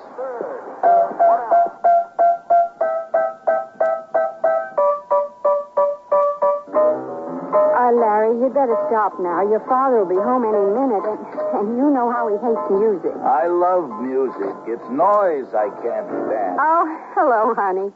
Larry was just finishing his lessons, weren't you, Larry? Yes, ma'am. Hi, Dad. How are you? Much better. Larry, you get cleaned up for dinner. Oh, do I have to eat now? Billy Sims is starting a band, and our first practice is at 6. You know we eat dinner at 6, Larry. Oh, let the boy go, Susie. That'll leave more for me. Oh, thanks, Dad. Someday I'll do you a favor. I won't hold my breath. See you later. How was your day? Okay. As of today, I have a new employer. Again? Who is it this time? An outfit from Ohio, Russ said. What's for dinner? I'm starved. Beans and franks. No steak? No steak, Eddie. It's not easy being a creative cook on your salary. Okay, tomorrow's payday, and you can play Galloping Gourmet. Tomorrow is also Larry's birthday. Oh, I almost forgot. What are we getting him? For openers, we could make a payment on the piano. The Friendly Finance Company called, and they weren't very friendly. Vultures. How many payments behind are we? 3. Eddie, what are you doing? Looking for the paper. Times like these, I need my comic section. Oh, they raised the delivery rate again, and I had to cancel our subscription. No funnies? No funnies, Eddie. Gee, this is serious. Maybe Larry could get a paper route to help us out. My son is not delivering papers. He's a pianist. It's a hell of a mess. Hey, what's this piece of junk? Do you like it? Not until I find out how much it cost me. It's an antique lamp, Eddie. It's probably 1,000 years old. How much, Susie? Only $5. Oh, the price of a good steak. This is a piece of junk, Susie. But it's from the Middle East, Eddie. Arabia. Well, maybe after dinner you can take it back there. Eddie, if we clean all the paint off and polish it up real nice, I bet it'll be worth about 10 times what I paid for it. Huh? You think so? Let me see it. Here. Oh, it's heavy enough. You know, it might be made of silver or some other precious metal. You really think so, Eddie? Who knows? It might even be made of gold.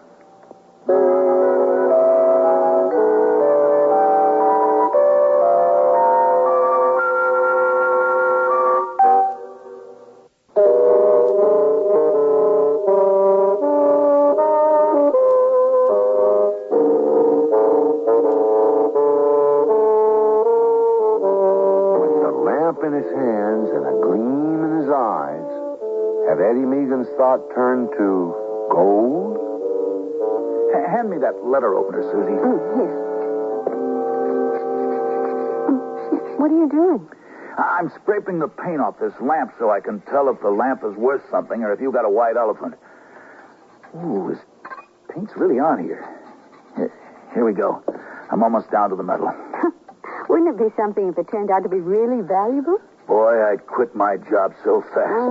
We could get Larry a real good piano.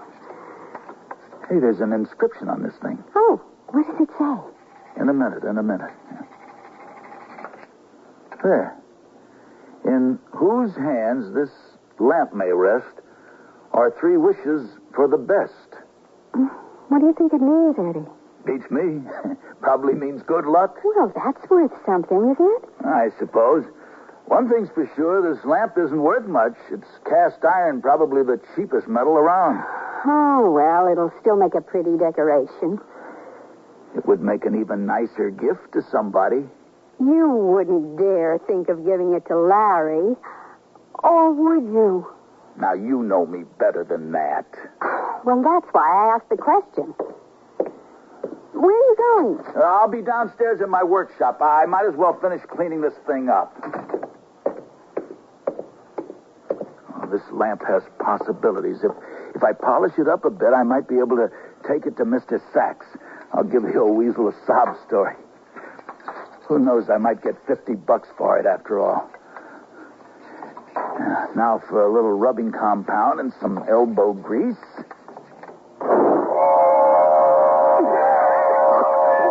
What happened? All this smoke. What the heck?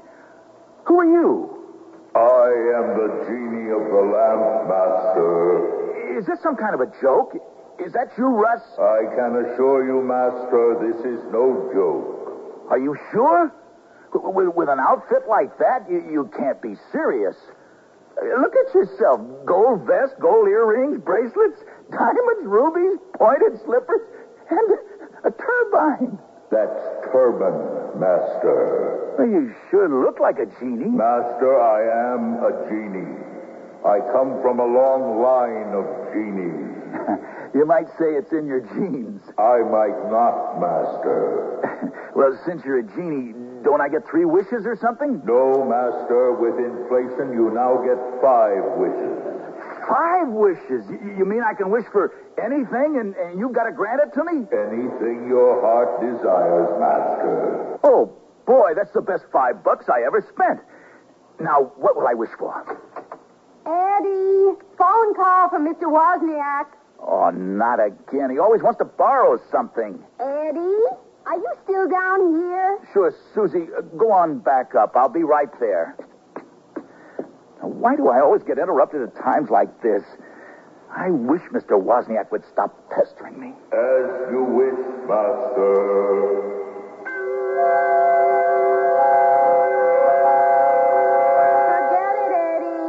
Got tired of waiting and hung up. Hey, Genie, did you do that? That was what you wished for, Master. Oh, come on. You're not going to count that as a wish, are you? I mean, that's just an expression. You have 4 wishes remaining, Master. Use them wisely. I guess I'll have to. Say, Genie, do you like how I cleaned up your lamp? Pretty fancy, huh? I am most grateful, Master. Such kindness is rare indeed. Don't mention it. Seeing as how I'm new at making wishes, Genie, can I ask you some questions? You know, give me an idea of what to wish for. I am at your disposal, Master. What do most people wish for? The Rolls-Royce automobile is quite high on the list. No kidding. What would I do with a Rolls Royce? And many people wish to become movie stars. Not me. That's one headache I don't need. And still others wish to have their own television shows. Oh, so that's what happened to television. Generally, the wishes are for material wealth, fame, and a long life. Now, that sounds more like it. Inevitably, the owner of the land is corrupted by the power. The wishes are almost always selfish ones, I'm afraid. Well, you won't have to worry about Edward Patrick Megan. There's not a selfish bone in my body. I know what I'll do. I'll make a list of every possible thing I could wish for. Then I'll trim the list down to 5 wishes. You have only 4 wishes left, Master. And you have a good memory, Genie. I have, too. Hand me that scratch pad, Genie. Now, let's see. I could use a new fishing rod, reel, tackle box, an outboard motor.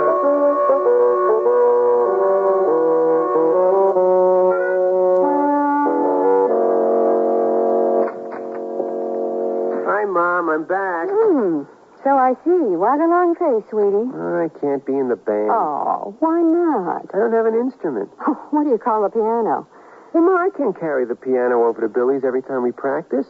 And Dad would go through the ceiling if we practiced here. Well, I can talk to him about it. And don't bother. They don't want a piano in the band anyways. I need an instrument that fits in better. I see. Like a guitar? Uh-huh. An electric one. Billy's cousin is selling one for only $20. He's going into the Marines and he's got to sell it real fast. Can I get it for my birthday? Huh? $20, huh? Well, that is a deal. Oh, I'll see what I can do, Larry. Oh, gee, thanks, Mom. You're the greatest. Oh, thanks for the compliment and the kiss. Now up to bed with you. I knew I could count on you. Good night, Larry.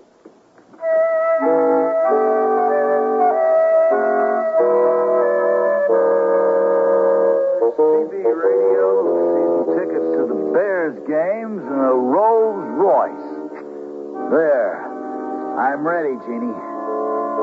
Jeannie? Hey, Jeannie. Wake up. Yes, Master. Fine, Jeannie, you are falling asleep on the job. 1,000 pardons, Master. Okay, I have my list ready. Wonderful, Master.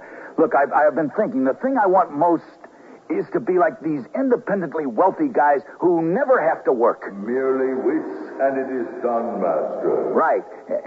Look, I have to be careful. I don't want to waste any wishes. Please make your wish, Master. All right.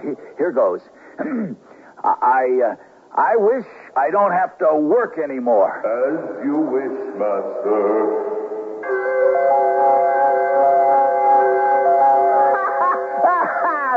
That's beautiful. You know what, Jeannie? Tomorrow morning, I'm sleeping until noon. Me too, Master. Just rub the lamp if you need me. Okay, Jeannie. You get some rest. We got a busy day ahead of us.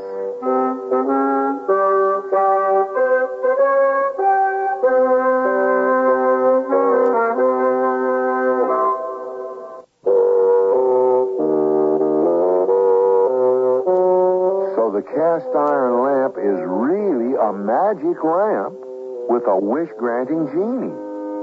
And Eddie Meagan has already made 2 wishes. But he may not be ready for the way his second wish comes true, and he still has 3 wishes remaining. Eddie, get up. Today's payday, you know. Yeah, I know. Hey. What's the matter with me? Eddie Meagan doesn't have to work anymore. I'm sleeping till noon.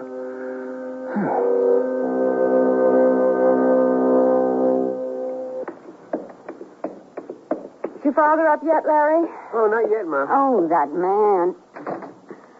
Oh, I better hurry if I'm going to catch that bus. Eddie, please, get up. There. I got everything? Oh, I almost forgot the most important thing. I can't pawn that lamp if I don't have it with me.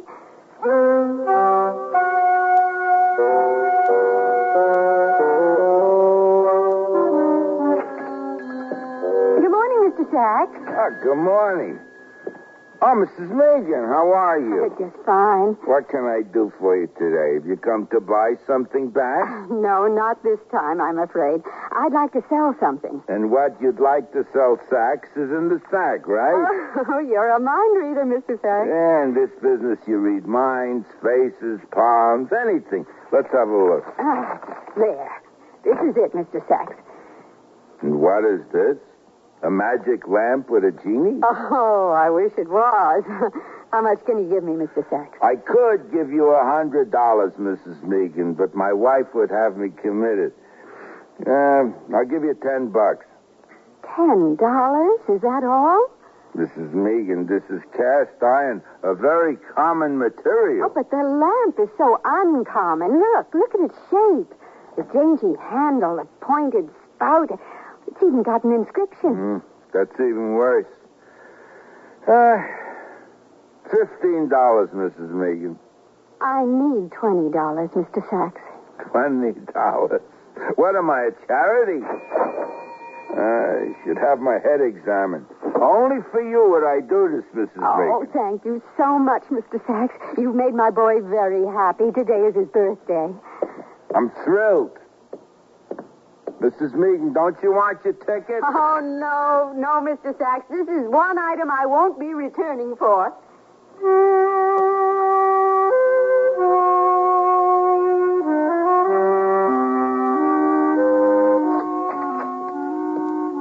There. That's one item taken care of, and Larry can get his guitar. Eddie, what are you doing home? Why aren't you at work? Eddie Meagan doesn't have to work anymore. Are you all right, Eddie? Sure, I'm all right. Never felt better. Well, then why aren't you at work? It's payday, and we could use the money, Eddie. What's for breakfast? Breakfast? You mean lunch? It's almost 1 o'clock. Oh, what's for lunch? Beans and franks. Beans and franks? Eddie, I was counting on your paycheck. I wish I could get groceries without money, but it just doesn't work that way. Last night's beans and franks. Meagan residence? Susie, it's Russ. Is Eddie home? Sure, Russ. Eddie, it's Russ. Hi, Russ. What's up? Oh, nothing much. How are you, Eddie? Never felt better. Why? Well, you didn't show up for work, and I thought you might be sick or something. No, nothing like that. I just decided I'm never going to work again. Well, that's kind of what I called about. What are you talking about, Russ? The head man from the new outfit was in today. He was going to make you foreman of the whole shift, Eddie. But since you weren't here, he gave it to me. He said something about being in the right place at the right time. Eddie, are you still there? Of course I'm still here, Russ. Well, he also said he was going to have to let you go. Economize. I tried to explain to him, Eddie, that you're an institution around here, just like a coffee break, but, well, I'm really sorry, Eddie. Sorry?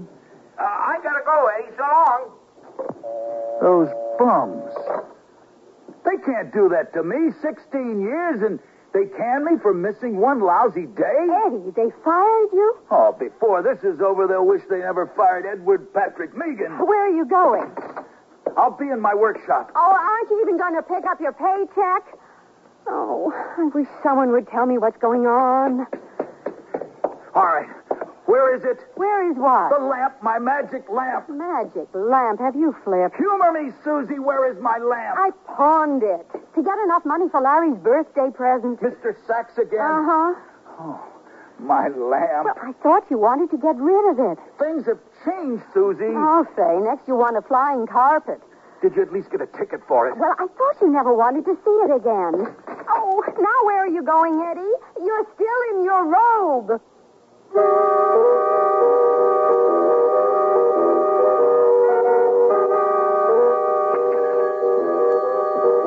Mr. Meagan, what brings you here? I don't do alterations anymore. Alterations?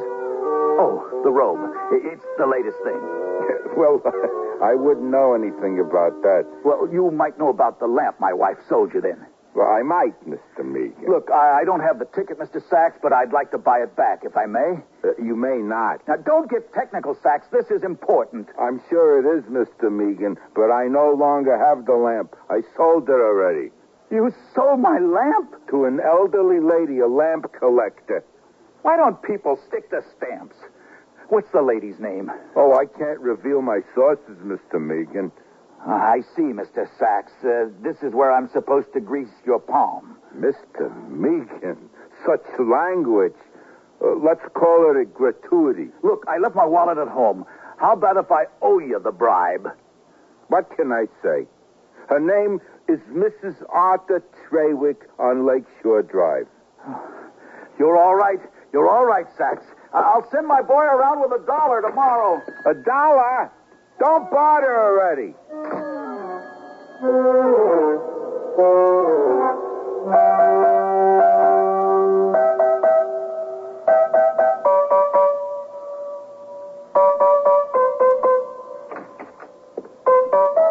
Hi, Mom. Well, I didn't know you played the piano. Oh, Larry, you're home. Is it that time already? Uh-huh.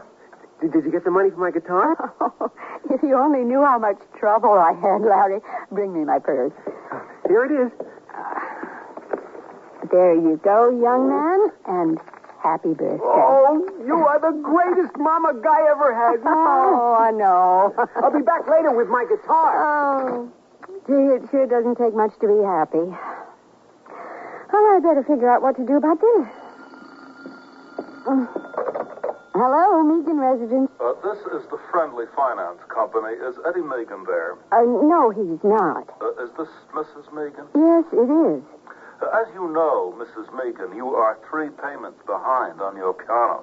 Yes, I know. You see, my husband gets paid today, and We need the money today, Mrs. Megan. Well, I'm afraid that's impossible. I'm afraid we'll have to pick up the piano. Oh, you can't. Oh, please, wait until tomorrow. Sorry, Mrs. Megan.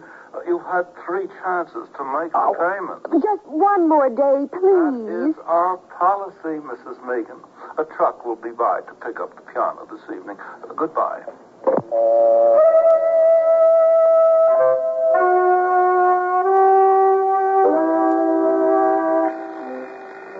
Who could that be? Oh, goodness.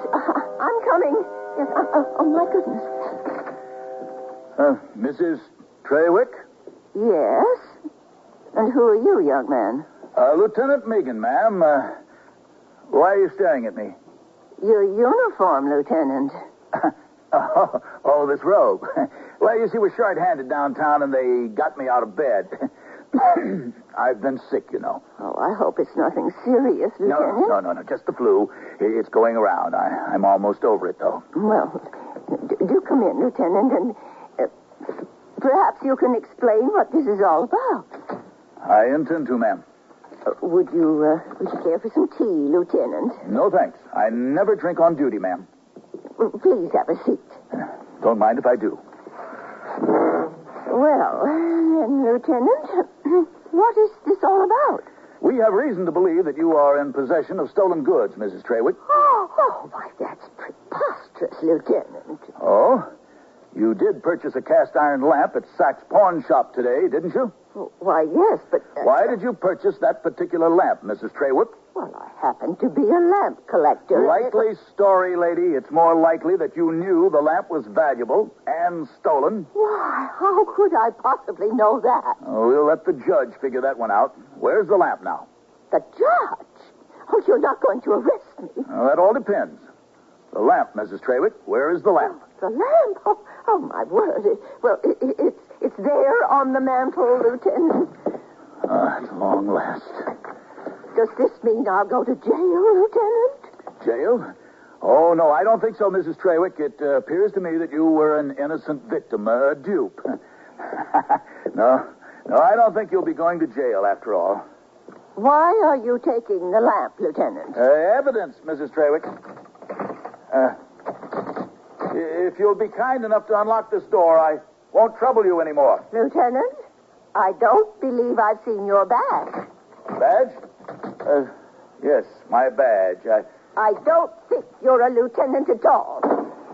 All right, so I'm not a lieutenant. Hey, you don't have to pull a gun. If you know what's good for you, you'll stay put while I call the real police. The police? I gotta get out of here. Operator, get me the police.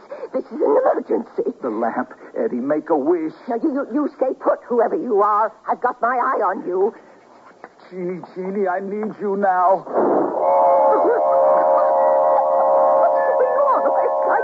can't see. At your service, master.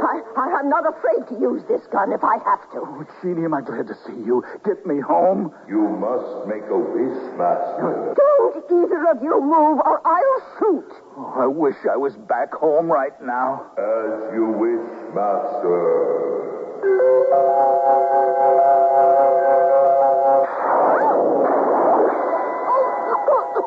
Hello? Is anyone there? Hello? Are you all right? Oh, officer, I've just been robbed, and the thieves just disappeared into thin air.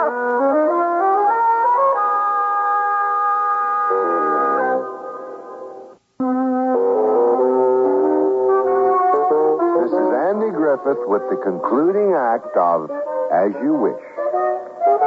Now, if I understand you, Mrs. Trewick, you let the robber in assuming he was a police officer.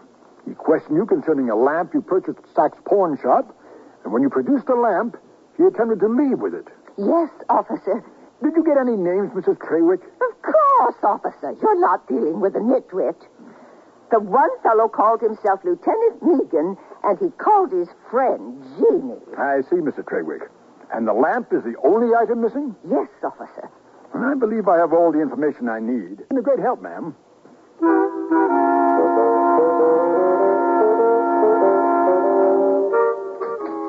Mom, where are you? I'm in the kitchen, Larry. Is that our piano in the truck out front? It was never really our piano, Larry. What do you mean? We were making payments on it, and we missed a few. So now they're taking it back. Well, aren't you going to do anything? There's not much I can do. I thought you were taking up the guitar anyway. Well, I was for a while. Here, you can have your $20 back. Why? What happened? Well, Billy's cousin got greedy. Now he wants $50 for the guitar. Oh, I'm sorry, Larry. Anybody home? We're in the kitchen, Eddie. And how's my family tonight? Okay, I guess. I'll be upstairs if you need me. Oh, what's eating the birthday boy? They came and picked up the piano, Eddie. They did what? Didn't you tell them I got paid today? Sure, Eddie, but they wanted the money, not another promise. We have missed 3 payments, you know. I know. You think I can't count? Oh, don't get upset, Eddie. You were in a good mood when you came in here. Did something good happen? You picked up your check? Oh, better than that. I got the lamp back. See? Are you serious? Darn right. The lamp can get us out of this mess. Somehow, I think that lamp got us into this mess. Oh, you don't know how much trouble I had getting it back. I really don't want to hear about it, okay? Oh, don't be that way, Susie. What's for dinner? I suppose I'll run down to the corner market. I can use the $20 I got from the lamp for groceries. See, the lamp's helping already. I'll be in my workshop. And don't take too long. I'm starved. Yes, master.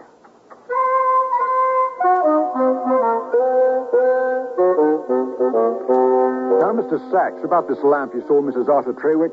Now, if I knew it was going to cause this much trouble, I would never have bought it from Mrs. Megan. Did you say Megan? Yes, officer. She's a regular client of mine, you see, and a real fine lady. Do you have Mrs. Megan's address? Yes, officer, yes.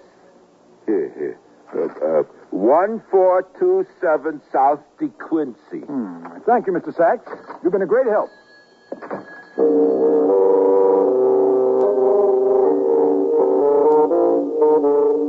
All right, Jeannie, you and me are going to have a nice long talk.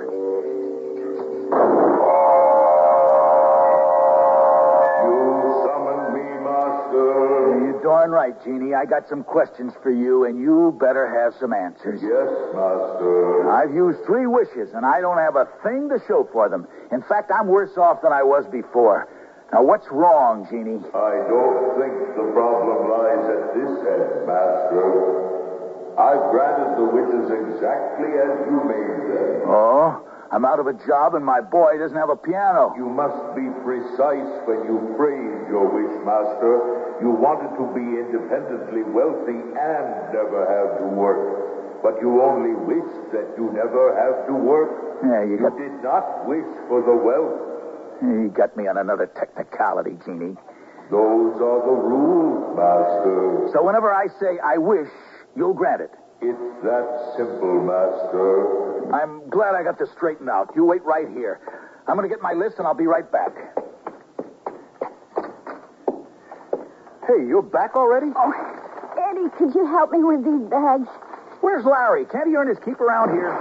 Oh, thanks, Eddie. Thanks a lot. Look, I'm busy. I got important things on my mind. What could be more important than helping others? Oh, you'll see. Oh, here it is. I wish you could take a look at yourself, Eddie Megan, because you really changed. Oh, here. I'll help you with that, Miss Mark. Oh, thanks, Larry. At least someone around here has some consideration. Oh, Larry, could you take these groceries into the kitchen? I'll answer the door. Sure, Mom. Good evening. Is Mr. Megan here? Why, yes, officer. Is something the matter? I'll have to speak to Mr. Megan before I can be sure. Well, certainly, officer. I'll get him. Do come in. Thank you. Eddie? Eddie, there's someone to see you. Oh, I'll be right up. All right. Who's here to see me? A police officer, Eddie. Huh? Evening, Mr. Megan. I see you're wearing a robe. Yeah, is something wrong with that, officer? That all depends. I'd like to ask you a few questions. Yeah, go right ahead. I got nothing to hide. What do you know about a cast iron lamp, Mr. Megan? That lamp. I knew it would get you into trouble. Quiet, Susie. What am I supposed to know about a lamp? Mrs. Arthur Trayer claims you stole the lamp from her while impersonating a police officer. Eddie, is this true? Stay out of this, Susie. Well, Mr. Megan? I'm not saying another word until I get a lawyer. Eddie, it is true. I think you'd better come down to headquarters with me. You leave my father alone. He's not a criminal. Just take it easy, son. Larry, please. No, they took away my piano, and now they want to take away my father? Look, officer, you're upsetting my boy. Come along peacefully, Mr. Megan. Oh, this is ridiculous, all this fuss over a lamp. I just wish everyone would forget all about this business of the lamp. As you wish, Master. Now, where was I? I don't remember, officer. Do you, Larry? Gee, I can't remember a thing. Do you, Dad? Well, as I recall, the officer was just leaving. Weren't you, officer? Yes, I was just leaving. Oh, well, thank you for your help, officer. Good night. Yeah. Good night, folks. Larry, I'm sorry about the piano. That's not the birthday present I had in mind. Oh, that's all right, Dad. It's about time I got a paper route so I could help pay for another anyway. Yeah, that's a good idea. Why don't you and your mother go into the kitchen? I'll be right in.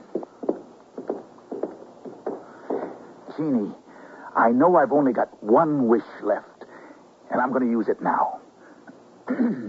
I wish for the best piano in the world for my boy. As you wish, Master. Oh, and Jeannie. Yes, Master. Could we have a nice satin sheet to cover it? Ah, a nice touch, Master. That, too, is done.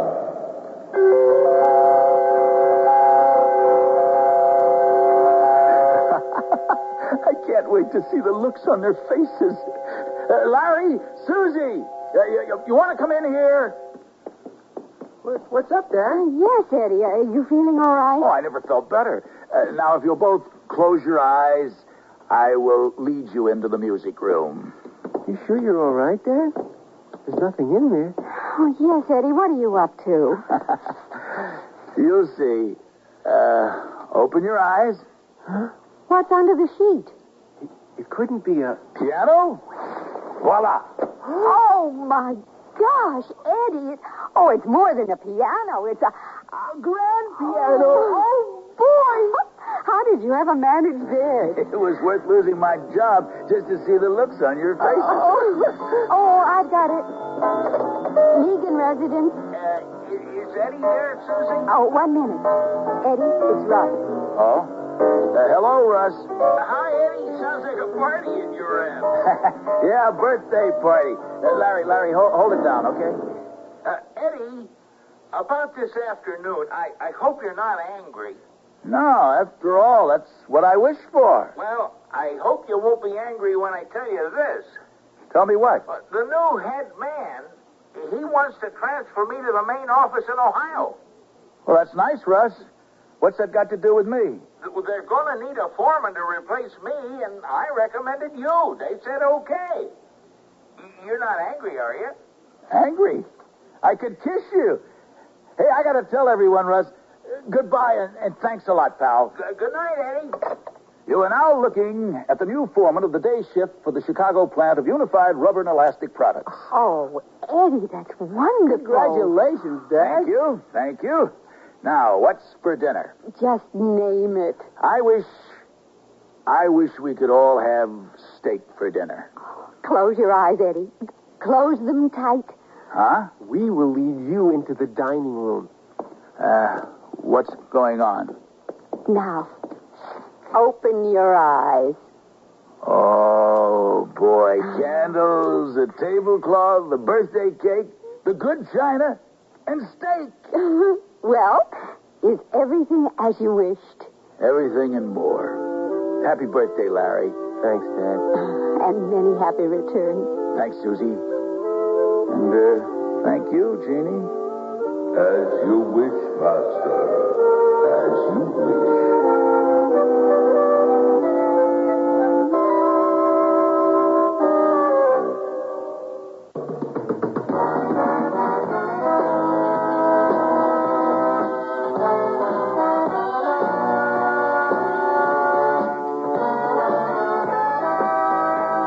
Sears Radio Theater has been brought to you by Sears, Roebuck and Company, where our policy is satisfaction guaranteed or your money back.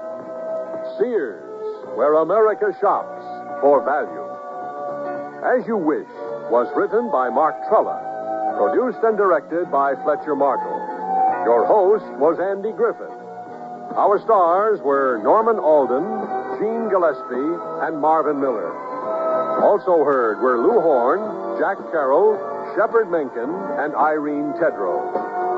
The music for Sears Radio Theater was composed and conducted by Nelson Riddle. Art Gilmore speaks. The Elliott Lewis production of Sears Radio Theater is a presentation of CVI. Theater is a presentation of CVI. Theater is a presentation of CVI. Theater is a presentation of CVI.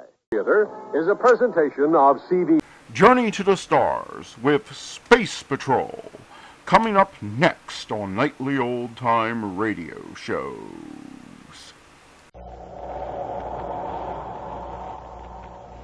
Wheat Chex, Rice Chex, and Good Hot Roastin' present Space Patrol! High adventure and the wild, vast reaches of space. Missions of daring in the name of interplanetary justice. Travel into the future with Buzz Corey, Commander-in-Chief of the Space Patrol.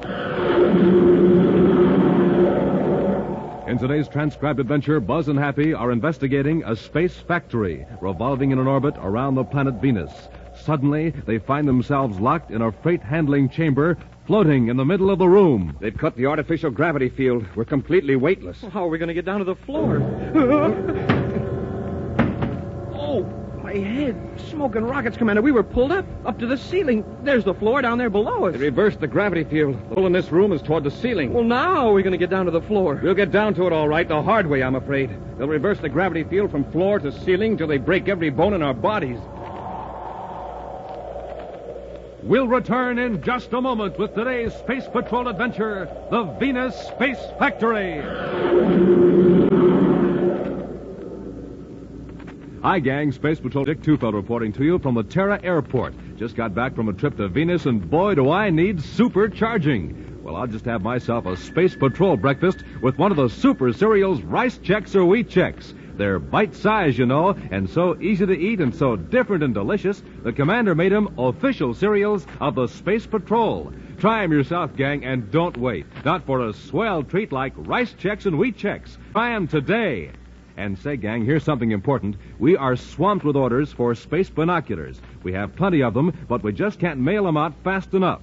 So if you're waiting for space binoculars, please be patient. We'll soon be caught up. Well, I got to go get supercharged right now. See you later, gang.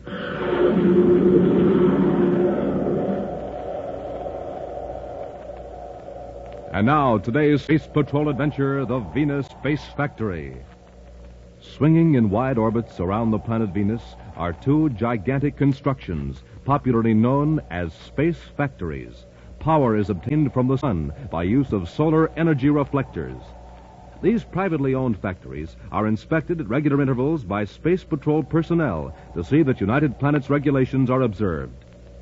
Right now, in the control section office of one of the factories, Space Patrol Inspector Curtis is talking to Vincent Trowbridge, owner of the plant. I've completed the inspection, Mr. Trowbridge. Find anything wrong, Inspector Curtis? No, nothing serious. The heat insulation on the mercury vapor conduits needs replacing. Oh, you aren't going to enter that on a report, are you? Well, I should. But I'll overlook it this time if you promise to have it repaired by the time of my next official visit here. Of course. You just play ball with me, Curtis, and I'll play ball with you. Fine. Oh, Mr. Trowbridge. Yes, Curtis. About the investment you're handling for me, is everything all right? Well, It doesn't look good right now. What, can I get my 10,000 credits back? Perhaps in a few months. A few months? Well, Mr. Trowbridge, you said last month we could expect a quick profit. Yes, I also said there were certain risks involved. You remember that, don't you? Yeah, but all our other investments, they turned out all right. They were for small amounts, 100 credits or so. I was counting on that money. You put me in a terrible spot. I didn't put you on the spot, Curtis. You insisted I take your money. It was your money, wasn't it? Yeah, of course it was, except for a few hundred I borrowed. But it has to be paid back right away. Well, I'm afraid there is nothing I can do. Oh, look, you've got to help me. If the Space Patrol finds out I've been having business dealings with one of the firms I inspect, I'll lose my job. Well, you didn't worry much about that when you were winning. Yeah, it was foolish, I admit it. But I was relying on your business judgment. If this gets out, I'm finished. Oh. Perhaps I should have realized you weren't in a position to risk so much money. Tell you what. Suppose I return those 10,000 credits to you. Will you, Mr. Trowbridge? Now, understand, Curtis, I only do this out of the goodness of my heart. This is just a loan, you understand. It's my money you're getting. Your 10,000 is still invested with another firm, and I can't touch it. I'll pay you back every credit when the other deal begins to pay off. Yeah. Oh, in the meantime, you're in a position to do me a favor. What do you have in mind? Well, you also inspect the other space factory, don't you? Stan Larkin's plant? Oh, yes, sir. What's his record? Excellent. Why? Mm-hmm. Perhaps you've been somewhat lax in your inspection, somewhat indulgent, shall we say. Oh, no. I'm always very careful. Yes, but there is always room for improvement, Curtis. From now on, you can even be more careful when you check on Larkin. When are you due there again? 2 days from now. Well, just make sure you examine his entire factory thoroughly. I'm sure you'll be able to find that Larkin is guilty of several irregularities. You aren't asking me to turn in a false report. Would you rather a true one be turned in on you? All right, Mr. Trowbridge. This may ease your conscience a little. I have a couple of men working at Larkin's factory. You wouldn't have to use your imagination too much in reporting violations.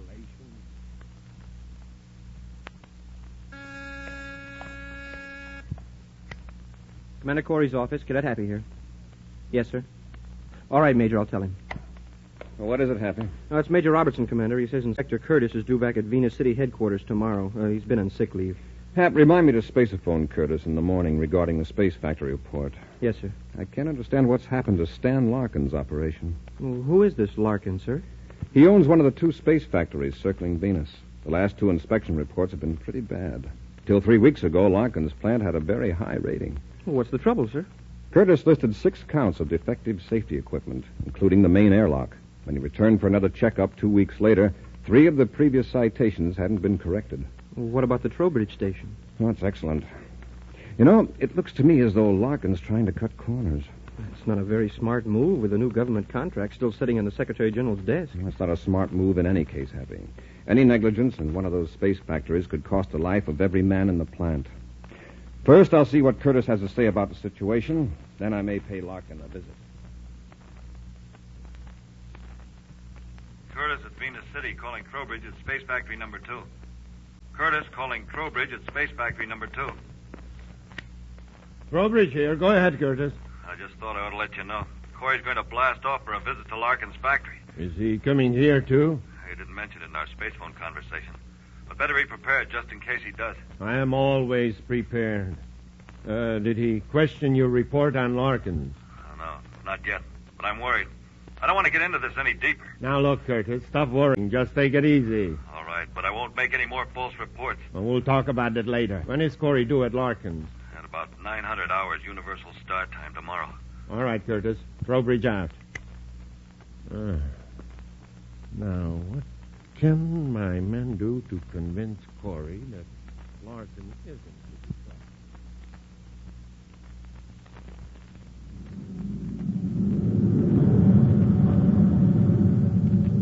You could start decelerating now, Happy. We're nearly on the factory's orbit. Yeah, it certainly doesn't look very solid, Commander. Like a bunch of wheels strung together with wire. Well, it would never do on a planet, of course, but out here in space with no gravity pull, it's strong enough. Where do we join airlocks? At the end of that tube projecting from the circular structure. We'll make our approach from the other side. It looks like we've got a clear approach on this vector, sir. Right. Let's contact Larkin and tell him we're coming in for inspection.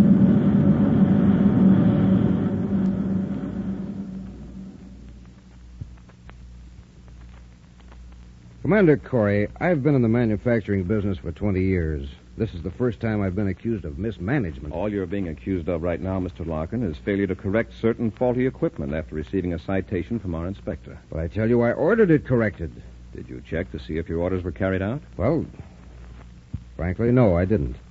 In the past, I've never found it necessary to check up on my employees. Mr. Larkin, our inspectors have a regular procedure to follow. Would you say that in the past, Curtis has ignored defective equipment? I don't know whether Curtis has ignored defective equipment or not, but I haven't. Well, then what about those last two reports? What about the complaints of impurities in your products? Commander, would you like to inspect this factory right now? I certainly would. But you haven't answered my questions. Maybe we'll both know the answers after inspection. I manufacture plastics, not excuses. All right, Larkin. I'll call my cadet and we'll inspect the plant.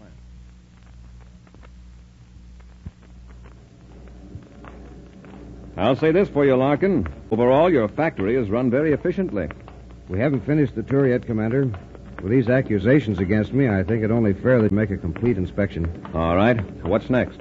Well, you've seen the crew's living quarters, the power control station, and the process control room. As I recall your inspector's last report, there was a defective airlock in number 2 loading chamber. That's right. Has it been repaired? I ordered it repaired. Come with me. You can see for yourselves. Oh, here, wait. You'd better both put on heavy coats if you're going in there. Why, is it cold in there? About 5 degrees below zero centigrade. The coats are here in the locker. Here's one for you, Commander. Thank you. And here you are, Cadet. Thanks, Mr. Larkin. Oh, why is the loading chamber so cold? This chamber is where we keep the hexaplast sheets. They're moved directly into the hold of a cargo ship, which is also at 5 degrees below zero. Hexaplast? What's that? It's a light but very strong plastic, Happy. It's called the material with a memory. A memory? Mm-hmm. Oh, excuse me, Commander, the intercom. Larkin at chamber 2. Yes? Can it wait? Oh, but I'm... Oh, all right. I'll be right back. Commander, I've got to go back to the central control room. 2 of my technicians seem to have misinterpreted my instructions on a process routine. Why don't you examine loading chamber 2, and I'll join you in a minute. Of course, go ahead. Thanks, Commander. Now, let's go in, Happy.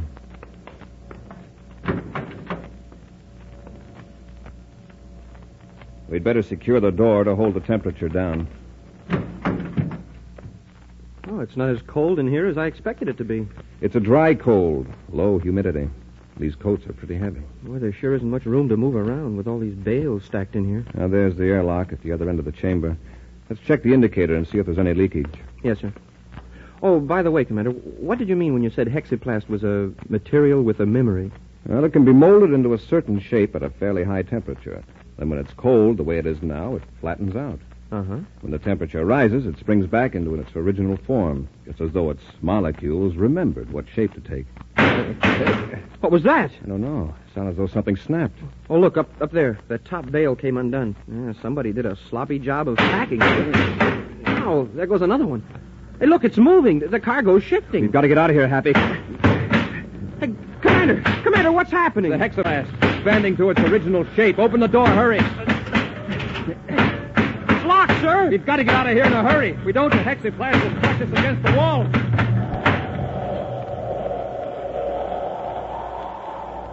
We'll return to Space Patrol in just a moment. This is Captain Dick Tufeld reporting the morning news direct from Terra City. First, the headlines. Commander Corey offers projectoscope to boys and girls on Earth.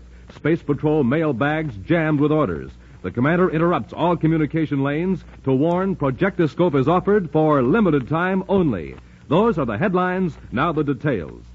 Today, Buzz Corey is again offering all boys and girls a chance to send for the new 6-inch pocket projectoscope. This streamlined blue and yellow plastic model in the shape of the commander's rocket ship has been designed to do 3 important things. 1, to flash on and off so rapidly it can be used as a signal light. 2, to throw a steady beam of light so it can also be used as a flashlight. 3, to throw pictures on the wall by means of a special strip of film. Response from Earth has been terrific. Orders have been pouring in without let-up, but supplies are still big and work is on schedule. When a letter is received, a projectoscope is mailed at once. But Commander Corey warned in a special bulletin that the projectoscope could be offered for a limited time only. So, gang, send for your projectoscope today. Just buy a box of rice checks or wheat checks. Then, with your name and address, send 35 cents in coin and a rice checks or wheat checks box top to Space Patrol, Box 686, St. Louis, Missouri. This offer good only in the USA and may be withdrawn at any time. That's Space Patrol, Box 686, St. Louis, Missouri. And now back to today's adventure, the Venus Space Factory. Vincent Trowbridge, owner of a space factory revolving around Venus, has forced a Space Patrol inspector to turn in false reports against Stan Larkin, owner of a competing space factory. Commander Corey and Cadet Happy went to the Larkin plant to investigate. While in loading chamber number 2 of the space factory, the two space patrolmen find themselves in danger of being crushed by a rapidly expanding plastic known as hexaplasm as the temperature rises in the chamber. Stand back, Happy. Let me try that door. Yes, sir. Somebody must have locked it after we got in here. You suppose it was Larkin? Hap, look out! Huh? Wow, if you hadn't yelled, sir, I'd have been smashed between those two blocks of hexaplasm. It's going to keep expanding till it fills every inch of this chamber. As hard as rock. Yes, after it reaches its original shape. Commander, could it break through the hull of the chamber? By the time it does, it won't matter to us. Hey, wait. You've given me an idea. There's a bale that hasn't broken open yet. Help me drag it to the door. Yes, sir. Yes, sir. Let's move fast, Happy. This bale feels soft. Yeah. Now let's wedge it between the stack of hexaplast and the door. A little tighter. Commander, I can feel it expanding. Stand back. When those metal packing strips burst, they'll lash out like whips. There it goes. It's swelling up. Let's hope that door is the weakest part of the chamber. Hey, it works, sir. The door's open. Let's get out of here quickly. Hey, Commander, it's colder out here in the passage than it was in the chamber. Let's get to the control room. I want to hear Larkin's explanation of this.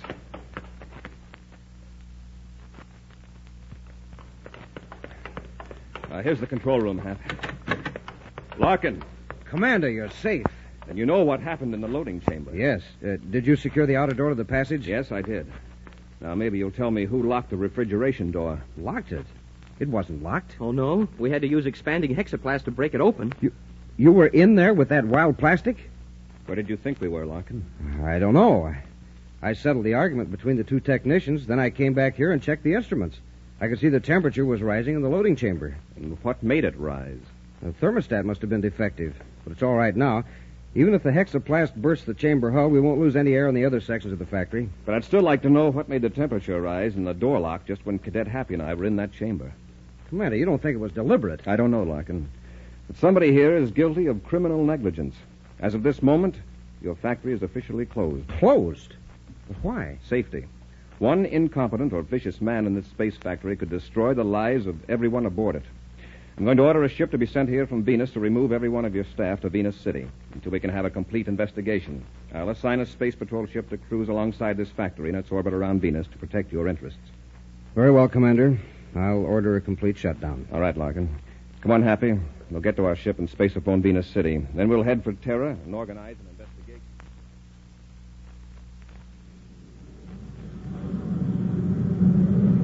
Curtis calling Trowbridge aboard Space Factory number 2. Curtis calling Vincent Trowbridge at Space Factory number 2. Trowbridge here. Go ahead, Curtis. Are there any cargo ships loading or unloading at the factory? No ships aren't due till tomorrow. Why? I'm coming there to talk to you. What about? I'll tell you when I get there. Now, isn't that rather stupid? You aren't due to inspect for another 10 days. I'm nearly there. Have the airlocks ready. Why can't you tell me what you want over the spaceophone? We're both on the scramble circuit. I've got to talk to you. In person. All right, come ahead. But if you are in trouble, don't expect me to get you out of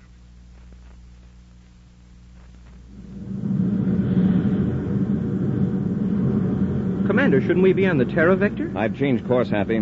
We're heading for the other space factory on the opposite side of Venus. Why? Is something wrong at the Trowbridge plant? Well, so far it's not as serious as what went on at Larkin's. I've been getting some interesting information from Major Robertson, though. Trowbridge has been putting out some defective plastics, too, worse than Larkin's. Was it in the inspector's report, sir? No. The Bureau of Standards discovered it.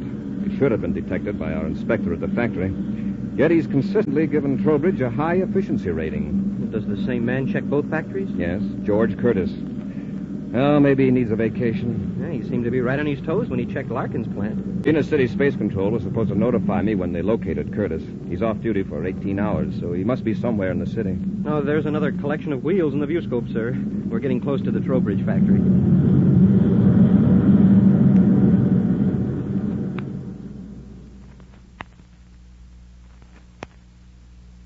All right, Curtis. Tell me what was important enough to bring you here to the factory at this time. I found out what your men tried to do to Corey with the hexaplast.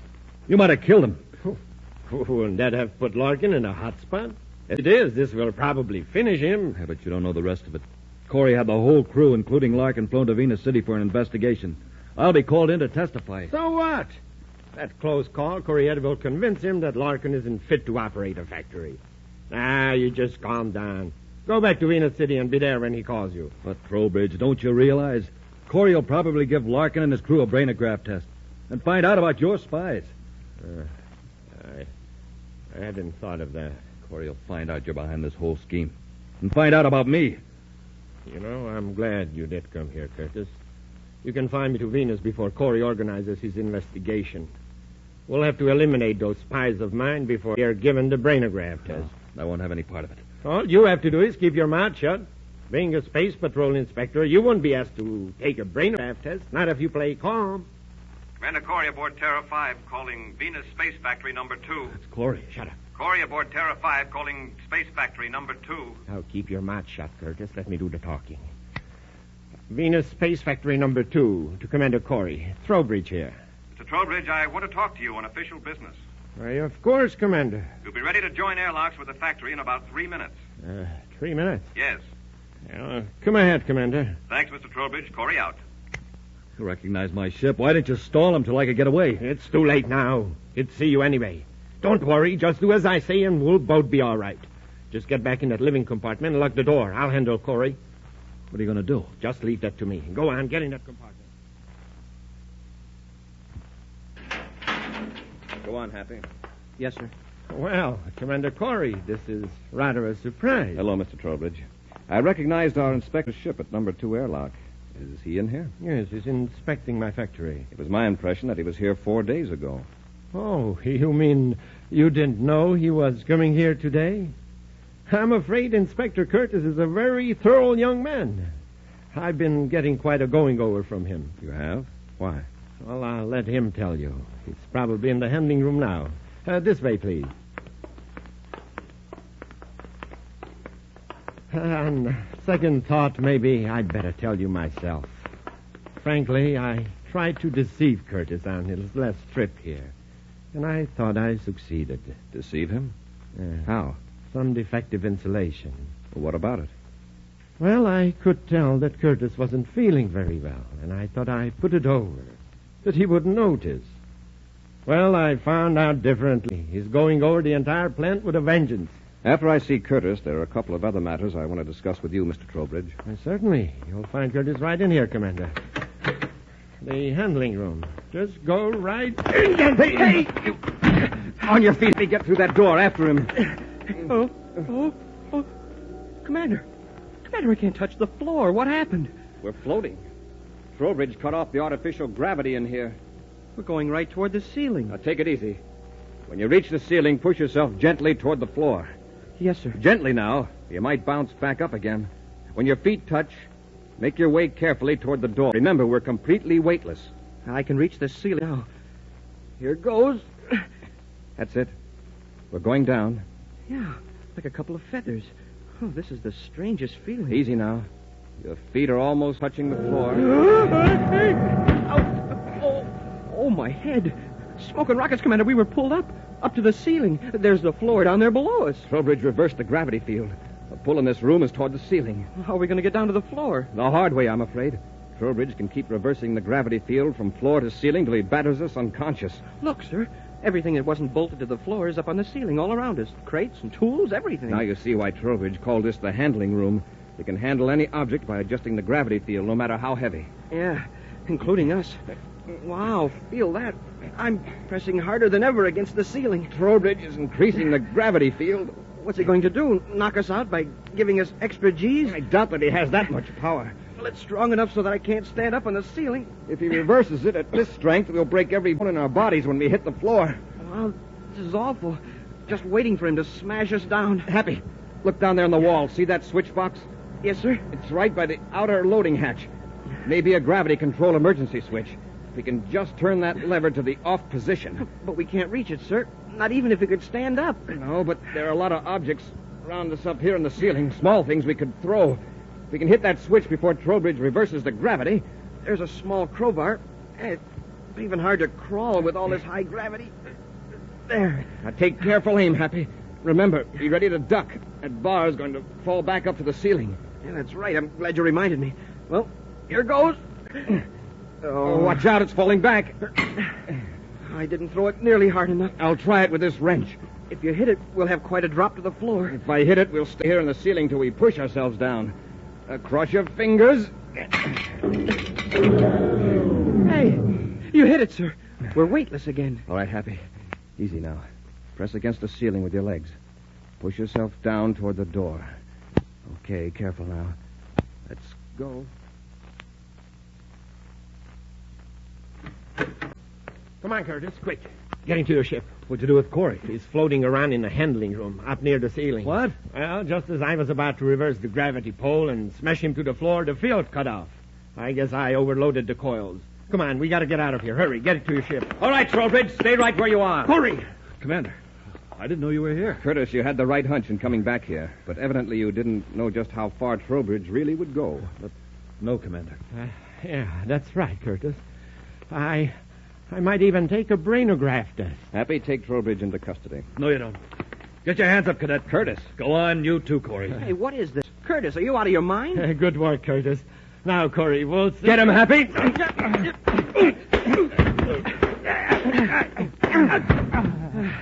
All right, you two, on your feet. I've got their weapons, sir. Commander, Trowbridge forced me to help him. He bribed two of Larkin's guards to heat up the hexaplast chamber. I didn't have a thing to do with it. Curtis, keep your mouth shut. You might as well let him talk, Trowbridge. We've got enough on you right now. Commander, I'll tell you everything. Honestly, I will. I only did what I did so I wouldn't lose my inspector's job. Curtis, you have a peculiar idea of an inspector's duties. Yeah, don't worry, Curtis. You'll still be an inspector. You can inspect the inside of a criminal rehabilitation center.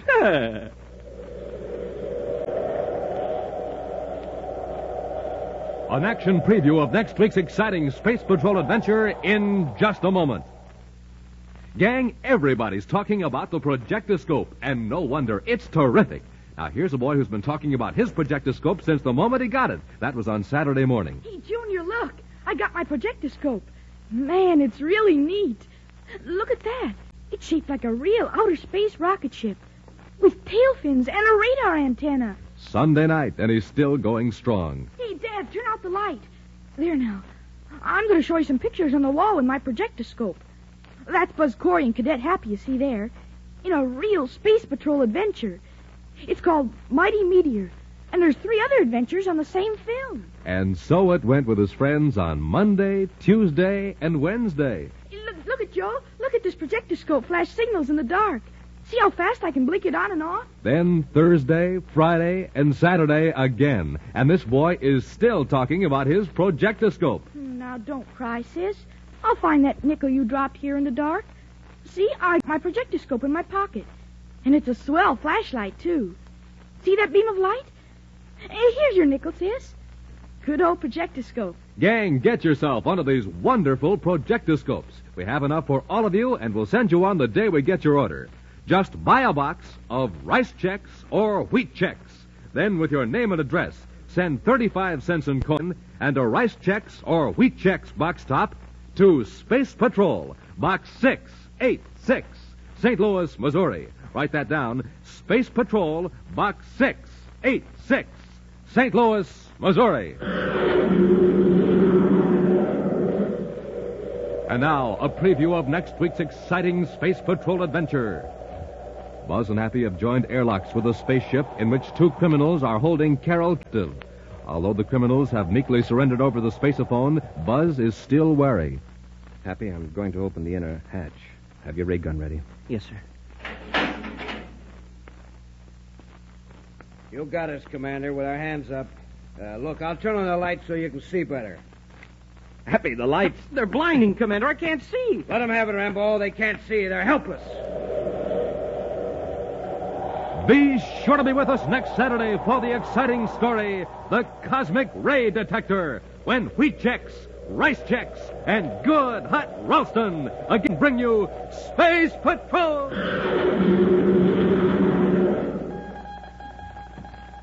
Special bulletin for boys and girls in Indianapolis, Indiana, and Washington, D.C. Buzz Corey's own space battle cruiser, the Ralston Rocket, will be in your area next week. Don't miss it. The Ralston Rocket. Space Patrol, an original Mike Moser production starring Ed Kemmer as Commander Corey and Lynn Osborne as Cadet Happy, was written by Lou Houston and directed by Larry Robertson. Other players were Ken Mayer, Bela Kovach, Norman Jolly, and David Duval. Dick Tufeld speaking. Now, don't forget to tune in next Saturday and every Saturday when Wheat Checks, Rice Day, and every Saturday when Wheat Checks, Rice Day, and every Saturday when Wheat Checks, Rice Day, and every Saturday when Wheat Checks, Rice Day, and every Saturday when Wheat Checks, Rice Day, and every Saturday when Wheat Checks.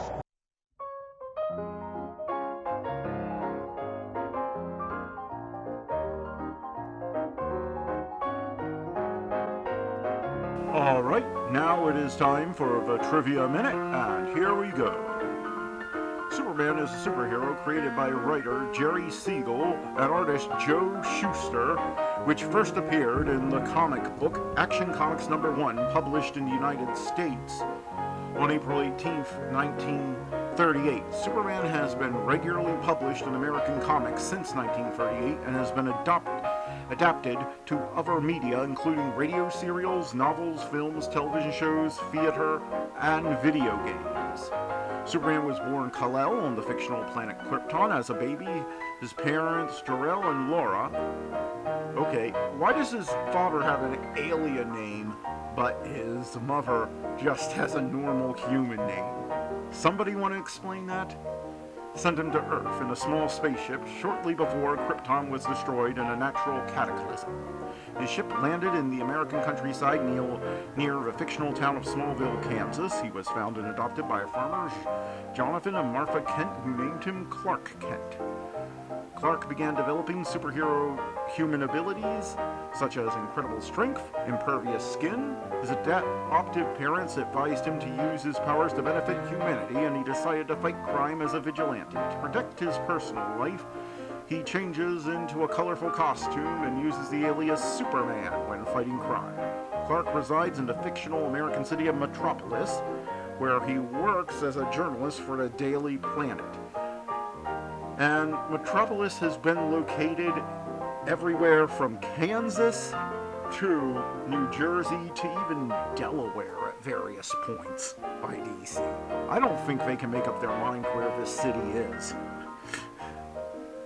Superman's supporting characters include his love interest and fellow journalist Lois Lane, Daily Planet photographer Jimmy Olsen, editor-in-chief Perry White, and his enemies include Brainiac, General Zod, and archenemy Lex Luthor.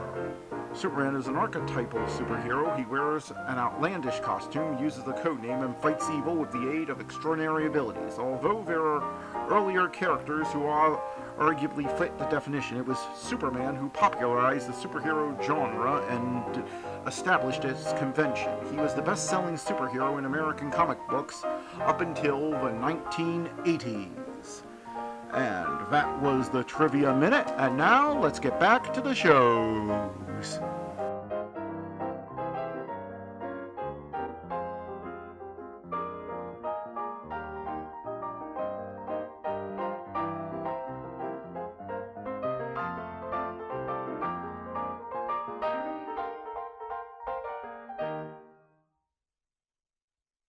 Look, up in the sky. It's a bird. It's a plane.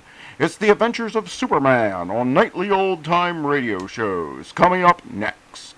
Presenting the transcription feature, Superman. Up in the sky. Look, it's a bird. It's a plane. It's Superman. And now, Superman. mighty visitor from another world with the strength of 100 men and a physical structure undreamed of and unattainable by earthbound humans. Champion of the weak and the oppressed, tireless fighter for the cause of truth and justice. When we last saw him, Clark Kent was at Stonehouse in Brentwood, ghost-like and forbidding retreat of Dr. George Haven Beecham, world-famous scientist and explorer. With him was the doctor's daughter, Elsie, come on a desperate attempt to discover why her father had deliberately cut himself off from his friends and family since his return from his latest expedition to the jungles of South America. Finally breaking into the apparently deserted house, Kent has left Elsie on the lower floor while he investigates footsteps in an upper room. He finds Dr. Beecham, ready to defend himself against intruders with a knife and gun. But just as Kent is about to offer explanations, a ringing scream brings both men racing back downstairs to the library. Everything is in darkness. Kent strikes a match, and they stare about to find that Elsie has vanished. Listen. Elsie! Miss Where Beecham! are you, Elsie? Miss Beecham! Look back at the lounge there. Maybe she fainted and fell. No, Doctor. Where's that draft coming from? Quick, maybe she's out that way. That's how we got in. Broke a door down. Come on, Doctor.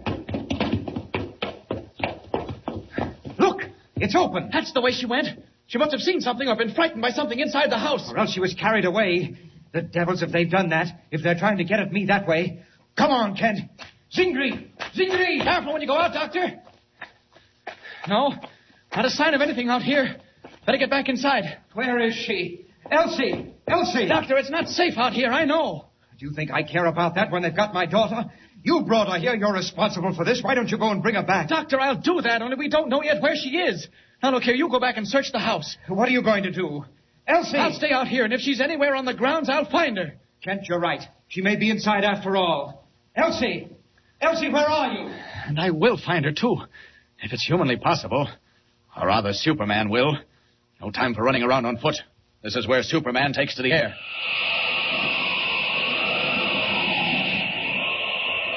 Too dark to see very well. First off, where did I leave that giant native? If he broke in and carried her off, no telling where she is now. I thought I'd finished with him. But if I didn't and he recovered his senses, this is where he ought to be. Ah, he's gone. Vanished. Now, if I can find him, I may find Elsie, too. What's that? It's a car. One man driving all by himself. Well, I'll just yank you out of that, and your car can go where it likes. Hey, what the? Oh, quit, let me go. You'll wreck me. Come along, let go that steering wheel. You and I are going to have a little talk. No. There now, come on. Who are you? Never mind about me. We're talking about you. Where did you come from? And who did you come with? Where are they now? Come on, quick, talk. Listen, boss, honest. All I did is drive the car. I'm Eddie Hilly. Whose car? The fellas that came here. Two of them. Little brown guys. Little? Did you say little? Yeah. Well, not dwarfs, but they wasn't no giants. You sure of that?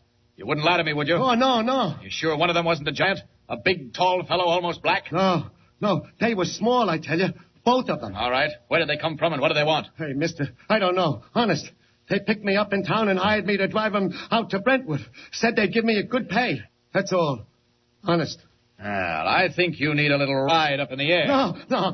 I'm giving it to you straight, mister. Honest I am. If that's all you know, why did you try to get away from here so fast? Why didn't you stop when you saw me standing there in the road? Hey, mister, how did I know who you was? You might have been a cop in that blue outfit. I figured I had enough. Oh, and what made you decide that? Too much funny business. First a lot of yells, then dogs, then a drum beating. It gave me the creeps. What else? Plenty. Just as I was getting ready to blow, a big gorilla comes looping along. What? A big black man? Hey, mister, that wasn't no man. Never mind that. Where did he go? I didn't wait to see. I took one look and mighty near fainted. And that's all I know. So help me. This time I believe you. Just the same, you're coming with me. Oh, no, wait, listen. No, you won't get hurt. That's a promise. Hey, we're going up in the air. Hey, no, put me down, mister, put me down. No, wait, please, mister, please. All right, that's that. Now, you come along with me. No, not in that house. It's spooked. I ain't going in there. Oh, yes, you are, and right now, too. But take a look at me first. Hey, you're changed. You got regular clothes on. Right. And if you think you've been flying through the air, you've just been imagining things, understand? What the... Hey, listen. I know mighty well I was flying. I say you weren't. Unless you want to fly again and much higher. Oh, no. All right. Not me. Then remember what I say. Now forget all about it. Huh? Oh, sure. I catch. Yeah, boss. Whatever you say. All right. Kent. I say, Kent, are you there? Right here, Doctor. Outside the house. Hey. Even your voice is different. You remember what I say? Oh, sure, boss. You bet. Kent, what luck? None at all, Doctor. How about you? Not a sign of a... Well, who's this? Where did he come from? Well, that's what I'm trying to find out myself. Apparently, he drove two little brown men out here to pay a call on you. Oh, he did he? Then it's you I have to thank for the disappearance of my daughter. Oh, no, sir. Not me. I ain't seen nobody's daughter. Doctor, something flew past my head. Yeah, mine too. Hey, what is this? Inside the house, quick! No, get Elsie. You can't leave her out here. Doctor, get inside. We'll find Elsie later. Now, quick! You two, come on. Go on there, move. You don't have to tell me twice. Doctor, quick. Come on, inside the house. Here we are. All right, block up that doorway now. Quick. Come on. Bring that bar. That's it. That's solid enough, I guess. There we are.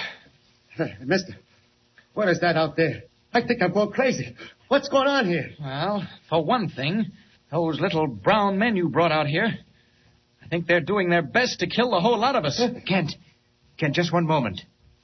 That taxi driver, where is he? Is he there? It's so dark, I can't see. Yeah, right here, Chief. Look here. These men that you drove out, did they carry anything with them when they left the car? Yes, they did. One of them had a long piece of bamboo. Bamboo? Hollow? Was it hollow? Hollow? Yeah, I guess it was all right. Kent, that's it. What? They brought a blowgun to shoot poison darts. Blowgun? And if one of them so much as nicks your skin... What's that? What did you say, Chief? I say keep out of sight. Don't stand in front of those windows. Great Scott! Yeah. There, you see. By no means stand in front of windows. And to think that Elsie is out there somewhere. Oh, Kent, I tell you I can't stand it. I tell you I can't. Easy does it now, easy. Wherever she is, they haven't got her. How do you know that? Well, because if they did have her, they wouldn't be peppering us with arrows, or darts either. They'd use her as a hostage. Whatever it is they're after. Just a moment. How do you know they're after anything? Well, Dr. Beecham, I'm not deaf and blind, and you said yourself that... I? What did I say? Why, when I broke into your room upstairs, you said they'd never get what they were after. Doctor, what is it? Don't you think you'd better tell me? Kent, if I do, you'll be in the same position that I am. I've sworn to go through with this myself and not to put anyone in the danger that I've been in. But, Doctor, I'm in it as much as you are. Dr. Beecham, what's the matter? Hey, look. He's staggering. He's sick. Doctor. Kent, I've been hit. One of those darts nicked me. Doctor, quick. What can I do? There must be something. No, I know the symptoms. Paralysis. Going all over me. Steady, Doctor. Quickly. Doctor, tell me. Quickly. Tell me. In the right hand pocket, special serum. I'm the only man that knows it. Quick. Right hand pocket? Yeah. Wait a minute. Yes, I have it. It's a glass tube with a needle. All right, Doctor, what do I do? Oh, no. Too late. No, it isn't, Doctor. It's as if they'd won after all. Oh, Kent. Doctor, wake up. Listen to me. What do I do with this needle? Doctor. Kent, break the tube. Yes, all right. Fill the needle. Right. And push in the shoulder. In your shoulder. Wait a minute. All it can carry. But too late now. Too late. No. Look, keep awake, Doctor. I'm doing it. I'm doing just what you said. Look. Wait a minute. There it goes. Important. Listen to story. Yes? Responsibility. Don't forget. Doctor, hang on. Don't let go. You haven't told me yet. Doctor, what is it? Kent, the sacred emerald of the Incas. It may save the whole human race. The emerald.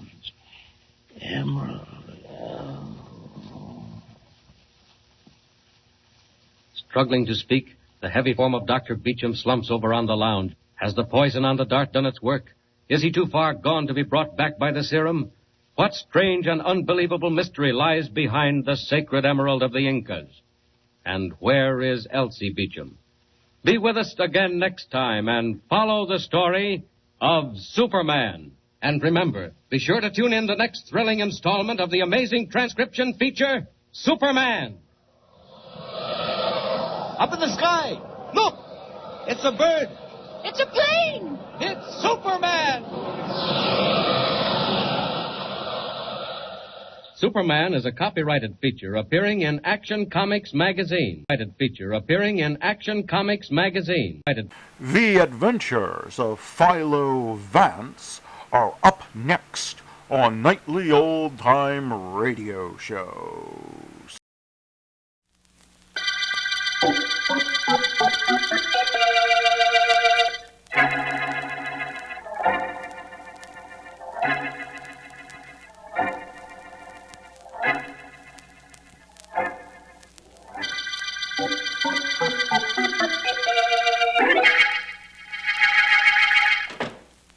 Don't move, you. No, don't shoot me. Okay, if you do like I say. Yes? Get up that dough. Come on, get it up. The money in the drawer. I just saw you counting it. Get it up. I have no money. Business has been bad. Business has been great. We've cased this store for a week.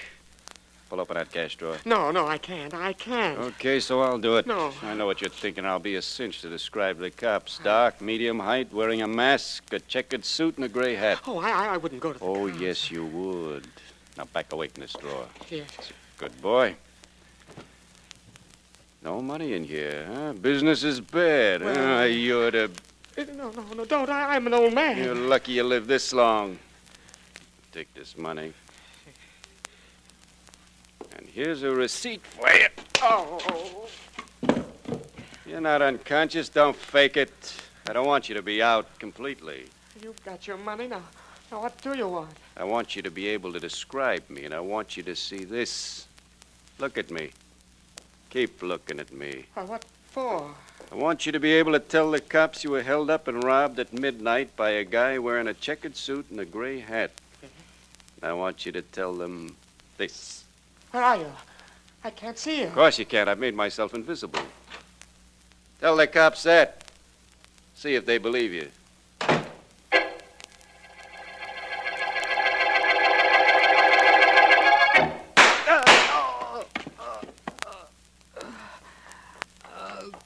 Holy mackerel, you're hurt bad. Here, I'll put my coat under your head and I'll go phone for an ambulance. Here you are. Thank you. What happened to you? I saw somebody with a gun backing away just now, but all of a sudden he seemed to vanish. Did he shoot you? I left my house a few minutes ago. Take it easy. Exactly midnight. Man in mask. Checkered suit. The man in a checkered suit. Gray hat. Yes. Held me up. I resisted. He shot me. The police will be interested in that. I'll call and tell them that just as soon as I call a doctor for you. Shouldn't be too hard to find a man in a checkered suit and a gray hat. Only how are they going to find a man who vanishes?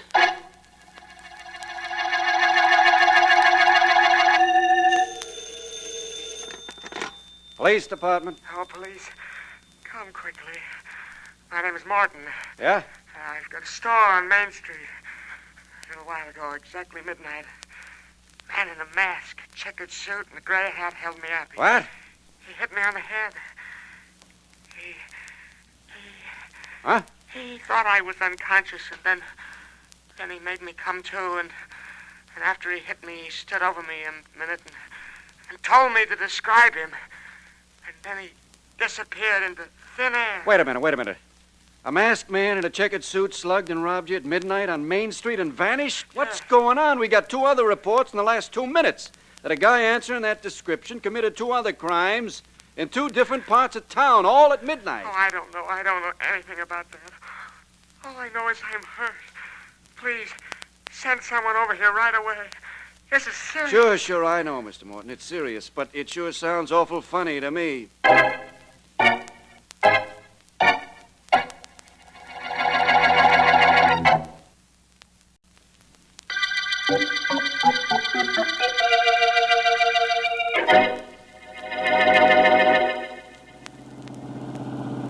Well, Vance, what do you make of it? 3 crimes, all taking place at midnight in different parts of the city, and all by a man answering the same description. I don't know what to make of it, Markham, except to dismiss it by saying it's impossible, which you answer immediately by saying, I know it's impossible, but it happened. I've left out the most startling bit of information of all, Vance.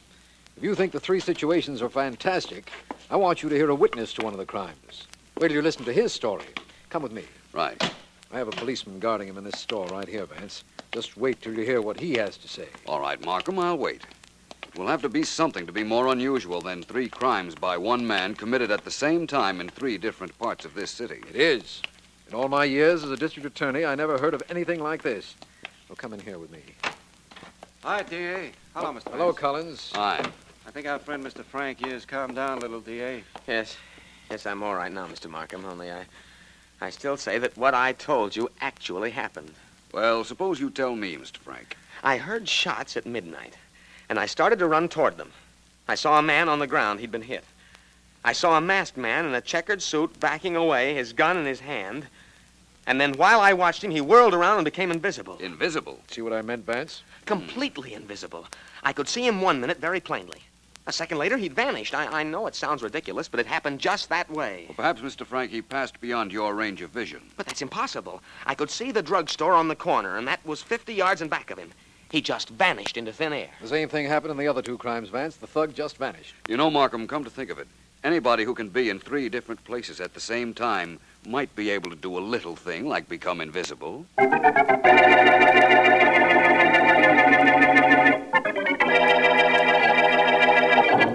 About time the boss got here, don't you think, Pete?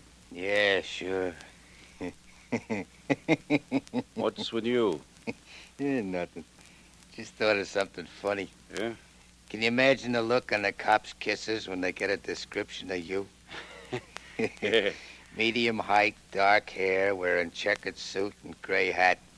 Then they get the same description of me and the same one of Eddie.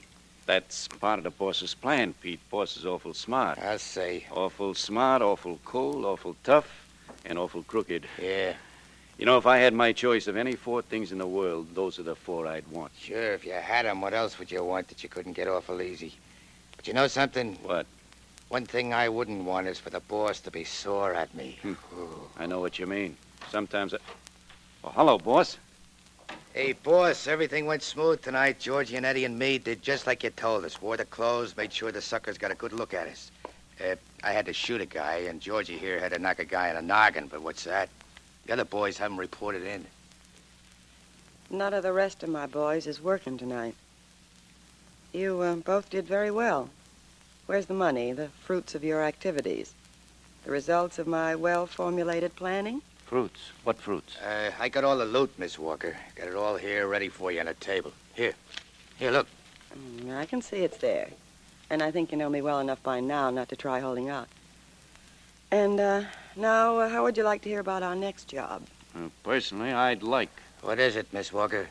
Gentlemen, where, besides the bank, is there better than $25,000 in bills of various denominations lying around, waiting for us to pick it up? Search me. That would hardly help us any. Hey, that's a pretty funny joke. Gentlemen, the situation I described is real. I know where there's about $25,000 in cash, just waiting for a smart young man in a checkered suit, but carrying a submachine gun this time, to grab it. I'm young. Well, I'm the smart one. Send me, Miss Walker, huh? I'll send you both. And Eddie will be there, too, wearing his checkered suit. Yeah. You might even have a couple of more boys in checkered suits scattered around, in case of a tie. Whatever you say goes, Miss Walker. But where is this 25 grand that's just waiting to be taken? I'll let you know, Pete, when the time comes. And when the time comes, you go.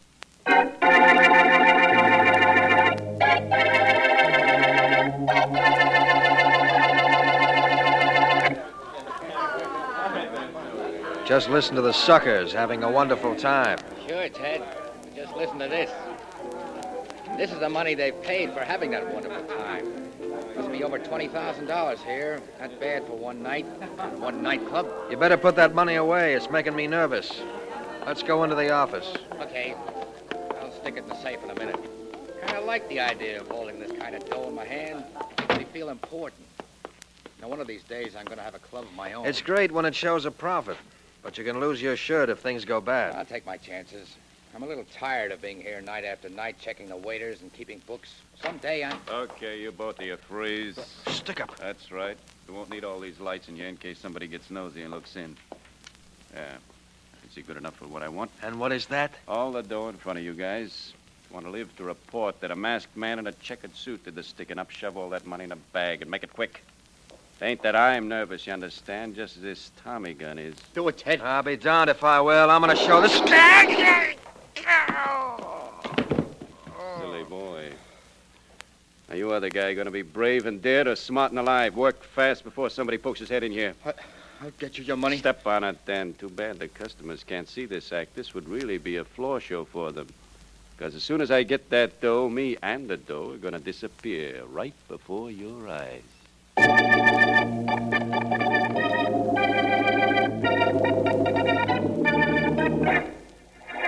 No, I'm sorry, Markham. I haven't found out a thing. You read about the murder at that nightclub last night, Vance? Yes, the checkered suit killer again. And he did his vanishing act again, I understand. He's getting a little too cute, Markham. Cute? He's getting ridiculous. There's no known way of arresting a man who can be 3 places at once and turn invisible at will. There's a reasonably simple explanation for all that, Markham, I'm sure. For instance, there isn't one man involved, but 3 or possibly 4, all answering the same general description and all wearing checkered suits. That's right. As for the... I beg your pardon. Mr. Vance? That's right. I'll call you back, Markham. I have a visitor. Good enough. Bye, Vance. Goodbye. Please come in, won't you? You make a very attractive picture framed in the doorway, but this chair will be just as flattering, I'm sure. Thank you. Vance, do you know who I am? The fallacy of my life is that I am so very familiar with a lot of things that aren't half as interesting. Thank you. The fallacy of my life is that I've heard too many things that aren't half as interesting. It would surprise me greatly if this kind of talk was the reason you came to my office. You needn't be surprised. It isn't. Vance, my name is Walker, Elise Walker, and we have business to discuss. Have we? Yes. What about? Well, it's about this crime wave now going on. The shootings and hold-ups done by the man in the checkered suit. According to the papers, the police are baffled. You mean because they can't figure how one man can be in so many different places at the same time? Something like that. That's easily explained. The crimes are being committed by more than one man. I still don't see what brought you to me, Miss Walker. I have been rather indirect, haven't I?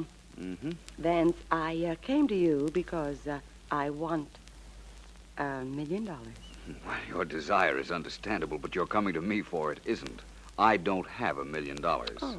And haven't you heard, Miss Walker, getting $1 million isn't quite as easy as that. You've got to do something more than just go up to a total stranger and ask for it. Yes, I know all that. But still, I want the $1 million, and strangely enough, I think you're going to want to get it for me. I'm a little selfish that way. I always had the idea that I was going to make my first $1 million for myself. Oh, it isn't your money I want. It's the city's. It isn't information I want, it's clarity. All right. Now, before I begin, let me tell you this. If you were twice as clever as you are, you could never prove this conversation between you and me ever took place. And if you ever accuse me of saying what I'm about to say, I'm going to laugh it off. I think you've made your point. Now, what is this about $1 million?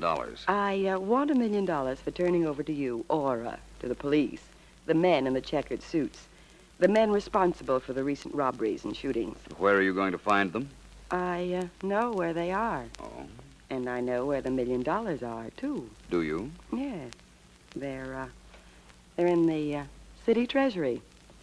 You can go to your friend Markham, the district attorney, and act as intermediary in the deal. Yes, I suppose I could if I had any inclination to. Well, you have regard for people, Vance. You don't want to see innocent people being killed. That's right, isn't it? That's right. Very well, then. I can stop all that. But if you don't go to see Markham, and when you see him, sell him on the idea of giving me $1 million, then this city will see the greatest crime wave, the most horrible reign of terror in its history. Think it over, Vance. You have until tomorrow.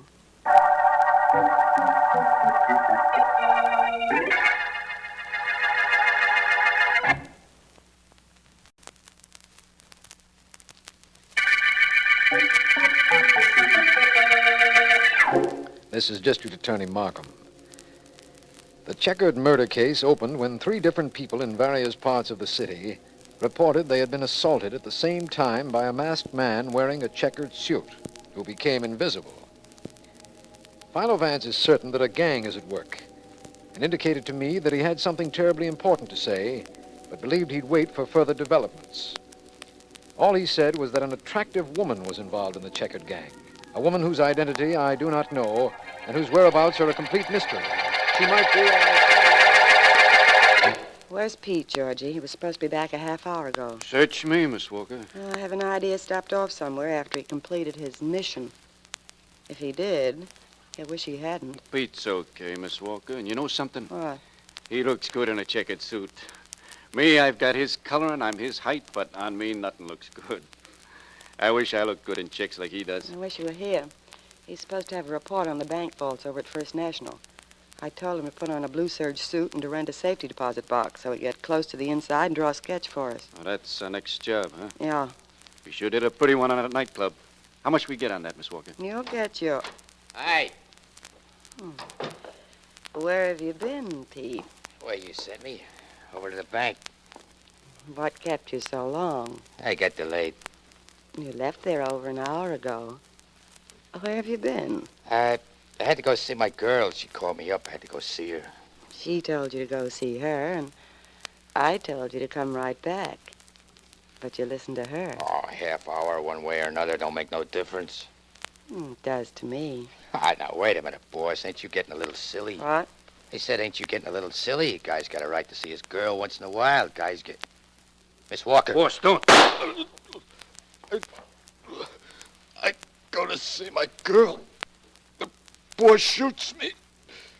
Honest, boss, it wasn't worth it. Well, Georgie, any questions? Not me, boss. I ain't got any girl. Perhaps I should have waited until after he told me the bank plans. Oh, now you'll have to go. That my next assignment? Yeah. No. No, get rid of this body first. I don't care what you do with it, but get rid of it. And do it on schedule. That understood? Sure. Why not? By tomorrow morning at 11, I want the plans to the bank vault and a description of how you got rid of the body. Okay. And, tell Eddie what happened. You mean that you knocked off Pete? Why should I do that? Why?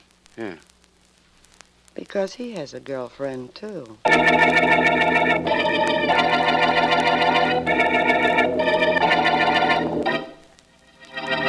The day's almost over, Vance, and your mysterious lady friend hasn't called you. I know, Markham, but she will. She was very definite about wanting to cross her gang for $1 million. What kind of a mind would dream up an idea like that, Vance? It's the strangest and most unreal thing I've ever heard of. Of course, it's ridiculous, my friend, but that doesn't make the woman any the less dangerous. The idea is not normal, and probably she isn't either.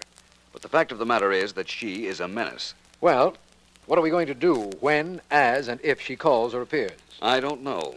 All I know is what we're not going to do. We're not going to give her any $1 million. What kind of a woman can she be, I wonder? She could be an attractive one, if it weren't for her eyes. They're ice cold. What was it the man said once? The eyes are the windows of the soul. That's right. Miss Walker, if that quotation has any basis in fact, has a frosted soul.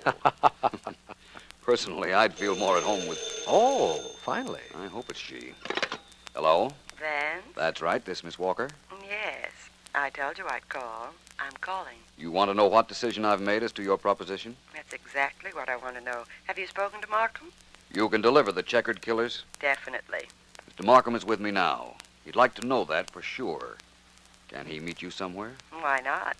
I'll drive down to the end of Neck Road and be waiting for him in about an hour. It's rather late for an unescorted young lady to be in that deserted section. I have nothing to worry about. The only thing people fear in this town is the checkered gang. And they work for me. Remember?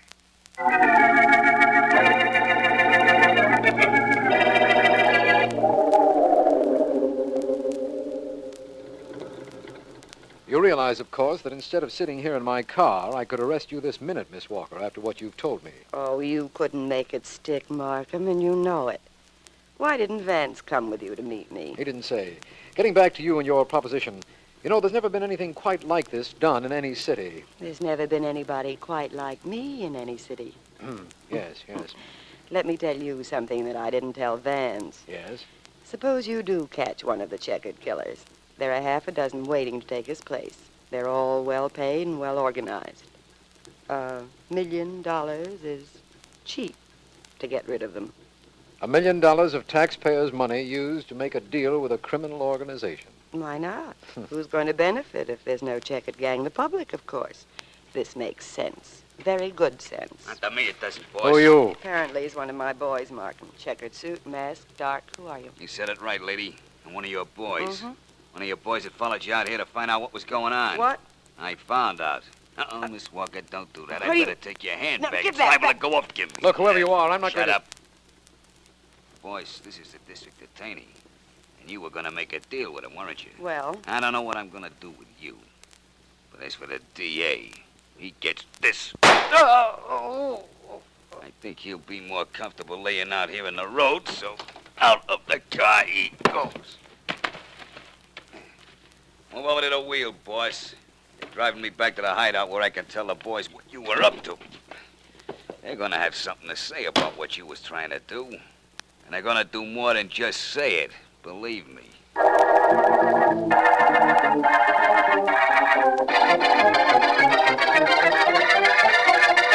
The next thing I knew, Eddie, she yanked out a gun and shot Pete. Yeah? Right where you're standing. Holy Shot him like she was smoke. putting on lipstick. That's how calm she was. Oh, she's ice, that broad, Georgie. Ice. Then she tells me what to do about the bank vault. Says to get rid of Pete's body, just like that. Yeah. Honest, that dame is tougher than any guy I know. You ain't kidding, Georgie. You ain't kidding. No, sir. Well, did you get rid of it? Sure. Think I want to... Okay, in you go. What's the matter? Don't What listen is to it? him. He's Easy, lying. guys, relax. Hold I just brought the boss here so you could hear what's been going on. Don't believe him. He's making the whole thing up. Yeah, what whole thing? The boss was trying to make a deal to turn all of us into the district attorney. Don't be Wait a fooled. minute. You with the gun. Who are you? I'm wearing a checkered suit, ain't I? Yeah? I'm wearing a mask, ain't I? Yeah. I'm one of you guys. She hired me yesterday. I followed her out the neck road about an hour ago and had to make a deal with the DA, so I dragged her back here. That's not true. I never saw him before. I'll prove it to you. I'll yank off that... Keep your hands away from... There we are. See, boys? It's Philo Vance. Grab his arm, Eddie. Grab the gun. I'll get the gun. You get him.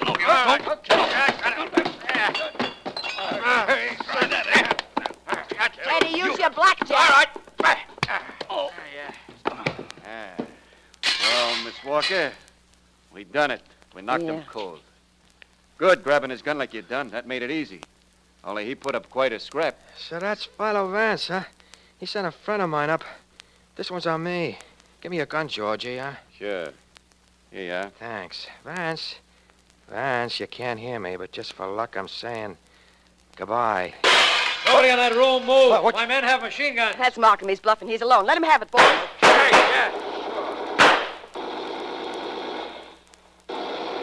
Okay. Hold it, everybody. Right. I said hold it. Keep me covered from here in case they're not as dead as they look. I'm going in through this window. Okay, right. Just hope we didn't get here too late. That's Vance lying on the floor. If he's been hurt... Vance. Hello, Markham. Easy, old boy. Finally got here, eh? Yes. Mr. Swell Scrap, my friend. I almost handled the two of them. Missed a rather interesting gun battle. Both of the men are dead, as you can see, and I think the girl... Girl is still alive, D.A. Oh, I don't think she will be much longer. Your cops shoot too straight. Yes, they do. Well, Miss Walker, I think the best thing we can do is get you to a hospital. Oh, don't kid me. I never last the ambulance ride. Well, I guess this is it, eh? Funny, I wanted $1 million, and this is how I get paid off. I wanted gold and got paid off in lead.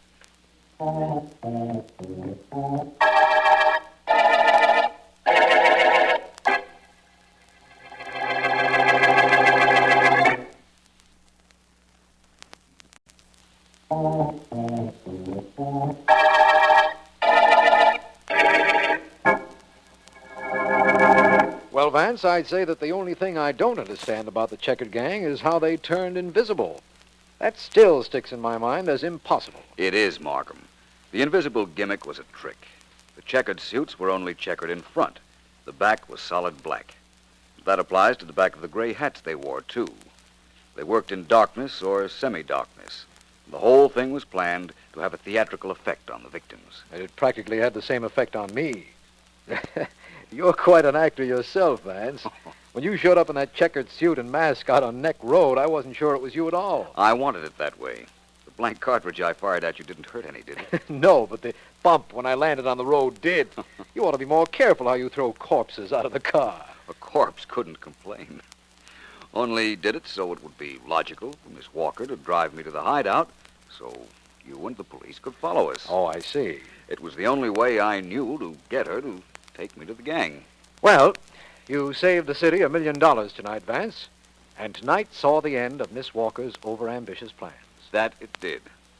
But Markham, most important of all, tonight saw the end of the checkered murder case.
And now you will hear the rest of the story with Paul Harvey up next. The rest of the story. His name was Edward Everett. In his day, America's foremost orator. Once a noted Boston minister and professor of Greek, Everett subsequently became president of Harvard, governor of Massachusetts, United States senator, minister to England, secretary of state. But of all of his political and scholarly achievements, Edward Everett was best known, best loved, most respected for his oratory. At public speaking, he was the craftsman's craftsman, sometimes devoting months of preparation to a single speech. For Everett, a 100-page oration was nothing, yet there was no record of his ever having referred to as much as a single note. And more than his words were memorized, for every emphasis, every pause, every gesture was well rehearsed, dependable, flawless. He had appeared to speak under every prestigious circumstance. His oratory in Washington had been repeated 100 times throughout the country. The monies from his speeches frequently went to philanthropies. So in many ways, the oration he was scheduled to speak in Pennsylvania on October 23 would be just one more speech. The organizers of the dedicatory ceremony, in order to meet Everett's convenience, postponed the occasion for almost a month. And when at last a date was set and Everett arrived in town, pandemonium. A superstar was in their midst. He'd come 3 days early to study the area, to get the feel of it. A number of news sources kept him abreast of current events so that the references in his speech would be accurate and up to the moment. And up to that moment, he was revising his manuscript, scrupulously editing and juxtaposing paragraphs. Endlessly, tirelessly, he rehearsed, bracketed portions for omission. He had timed his delivery to accommodate a specific 2 hours. Now all was in readiness, and when he rose to the platform, a deafening eruption of applause. And when he began, and throughout his oration, a near reverent silence. His mind and utterance moved deftly from thought to thought, each sentence perfectly balanced. His white hair, his erect form, his graceful pose, his faultless gesticulation, his becoming attire and his poise, his self-control, his clear voice and his knowledge, his precision and oratorical power, all of these combined to weave a spell about the audience, to mesmerize them, to hold them. And then it was over. 1 hour and 57 totally memorized minutes, and the ovation was tremendous. The incomparable Edward Everett had done it again. Now, there was another speaker that afternoon. Having not been officially invited to attend the ceremony, much less to speak, his presence, his smattering dedicatory remarks were greeted with indifference. Following a tolerant rustle of applause, many privately expressed disappointment. Some expressed it publicly. In fact, this second-string speaker knew that he had failed. He had been outclassed by Edward Everett's stunning oratory on that Thursday afternoon so long ago. You see, the squeaky-voiced speaker who was forced to follow Everett's eloquent act was President Abraham Lincoln. But because he, Lincoln, also spoke that afternoon, Edward Everett's oratory was not the only Gettysburg address. And now you know the rest of the story.